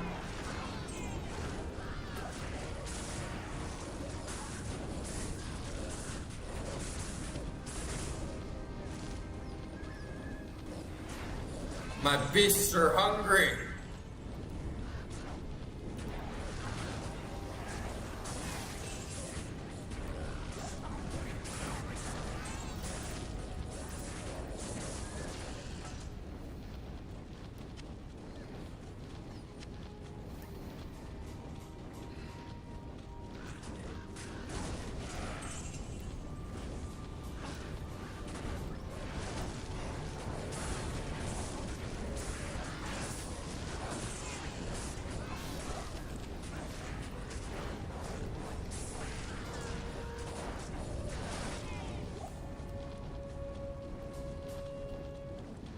Crush, kill, destroy.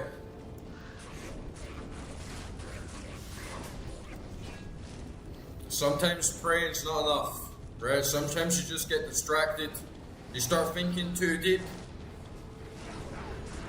Takes you out of the zone. The Zionists end up taking control.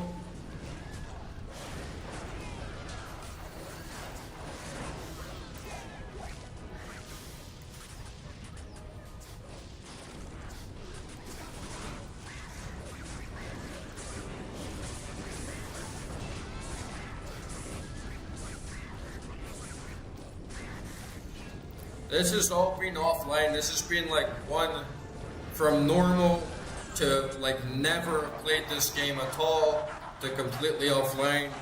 I have Spirit Sword. I have Lore Helm.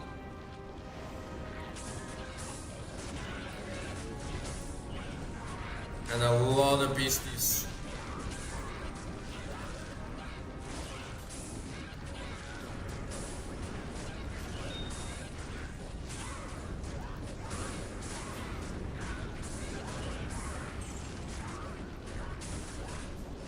man. We're ripping them up this time. We're ripping them up.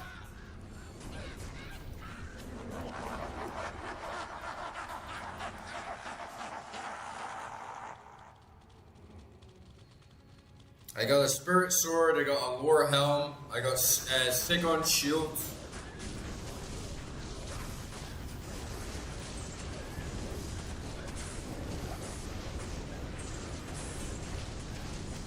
I got an armor that gives me a decent boost on all resistances.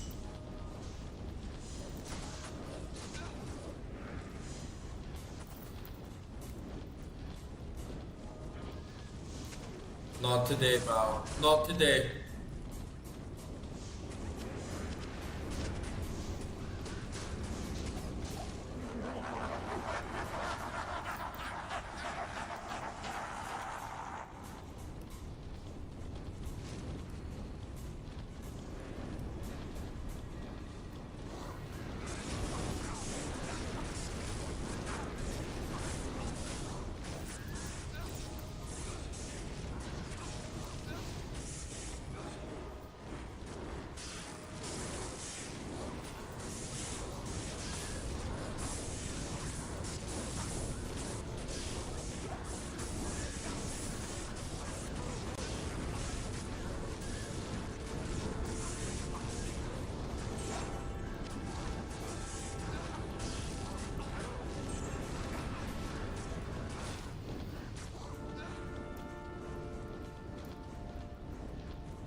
Okay. He's done? No, we got one more.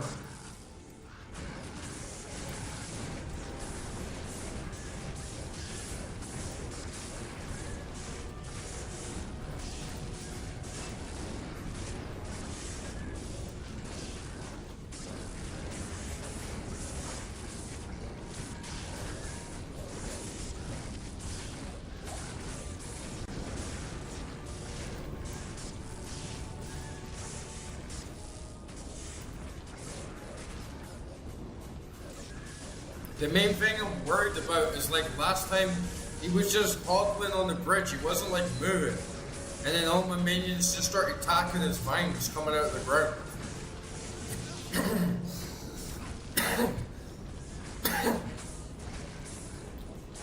So I was like, he just put me in a fucking terrible position.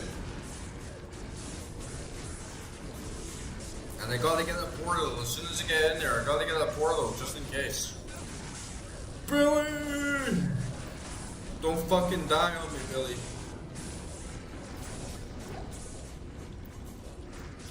Jimmy, Timmy, Steve, Oswald, attack!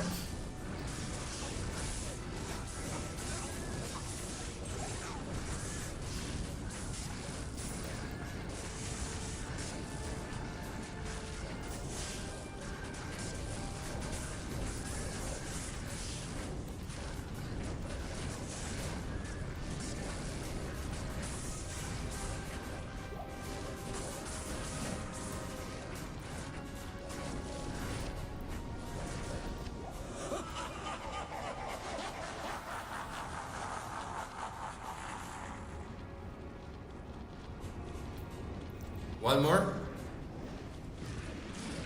Let's go. Let's fight!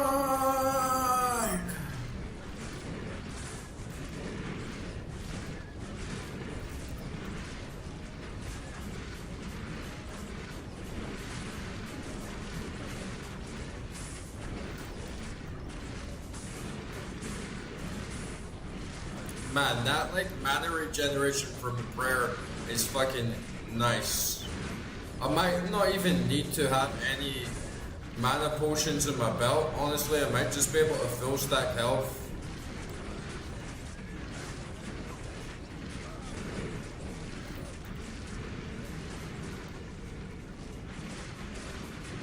Get in there and fight.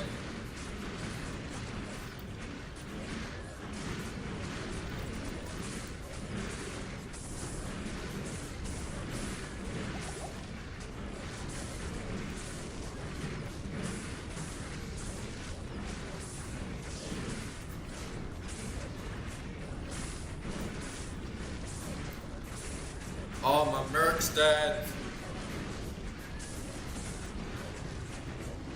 My merc's dead.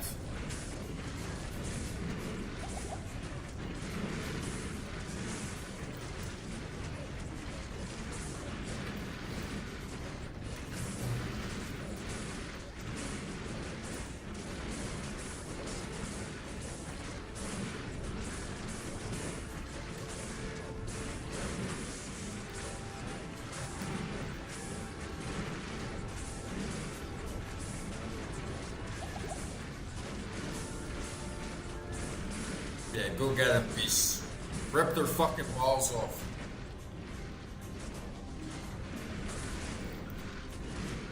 Oh man, they're pushing us back.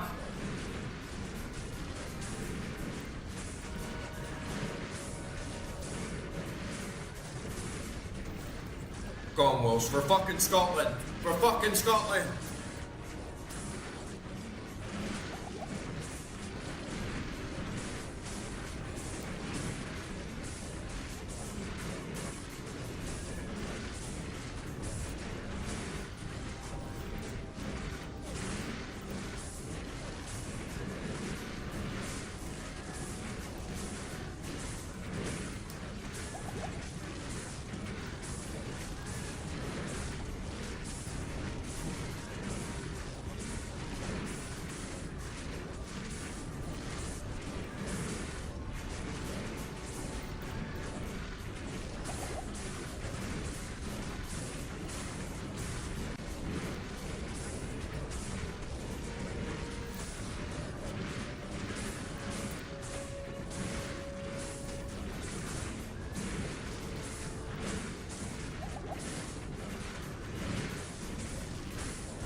Man, we're gonna crush them.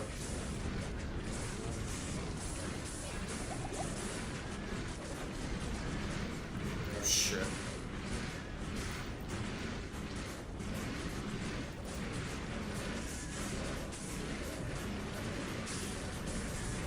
Man, they're spongy.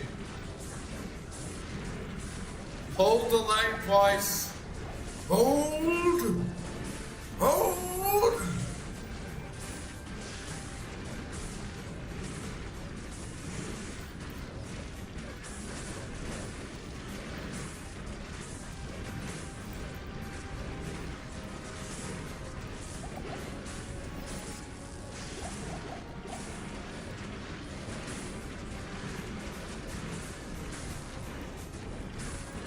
We got the big boy, we got the big boy.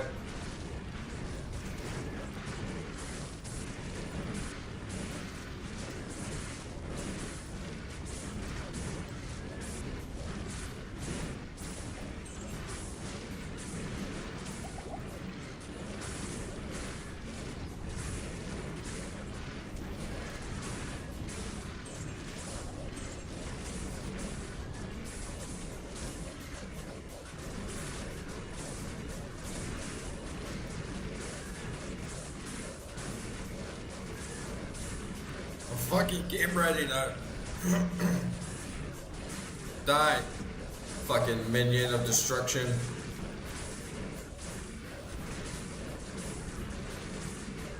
God damn, these fuckers take a fucking punch, man.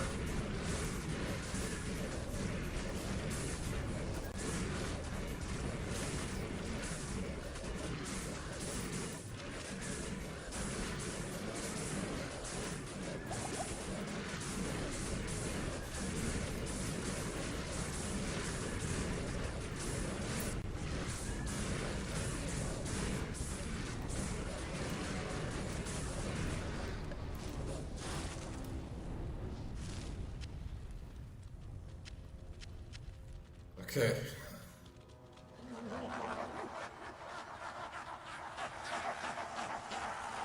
I did not know I could heal my merc by dragging a health potion to his portrait. Man, okay. Right. Compared to fucking last time, that was good. That was real fucking good. I'm proud of you. I'm proud of you, my bitches. You did me real proud.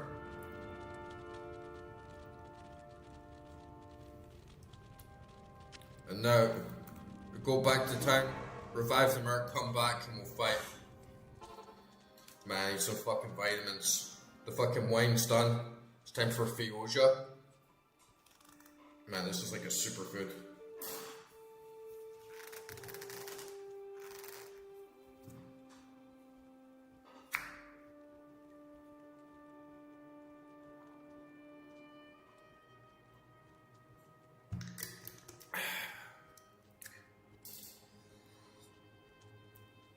Exactly.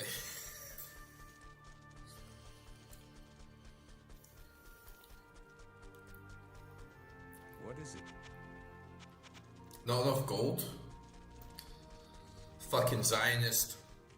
Fucking Zionist corrupt economy. It's like, I saved, bitch. How'd you like that? I saved.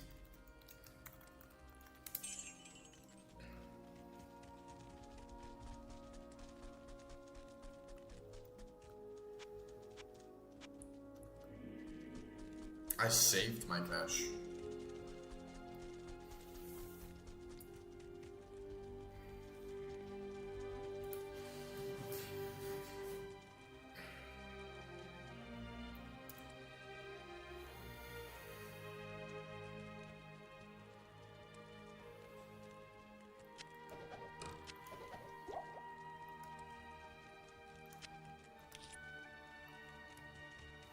Okay, let's stock up on potions. And we're gonna go in, we're gonna fucking kill him.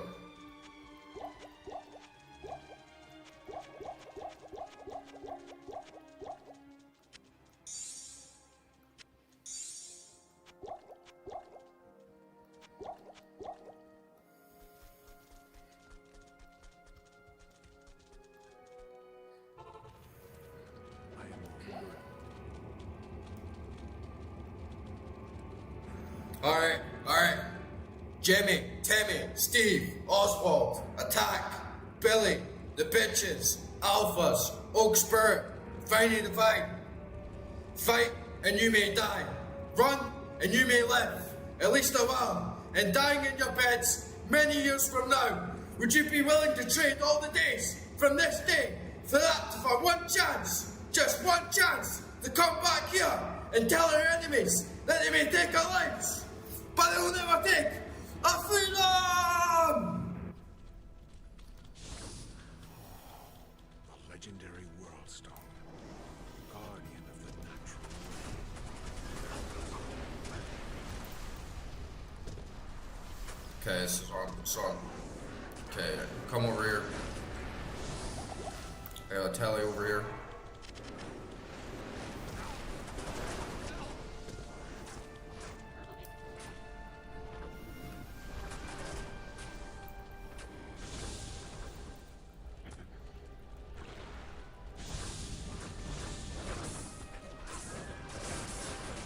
My brothers will not have died in vain.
fuck that, I'm out.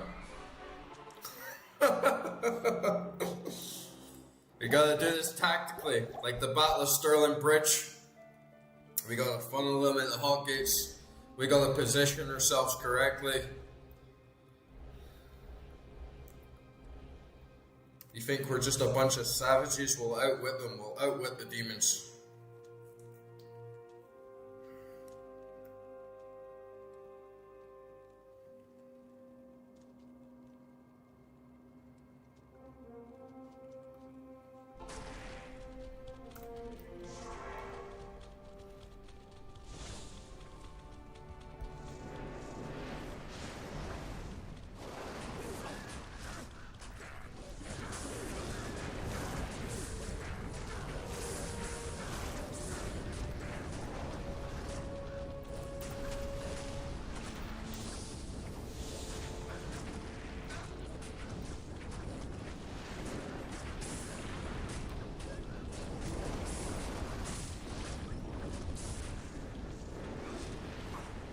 My brothers will not have died in vain.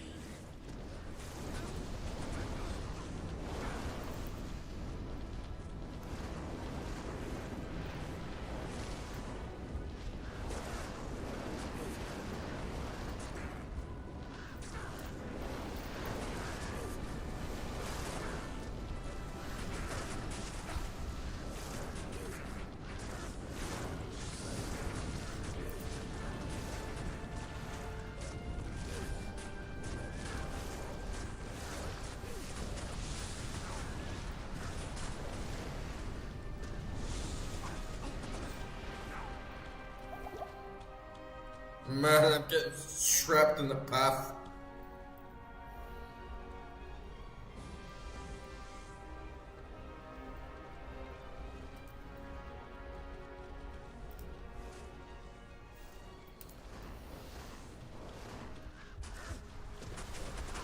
Oh, fuck.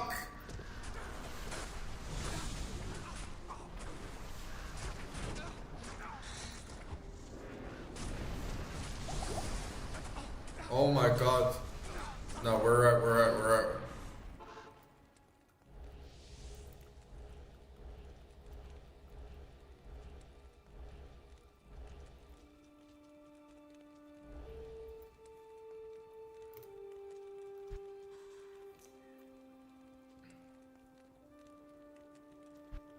I don't have any wind armor.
Yeah, I can't rush him.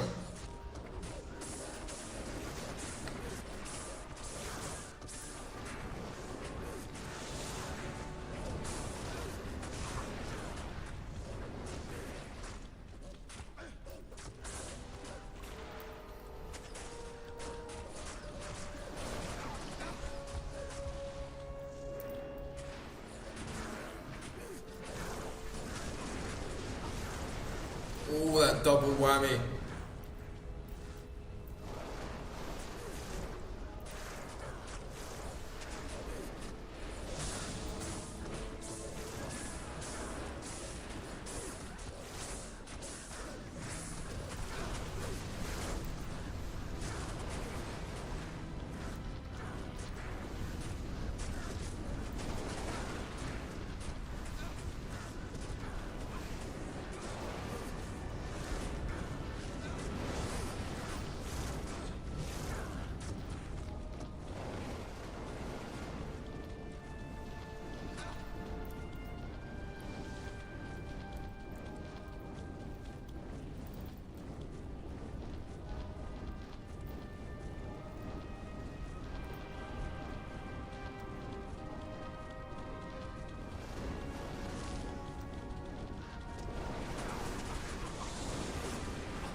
Man, he's getting us here, man. He's just fucking blasting those fucking waves.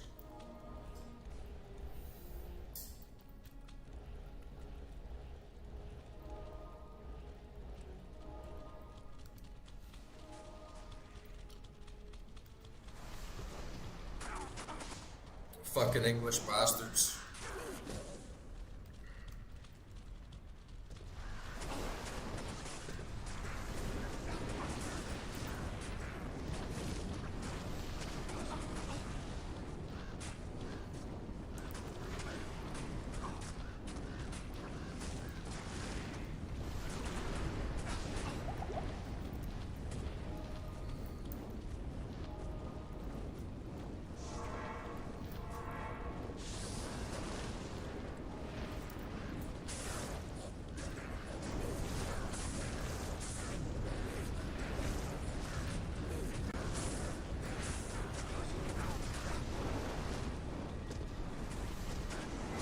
Oh, fuck.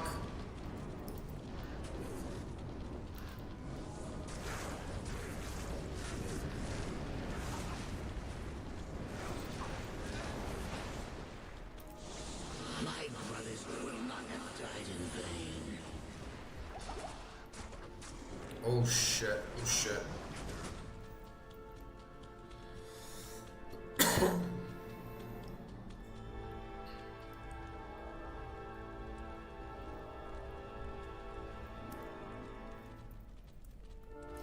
Jimmy, Timmy, Steve, Oswald, attack!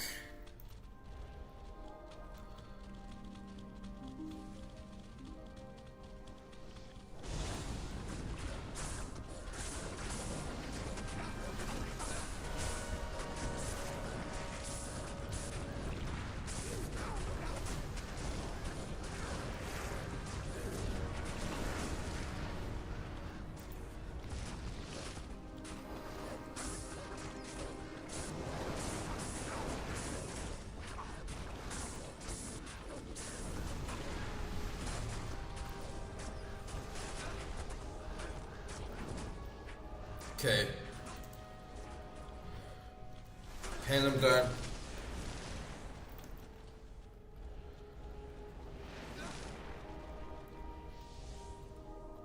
It's not going to be an easy fight, boys. There's going to be pain. There's going to be sacrifice. Never give up. Never surrender.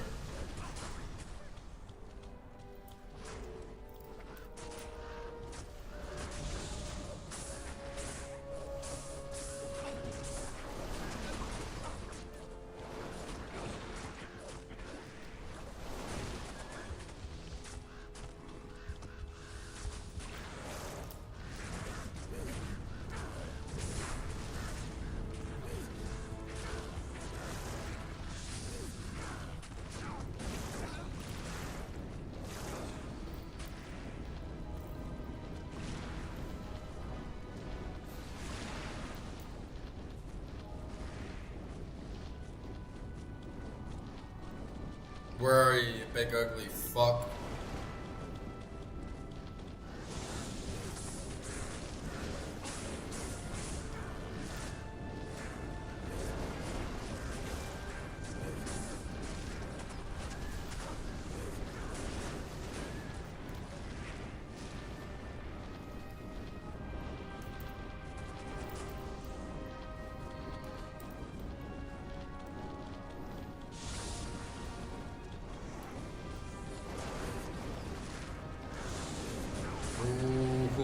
What are you doing behind the fucking rock, bitch? Come out and fight. Fucking word to the demons, my ass, man. Hiding behind the fucking rock.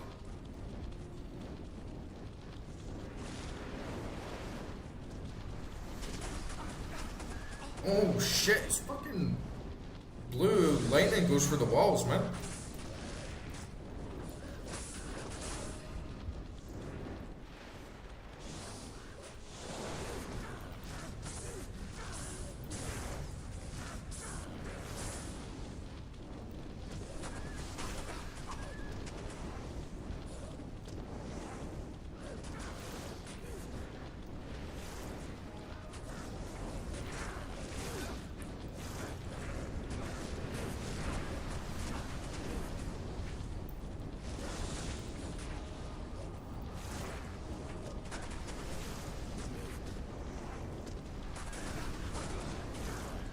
Oh shit.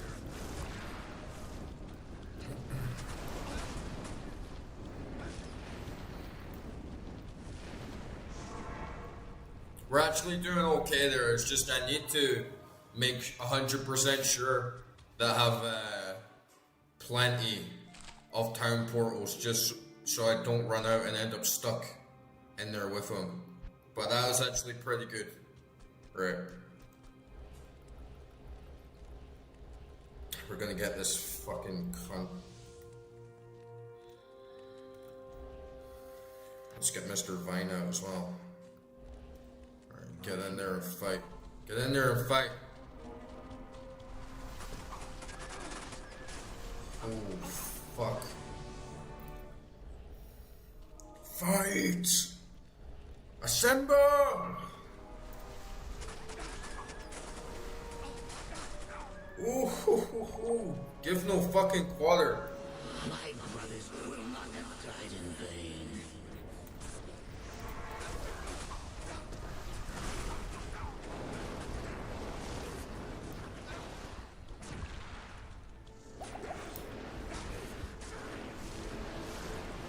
Oh shit. Oh shit. Strategic positions.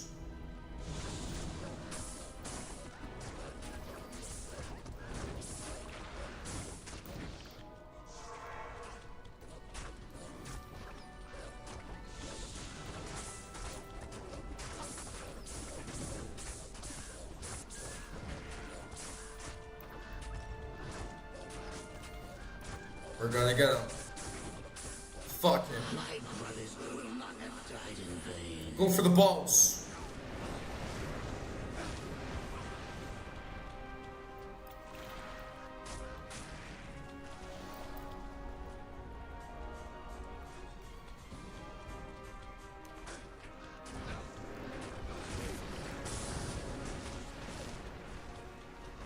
How do I know which one's real?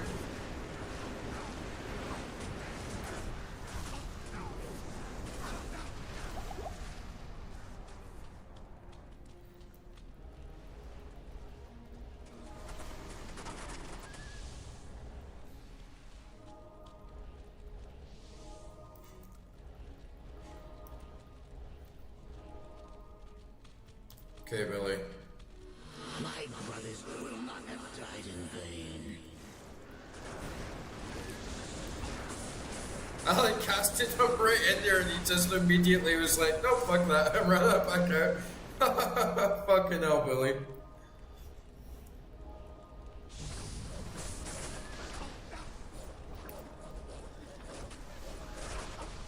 Oh, fuck.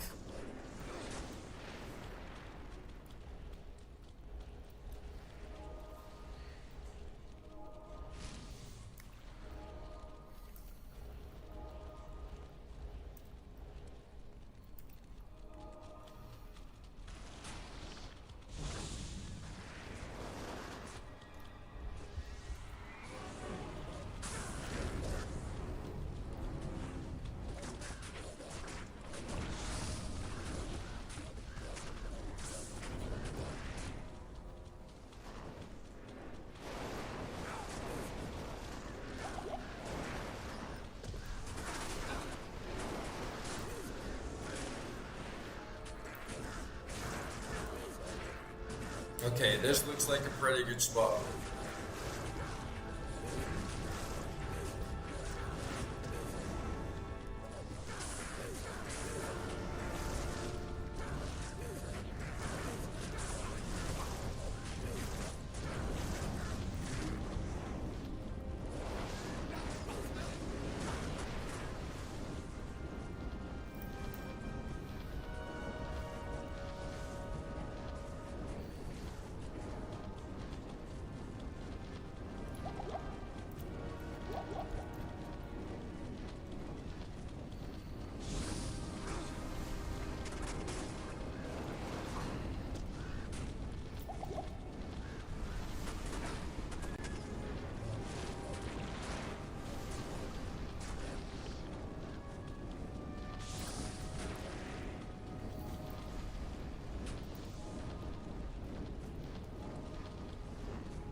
Go, Jimmy.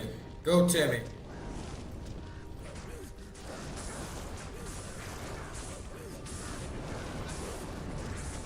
Rip his fucking arse out of his fucking ass.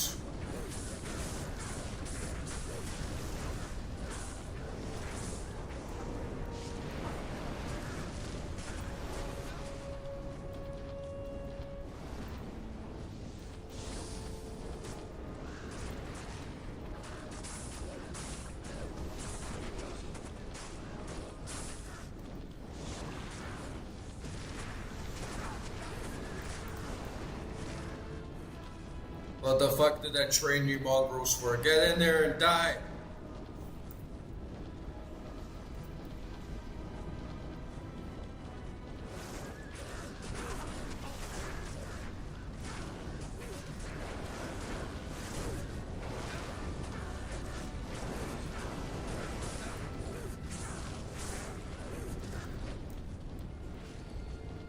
If you don't fucking die, if Baal doesn't kill you, I'll fucking kill you.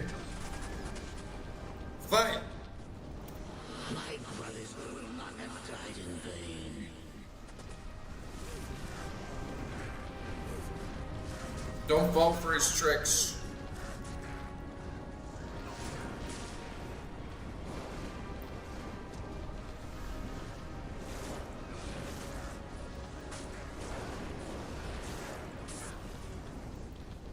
Go, Billy. Run, run, get him.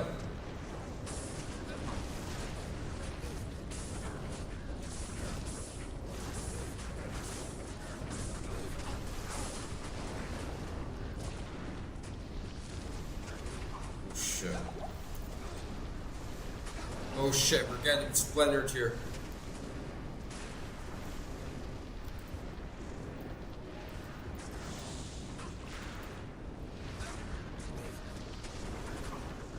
Oh no no no no no no no no no.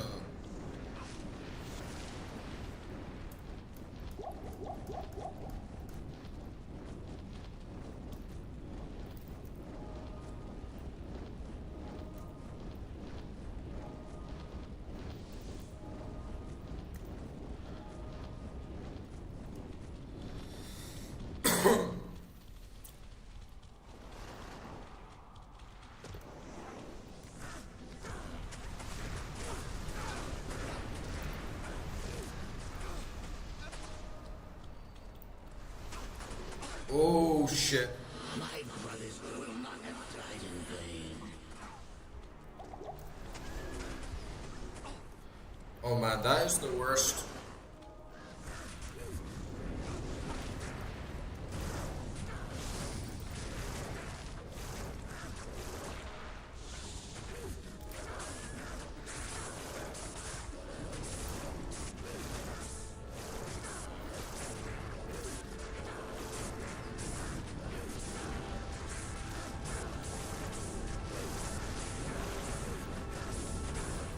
Okay, come on, get him!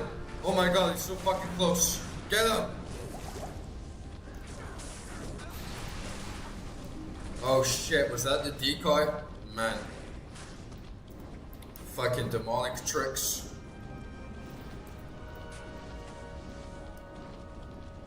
I can't let the merc do anything, it just does what the fuck he wants.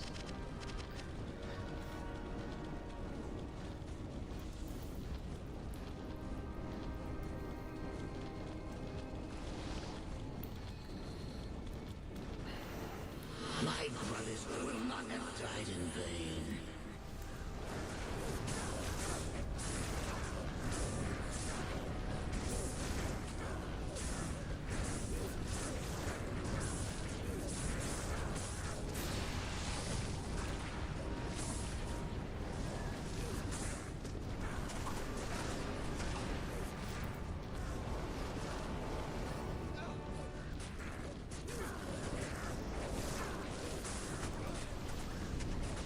My brothers will not have died in vain.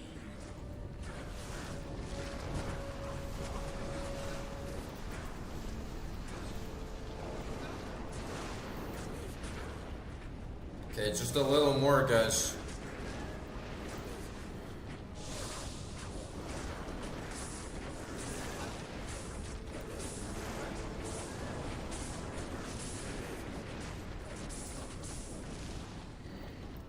Jimmy, Timmy, Steve, Oswald, attack!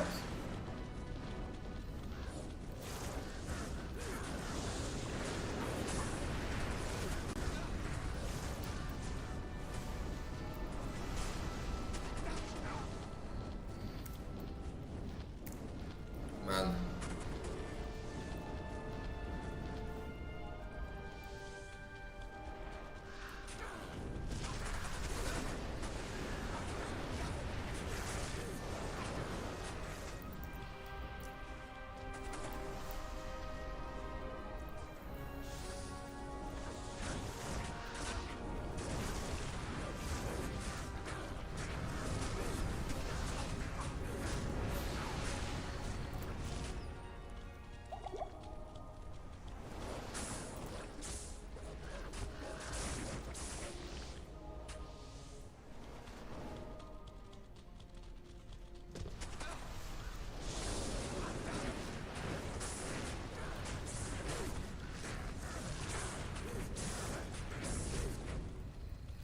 Where you teleporting to, you goddamn pussy?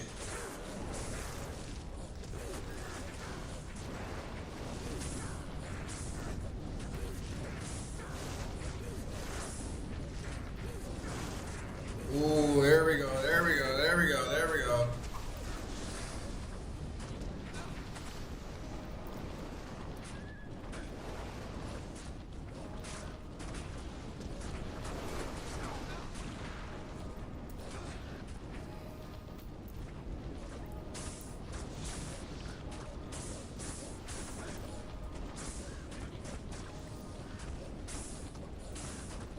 Jimmy, Timmy, Steve, Oswald, attack!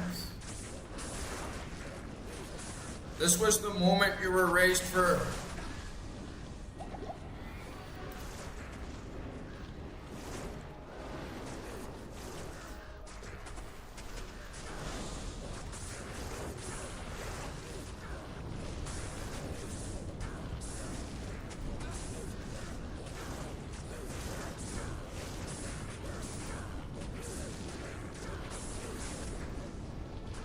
Oh man, he's so fucking close. We're gonna get him. We're gonna get him. Billy, go for the balls. Get him in the ass. Bite his ass. Bite his fucking ass, Billy. You stinking demonic Zionist fuck. Fuck you. Give us our countries back. Yes! Fuck you, you bitch. Give me that drop.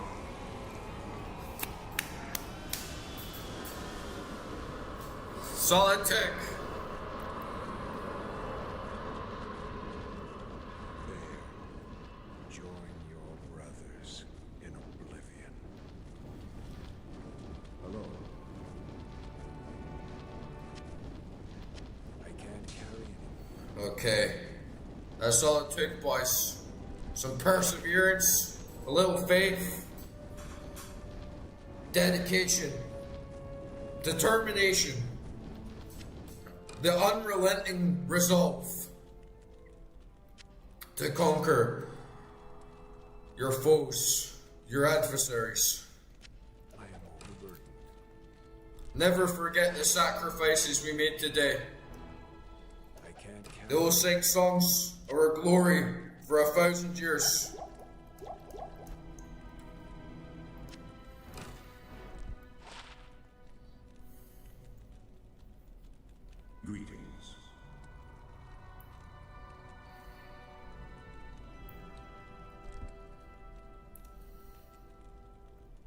Okay, we got everything.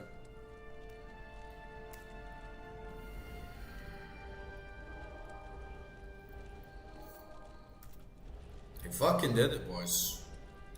I'm actually gonna call it, like, the first time we're distracted, we're fatigued, we weren't in the mindset. As soon as we got in the mindset, it was like, it's over. It's over. We fucked up. We didn't stand a fucking chance. Alright. Alright, Terrell, you useless clown. I am impressed, Morgan. You have overcome the greatest challenge this world has ever faced and defeated the last of the Prime Leaders. However, we are too late to save the World Stone.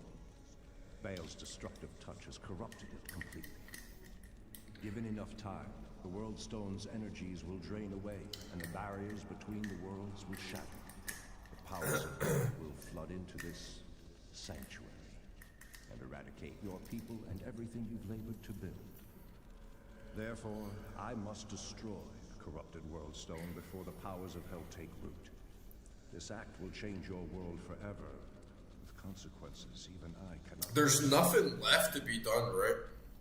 There's nothing left to be done.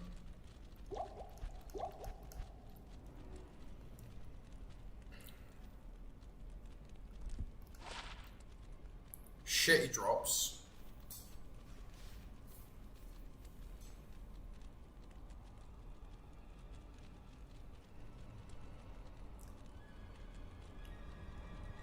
$1,188 to attack rating. Fuck it. Let's jump in the portal and go to hell.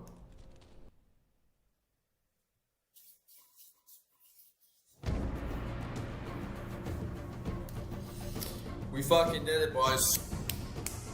A little faith, a little determination, resolve.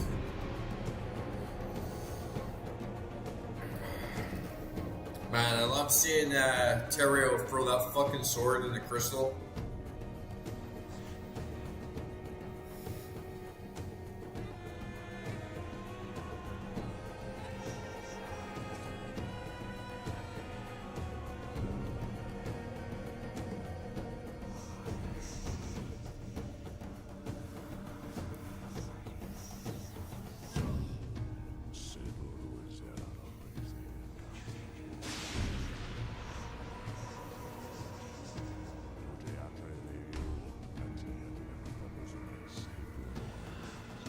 Inside this crystal.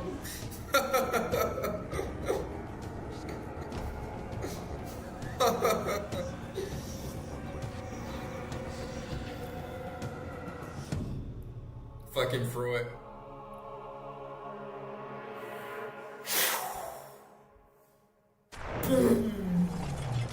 Fuck you, Zionists.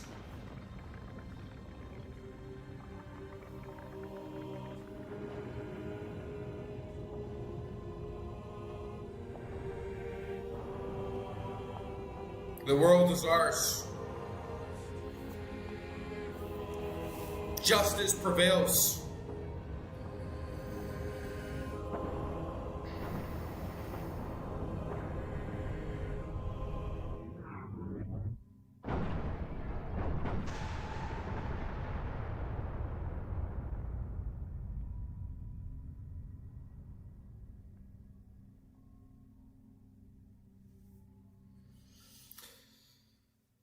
Justice prevails. Huh.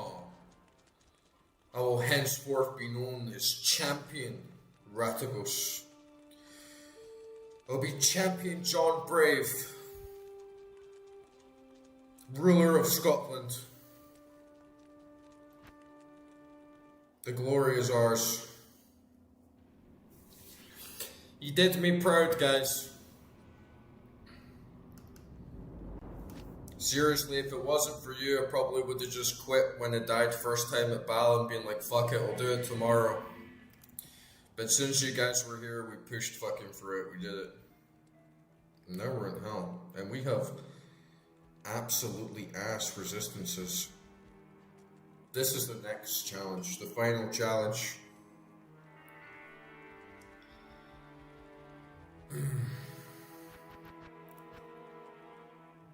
And we'll get those points into strength so we can get that Monarch shield, man.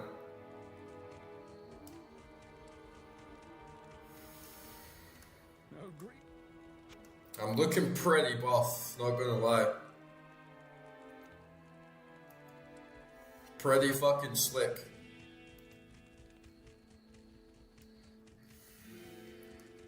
I am a cop. There's Right.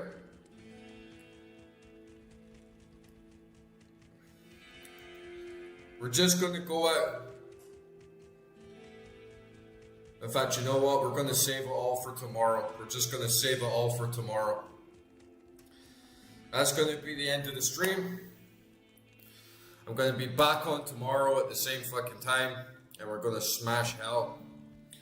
It's not gonna be an easy task, but we've proven anything is possible with the right mentality and the right allies by your side.